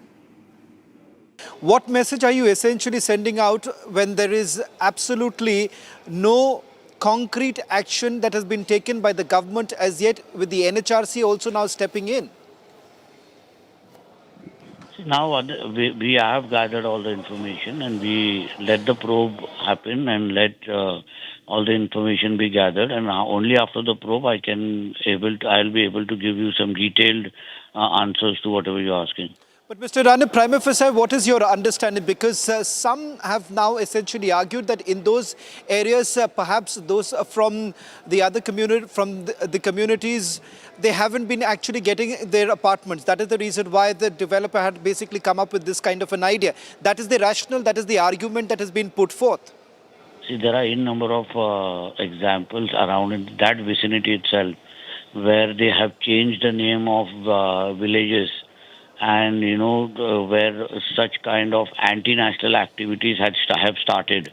The NIA had to come into it, and there was a village called Palgam and Palgha, and which was later named into an Islamic name, changed into an Islamic name, and then there was a lot of anti-national activities that were going on there. So, such things, until and unless it is scrutinized and, understood what was the entire intention to create, and create an ad like this and, and allow only one community people to stay all together. And that is why, until and unless the probe is done, all answers cannot come out. Well, in fact, Mr. Rani, one final question that I want to take with you is that as a minister, what is it that you are proposing? What is it that the government can actually assure, given the fact that this only sends across a wrong message, irrespective of which community it is for? It could have come from a Hindu community too. Any divisive messaging that is being done right now would be extremely harmful. So as a government representative, what is it that you're assuring in terms of action, in terms of a proposal that you're basically making to the people of Maharashtra? See, over and over I am saying that until unless there is a probe, there is an investigation to understand, what's the mindset behind all such kind of projects. Because there are a number of examples where anti-nationals have got into such activities, and which has caused a lot of trouble before. So I think until and unless that probe is done, see, obviously, if it's done in a good intention... So you believe, Mr. Rane, somewhere down the line you're indicating that there is a possibility of a larger conspiracy at play? The fact that such kind of a divisive politics that is being played, you are basically hinting the possibility of a larger conspiracy at play. This is not just about a builder putting out a simple ad. Yes, because if you see in those surrounding areas of Bhiwandi, Mumra and all those activities, there are a lot of anti-national activities that have come in front for the last lot of years. So I think until and unless the intention is probed, until and unless we understand why was this started and who is encouraging all these things and what has been done we have on the name of construction, until and unless that is probed, we will not be able to answer everything, and we will not be able to ensure everything, because in the past also, as I told you, there were efforts in order to make this nation an Islamic nation by getting people to stay together, and then ensuring Hindus do not stay in that area by doing anti-religion activities too. So all these activities have to be looked at. All these examples have to be kept in front, and then only I think all answers could come out. Sanjay ji, आपसे सवाल करना चाहूँगा कि आखिरकार जिस तरह से ऐसे एडवर्टाइजमेंट्स दिए जा रहे थे और एक कम्युनिटी को टारगेट किया जा रहा है, सवाल ये उठाया जा रहा है कि सरकार आखिरकार क्या एक्शन ले रही है इस पूरे मामले को लेकर? कई घंटे बीत चुके हैं पर एक्शन नहीं लिया गया है। देखिए, मैंने बहुत पहले इस विषय के ऊपर अपनी बात रखी थी और एक दो टेस्ट केस भी सामने रखे थे मैंने कि मुंबई में एक हाउसिंग जिहाद का बड़ा भयंकर और खतरनाक किस्म का ट्रेंड चल रहा है। कई बिल्डर छुपा चोरी इस तरह की हरकतें कर रहे हैं, लेकिन ये जो हलाल स्टाइल का जो एड आया है, ये निश्चित तौर पर बहुत डेंजरस ट्रेंड है और सरकार को एक्शन लेना चाहिए। इस बिल्डर के खिलाफ कार्रवाई करनी चाहिए। इस तरीके से पूरा का पूरा एक पोलराइज करना और कम्युनिटी विशेष के लिए बिल्डिंग बनाना और उनको अट्रैक्ट करना, ये तो फिर पूरा मुंबई घेटों में बदल जाएगा, अलग अलग घेटों हो जाएंगे। हम इसके खिलाफ तो आगे जाकर के हम पुलिस में जाएंगे, कंप्लेन करेंगे। संजय जी, आप कह रहे हैं कि आप खिलाफ हैं, आपकी सरकार खिलाफ है। जिससे भी हम लोग ये सवाल करते वो कहते हैं कि देखिए ये डेंजरस ट्रेंड है। जब पर ये सवाल किया जा रहा है कि आपने अब तक किया क्या है, उस पर कोई जवाब नहीं आ रहा। आप कह रहे हैं कि लीगल एक्शन लिया जाएगा, क्रिमिनल कंप्लेंट फाइल की जाएगी, बट कब किया जाएगा और अब तक क्यों नहीं हुआ है? आपके माध्यम से मैं भी डिमांड करता हूं कि सरकार जितना जल्दी हो इस एडवर्टीजमेंट का कॉग्निजेंस ले और इमीडिएटली केस रजिस्टर करे। और जो एडवर्टीजमेंट बनाने वाले तो खैर महत्वपूर्ण नहीं है, लेकिन जिस बिल्डर ने भी इस प्रकार का कॉन्सेप्ट सामने रखा है उस बिल्डर के खिलाफ तत्काल कार्रवाई होनी चाहिए। मैं भी यही चाहता हूँ। संजय निरुपम जी, एक और सवाल करना चाहूंगा, क्योंकि थोड़ी देर पहले जब मैंने महाराष्ट्र के एक मंत्री को यह सवाल किया कि क्या आपको लगता है कि एक बड़ी कंस्पिरेसी है, तो उनका मानना है कि एक तरह से बड़ी कंस्पिरेसी इसीलिए क्योंकि उसी इलाके में कई सारे ऐसे इंसिडेंट्स हो चुके हैं। उनका मानना है कि एंटी नेशनल एक्टिविटीज़ हो रहे हैं, जिसके कारण पुख्ता इन्वेस्टिगेशन किया जाना चाहिए। क्या आप वही मांग करेंगे? क्या आपको भी लगता है कि एक तरह से एक बड़ी कंस्पिरेसी है और ये सिर्फ एक बिल्डर और बिल्डर की एडवर्टिजमेंट्स को लेकर नहीं है? नहीं, ये एक कॉन्स्पिरेसी सेंस में है कि मुंबई की पूरी डेमोग्राफी बदलने का प्रयत्न हो रहा है। एक दूसरा डेमोग्राफी बदल करके इस तरह के अलग अलग ग्रुप बना करके वहां पर मतलब बंद कमरे में, बंद बिल्डिंग में जहाँ की कम्युनिटी के लोग रहते हैं और हो सकता है खतरनाक लोग भी हों या टेरर लिंक वाले लोग भी हों, वो आगे जाके क्या कॉन्स्पिरेसी करेंगे किसी को पता नहीं। इसलिए समाज में सबको मिलजुल करके रहना चाहिए। जो लोग इस तरह का ऐड बना रहे हैं वही सेक्युलरिज्म की दुहाई देते हैं और आज वो सेक्युलरिज्म से निकल करके सीधे एक कम्युनल लाइन पर अपनी बस्ती बसा रहे हैं, अपनी बिल्डिंग बना रहे हैं और लोगों को अट्रैक्ट कर रहे हैं ऐड बना करके कि आइए यहाँ सिर्फ हलाल घर मिलेगा या हलाल खाना मिलेगा, हलाल मीट मिलेगा। ये एक बहुत डेंजरस ट्रेंड है, अभी अभी शुरू हुआ है।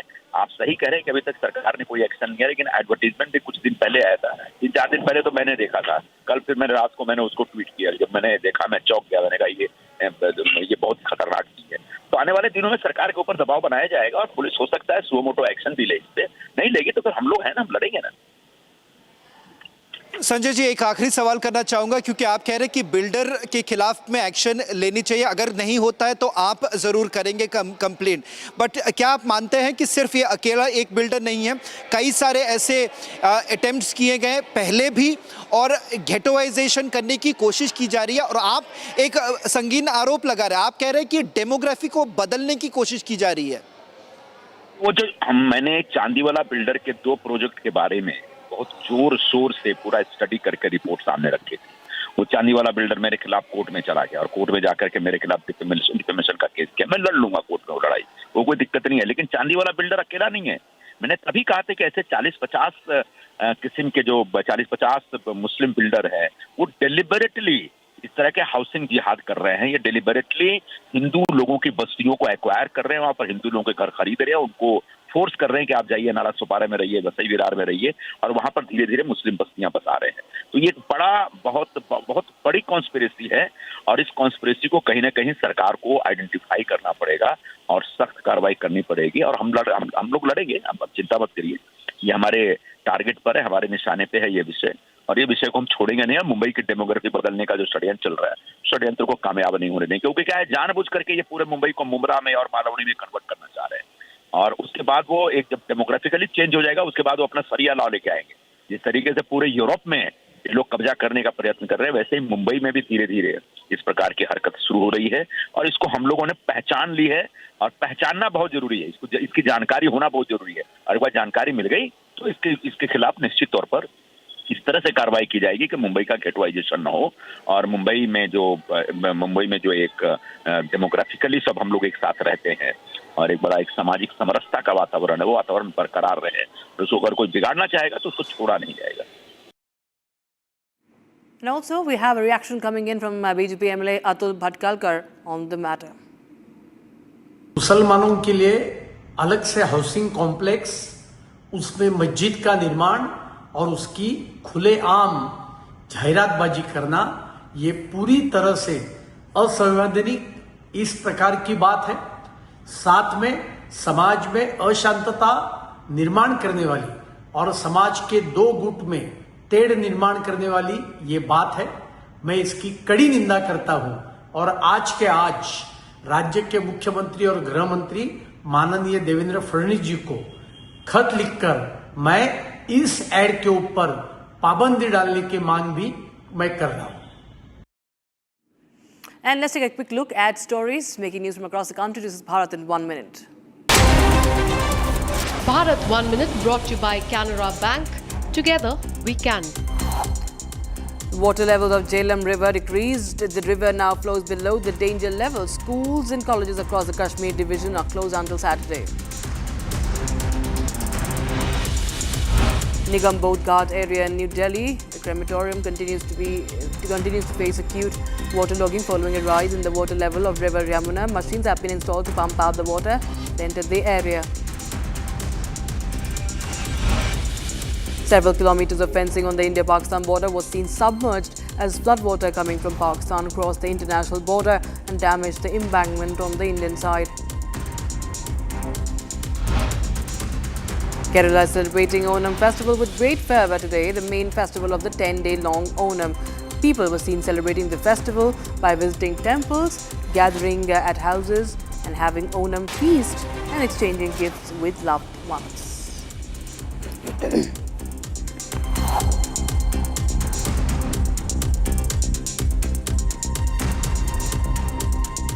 And now viewers, news coming in from Mumbai, where the police launched an investigation after they received threat messages on their WhatsApp number on Thursday, claiming that Mumbai will be blown up. The Mumbai is celebrating the 10-day Ganesh festival, and police are making the security arrangements for lakhs of devotees who throng the city streets on final day. Now, they received this threat. Take a listen into what Mumbai police said in this press conference as they revealed details.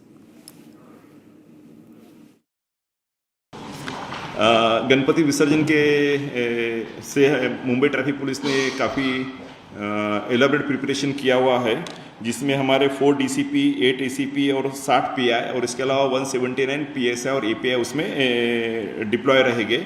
इसके अलावा 2826 कर्मचारी on road रहेंगे उस वक्त। इसके अलावा 340 NGO स्वयंसेवक के लोग रहने वाले हैं।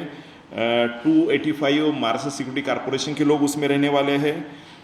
कोई गाड़ी का ब्रेकडाउन हुए या कुछ गाड़ी वहाँ से हटानी पड़ी, जीरो पार्किंग रूट को पूरा सैनिटाइज करना है, तो इसके लिए हमने 54 क्रेन्स की भी व्यवस्था करके रखी है, जो इस तरह के कुछ गाड़ियाँ ब्रेकडाउन हो गए तो उसका वो देखभाल कर सके। इसके अलावा 6 इमरजेंसी एम्बुलेंसेस लगा के रखी है, पर्टिकुलरली गिरगांव चौपाटी के ऊपर में, जिससे कि अगर एक आधी कोई किसी को इमरजेंसी में ज़रूरत पड़े तो वो एम्बुलेंस के थ्रू मूवमेंट पॉसिबल हो सके। इसके अलावा जीवन रक्षक जो है, जिसको हम लाइफ गार्ड्स बोलते हैं, ऐसे 538 लाइफ गार्ड्स आइडेंटिफाई करके हर चौपाटी के ऊपर उनका डिप्लॉयमेंट किया गया है, जिससे कि अगर कोई एक आधी कोई अनुचित घटना घटती हो तो उसको रेस्क्यू के लिए ये 538 लोग वहाँ पे हमारे साथ में कंधे से कंधे मिला के काम करते रहेंगे। सोशल मीडिया के द्वारा भी हम रियल टाइम जो ट्रैफिक सिचुएशन है वो आप तक पहुँचाते रहेंगे। आपसे विनती है कि उसको ज़्यादा से ज़्यादा लोगों में रियल टाइम तक पहुँचाते रहे, जैसे FM रेडियो है, हैम रेडियो है, व्हाट्सएप है या ट्विटर है, जो कोई सोशल मीडिया के अलग अलग जो प्लेटफॉर्म्स है उसका पूरा इसमें इस्तेमाल किया जाएगा। आपको याद होगा पिछले साल 1 वे सिर्फ कोस्ट रोड शुरू था, इस वक्त बोथ वे शुरू हो गया, 24 घंटे के लिए कोस्ट रोड शुरू हो गया है। तो ईस्ट और west connectivity is very important. तो उसके लिए जो ईस्ट फ्रीवे की तरफ से जाने वाले लोग डिमिलर रोड की तरफ से वो सिंदूर ब्रिज का इस्तेमाल करते हुए वो मेट्रो जंक्शन होते हुए प्रिंसेस स्ट्रीट फ्लाईओवर द्वारा वो कोस्ट रोड का इस्तेमाल कर सकते हैं। दूसरा जो है अवतार सिंह बेदी, जो CST जंक्शन के पास में CST जंक्शन आगे में मेट्रो जंक्शन होती है, वो भी आगे में कोस्ट रोड का इस्तेमाल कर सकते हैं, जिससे कि जो इम्पोर्टेंट है कोई इमरजेंसी मूवमेंट है तो इमरजेंसी मूवमेंट के लिए ये रास्ता 24 घंटा खुला रहेगा। इसमें कोई ट्रैफिक का इशू नहीं है। It is like a green corridor and will ensure that. और जिस तरह से हमने बहुत सारे रोड्स वगैरह जिसका डिटेल में नोटिफिकेशन हमने इशू किया हुआ है, आप लोगों से विनती है कि उसकी ज़्यादा से ज़्यादा पब्लिसिटी दे, जिससे कि लोगों को कम से कम तकलीफ हो। Coming in right now, the Mumbai police has issued a lookout circular against Bollywood actor Shilpa Shetty and her husband, businessman Raj Kundra, in a multi-crore fraud case. Celebrity couple is accused of defrauding a businessman of around 60 crore rupees in a case linked to an investment deal for the now defunct Best Deal TV Private Limited. Remember, this is a letter, in fact, that has been issued. It's a circular. And my colleague Meenakshi joins us live on the broadcast. For more, Meenakshi, tell us more details on this story. This letter is about a formal legal request sent by complainant Deepak Kothari's lawyer to CP, Joint CP Economic Offence Wing, Mumbai Police. What is the matter? We know an FIR was registered at Juhu Police Station against Shilpa Shetty and Raj Kundra. The case was transferred to the Economic Offence Wing for investigation. And what is the allegation? What was the allegation was it involved serious financial irregularities and diversion of funds and high-value economic offences. And now Deepak Kothari's lawyer sent a request to Joint CP Economic Offence Wing, Mumbai Police, that the client fears that the accused Shilpa Shetty and Raj Kundra may flee abroad as they have multiple foreign residents and a history of frequent travel. So they request immediate LOC and travel restriction for Shilpa Shetty and his husband Raj Kundra to prevent the accused from moving or hiding money, assets, and the lawyer want accounts and property frozen also. And it's a serious matter. We know we covered this story 15 days prior. There, the lawyer of this Deepak Kothari, he said to Republic TV, is a serious offense, and they now his client fears that the Shilpa Shetty and Raj Kundra may flee to abroad. And the lawyer caution is through EOW is not to be influenced by the celebrity status of the accused, because they said to Republic TV they are feared that as Shilpa Shetty and Raj Kundra's celebrity status, his client faced lots of challenges to file FIR against Shilpa Shetty and Raj Kundra as they are celebrity faces. That's why they are feared about influence by the celebrity status. So they wrote this letter to Joint CP Economic Offence Wing, Mumbai. Right, Meenakshi, thanks so much for joining us with those details coming in on that story. We will shift our focus to other stories. Bhutan Prime Minister Dasho Tshering Tobgay is on a 4-day visit to India, and he, along with his wife, arrived in Ayodhya today to visit the Ram Janmabhoomi temple. And they were given a red carpet welcome at the airport, and later they spent some time at the iconic temple. And after this, he will be heading to Delhi, where he's supposed to meet the External Affairs Minister of India, Dr. S. Jaishankar. Here's a report. Prime Minister of Bhutan, Dasho Tshering Tobgay, is on India visit along with his wife. Today morning, he arrived in Ayodhya to visit the Ram Janmabhoomi temple. Bhutan Prime Minister and his wife were received by UP Minister Surya Pratap Shahi at the airport. Tobgay and his wife both spent time looking at the infrastructure of the iconic Ram Janmabhoomi temple. Tobgay also attended the consecration ceremony of the Royal Bhutan Temple in Rajgir, Bihar, symbolizing the shared spiritual and cultural heritage of Buddhism between India and Bhutan. His back-to-back visit underlines continuing close cooperation and strengthening ties between India and Bhutan. Time for a short break, viewers, but we get you the big story coming in from Maharashtra, where a video of Deputy Chief Minister of Maharashtra, Ajit Pawar, rebuking a woman IPS officer on duty is going viral. And Anil Ambani, RCom's loan accounts have been declared fraud by Bank of Baroda.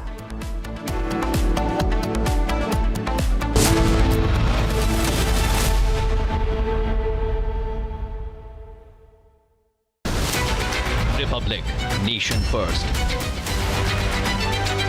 In association with Gallant, Nirman Ka Real Hero.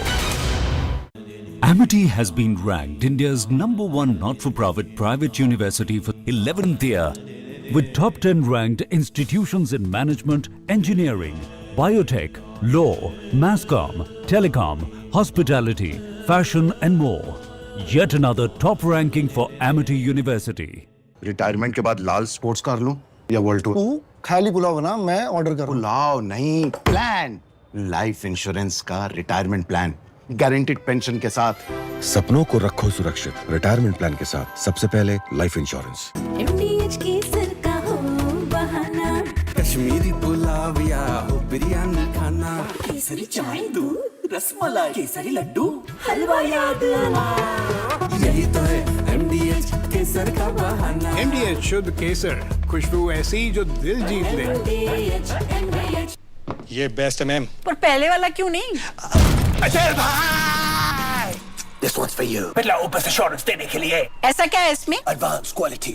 1 साल में paint को कुछ भी हुआ तो painting वापस करके देंगे। वापस करके देंगे? वो भी free। पटेल भाई, you're a rock star। Quality पे इतना कॉन्फिडेंस, इसलिए बिरला ओपस एश्योरेंस। रजिस्टर करो birlaopus.com पर।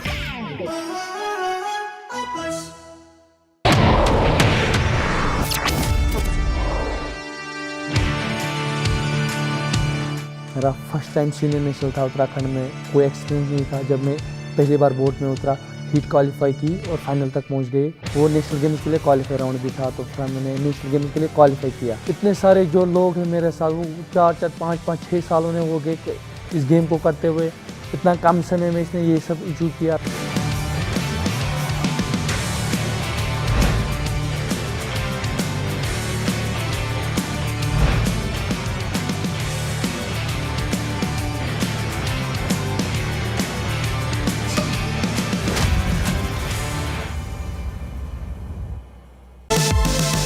Presented by Maruti Suzuki.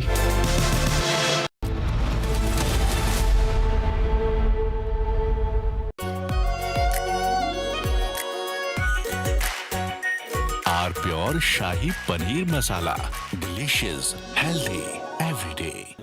Amity has been ranked India's #1 not-for-profit private university for 11th year, with top 10 ranked institutions in management, engineering, biotech, law, Misconduct, telecom, hospitality, fashion and more. Yet another top ranking for Amity University. अब छोलिया हो या लोबिया, सफेद चने या काले चने, सब कुछ मजेदार बने। MDH।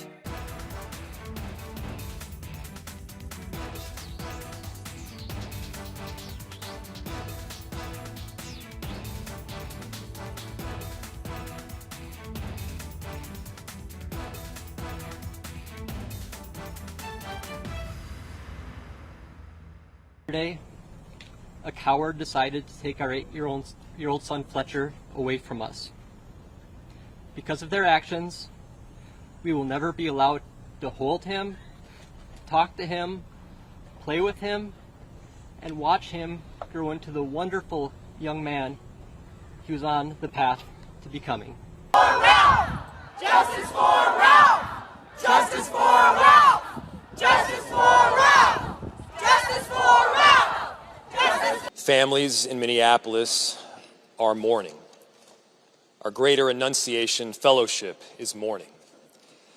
Our entire city is united in grief, and at the same time, based on this incredible group of people that has assembled here in City Hall, we are also united.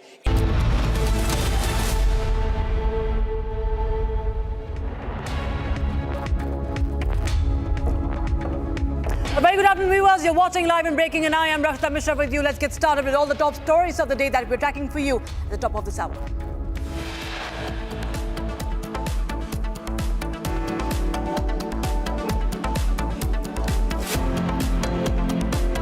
Ajit Pawar threatens on-duty woman IPS officer, halts Solapur mining crackdown. Mumbai police acknowledges bomb threat ahead of Ganesh Visarjan in Mumbai. Township only for Muslim community promoted. Halal housing now under investigation. Bank of Baroda classifies RCom and Anil Ambani as fraud.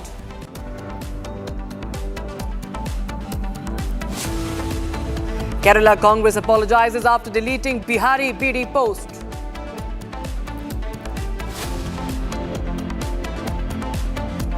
Police prepare lookout notice against Shilpa Shetty and Raj Kundra in a fraud case.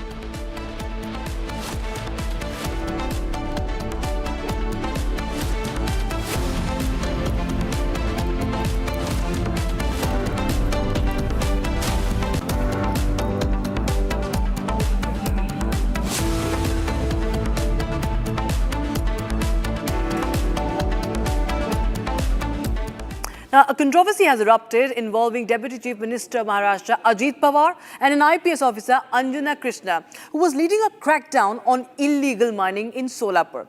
Now, this audio clip, or rather a clip, in fact, it's a video clip where you can hear Ajit Pawar's audio allegedly. He is threatening Krishna, saying that इतना daring हो गया तुमको, इतना daring हो, like you can dare to in fact ask me back or question me. He warned her of taking action, saying that tere upar action lunga. These are the words that could be heard in that purported video. Now, in this clip, Pawar is seen making a video call to Krishna, later asking her to meet him and claiming he'll make her recognize his authority. The clip suggests Pawar tried to interfere with Krishna's official duties, sparking concerns about administrative autonomy and the rule of law. So this is, viewers, this high-handedness that by a Deputy Chief Minister trying to exert pressure and in fact showed authoritarianism. And in fact, just take a listen, and viewers, to this video that's now doing the rounds.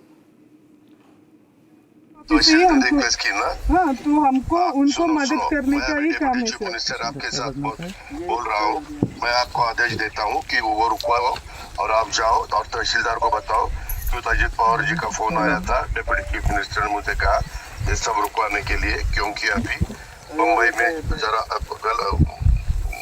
Mumbai का माहौल एकदम खराब हुआ है, उसको अपने को प्राधान्य देना है।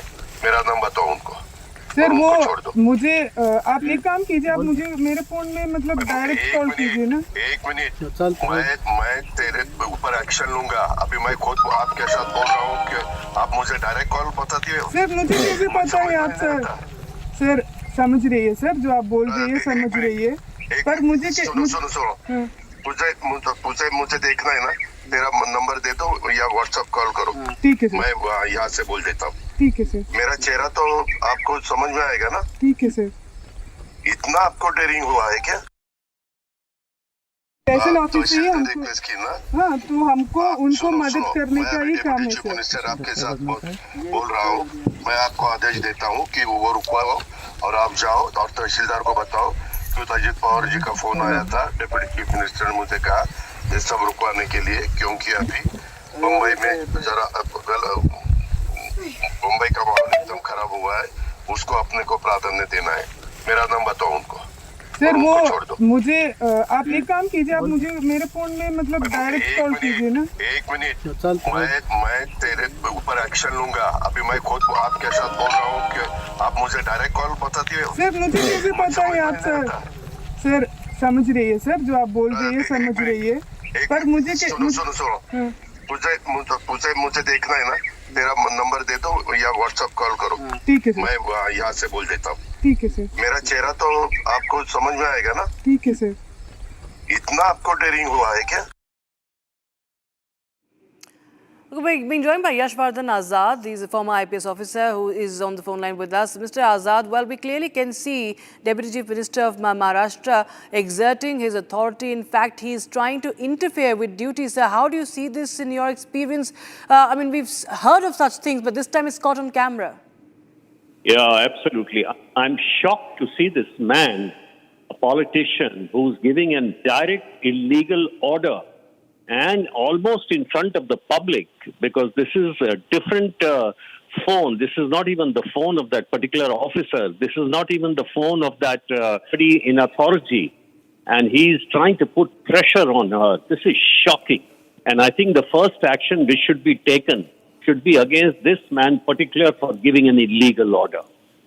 Secondly, Solapur is a district where a lot of these illegal mining activities go on. There is another IAS officer, Tukaram, who has been there, who started as a collector in Solapur and did an excellent job attacking the mafia. And this man, an IAS officer, has been transferred 23 times in 19 years. So I feel bad for such great officers like Anjana Krishna, but I'm extremely happy that she gave it back to that Deputy CM and said, call me directly on my phone. And I wish she had even asked him to give me a written order to say that illegal mining, there should be no action which should be taken against illegal mining. I mean, I'm really horrified to see this is the kind of apathy and this is kind of a direct collusion with the mafia. And look at the kind of reason this man is giving, saying, Babbai mein kuch ho raha hai, isliye aap jaake kaho usko ki band kare. Shocking. That's my reaction. Mr. Azad, thanks so much for joining us with your reaction on this story. Because we also have a reaction coming in from the NCP Pawar faction, Ajit Pawar faction. It is, of course, defending his actions. Sunil Tatkar is suggesting that Krishna, the IPS officer, should not have, quote-unquote, disrespected him. The incident now, viewers, is triggering a political storm as questions are being raised about Pawar's conduct and potential abuse of power. And now, imagine the reaction that is coming. Now, the IPS officer has supposedly disrespected Dada. That's what NCP is saying. This is in fact Dadagiri that is on display of Ajit Dada Pawar, but the party, his own party, is defending and saying that in turn accusing the IPS officer of disrespecting Ajit Pawar.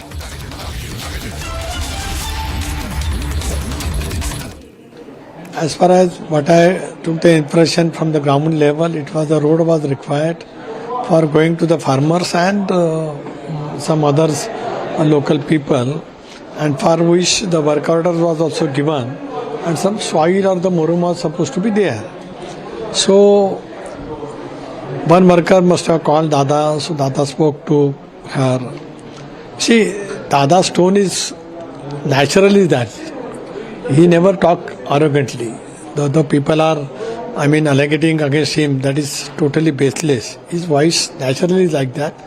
And he's requesting, he's telling that this has to be done. Nothing else.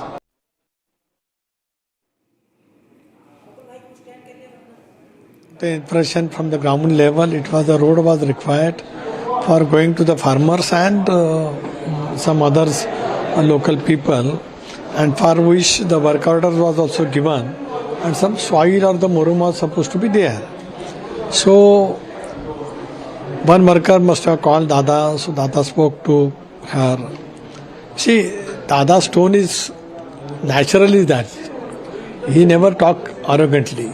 The people are, alleging against him, that is totally baseless. His voice naturally is like that. And he's requesting, he's telling that this has to be done. Nothing else.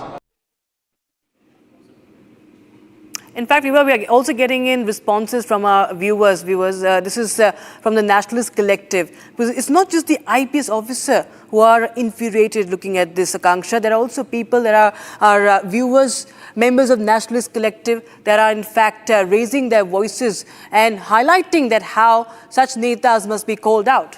Absolutely. There's one viewer who has said that leaders are threatening or intimidating IPS officer, and that sets a dangerous precedent. In fact, there's another viewer who has said that the uniform is meant to uphold the law, not bow before the political power. And another viewer, Javed, he has said that this incident underlines how political heavyweights misuse their authority. Several other reactions are coming in from the viewers of the Republic TV. One more from Manish. He says that if a senior officer can be spoken to like this, what chances does an ordinary citizen have?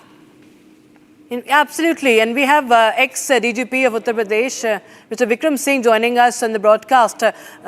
Thank you so much, Mr. Vikram Singh, for joining us on Republic TV once again. And sir, we've heard of such things. We've seen how politicians in top posts, they try to exert pressure and interfere with duty. So this is a video that's going viral, and it's not going down well with the citizens of the country, not even with those from your organizations, from the police fraternity as well. Sir, how do you see this?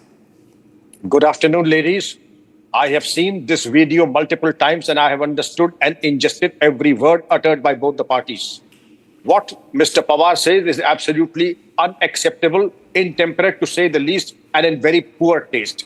Administratively, it is nothing short of an unmitigated disaster. If he had anything to do, he should have spoken to the supervisory officer of Anjali Krishna and not directly. How do you expect the junior officer in the government to recognize your voice, and that too in a matter that pertains to day-to-day administration?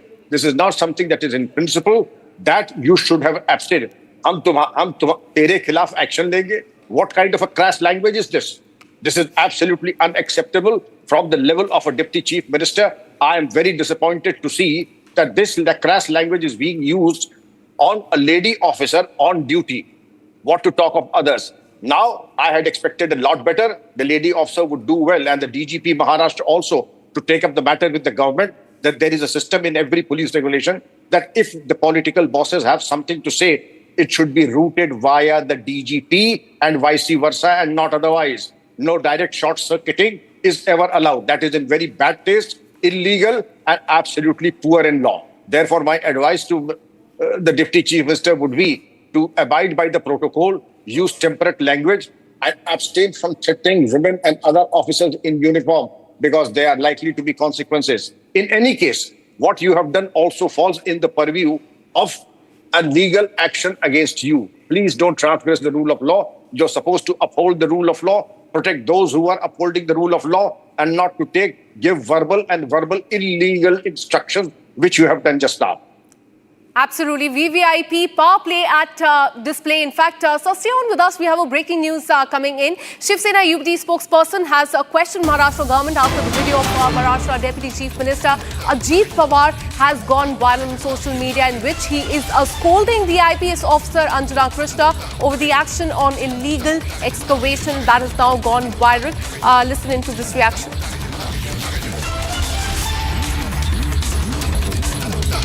Ajit Dada Pawar एक महिला IPS जो अंजलि कृष्णा जी हैं, उनके साथ ऐसी भाषा में बात कर रहे हैं जो शोभनीय नहीं है।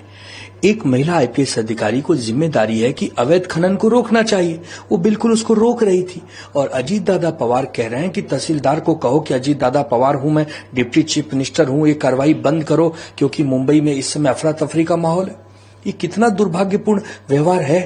तू तड़ाक से बात करना, मैं तेरे पे कार्रवाई करेगा, तू मुझको पहचानती नहीं है क्या, मैं डिप्टी चीफ मिनिस्टर हूं। अरे आप डिप्टी चीफ मिनिस्टर हैं लोगों की भलाई करने के लिए, आप डिप्टी चीफ मिनिस्टर हैं अवैध खनन रोकने के लिए, आप डिप्टी चीफ मिनिस्टर हैं भ्रष्टाचार पर अंकुश लगाने के लिए। किसी महिला आईपीएस को धमकाने के लिए आप डिप्टी चीफ मिनिस्टर नहीं है। हम पूछना चाहेंगे अमित शाह जी से, पूछना चाहेंगे। All right, we have some breaking news coming in. Viewers, Ajit Pawar has now, in fact, reacted after the outrage and criticism. Now, he says, and I quote, "My attention has been drawn to certain videos circulating regarding my interaction with police officials in Solapur. Let me state clearly that my intention was not to interfere with law enforcement, but to ensure that the situation on the ground remained calm and did not escalate further. I have the highest respect for our police force and its officers, including the women officers who serve with distinction and courage, and I value the rule of law above all. I remain firmly committed to transparent governance and to ensure that every illegal activity, including sand mining, is dealt with strictly as per the law." That's the first reaction coming in. Ajit Pawar breaking silence on the video that is now doing the rounds. I'll just go across to Mr. Vikram Singh. Sir, we clearly see that this is a cover-up. You know, Ajit Pawar saying that he was just trying to pacify the situation, but it really escalated things, hasn't it? You know, it's just a cover-up now. I want to understand from you, are there any laws that actually protects these officers on duty from such, power play or such pressure that is put out by politicians? And if at all, no, do you think there is a need for a strong law? Absolutely. I'm happy that you put this question. There's always a best and an appropriate way of doing things. In government working, verbal instructions have no meaning whatsoever. Any instructions that has to be given, especially from the political bosses, it actually has to be in writing and go through the proper channel. In this case, if I were to give you through the chief secretary to the DGP, from the DGP to maybe Anjali Krishna and otherwise. Otherwise, it is deemed to be an illegal order.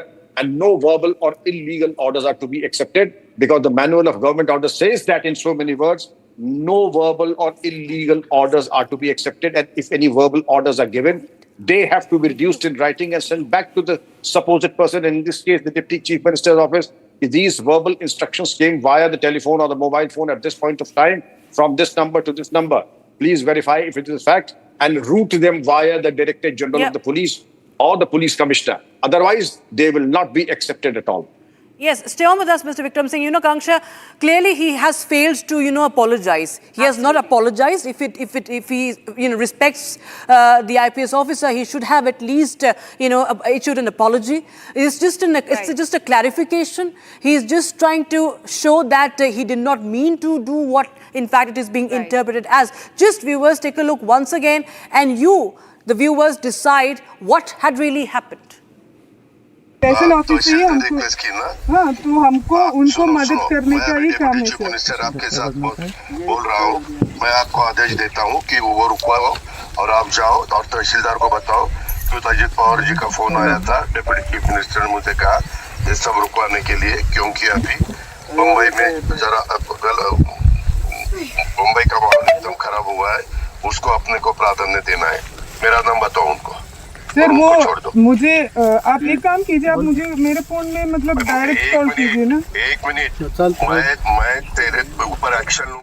All right, let me once again bring in now Vikram Singh. Sir, a clarification has come in from Ajit Pawar. He has said that he did not want to interfere with the law enforcement. But if you look at the video, it is clear that he's asking the IPS officer to stop the excavation process. In fact, he's giving a clear command. So this clarification that has come in, it looks like it's a clear lie. Absolutely, मैं तेरे ऊपर action लूंगा. ये कौन सी भाषा है? What kind of crass language is this? This is absolutely intemperate to say the least, and that too against a woman officer. It is not just Anjali Krishna and her uniform. She represents the state and the President of India, who has given the uniform and the authority to do what she was doing. And obstructing an officer on duty is a very serious offense, and the Deputy Chief Minister should have known that.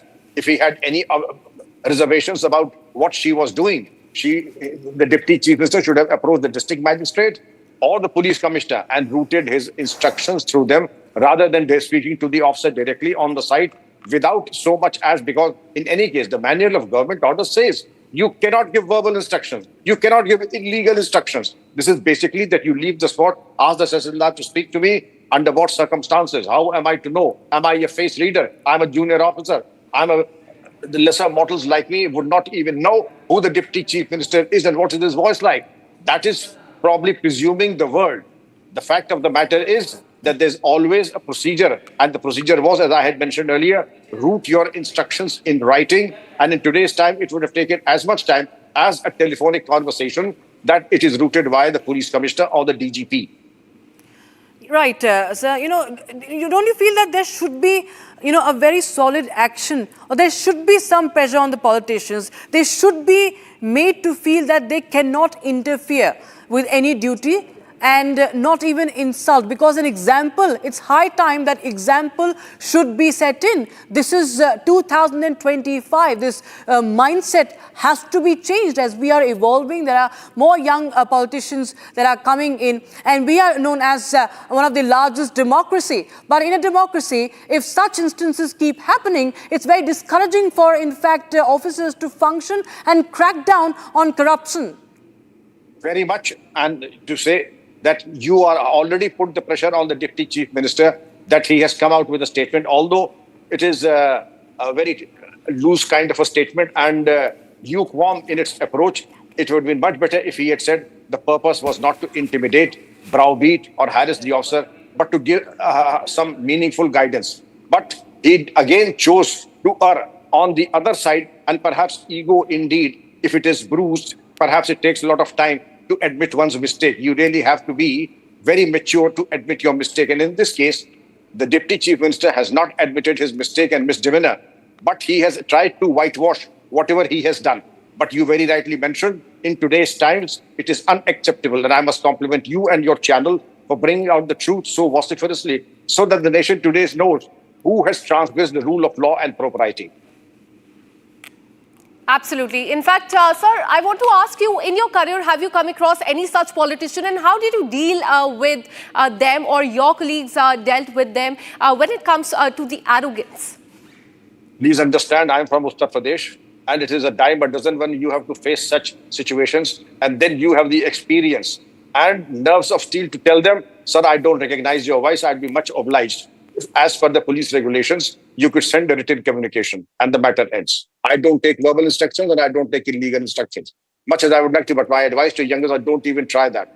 I got away with it. Today, it's a difficult times. Yashovardhan Azad ji is here. He knows that perhaps I would be courting the recipe of disaster if I were to advise this to younger officers today. But yes, to cover themselves legally also, because no verbal instructions and no illegal instructions are acceptable. They have to be reduced in writing, sent to your immediate boss and say, get a clarification. And if it is legally appropriate, only then compliance will be made. Otherwise, a polite no will go to the office.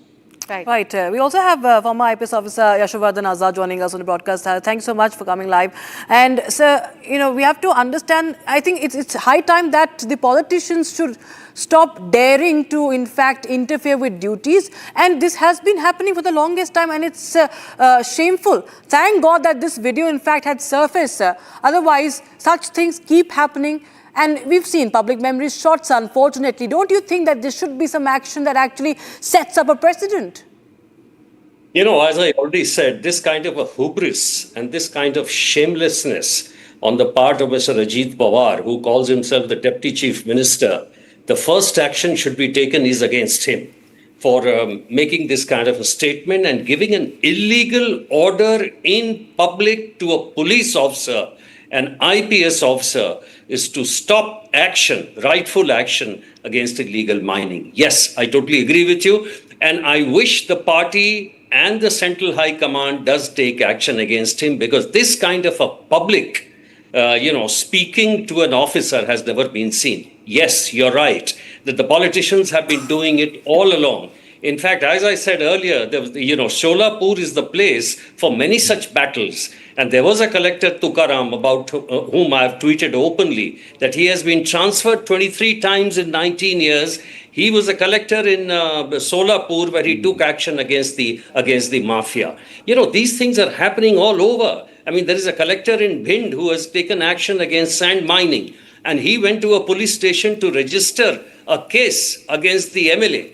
And he was told at the police station that we will first ask the High Command and then we are going to register the case. So this is a deep malady which should be, and I'm extremely happy that you've raised this, as my senior, respected senior Mr. Vikram Singh had said, that bringing these things on this channel, bringing this before the media and the public and getting their reaction is at least going to put some curbs on these gentlemen. And I agree with Mr. Vikram Singh again that the apology, so-called apology of the statement which has been made is certainly not an apology at all. He should have apologized directly to the IPS officer that I am sorry, I take my words back. Right, sir. Thank you so much, Mr. Vikram Singh and Mr. Azad, for joining us on Republic TV. Viewers, we continue to closely track Republic TV, continues to bring such stories on the forefront, viewers. But we have some big breaking news coming in, and this is Donald Trump. A frustrated Donald Trump has now posted on social media. And this is a picture of Narendra, the Troika, viewers. The Troika is grabbing headlines. Trump is getting sleepless. He is now posting a photo of Putin, Xi Jinping, Modi in one frame. And he says, my colleague Akanksha will quote what he has written. Well, absolutely. And he has posted on Truth Social, looks like we have lost India and Russia to deepest, darkest China. May they have a long and prosperous future together. President Donald J. Trump. And this is the clearly rattled Donald Trump after that crucial SEO meeting. Now he's posting the photo of a Russian Chinese president with the Prime Minister, saying that it looks like we have lost India and Russia to the deepest and the darkest China. Absolutely. Trump has now he's so rattled, and we've seen such statements coming in. We've seen softening of tone also from his officials like Besant. Now he says, when asked by a Polish reporter about what action has he taken on Russia, he does not have anything to say. He just talks about secondary actions on India. And now he says, now he's targeting China, and he says that we've lost India and Russia. Now, just look at the way he's put India and Russia together, and that they have now joined China. And they say that they have a long and prosperous future together. Completely jilted Donald J. Trump over here is now again targeting India, Russia and China. The RIC Troika that has made headlines. Abhishek Kapoor, senior executive editor, joins us on the broadcast. Abhishek, well, clearly Donald Trump is now speaking so rattled and he's so frustrated, sharing a picture and wishing the Troika all the best. Abhishek. Niranjan is joining us live on the broadcast. Niranjan, well, clearly Donald Trump is so frustrated now. He's saying that he has lost India and Russia. Both of them. He had Russia also. And they have now gone to China. They've joined China. Well, this is Trump's realization. This is what even people within his own party have been warning Donald Trump. Republicans, Democrats, business houses, the Indian diaspora, everyone apart from Trump and his close coterie has been telling Donald Trump that he is losing India to China. And they have been warning Donald Trump on the kind of response that he's chosen to give to India regarding the tariffs and the approach of his government and the administration to first impose 25% extra, take it up to 50%, and then bring up the Russian oil and target only India. He was warned. And today, after he was warned for several weeks now, he comes out and he puts out a tweet with a picture of the Prime Minister. There is a picture of all three leaders, world leaders, walking into a hall at the SCO summit. There is Prime Minister Modi, Vladimir Putin, Xi Jinping, all three of them walking together, and he's put out that picture. Maybe we can put that post as well. That post is on screen. That is from the Shanghai Cooperation Summit. And then Donald Trump says that looks like we have lost India and Russia to deepest, darkest China. May they have a long and prosperous future together. President Donald J. Trump. And you have to be, I mean, and only a Donald Trump can do that when he is admitting. He's basically also admitting his failure, his own administration's failure, his own personal failure to handle the situation by saying that we have lost. So obviously, somewhere, yes. Yeah, we've got the photo here, we've got the picture here. This is the tweet, viewers. This is a post on Truth Social, in fact. If you can just show this, we can zoom in. Yeah, I can see that picture. I can see the post on screen. The post is on screen right now. And Donald Trump has said, and I'm reading out from the post, he says, looks like we've lost India and Russia to deepest, darkest China. May they have a long and prosperous future together. It appears from Donald Trump's post, it appears he seems to be almost shutting the door. I don't know whether that's the we'll try and get Abhishek Kapoor also on this, and some strategic affairs experts. Appears to be shutting the door perhaps on further negotiations, not speaking much. Last few days he's gone completely silent on the ceasefire, hasn't spoken about ceasefire, hasn't spoken about Russian oil. There was a feeling that he's perhaps keeping that little bit of a leeway open, that little bit of a door open to negotiations with India. But now he says, looks like we've lost India and Russia to deepest, darkest China. And a realization perhaps by Donald Trump. Niranjan, we are just... General G.D. Bakshi is joining us on the phone line. Stay with me. General G.D. Bakshi. General Bakshi, look at this. Which president in the world says we have lost India and Russia to deepest, darkest China? I mean, you have to be, and only a Donald Trump can admit such a colossal failure, and he's putting it out on social media. He has said, looks like we've lost India and Russia to China. Whose fault is it? He's the one who's driven India and Russia towards China. Like I was saying, he deserves the Nobel Peace Prize. He deserves the Nobel Peace Prize for getting India and China together. For kicking us in the teeth for what? For trying to be friendly to the United States? For having a strategic partnership? This is what you will get in turn. You think you can kick the whole world around? Like Pakistan, we will grovel at your feet. We will lick your boots. We won't do that. Let Europe do that. Let Pakistan do that. India is a self-respecting country, and we have shown you that we have other options. Darkest, evil China, etc. is fine. You can use all the adjectives that you want. But the simple fact of the matter is that you have to look within. What have you done? Slapped 50% tariffs on a country that you call a strategic partner. You are going around kicking all your friends. Whether it is Europe, whether it is Japan, whether it is South Korea, Taiwan, Canada, Mexico, All the friends who were close to the United States have been kicked in their shin, right? And India he's taken out for special treatment, not just the tariffs. For God's sake, it is the way he's trying to do a love fest with Asim Munir of Pakistan just months after we fought a war. I mean, does he realize what he is doing? I mean, to hell with you and the tariffs. It cannot stand all geopolitical equations on their head. 30 years, Indian and American diplomats worked so hard to try and get a détente, try and get a reset between India and the United States, because it made a lot of strategic common sense. The sense was that China was posing a threat to both Russia, China, India, everyone. So therefore, it made sense to bandwagon. But America has decided to kick everybody who tries to get friendly with it. So well then, what do you want us to do? Right? You don't want us to get friendly with you, then we will have no choice but to reach out to the other options. That is what India has been forced to do. Forced to do.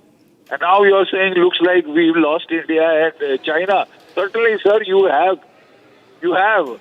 But you are responsible because of your erratic, whimsical, temperamental behavior. You know, the simple error of judgment that Donald Trump has made is he's behaving as if it is still the unipolar power movement. When the world has turned to multipolarity almost 15 years, 20 years back. That is the problem. I'll tell you, General Bakshi, he has admitted that he failed. It was a colossal failure on India. Second, by saying we've lost Russia, he's admitting his own attempts. When he met Putin in Alaska, that too is a failure. And then he's saying, I wish them a long and prosperous future together, which means he's perhaps shutting the door. How do you read this statement, the last line, saying that we wish them a long and prosperous future together? Yeah, and if he's trying to tell the world that I will kick Russia, I will kick China, I will kick India, I think he might like to think that through again. You know, Henry Kissinger had warned the United States it should be settled maxim of American foreign policy never to take on more than one major Asian power at a time. He was alluding precisely to Russia, China, India. Right? You've done it. You've done it. And now you are trying to say best of luck. Sir, I think the person who will lead best of luck is Donald Trump. I think he might as well look with him. It is absolutely ridiculous strategy to force all your antagonists to come together. You know, the clever, smart nations, they split their opposition. They split their enemies. They split their adversaries. What is Donald Trump doing? He's kicking every friend in the shin. It hurts. Till he's forced to say, okay, I mean, climb a gum tree. I have to look for other options. You are hurting us too much. You are hurting us too much. You are trying to suck up to Pakistan like it is the superpower in the making. The make way for Pakistan, my God, it will teach the global power balance in favor of America. Best of luck. Best of luck, sir. That's all that we can say. Yeah, sir, it appears that we have been successful in sending a message to America by going to China for the first time in 7 years. And there is that image, you will see that image, you were live with us, General Bakshi, when the Prime Minister held both Xi Jinping and Putin by the hand. He held both of them by the hand. And that is hit home. It was designed to hit home, man. It was designed to send a clear message. Look, we have other options.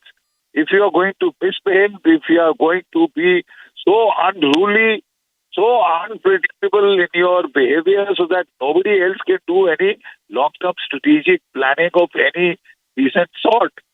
You know, if you are going to change minute by minute, hour by hour, you are going to do about turns by the minute, like a kaleidoscope, like a chameleon, then it creates problems for the rest of the world. Problems, serious problems. You know, we could have lived with 50% tariffs also. But the simple bloody fact is that 50% tariffs be damned. The fact of the matter is Pakistan. Pakistan just attacked us, tried to attack all our airfields. Then it got kicked in the bloody teeth is another issue. But it tried to attack us. Firstly, did the horrible terrorist incident in Pahalgam. And then it went all out to attack 15 of our airfields. What do you expect us to do? Not hit back? Because Donald Trump says, I'm everywhere. I've got bases in Noor Khan. I've got bases in Murid. How do we know, sir? And what are you doing there, by the way? Bases against whom? You already fled Afghanistan. So who are you seeking bases against? If you are seeking bases against India, how are we strategic partners? If you are keeping nuclear weapons in Pakistan, how the hell are we strategic partners? I don't understand. I don't understand what the United States is up to. You told us that we are strategic partners because we face a common threat in a rising and increasingly aggressive China. You know, then all of a sudden you say, what China? I am pivoting back to Europe. Joe Biden did that. Donald Trump said, I will stop this tilt back to Europe. I will tilt back to Asia. I will pivot back to Asia. And then within 7 months, the deep state seems to have gotten the better of him. He's saying, we've lost Russia, we've lost India, now we will kick the rest of the world together. Ministry of External Affairs is responding.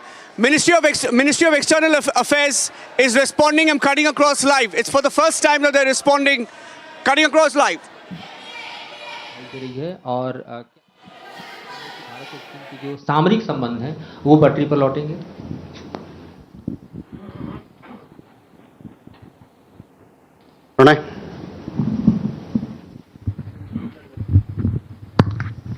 Sir, America से काफ़ी विरोधाभासी बयान, प्रणय उपाध्याय हूं India today आज तक से, और मेरा सवाल है कि अमेरिका से काफ़ी विरोधाभासी बयान आ रहे हैं. एक तरफ पीटर नवारो जो है रूस यूक्रेन की लड़ाई को मोदी का युद्ध कहते हैं, स्कॉट बेसेंट कहते हैं कि दोनों ही परिपक्व लोकतंत्र हैं, हम अपने विवादों को सुलझा लेंगे. डोनाल्ड ट्रंप कहते हैं कि ये रिलेशनशिप खो चुकी है अब. तो भारत अमेरिका के साथ संबंधों को किस तरीके से देखता है उस रणनीतिक साझेदारी में, तब जबकि हमारी फोर्सेस उनके साथ जॉइंट युद्धाभ्यास भी कर रही हैं, बहुत सारी चीजें अमेरिका के साथ चल रही हैं. इस संबंध को जोड़ने और बनाए रखने के लिए भारत की तरफ से क्या प्रयास हैं?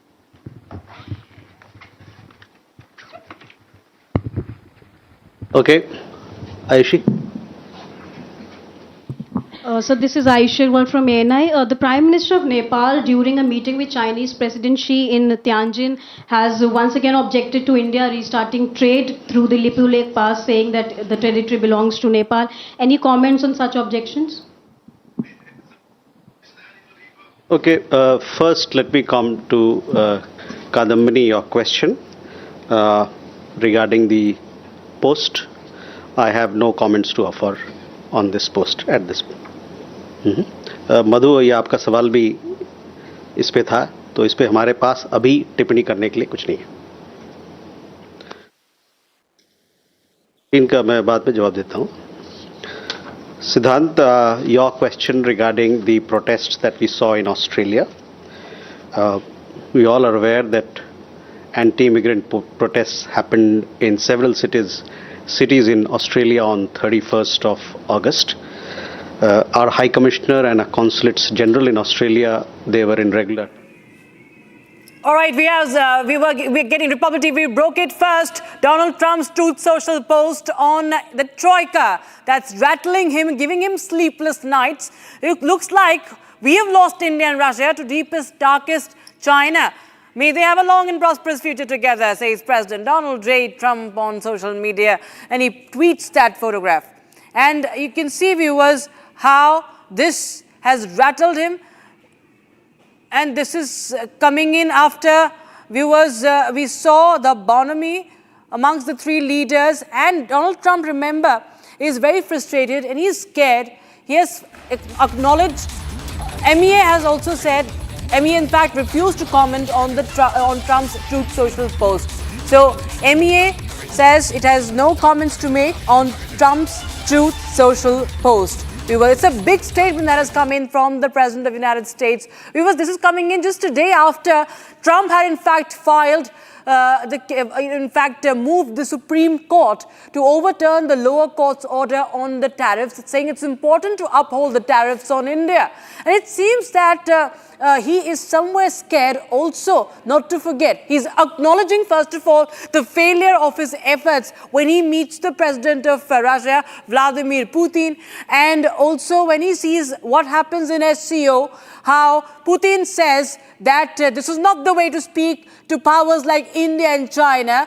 Gone are the days of colonialism. That was a big message that was sent out by Vladimir Putin to Donald Trump. And now Trump knows that it's all failed, that his efforts, his arm twisting, and his, him trying to pressure and bully nations like India is not going to work. China snapped Donald Trump after he, in fact, had escalated the tariff war.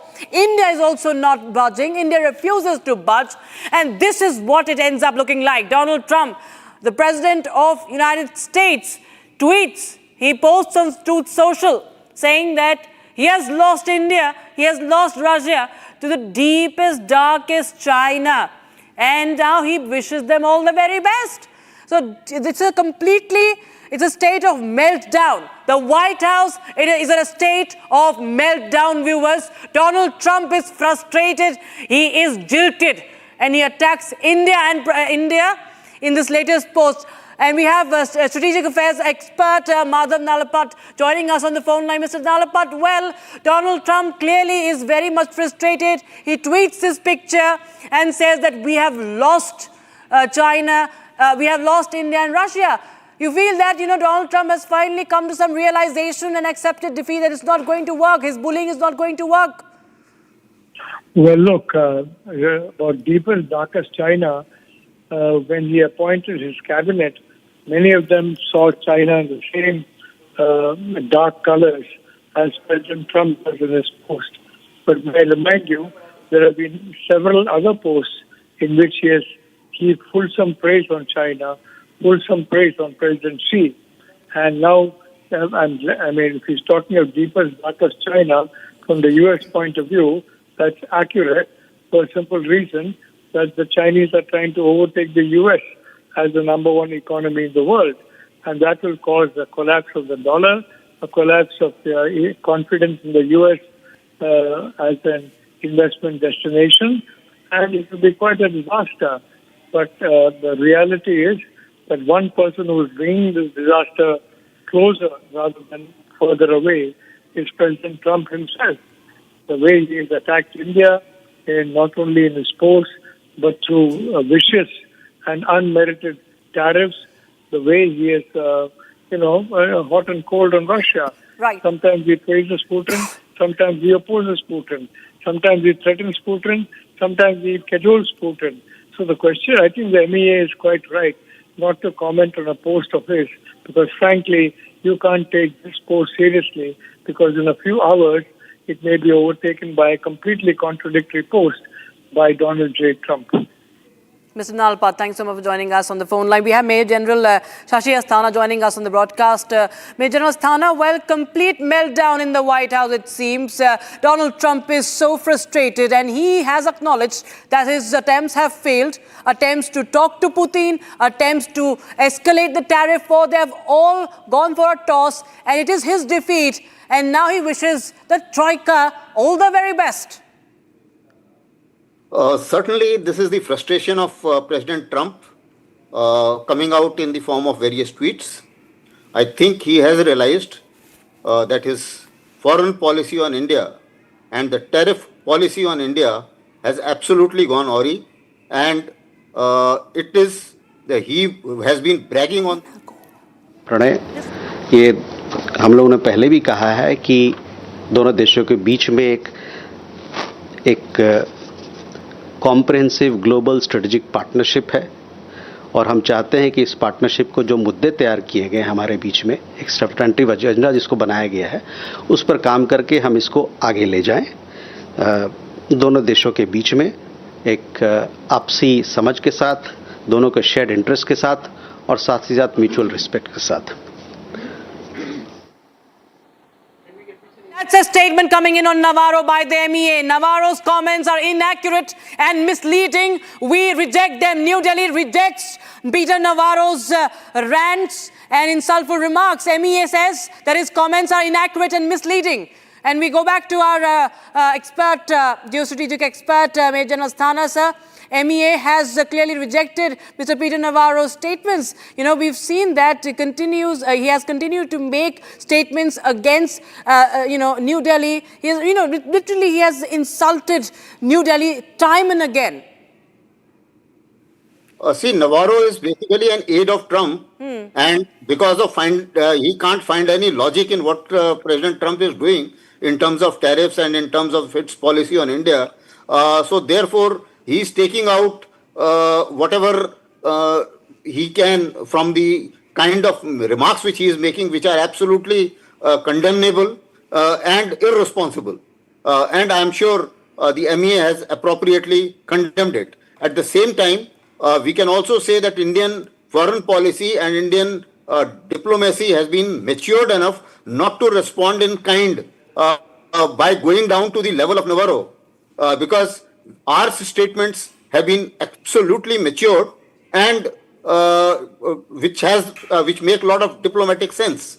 So as far as Navarro is concerned, I think the people like him will come and go. The fact is there is a strategic partnership. There is a long-term gain between the two countries, and these two countries cannot be and those interests cannot be outlasted by persons like Navarro. And even I would put it this way, that President Trump also has got only 3.5 years to go. Yes. And the country, India and America, is going to remain forever. As far as President Trump is concerned, see, his tone will change in any case within 3-4 months. He'll be into the next elections. All the foreign policy mistakes which he has done, they will be upfront facing him in terms of inflation in USA, and very soon he will realize that he is going to lose majority in Senate, and thereafter he will be a lame duck president. Even as of now, as we speak, a lot of decisions of his has been challenged. Hudson's Institute's decision has been reversed. Tariffs are already in Supreme Court. And all the strategist experts of America are saying that he has totally gone wrong as far as tariffs on India is concerned. So I think there is a realization, and he also in some manner is realizing. But unfortunately, he has got some aides who are absolute yes men like Navarro. So they will keep making such statements just to please their boss. I don't think we should pay too much of attention to statements of such aides who are actually looking towards pleasing the boss attitude. General Asthana, we're talking about President Trump here, and, he just said yesterday in a press conference that, if these tariffs don't go up, it's very important for the Supreme Court to uphold this, otherwise US is going to get very, very poor. This is what he said. So clearly we can see even the chief economist at Moody's and several other economists have weighed in on the situation, the economic situation in America, and they are saying that it's on the brink, it's on the edge, the American economy. It is crumbling, and they are already in recession. And with Trump, the kind of statements he's making, that tariffs are so important to make America rich again, otherwise it will become poor again. These are the words he used. Clearly, he's also fearing that the Supreme Court is not going to be very kind to him, because in the past, such such decisions and such misuse of power has been in fact overturned by Supreme Court. Sample what happened with Ronald Reagan, and I think that he is somewhere dreading that, isn't it, General Asthana? Certainly, the incidents which you quoted earlier happened because of abuse of power in times of Nixon, as well as some other president also was overturned by the court. So this could be he is fearing that there can be a loss in Supreme Court case too, for the simple reason because it doesn't make any sense to anybody when he says that because America has got a threat from Russia and therefore he is putting secondary tariffs on India. Now that doesn't make sense to anybody. So I think there is a weak case, but let's see how the case goes. Now, as far as his statements to say that America will become poor in case the tariffs don't hold, the problem is he is stuck. He has taken a decision. He can't now, if he goes back on that decision, his ratings are as it is falling, they are going to fall even much faster. Similarly, the confidence of the investors all over the world on US has shaken up. And if he makes another statement of this kind, or if he gives it up, he feels in his wisdom, notwithstanding, not taking the advice of the senior economists or neutral economists, he feels that if that happens, then maybe that there will be a faster free fall in economy than what he has anticipated. So therefore, he is stuck in a bind with his decisions on tariffs. They were not really thought through, but apparently he is. I visualize that in America today, we have a situation where you have a bulldozer mentality president and very weak staff, very weak ministers or secretaries who can't really show the president the right thing. General Sana, please stay on with us. We have a reaction coming in from the MEA. बताया है कि जो भी अभी के efforts चल रहे हैं जो वहाँ पर शांति बहाल करने के लिए, उसका हम लोग स्वागत करते हैं और हमारा ये मानना है कि जो भी पार्टीज़ हैं उसमें इस मुद्दे पर आगे बढ़ेंगे एक कंस्ट्रक्टिव अप्रोच के साथ। और जहाँ तक भारत का सवाल है, भारत इस बात को सपोर्ट करता है कि जल्द से जल्द वहाँ पर जो कॉन्फ्लिक्ट है, संघर्ष चल रहा है, वो ख़त्म हो और वहाँ पर एक चिरस्थायी शांति का वातावरण बने। So that was MEA's Ranadhir Jaiswal now talking about the Russia-Ukraine war, saying that India hopes that the peace efforts continue and there is stability and a resolution of, there is a ceasefire between the two countries. Go back to General Asthana. Well, General Asthana, yeah, as you rightly pointed out, and I stand corrected, it was Richard Nixon, not Reagan. And in the past, we've seen that history has in fact shown that such abuse of power does not really augur well, and perhaps Trump is, dreading that as well. And not just that, in terms of India's role, it's being recognized, sir. General Asthana, we've seen even the European Union yesterday acknowledging India's role in peacekeeping efforts, in mediating for peace as well. And we've seen the European Union, we've seen even Ukraine. We've seen the Ukrainian Prime Minister also talking about the conversations he's had time and again with Prime Minister Narendra Modi in the peace efforts.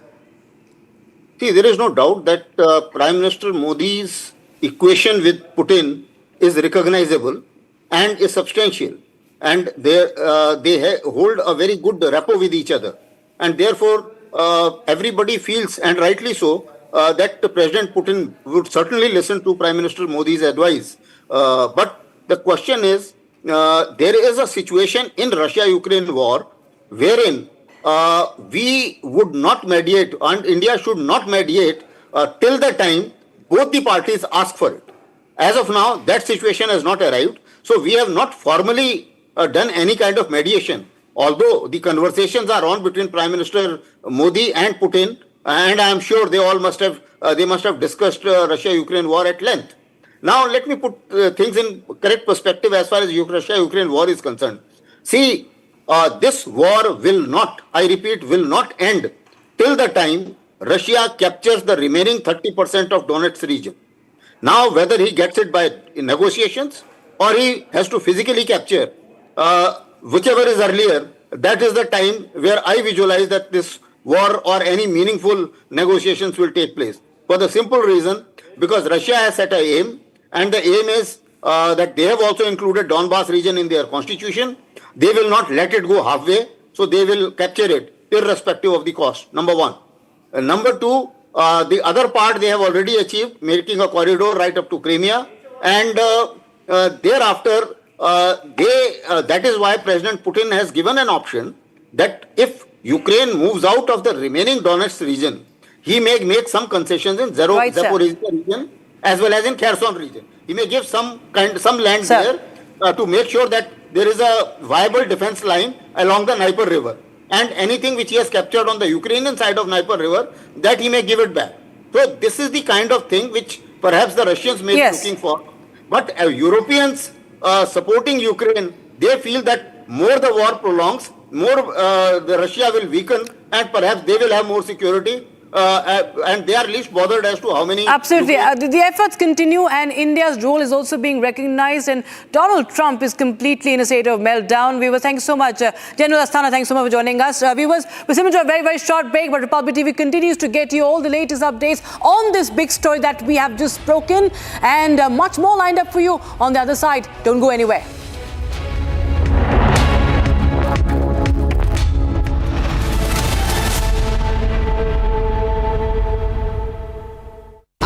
Pure सूजी pasta उबालो मिलाओ और खाओ 8 minute में तैयार क्या taste है सबका राजा हार्डकोर मसाला I choose a world where we dream and the limit is the sky and this world is my home where I'm living my best. Mindfully crafted home decor fabrics. Sansar, a D-Decor brand. Live consciously. दादी के हाथों का जादू और खुशबू से महकता घर, माँ की मुस्कुराहट और खाने की सुगंध। MDH गरम मसाला, क्योंकि हर रिश्ता है स्वाद से जुड़ा। केसरिया से मन जोगी हुआ रे, दिल झूमे देखो मतवारा हुआ रे। केसरिया से मन जोगी हुआ। हर पल मनाओ केसरी त्योहार। विमल, बोलो जुबान केसरी। थोड़े में ज्यादा स्वाद, यही तो है इसकी खास बात। वाओ मामा, क्या स्वाद है। अरे मेरे राजा, सबका राजा RCom मसाला।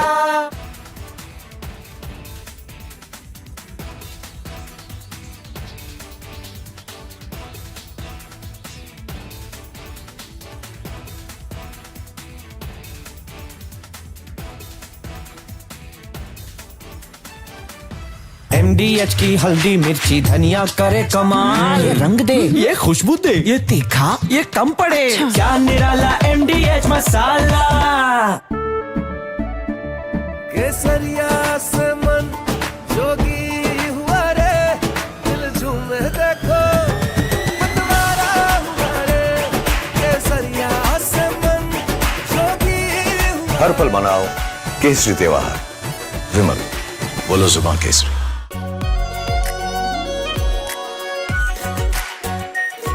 Pure shahi paneer masala, delicious, healthy every day.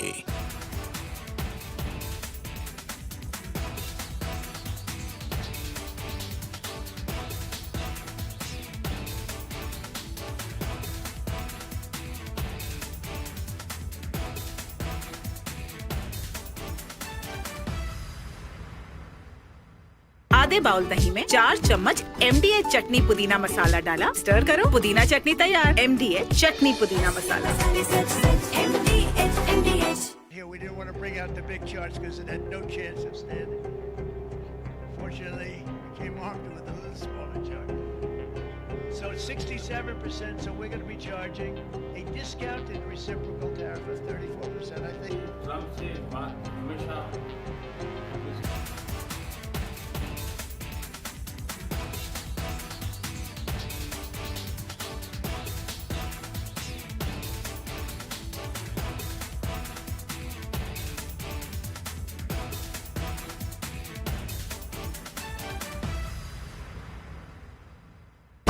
Pure सूजी पास्ता उबालो मिलाओ और खाओ 8 मिनट में तैयार क्या टेस्ट है सबका राजा RCom मसाला केसरिया से मन जोगी हुआ रे दिल झूमे देखो मतवारा हुआ रे केसरिया से मन जोगी हुआ हर पल मनाओ केसरी त्योहार विमल, बोलो जुबान केसरी। ये है सीक्रेट रेसिपी MDH का जीरा सिप जल जीरा मसाला। सिप सिप जीरा सिप जीरा सिप MDH का जल जीरा सिप MDH का जल जीरा SIP.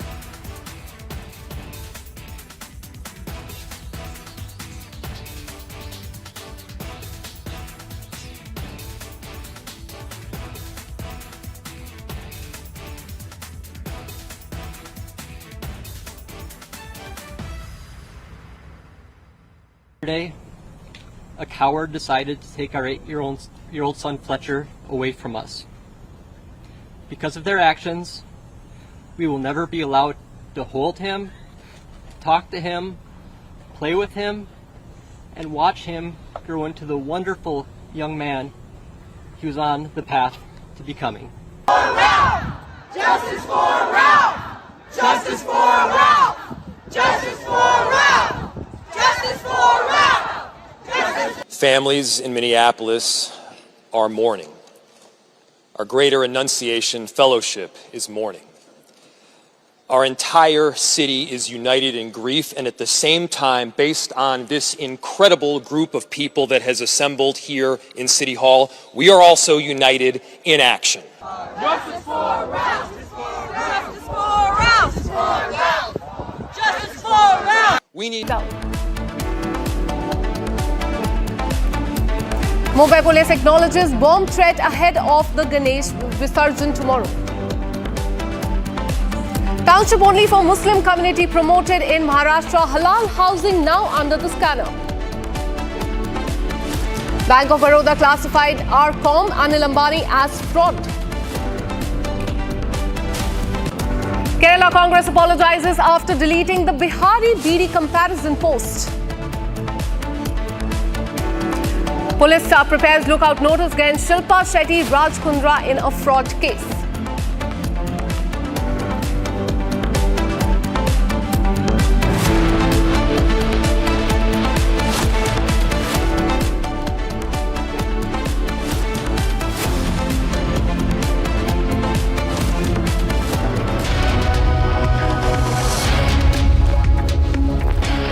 Donald Trump has posted on his Truth Social and made the biggest statement till now. US President Donald Trump has said that India and Russia appear to have been lost to China following the Shanghai Cooperation Summit. Remember, that took place last week in China's Tianjin. And in fact, a post has been put out by Donald Trump on social media in which he in fact regrets that he has lost India and Russia to deepest and darkest China. May they have a long, prosperous future together. President Donald J. Trump is what he has mentioned. Looks like we have lost India and Russia to the deepest and the darkest China is what he has said. So it appears that Donald Trump is now quite rattled after the crucial SCO meeting in which we saw the hugs, the handshakes between the Russian president, the Chinese president, and also Prime Minister Modi.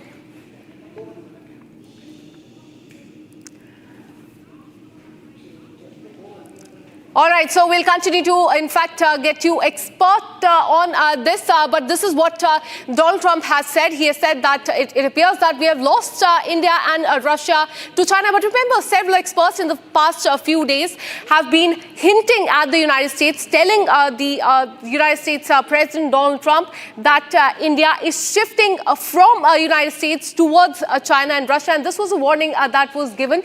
But despite that, in fact, he continued to impose tariff after tariff, but now he is in fact regretting that India and Russia have been lost to China. All right, we have breaking news coming in. Ministry of External Affairs has responded to the comments on Peter Navarro. Remember, in the last few days, he's been making several shocking statements against India. Listen in to what the Ministry of External Affairs has to say.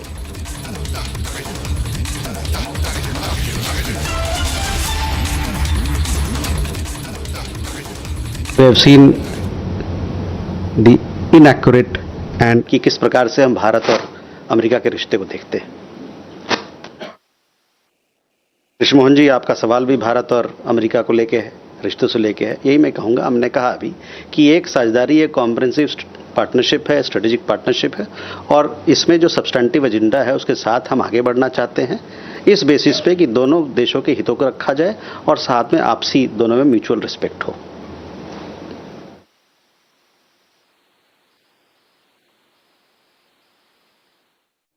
All right, so that reaction was on the tariff that has been imposed by Donald Trump on India, 50% in total. Let me bring in our former ambassador, Deepak Vora. Thanks so much, sir, for speaking Republic TV. How do you look at this social media post from Donald Trump? He is saying that it appears that United States has lost India and Russia both to China, and this is happening after the crucial SCO summit. Your first reaction? Well, thank you very much. Always a pleasure to be with you. I'm not in the nation's capital. I'm in Rajkot, but I just saw this news and I was surprised a little bit, but very, very pleased because he's realized, as one of his own newspapers have said, and some of his advisors may have told him, that of the four great powers of the world, you are ranged against the other three. And the other three are India, China, and Russia. So he acknowledges that by his impulsive actions, he has offended us. But ma'am, let me make it clear. We have not abused America or Mr. Trump. We haven't used harsh language against him. That's not our style. Hum to Chanakya ki santan hai. We don't offend our adversary. We use very measured and dignified language. And I think he has understood. This is only the first shot. If I believe he means what he says, and I have no reason to think that he's trying to be oversmart, he'll probably post again that I would like to be friends with India. We are ready to be friends with him. We want friendship with the United States. Our brand equity in the US is very deep. So President Trump, if you're listening to me, sir, if somebody tells you, please take it from me. We have no animosity towards the United States. We want your friendship. You are the greatest country in the world. And sir, please give us the dignity and respect that we deserve and that we give you. Absolutely, sir. And do you think there's a change in the language as well? Because in July earlier this year, when the BRICS summit happened, he was quite rattled by that. But the language that time was very different. But when it comes to the SCO summit, he's posting the picture of the Chinese, Russian president and the prime minister. Do you think he's regretting that he has lost India to China? Well, you know, you're so right. I mean, you're brilliant. Of course, he's regretting it. But then this thing that he has lost India, no. He may want to say it. He's trying to be melodramatic. He always is. He's not lost India. But what he has done is he's increased the distance in commercial terms between India and the United States. And again, we are relentless in our search for partnership. It's multi-alignment, all alignment. We want to be partners with the United States. So if he doesn't change his opinion in the next 30 seconds as is his want, I think the message to him is clear. India did not curse you. India did not abuse the United States. India did not attack you personally. Although you did so with our Prime Minister, you said very unpalatable things about India. And so did that Bizarro, whatever the fellow's name is, Matmaro or some Peter something. He said many, many funny things. But we have maintained our dignity, ma'am. And I hope this message goes to President Trump. President Trump, if you are listening, please take it from me. We want good relations with you, sir. Make the first move. We have been moving towards you. You've been stepping back. Now stand still and let's come and shake hands again and say, all right, let's move ahead together, step by step. Absolutely, sir. And in fact, one more question before I let you go. He's panicking now, but if you see in the last few days, several experts have been warning him that he's pushing India away. India is getting distance from the United States, but he's panicking now. What has changed in the last few weeks that he's panicking? I think he has, after breaks, he also saw what happened at Shanghai Cooperation Organization.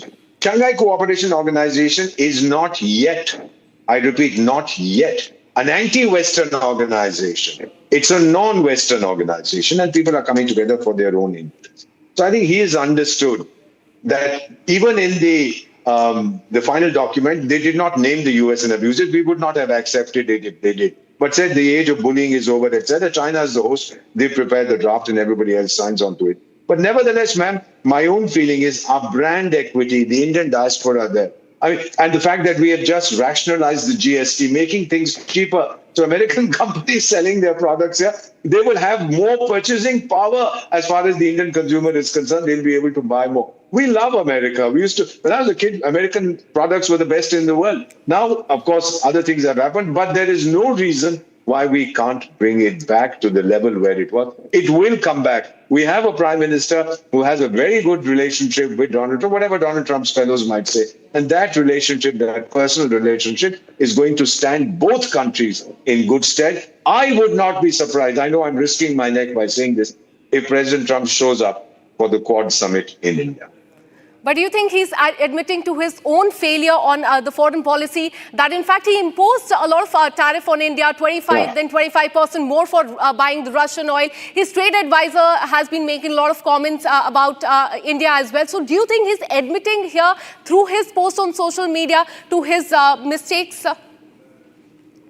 I think he's sending a message to his advisors that you've pushed India hard enough, now lay off.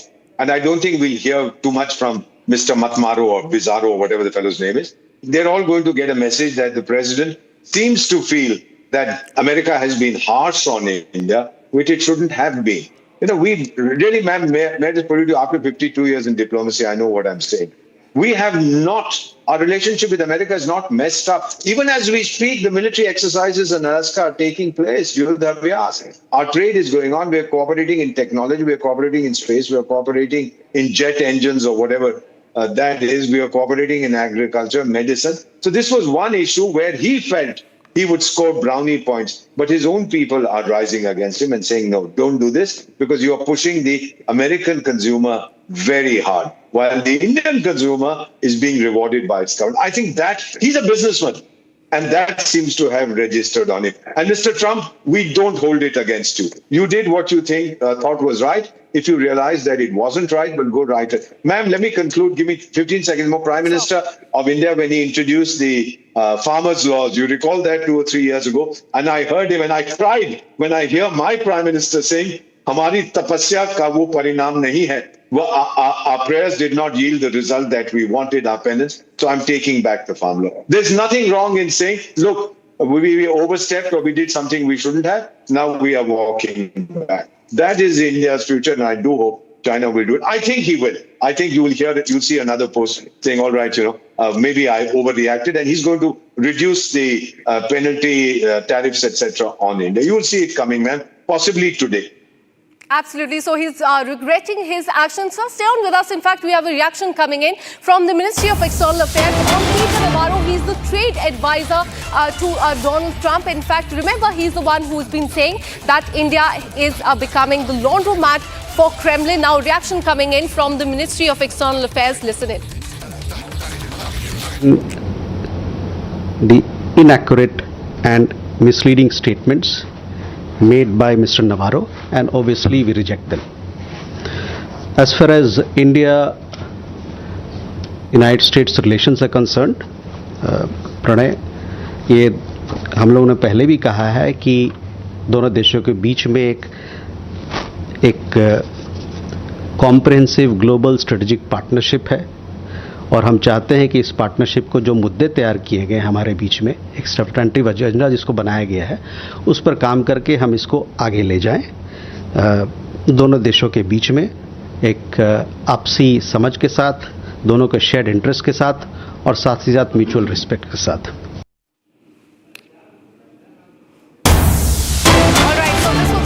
Coming in from the Ministry of External Affairs, and when in fact Randeep Jaiswal was asked question on Donald Trump's post regarding losing out India and Russia to China, Ministry of External Affairs has said no comments, and this is on Donald Trump's post. Listen in. We come to a question regarding the post. I have no comments to offer on this post at this point. तो ये आपका सवाल भी इस पे था, तो इस पे हमारे पास अभी टिप्पणी करने के लिए कुछ नहीं है. Okay, first let me come to a question regarding the post. I have no comments to offer on this post at this point. तो ये आपका सवाल भी इस पे था, तो इस पे हमारे पास अभी टिप्पणी करने के लिए कुछ नहीं है. All right, so this is regarding the post that has been made by Donald Trump on Truth Social. He has said, and I quote, "Looks like we've lost India and Russia to the deepest and darkest China. May they have a long, prosperous future together." And this is what he has put out on social media. Ministry of External Affairs has refused to comment on this, but all the experts are saying that now Donald Trump, it seems he's regretting distancing and pushing away India as far as the Trump tariff is concerned.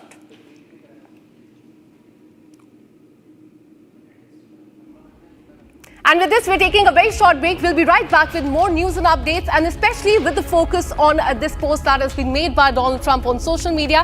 Keep watching Republic TV.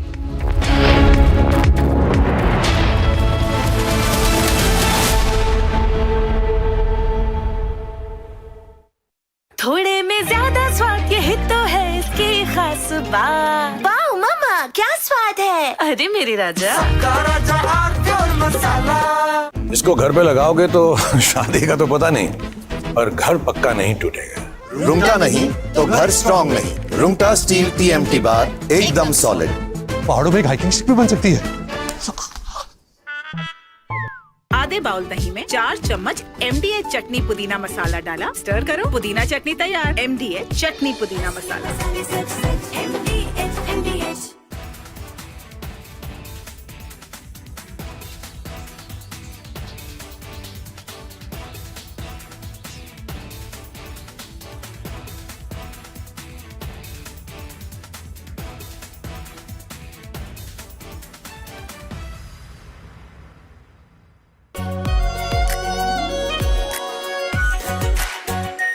Are pure shahi paneer masala, delicious, healthy every day.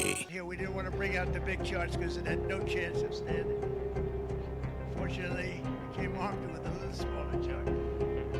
So it's 67%, so we're going to be charging a discounted reciprocal tariff of 34%, I think. Trump से बात हमेशा appreciate करता आया, सीखता आया कि वे राष्ट्र हित को सर्वोपरि रखकर Today, the World Health Organization officially announced that this is a global pandemic.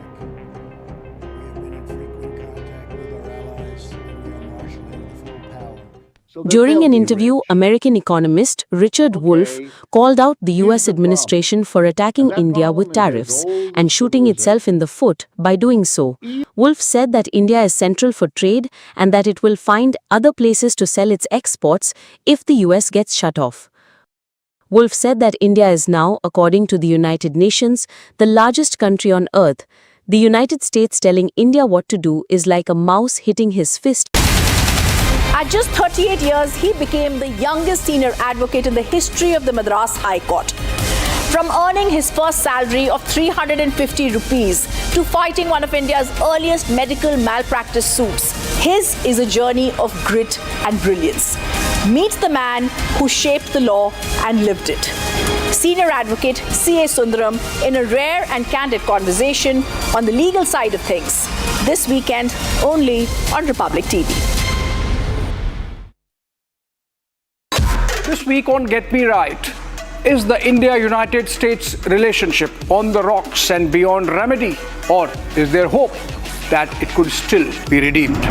Also, the post-Article 370 Naya Kashmir is taking strong strides in busting the long-held myths of Pakistan and their allies in India, the Tukre Tukre gang. A report debunks the unmarked graves theory. This weekend, Saturday and Sunday, only on Republic TV.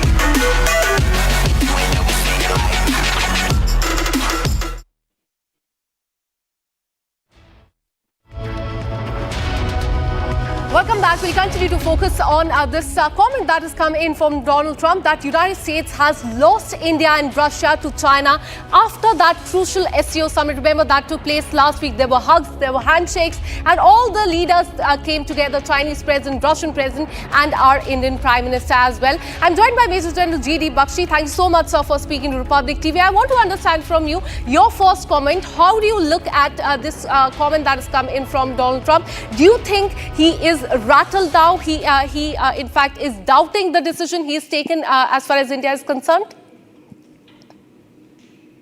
The simple fact is that he is the rattle. The simple fact is that he invited it upon himself.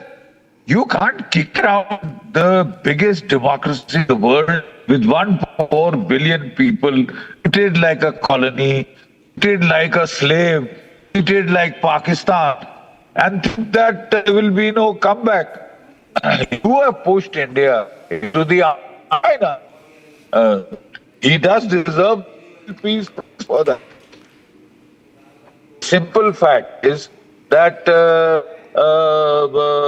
he has managed to repair the rupture between India and China, kicking India in the teeth for what? For friendly, for thinking that we are partners. You imposed 36% tariffs on 50% tariffs on India. You've imposed.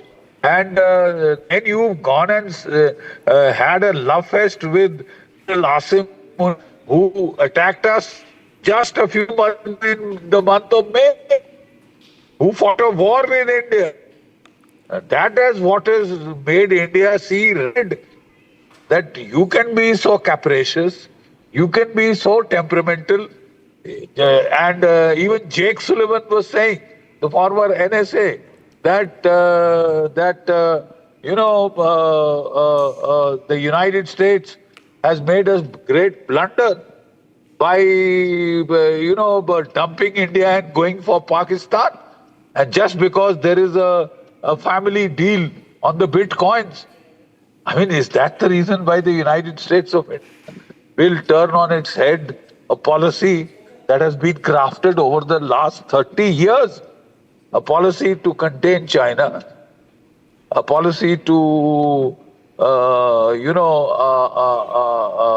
have a commonality of interest with India, because there is a commonality of interest with India, which is important. If you want to balance China, that is in Asia. If you want to balance China in Asia, you need it. You can't kick India in the teeth and arm twist Japan.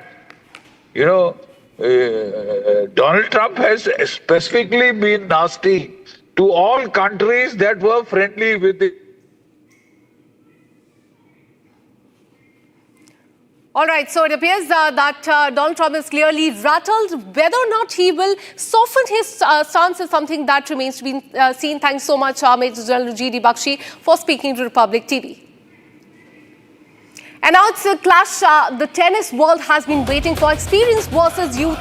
Novak Djokovic, the legend, chasing yet another slam. Carlos Alcaraz, the young, in fact, powerhouse, hungry to take over the throne. The question on the sports meter today is, can Djokovic stop Alcaraz in the US Open semi-final? Scan the QR code on your screen and have your say. The code awaits, but the debate begins here.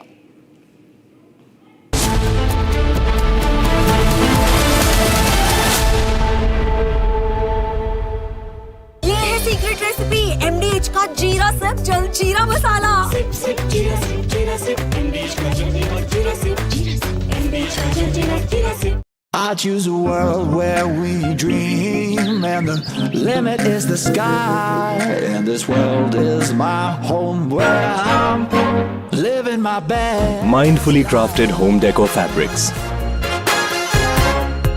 Sansar, a D-Decor brand. Live consciously.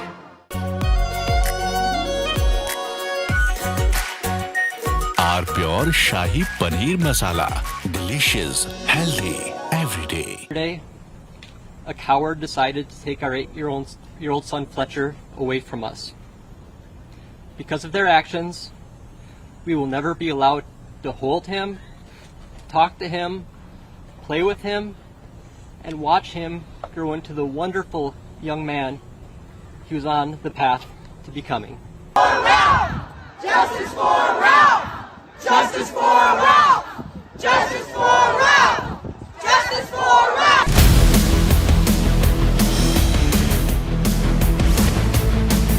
This is Republic Jack Olival Studio. Stay tuned for all the live and breaking news updates. I'm Deepak Suresh Kumar. Let's get started.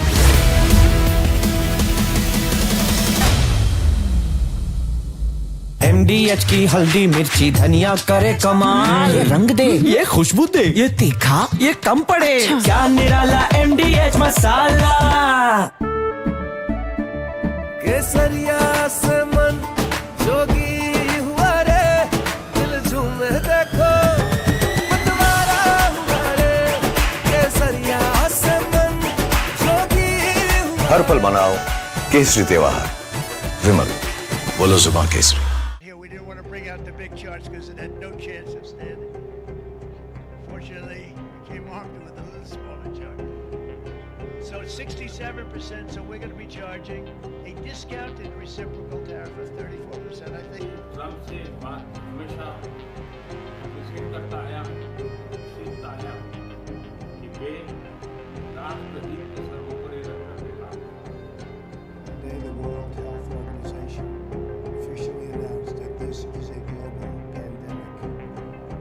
We have been in frequent contact with our allies, and we are marshaling full power. During an interview, American economist Richard Wolff called out the US administration for attacking India with tariffs and shooting itself in the foot by doing so.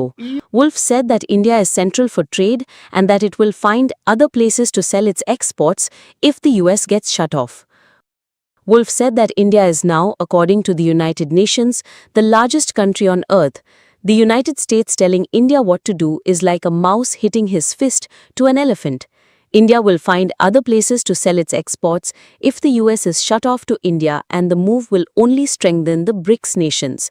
But like Russia found another place to sell its energy, India will sell its exports no longer to the United States but to the rest. At just 38 years, he became the youngest senior advocate in the history of the Madras High Court. From earning his first salary of 350 rupees to fighting one of India's earliest medical malpractice suits, his is a journey of grit and brilliance. Meet the man who shaped the law and lived it. Senior advocate C.A. Sundaram in a rare and candid conversation on the legal side of things. This weekend, only on Republic TV. This week on Get Me Right, is the India-United States relationship on the rocks and beyond remedy, or is there hope that it could still be redeemed? Also, the post-Article 370 Naya Kashmir is taking strong strides in busting the long-held myths of Pakistan and their allies in India, the Tukre Tukre gang. A report debunks the unmarked graves theory. This weekend, Saturday and Sunday, only on Republic TV.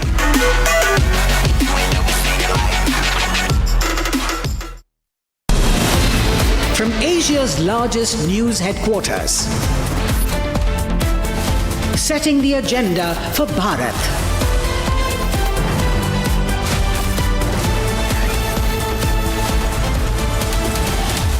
You're watching Republic.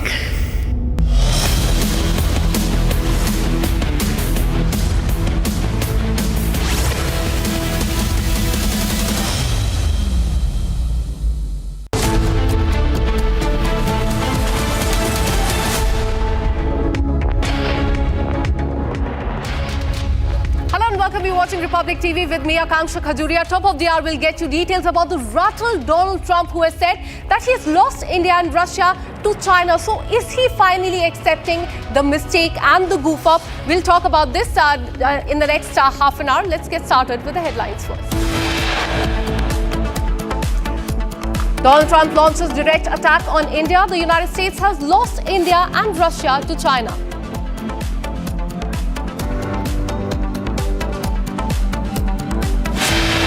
Ajit Pawar threatens on-duty women IPS officer, halts the Solapur mining crackdown.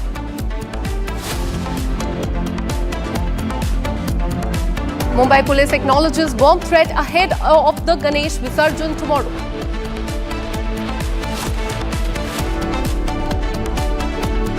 Township only for Muslim community promoted in Maharashtra. Halal housing now under scanner. Bank of Baroda classifies RCom Anil Ambani as frauds. Kerala Congress apologizes after deleting Bihari BD comparison post.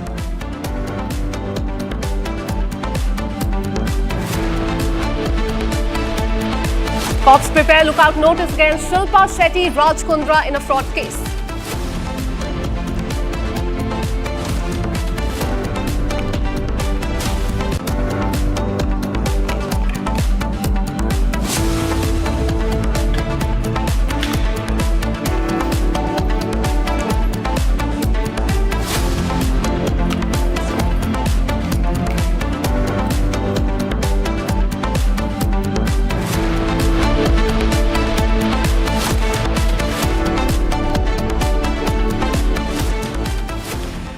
There's a tape of Ajit Pawar, a video which has emerged, and Ajit Pawar himself. This is a minister, a senior member of the NDA.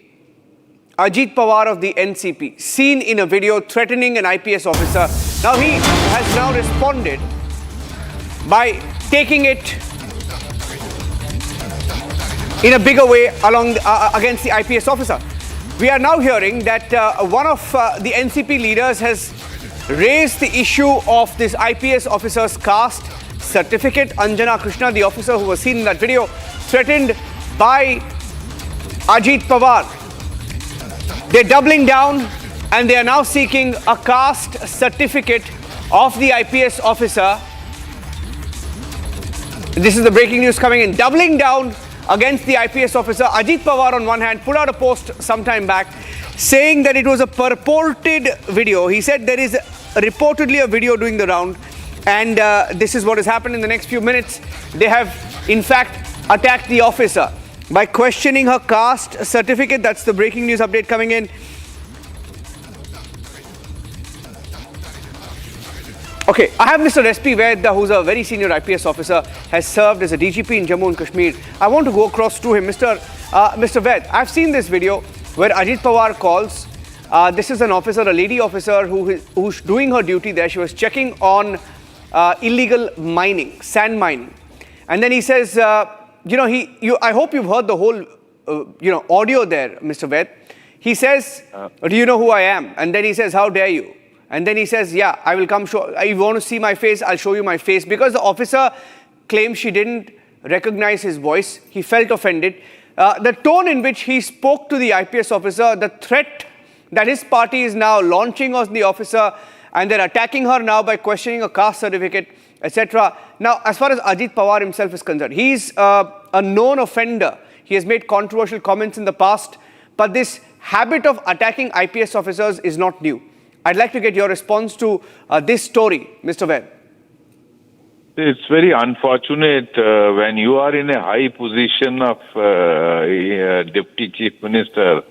एक सभ्य language होती है. When you talk to a lady, a decent language होती है. That is how you should communicate. And the respect comes from your heart. When I respect Deputy Chief Minister, the moment I know so-and-so is speaking, I would address him with all the respect. But there is no need to brag that I am Deputy Chief Minister speaking. It automatically comes. So I think when you're talking to, particularly to a lady officer, so it should be very decent way. I had so many lady officers in my department. Even a constable or a special police officer, I would give all due respect to that every individual have dignity and respect. I think only people who have inferiority complex brag their position. That is how I see it. But sir, I mean, you've been an IPS officer, for the most of your career. Such people get away. Ministers across party lines. I'm not saying this party or that party. How do you deal with people like this? They get away every time, sir. I think it's the people who only punish such leaders later on. Ultimately, all these politicians will have to go to the people for their election, and people are watching everything. If I think that I am doing, people don't know what I am doing. People know everything, and ultimately look at somebody abusing from the Congress, Honorable Prime Minister's mother, who is not even present amongst us. She is no more, and I'm sure people of Bihar will punish them. This is very, very unfortunate. when a politician brags his position, automatically if Mr. Pawar had told that lady officer that I am so and so speaking, I'm sure she would have addressed him with respect and spoken to her. So you should not be talking particularly to a lady officer in this language. That's my take on this. Yeah. Sir, thank you for speaking to Republic TV. That's a former IPS officer, SP, with also joining the nationwide chorus as we look at VVIP bullies like Ajit Pawar. Ladies and gentlemen, Ajit Pawar is not new to controversy. Look at this sequence of windows on your screen. Ajit Pawar in 2013 had spoken very badly about farmers. In fact, when he was asked a question about water supply, he said, if there is no water in the dam, should I urinate into the dam? That is Ajit Pawar to farmers during a rally in April 2013. In 2025, that was his comment, saying that you voted for me, but you don't own me. Hitting out at his own voters and the people, and that same September 2025, threatening a woman IPS officer who was doing her job, saying, how dare you? How dare you? He felt insulted, slighted, because an IPS officer didn't recognize his voice and he wanted her to stop. In fact, he claims that he wanted peace and order, law and order to prevail there. But the fact is he wanted to interfere in the officer's functioning while she was discharging her duty in Solapur, Maharashtra. And here's the full sequence, ladies and gentlemen, when he threatened the officer called Anjana Krishna, the officer on your screen, on the left of your screen, who's now being attacked, by the way, by Ajit Pawar's party. An MLC in NCP has attacked her now, taking it one step further, asking her to furnish her caste certificate, saying that we should look into her caste certificate. Special office चाहिए हमको। हाँ, तो हमको उनको मदद करने का ही काम है सर। मिनिस्टर आपके साथ बोल रहा हूँ, मैं आपको आदेश देता हूँ कि वो रुकवाओ और आप जाओ और तहसीलदार को बताओ कि अजित पवार जी का फोन आया था, डिप्टी चीफ मिनिस्टर ने मुझे कहा ये सब रुकवाने के लिए, क्योंकि अभी मुंबई में जरा मुंबई का माहौल एकदम खराब हुआ है, उसको अपने को प्राधान्य देना है। मेरा नाम बताओ उनको। सर वो मुझे आप एक काम कीजिए, आप मुझे मेरे फोन में मतलब डायरेक्ट कॉल कीजिए ना। एक मिनट, मैं तेरे ऊपर एक्शन लूंगा। अभी मैं खुद आपके साथ बोल रहा हूँ कि आप मुझे डायरेक्ट कॉल बताती हो। सर मुझे कैसे पता है आप सर समझ रही है सर, जो आप बोल रही है समझ रही है, पर मुझे सुनो मुझे देखना है ना, तेरा नंबर दे दो या व्हाट्सएप कॉल करो। ठीक है सर, मैं यहाँ से बोल देता हूँ। ठीक है सर, मेरा चेहरा तो आपको समझ में आएगा ना। ठीक है सर। इतना आपको डेयरिंग हुआ है क्या? It's a campaign on Republic TV, ladies and gentlemen. India against VVIP bullies like Ajit Pawar, who's not new to controversy. In fact, if you've reported on Ajit Pawar, you know how Ajit Pawar doesn't just treat the media, but anybody in his way. We're getting some responses from our viewers to the story. It's not just IPS officers who are furious. Many IPS officers speaking out on Republic TV, but also the people, the viewers who are responding to Ajit Pawar's high-handedness. Alok has written in saying arrogance is not leadership. Ajit Pawar must learn that. Responses from the Nationalist Collective. Sunita says, if this is how he treats officers, what about the public? Imran has sent in a message on the Nationalist Collective. Respecting the khaki means respecting democracy. Geeta has sent in a message. Leaders who lose control expose their weakness, not strength. Rohan has sent a message saying power does not give anyone the right to insult officers. Farhan saying Maharashtra deserves humility, not loud politics. Ananya texting saying real leaders stay calm even in chaos. Harish sent in a message saying shouting at the police is not governance, it is called bullying. Shalini sent a message that such behavior only erodes trust in leaders. Yogesh saying Ajit Pawar should apologize instead of justifying the video himself. We're also taking your calls, ladies and gentlemen. The numbers are on your screen, 0120-3235-206. Mr. Menon is calling us in from Vijayawada. Mr. Menon, hi, good evening. Are you there, sir? Yeah, please. I'm a very senior citizen. I had been associated with many government organizations. So this is a regular affair with the politicians and these things. Generally, the politicians, they don't have any sort of manners because neither education nor anything like that. You can see the condition of Bihar. Since the last 6 decades, I am seeing all these things, and, the IPS officer, generally most of these guys, what happens once they get into civil service, they adopt a management science of licking the top and kissing the bottom. See, that makes all sort of trouble for them, So it is a regular affair, and the only thing is that the people and the officers association, they should protest against them and they should withdraw all that, commandos and everything which is given for their protection and the things. If army people can go to the border and they can take themselves bullets, why these people need protection? So government should do that. One thing that it should be cancelled and they should be thrown out. No police for these politicians. Thank you. Thank you. Thank you, Mr. Menon, for calling us in here on Republic TV. Taking your calls live, ladies and gentlemen. As we get responses from across India, can you imagine there is a tape now of the minister where he's heard asking the officer to just back off. She was acting on illegal mining, by the way. She was acting on illegal mining and he says, back off. And then he humiliates this officer who's simply doing her job. This officer was there as part of her duty. Okay, I have former IPS officer, Mr. Sanjay Sarai, joining us on the phone line. Mr. Sanjay, hi, good evening. Can you hear me, sir? Thank you, Mr. Menon, for calling us in here on Republic TV. Taking your calls, Mr. Sanjay, good evening. Can you hear me, sir? I can hear you. How about you? Yeah, great, sir. Loud and clear. Sorry, I couldn't hear you for a second there. Now, how do you deal with people like Ajit Pawar? That's an IPS officer. By the way, she's doing her job there, and she was acting on illegal mining. He says, get out of that area. And he's a minister. I think over a period of time, we have crossed the stage of political interference and politicians have taken over the administration of this country. First and foremost, so no IPS officer or any officer working in the government is duty bound to take instructions which are oral.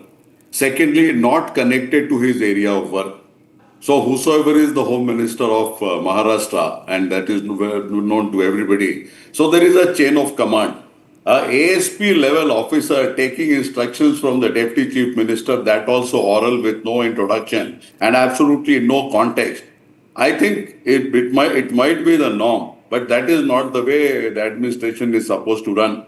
And not only that, he goes a step further, and the nature of it was not a official sort of a call. It does not give an inkling. As we are talking about something official, it gives an inkling where somebody wants to prove his power and things of that nature.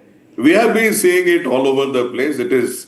I think we are fortunate to have a video which is available of this nature so that all the things are coming to the public domain. Otherwise, surreptitiously, these things are happening on a regular basis.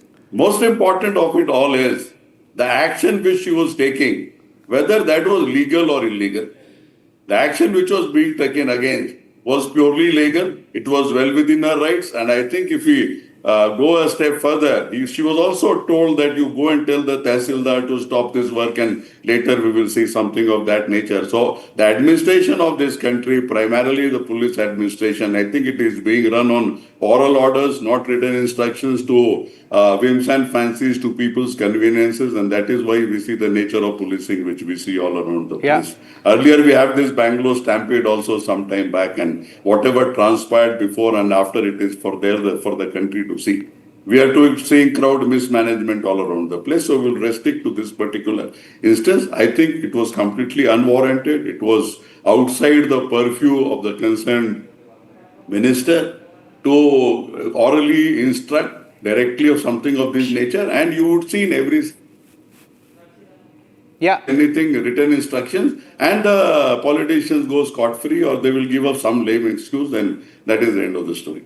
So I want to ask you, see, we can bring in GST reforms, we can bring in reforms, we can say India is going to now go to the next level economically, fastest growing power, we will do this. You can bring in all the reforms that you want, right? But this is the corruption that will keep stopping us, holding us back, because this lady was working on illegal sand mining. It's called Murram or What something. are reforms? Yeah. Let me ask the basic question now that you have come to that point, slightly away from policing. So, what are reforms? The first and primordial reform which this country needs is to provide quality governance to this country. And if quality governance happens, anything and everything will get sorted out in a short period of time or an intermediate or a long period of time. If governance does not happen, today what is happening, because justice is not being delivered, if cases are not being heard, cases are not being investigated in the right manner, and lo and behold, you go anywhere, there will be some political hand everywhere. So what will GST reform do? There are areas which are outside the purview of the GST, and GST is not able to lay its hands on them. And for 8 years, now they say they have done the rationalization of GST. Is very good. We are very happy as the citizens of this country that the GST has been rationalized. But people who lost their life, people who suffered in their businesses, and people suffered in variety of ways. There were servers not working in today's day and age. Can you think of servers not working? So those 8 years, who will pay for those 8 years? And I don't think the political class has any clue regarding the modern governance of this country. When the whole world is talking about artificial intelligence, a variety of things which we can set right. For the first time in human history, I literally set right. You can set right the administration today. But it is nobody's concern. Right. So what will GST do? GST will certainly rationalize to some level. Good law is certainly useful, but the enforcement of the law is more important. So if we are not able to enforce the law, now GST has come into being 22nd, we will have the new GST regime, what they call GST 2.0. That's perfectly fine. But the point is 18 days sufficient enough to transform the whole GST administration of this country to a level where the enforcement can be taken to even 70-80%. Leave aside 100%. Right, sir. So this is a huge country, and the streamlining of administration can only This is a matter, sir, that in fact is, drawing a lot of criticism from across the country. Just stay on with us, Mr. Sahai. We have a caller joining us. We have V.S. Menon from Vijayawada joining us. Sir, please go ahead, Mr. Menon. Okay, Mr. Jaishankar is joining us from Hyderabad. Mr. Jaishankar, please go ahead with your thoughts. Yeah. Actually, we should have some political reforms. And Pawar's family is known in Maharashtra, be it Sharad Pawar, be it Ajit Pawar. They have been taking revenge in the police officers if they don't follow instructions also. I do remember one Mr. Venkatachalam was made as Maharashtra State Electricity Board as a chief security officer for not taking his orders. So why are we, I don't know, associating ourselves with Mr. Pawar? And all politicians should not interfere in the working. I mean, that's very wrong of politicians interfering in the IPS or the IAS officers' work. Yeah. Right, sir. Mr. Jaishankar, thank you so much for joining us with your thoughts. We also have another caller, BM Sampath for Bengaluru joins us. Sir, please go ahead. Sir, it is a clear case of arrogance that is being displayed by a senior politician like Mr. Pawar. Such politicians should not be encouraged, and I strongly plead with Mr. Fadnavis that Pawar must be warned for having treated such a good female officer like in this way. It is a matter of shame that our country is still having people of such natures. Yeah, right, sir. Sampath, thank you so much for joining us. We go back to our guest, Mr. Sanju Sahai, joining us on the broadcast. Mr. Sahai, don't you think that, an example should be made, a precedent should be put up so that such behavior is not repeated, which we've been seeing happening historically? But who will make it a model or a punishment model? There is nobody who is ready to do it. Who will do it? The Chief Minister of Maharashtra will do it.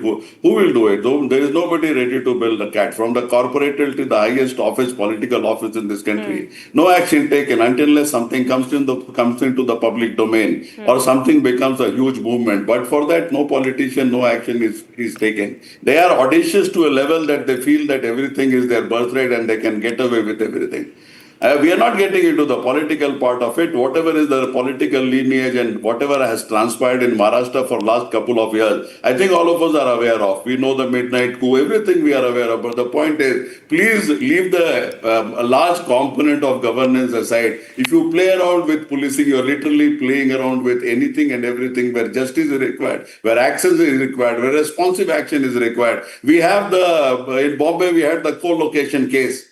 So from small Murram or whatever was being mined there till co-location in the case of a national stock exchange and variety of share trading, I think the whole thing is mired with some political hand somewhere or the other. What you are saying is perfectly right. That this case should be a case where I think it should be proven to the world that things can be set right and people who are going out of their official business is shown their place. But I don't think that is going to happen. Yeah. And, such is the state that he has not apologized. He is just trying to say that, he was trying to pacify the situation, so to speak. We will get those... Mr. Sai, just turn with us. We'll just play out that video once again for our viewers. And viewers, you can see who was trying to pacify, who was trying to escalate, what did he say to the IPS officer, the woman IPS officer? Listen in. Special officer ही हमको हाँ तो हमको उनको मदद करने का ही काम है सर। मिनिस्टर आपके साथ बोल रहा हूँ, मैं आपको आदेश देता हूँ कि वो रुकवाओ और आप जाओ और तहसीलदार को बताओ कि अजित पवार जी का फोन आया था, डिप्टी चीफ मिनिस्टर ने मुझे कहा ये सब रुकवाने के लिए, क्योंकि अभी मुंबई में जरा मुंबई का माहौल एकदम खराब हुआ है, उसको अपने को प्राधान्य देना है। मेरा नाम बताओ उनको सर। वो मुझे आप एक काम कीजिए, आप मुझे मेरे फोन में मतलब डायरेक्ट कॉल कीजिए ना। एक मिनट, मैं तेरे ऊपर एक्शन लूंगा। अभी मैं खुद आपके साथ बोल रहा हूँ कि आप मुझे डायरेक्ट कॉल बता दिए। सर मुझे पता है आप सर समझ रही है सर, जो आप बोल रही है समझ रही है, पर मुझे सुनो मुझे देखना है ना, तेरा नंबर दे दो या व्हाट्सएप कॉल करो। ठीक है सर, मैं यहाँ से बोल देता हूँ। ठीक है सर, मेरा चेहरा तो आपको समझ में आएगा ना। ठीक है सर। इतना आपको डेयरिंग हुआ है क्या? We have more reaction coming in. Sadev Rao is calling us from Tamil Nadu. Mr. Rao, please go ahead. So I am very supporting the Republic because the Ajit Pawar threatens. So we should, every Indian citizen should know it. Hello? Sir? Madam? Yes, sir. Sir, please go ahead. Please continue. So I am, first of all, I want to thank to the Republic TV that the Ajit Pawar is threatening the officer. So they think they are always in the power because his name is Ajit Pawar. So he think he is always in power. So he can threaten everybody, anybody at any time. So as a common man, I want to support the Republic, which reveals the face of the Ajit Pawar. These type of politicians should be out of from the public. First of all, the public should know it, who is he and how can we select him. So these type of the politicians must be. Right, sir. Yes, sir. Mr. Sadev Rao, thank you so much for joining us on Republic TV. We have Venkatesh, we have Jaya, we have Nandan calling us. Jaya from Mumbai calling us. Ma'am, please go ahead. Yes, thank you for having me on your channel. Ajit Pawar's threat to a police officer is outrageous and unacceptable. A Neta behaving in such a manner. The police officer's duty is law and order. And if somebody comes in the way of a police officer, action can be taken. Why not slam the required law and whatever is applicable against the deputy CM? He may be the deputy CM, but he is trying to cause a lot.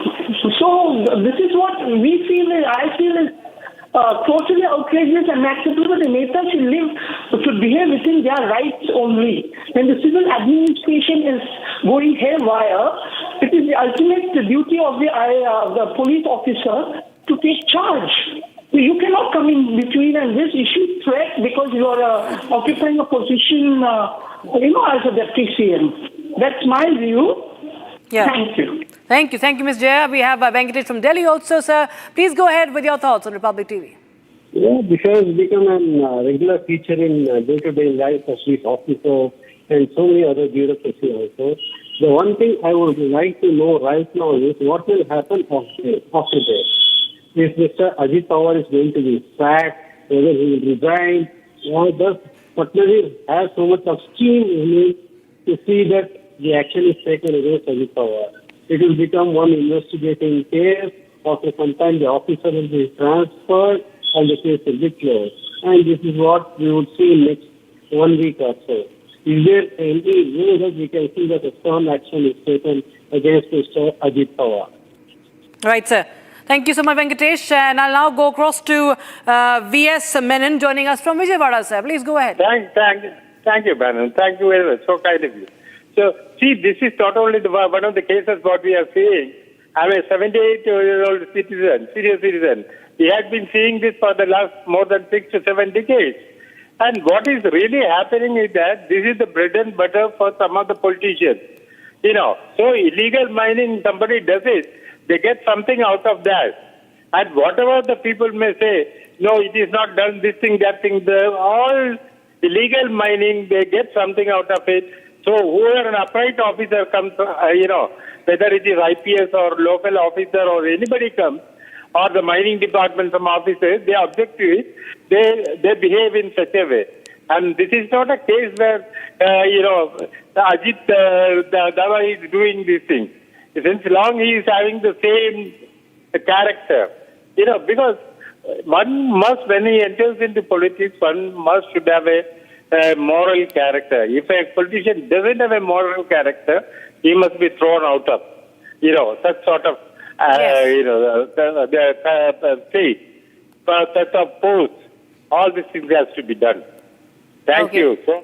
Mr. Menon, thanks so much for joining us. And that's all the time we have on this edition. Thank you so much, Mr. Sahai, also with your reading of this situation. Viewers, we submit a very, very short break, but Republic TV continues to get you all the latest updates, the reactions on this story as Republic TV continues to call out this power play by Ajit Pawar. In fact, this dadagiri of these politicians, which in fact is now getting so many reactions on Republic TV as well. And coming up after the short break is also Trump's latest rant on India, against India. We'll tell you what Trump has posted on social media. And there's also a row over a township that's supposedly only for Muslim community that's being promoted. Halal housing is now under investigation.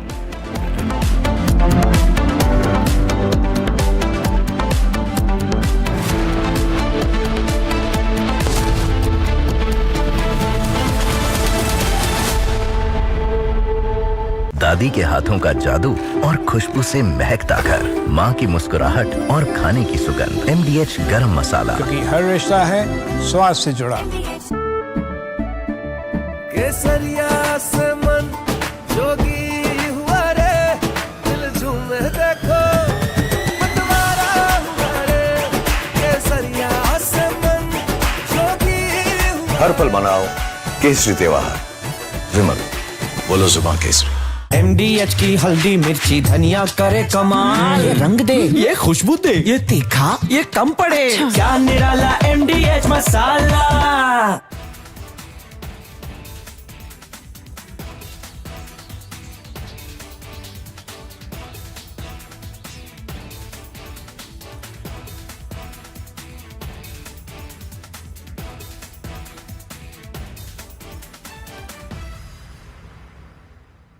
Yesterday, a coward decided to take our 8-year-old son Fletcher away from us. Because of their actions, we will never be allowed to hold him, talk to him, play with him, and watch him grow into the wonderful young man he was on the path to becoming. Justice for Ralph! Justice for Ralph! Justice for Ralph! Justice for Ralph! Justice. Families in Minneapolis are mourning. Our Greater Annunciation Fellowship is mourning. Our entire city is united in grief, and at the same time, based on this incredible group of people that has assembled here in City Hall, we are also united in action. Justice for Ralph! Justice for Ralph! Justice for Ralph! Justice for Ralph! Justice for Ralph! We need a statewide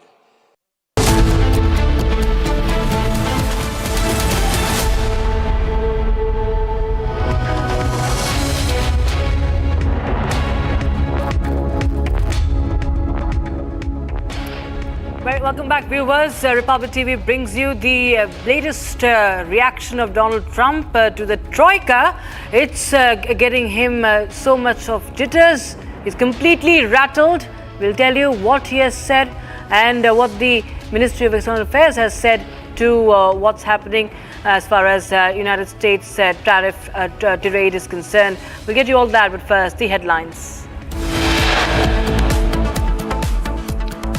Donald Trump launches direct attack on India. The US has lost India and Russia to China.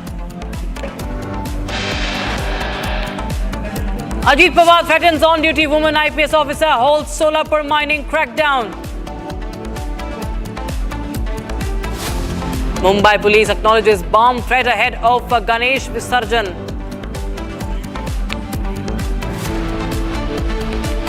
Township only for Muslim community being promoted. Halal housing now under investigation in Maharashtra. Bank of Baroda classifies RCom and Anil Ambani as fraud. Kerala Congress apologizes after deleting Bihari Bidi analogy post. Cops prepare lookout notice against Shilpa Shetty husband Raj Kundra in a fraud case.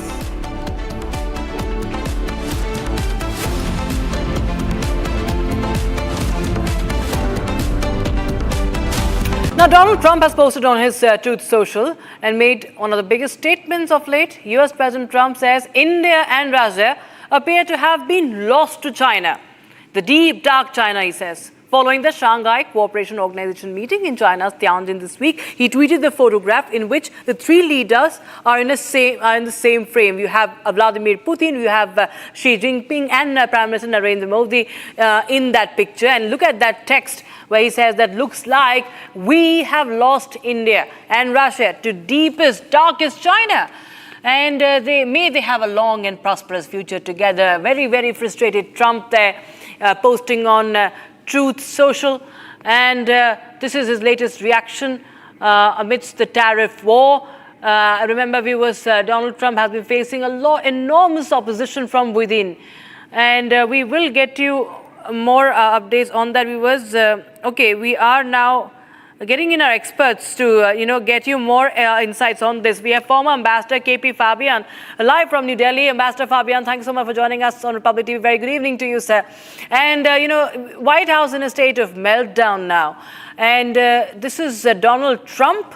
It feels that he's at his lowest right now. He says that US has lost India and Russia to China. So how do you read into this? Thank you. Good evening. Before answering your question, let us coin a new acronym, and I would call it Triple T.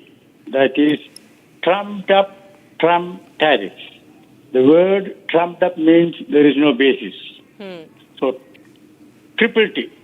That is what Trump has done, and I do not think that he has fully realized as yet the folly of his action. And his statement, which you read out about India and Russia joining China, well, that doesn't mean that he has fully understood the gravity of the mistake he made.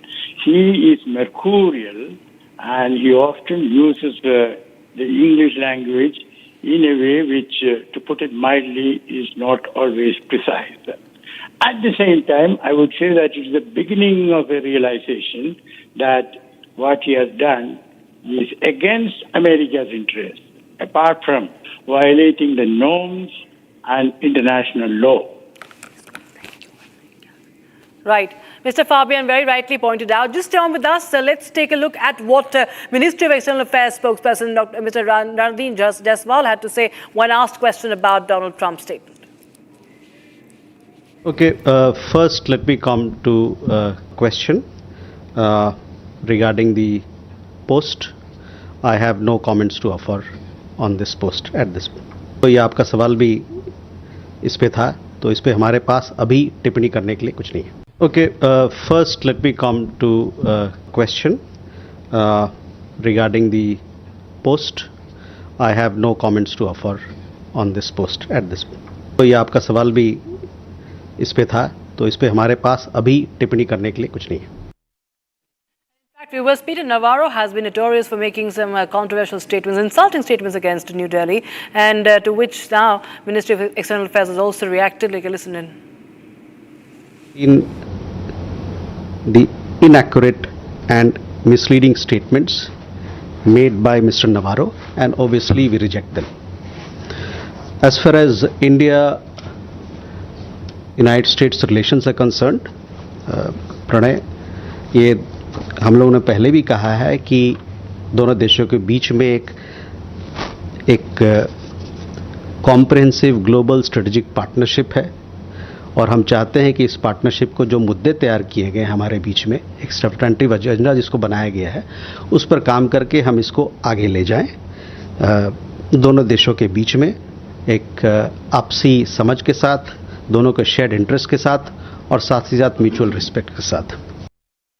Fabian, we clearly see New Delhi rejecting Navarro's comments and his own rants and verbal diarrhea. Mr. Fabian, you feel that Trump is actually facing the heat within as well, not just how the Troika is actually rattling him, but within his own party and also from the opposition, from economists. They're all talking about how US economy is on the brink, and what Trump has done is unprecedented. He has damaged the ties that were being built for 25 long years. The hard work has been undone somewhere by Donald Trump, and also the fact that this matter has been taken to court. It's a Supreme Court now, and somewhere, he is fearing his defeat, isn't it, Mr. Fabian? Well, Trump is under a lot of internal pressure, which you have mentioned, including the Epstein files. So that is there. But as regards the Supreme Court, we should take into account, though nothing can be predicted, it has got a 6-3 conservative majority. So we don't know what might happen there. But as I said earlier, Trump is probably starting slowly to realize. But I want to make one more comment. I listened to the comments by the External Affairs spokesperson. It is a good thing not to comment on every post which Trump makes. And even about Navarro, we don't have to comment on every comment that he makes. We should make a general comment that we have been coming across comments from the United States which are consistently inconsistent, because India is not the only country buying oil from Russia, and that we do hope that the close and friendly relations existing between the two countries will continue despite this trade matter, which we want to resolve as early as possible. Right, sir. Mr. Fabian, appreciate you joining us on Republic TV with your thoughts on that, viewers. Now we shift our focus, viewers, to how Donald Trump has been criticizing Chinese president. He criticized Chinese President Xi Jinping for showing off his military strength and not acknowledging the United States' contributions during China's massive Victory Day military parade in Beijing on the 3rd of September. The parade, remember, marked the 80th anniversary of Japan's surrender in World War II, and Trump described the parade as a beautiful ceremony, but expressed disappointment that Xi failed to mention the massive amount of support and blood the US provided to China against Japanese aggression. They're only doing this. They're really there. Looking to, when they did what they did, I thought it was a beautiful ceremony. I thought it was very, very impressive. But I understood the reason they were doing it, and they were hoping I was watching, and I was watching. We helped China very much, as you know, when they talk about freedom. And I don't believe that, and maybe I'm wrong, I hope I'm wrong, but I don't believe that America, that the United States was acknowledged for helping China to gain its freedom.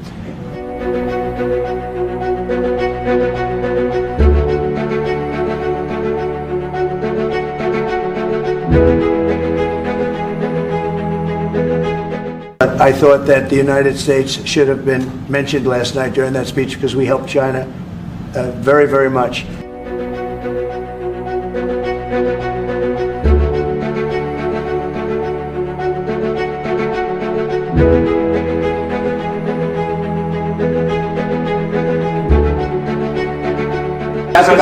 We saw a dramatic picture where we saw the leaders of Russia and North Korea and China together. The first time the leaders of those three countries have been together in this sort of show of solidarity. You said that they're conspiring against the United States. What do you think they're conspiring to do? And given this, is it reason why you should slap or would consider slapping secondary sanctions on Russia if they're conspiring against the U.S. now? Well, I've already done that with regard to India, and we're doing it with regard to other things. And I put out a truth last night. You saw that, and I was the one that brought it up. I said they're only doing this. They're looking to. When they did what they did, I thought it was a beautiful ceremony. I thought it was very, very impressive. But I understood the reason they were doing it, and they were hoping I was watching, and I was watching. My relationship with all of them is very good. We're going to find out how good it is over the next week or two. I think that we helped China very much, as you know, when they talk about freedom. And I don't believe that, and maybe I'm wrong, I hope I'm wrong, but I don't believe that America, that the United States was acknowledged for helping China to gain its freedom. But perhaps that was just that was a sleight of hand. I mean, I was very surprised. I watched the speech last night. President Xi's a friend of mine, but I thought that the United States should have been mentioned last night during that speech because we helped China very, very much. China held a parade to mark the 80th anniversary of the end of World War II. Russian President Vladimir Putin and North Korean leader Kim Jong-un were in attendance as Beijing exhibited its military prowess. The parade featured goose-stepping troops, cutting-edge missile systems, and other equipment designed to project China's rising military might. This comes after India, Russia, China projected a show of unity at the SCO summit on September 1st.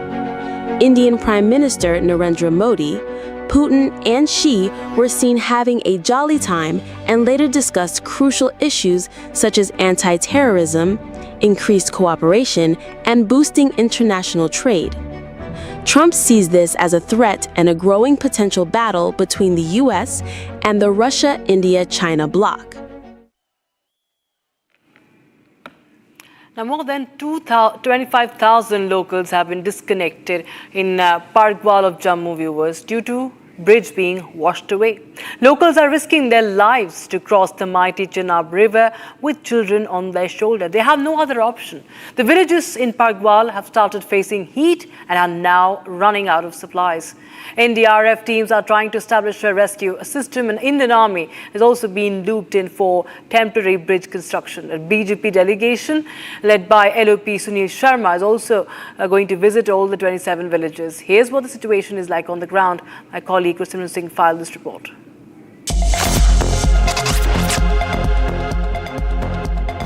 See, right now we are in the river Chenab that has breached the civilian areas, and we are on the Parkwal side. That side where Ashu is standing, it is on the Gadkhal side. We have come along with the teams of the NDRF. This is the 16th Battalion of the NDRF that is carrying out relentless operation to take the civilians from one side to other. You will see that the people from the tribal community, they are coming out with their children, with their families, because they do not know that how the situation is going to be on the other side, because there is a scarcity of water, there is a scarcity of fuel, LPG. So everything has come to a standstill for those who have been stranded here. Sir, मुझे ये बताइए, आप लोग वहाँ पे फंसे हैं, क्या हालात हैं? कहते हैं कि LPG, फ्यूल सब खत्म हो गया। सब कुछ खत्म है सर, बुरे हालात हैं और हमारा रास्ता ही कट हो गया।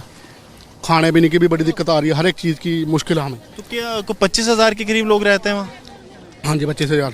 तो कोई मतलब फ्यूल बिल्कुल खत्म है? फ्यूल भी खत्म है, LPG भी खत्म है। सर, आप लोग सुबह से लोगों को लगातार निकाल रहे हैं, कितना ज़्यादा चैलेंजिंग है? क्योंकि पानी तो है ही है, इसके साथ साथ जो मड है वो बहुत ज़्यादा मड है और पानी भी बहुत ज़्यादा बहाव है कि बोट को खींच कर ले जाता है।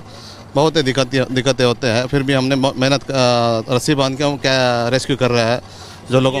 काफ़ी हज़ारों की तादाद में लोग हैं, तो ऑपरेशन लगातार जारी रहेगा? हाँ सर, कंटिन्यू रहेगा, लगातार जारी रहेगा जब तक हमारे को पूरा कंफर्म ना हो जाए, पूरा पुल ना बने, So you see that this operation by the 16th Battalion of the NDRF will continue till the bridge is made, and right now they are using their motorized machines to get the civilians from the other side to this side. There are hundreds and hundreds of people that have been lined up on both the sides, but the priority of the NDRF remains that those who are in dire need, those who have to see their relatives in the hospitals or any medical emergency, they will be first taken out from this area, that is the Pragwal area towards the Gadkhal, and then the other sides will also be taken up. So this is the situation that is now evolving here at the ground zero in the Pragwal sector. Now, Ashoka emblem on a Waqf board marble stone inside Dargah Hazrat Bal has sparked outrage. Devotees at the Hazrat Bal shrine expressing anger over Ashoka emblem being inscribed on foundation stone during renovation, viewers. And that's the breaking news we have right now. Ashoka emblem has sparked massive outrage. This is Hazrat Bal Dargah in Jammu Kashmir, viewers, in Srinagar. And you can see there are protests now at the Hazrat Bal shrine, popularly called Dargah Sharif. This is the update we are getting in right now. You can see there is massive outrage for the national emblem. This is the Ashoka emblem, and it has not gone down well with the devotees over there. As you can see, on that's what we are breaking. Those visuals are we are breaking, and news coming in from Dargah Sharif. And this is a visual we have accessed. An emblem has been broken. So this is the state of affairs, viewers. The emblem, the Ashoka emblem, has been now, it's the national emblem of India, remember. The three lions, the lion capital, and the four lions, in fact. It's the state emblem of India, which enraged people there at Hazrat Bal Dargah. And you can see how they are clicking photos, they are recording photos, and they are destroying that. Zina Zishan Fazal joins us on the broadcast. Zina, tell us more about this incident, please. The incident has taken place today at Hazrat Bal, as it is Eid Miladun Nabi, which is being celebrated at the Hazrat Bal Mosque. And just on Thursday, the renovation work was unveiled, and today there was an outrage that have been raised by the locals and the clerks there, because the foundation stone, it was found an emblem which, as per the National Conference MLA Hazrat Bal, that Islam does not allow Buddh Parasti. It doesn't allow worship of an idol that has been placed there. On the basis of this, there was an outrage that was found in the premises of Hazrat Bal Shrine, which is one of the reverted shrines of the Kashmir Valley. And then, as the visuals that we are being here, the people are raising slogans. Slogan shouting is going on against Daraksha Andrabi, who is MOS Minister of State, and also the Waqf chairman here. And now she has called for a press conference where she has shown her resentment, and also urged the Prime Minister and the Home Minister and the DGP of J&K Police and the IG to register an FIR and arrest those who have shown disrespect to this place. And by raising this law, she has also fired at the National Conference, saying that when the entire country, rather in the entire Asia, the renovation and the restoration work of the mosque is being praised, National Conference is doing its politics over it. Because if we see Hazrat Bal Shrine, and Hazrat Bal has always been a bastion of the National Conference. They have been elected from there. In fact, the founder of National Conference, Sheikh Mohammed Abdullah, this was his constituency at one point in time, and then Farooq Abdullah and the other leaders of the National Conference have won from Hazrat Bal. Today, again, the Hazrat Bal constituency in the pocket of National Conference, and when the BJP leader just turn with us, we have some reactions also coming in at the moment. Listen in, viewers. Waqf board कानून, क्योंकि इसमें कानूनी तौर पे इन्होंने बहुत बड़ा crime किया है, और एम्बलम, नेशनल एम्बलम तोड़ना ये क्राइम है, और इन्होंने जिस तरह से दरगाह के असासे को नुकसान पहुंचाया है, तो ऐसे लोगों को दरगाह में जो भी ये आइडेंटिफाई होंगे, उम्र भर के लिए यहाँ पे बैन होगी और FIR होगी। Right, viewers, this is a short break. We'll come back with the news from Mumbai, where Mumbai police acknowledged a bomb threat ahead of Ganesh Visarjan this year. And another news, a big controversy from Maharashtra township only for Muslim community ad now sparks a row. Halal housing now under investigation.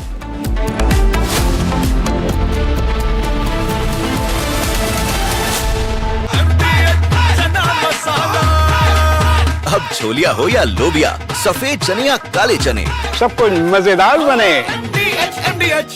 इसको घर पे लगाओगे तो शादी का तो पता नहीं, पर घर पक्का नहीं टूटेगा। रुंगटा नहीं तो घर स्ट्रॉन्ग नहीं। रुंगटा स्टील TMT बार एकदम सॉलिड। पहाड़ों में एक हाइकिंग स्टिक भी बन सकती है। आधे बाउल दही में 4 चम्मच MDH चटनी पुदीना मसाला डाला, स्टर करो, पुदीना चटनी तैयार। MDH चटनी पुदीना मसाला। Here we didn't want to bring out the big charts because it had no chance of standing.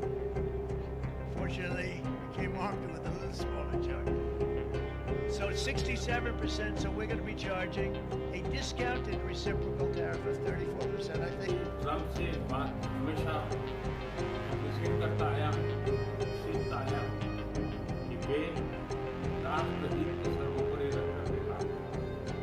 Today, the World Health Organization officially announced that this is a global pandemic. We have been in frequent contact with our allies, and we are marshalling full power. During an interview, American economist Richard Wolff called out the US administration for attacking India with tariffs and shooting itself in the foot by doing so. Wolff said that India is central for trade and that it will find other places to sell its exports if the US gets shut off. Wolff said that India is now, according to the United Nations, the largest country on earth. The United States telling India what to do is like a mouse hitting his fist to an elephant. India will find other places to sell its exports if the US is shut off to India, and the move will only strengthen the BRICS nations. But like Russia found another place to sell its energy, India will sell its exports no longer to the United States but to the rest of the BRICS. India has a long-standing relationship with the US since the Soviet era, and you are playing with a very different adversary. But for those with some humor, it will be the spectacle of the United States acting like it's the world's tough guy as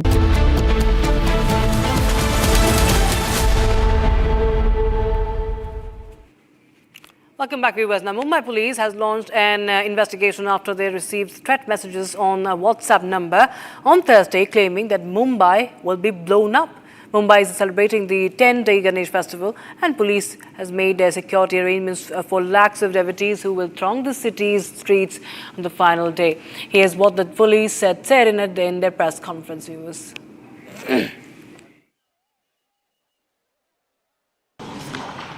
Ganpati विसर्जन के से Mumbai traffic police ने काफ़ी elaborate preparation किया हुआ है, जिसमें हमारे 4 DCP, 8 ACP और 60 PI और इसके अलावा 179 PSI और API उसमें डिप्लॉय रहेंगे।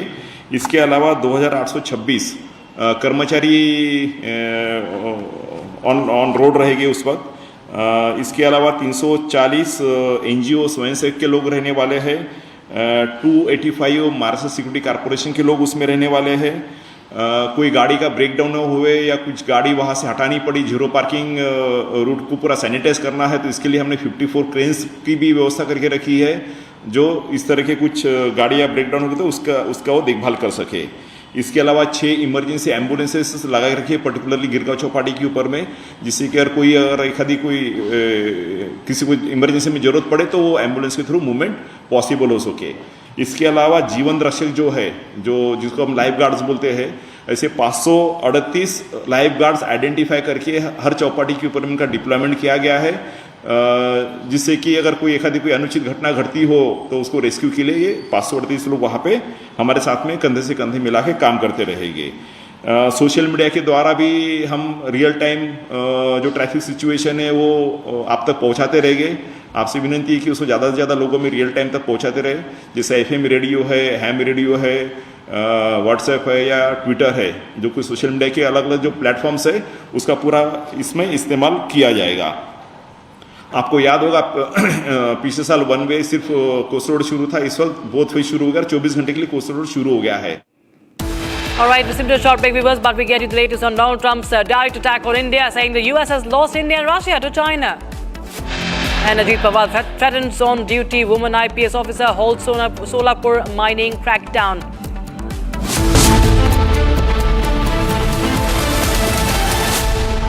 दादी के हाथों का जादू और खुशबू से महकता घर, माँ की मुस्कुराहट और खाने की सुगंध, MDH गरम मसाला, क्योंकि हर रिश्ता है स्वाद से जुड़ा. केसरिया से मन जोगी हुआ रे, दिल झूमे देखो मतवारा हुआ रे. केसरिया से मन जोगी हुआ. हर पल मनाओ केसरी त्योहार. विमल, बोलो जुबान केसरी. MDH की देगी मिर्च, देगी मिर्च का तड़का, अंग अंग फड़का. MDH की देगी मिर्च.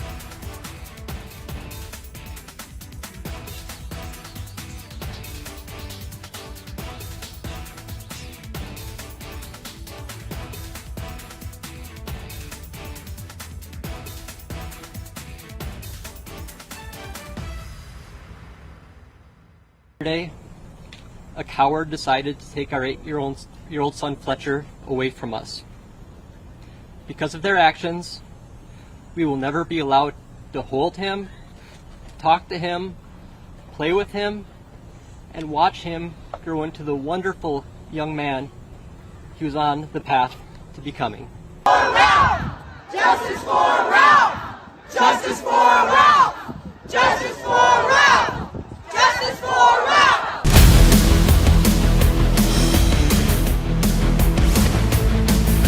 This is Republic Jack Olival Studio. Stay tuned for all the live and breaking news updates. I'm Deepak Suresh Kumar. Let's get started.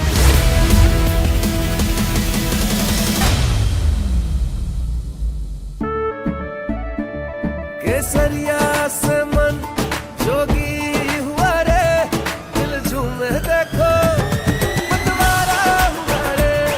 केसरिया से मन जोगी हुआ. हर पल मनाओ केसरी त्योहार. विमल, बोलो जुबान केसरी. अब छोलिया हो या लोबिया, सफेद चने या काले चने, सब कुछ मजेदार बने. Here we didn't want to bring out the big charts because it had no chance of standing. Fortunately, we came armed with a little smaller chart. So it's 67%, so we're going to be charging a discounted reciprocal tariff of 34%, I think.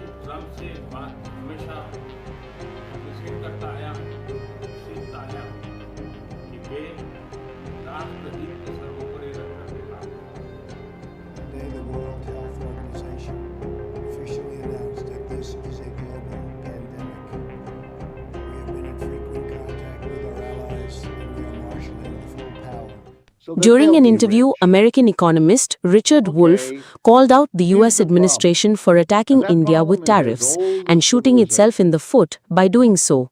Wolff said that India is central for trade and that it will find other places to sell its exports if the US gets shut off. Wolff said that India is now, according to the United Nations, the largest country on earth. The United States telling India what to do is like a mouse hitting his fist to an elephant.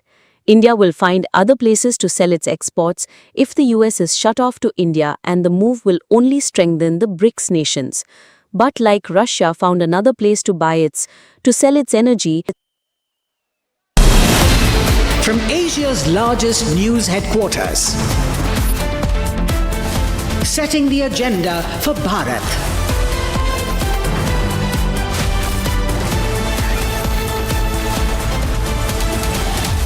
You're watching Republic.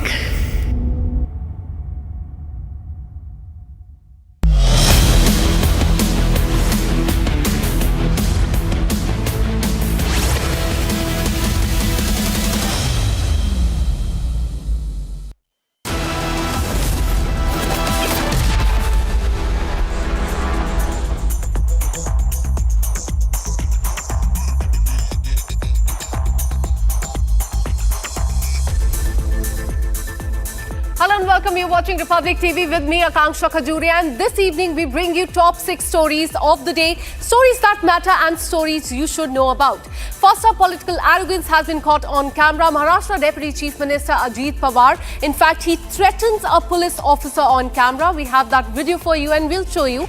Next, another story that is coming from Maharashtra. You may have heard about sprawling township, but have you ever heard about Halal Township?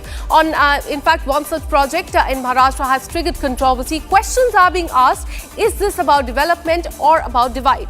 And then third, another story from Maharashtra. Mumbai, in fact, is on high alert as multiple bomb threats have been given ahead of the Ganpati Visarjan tomorrow.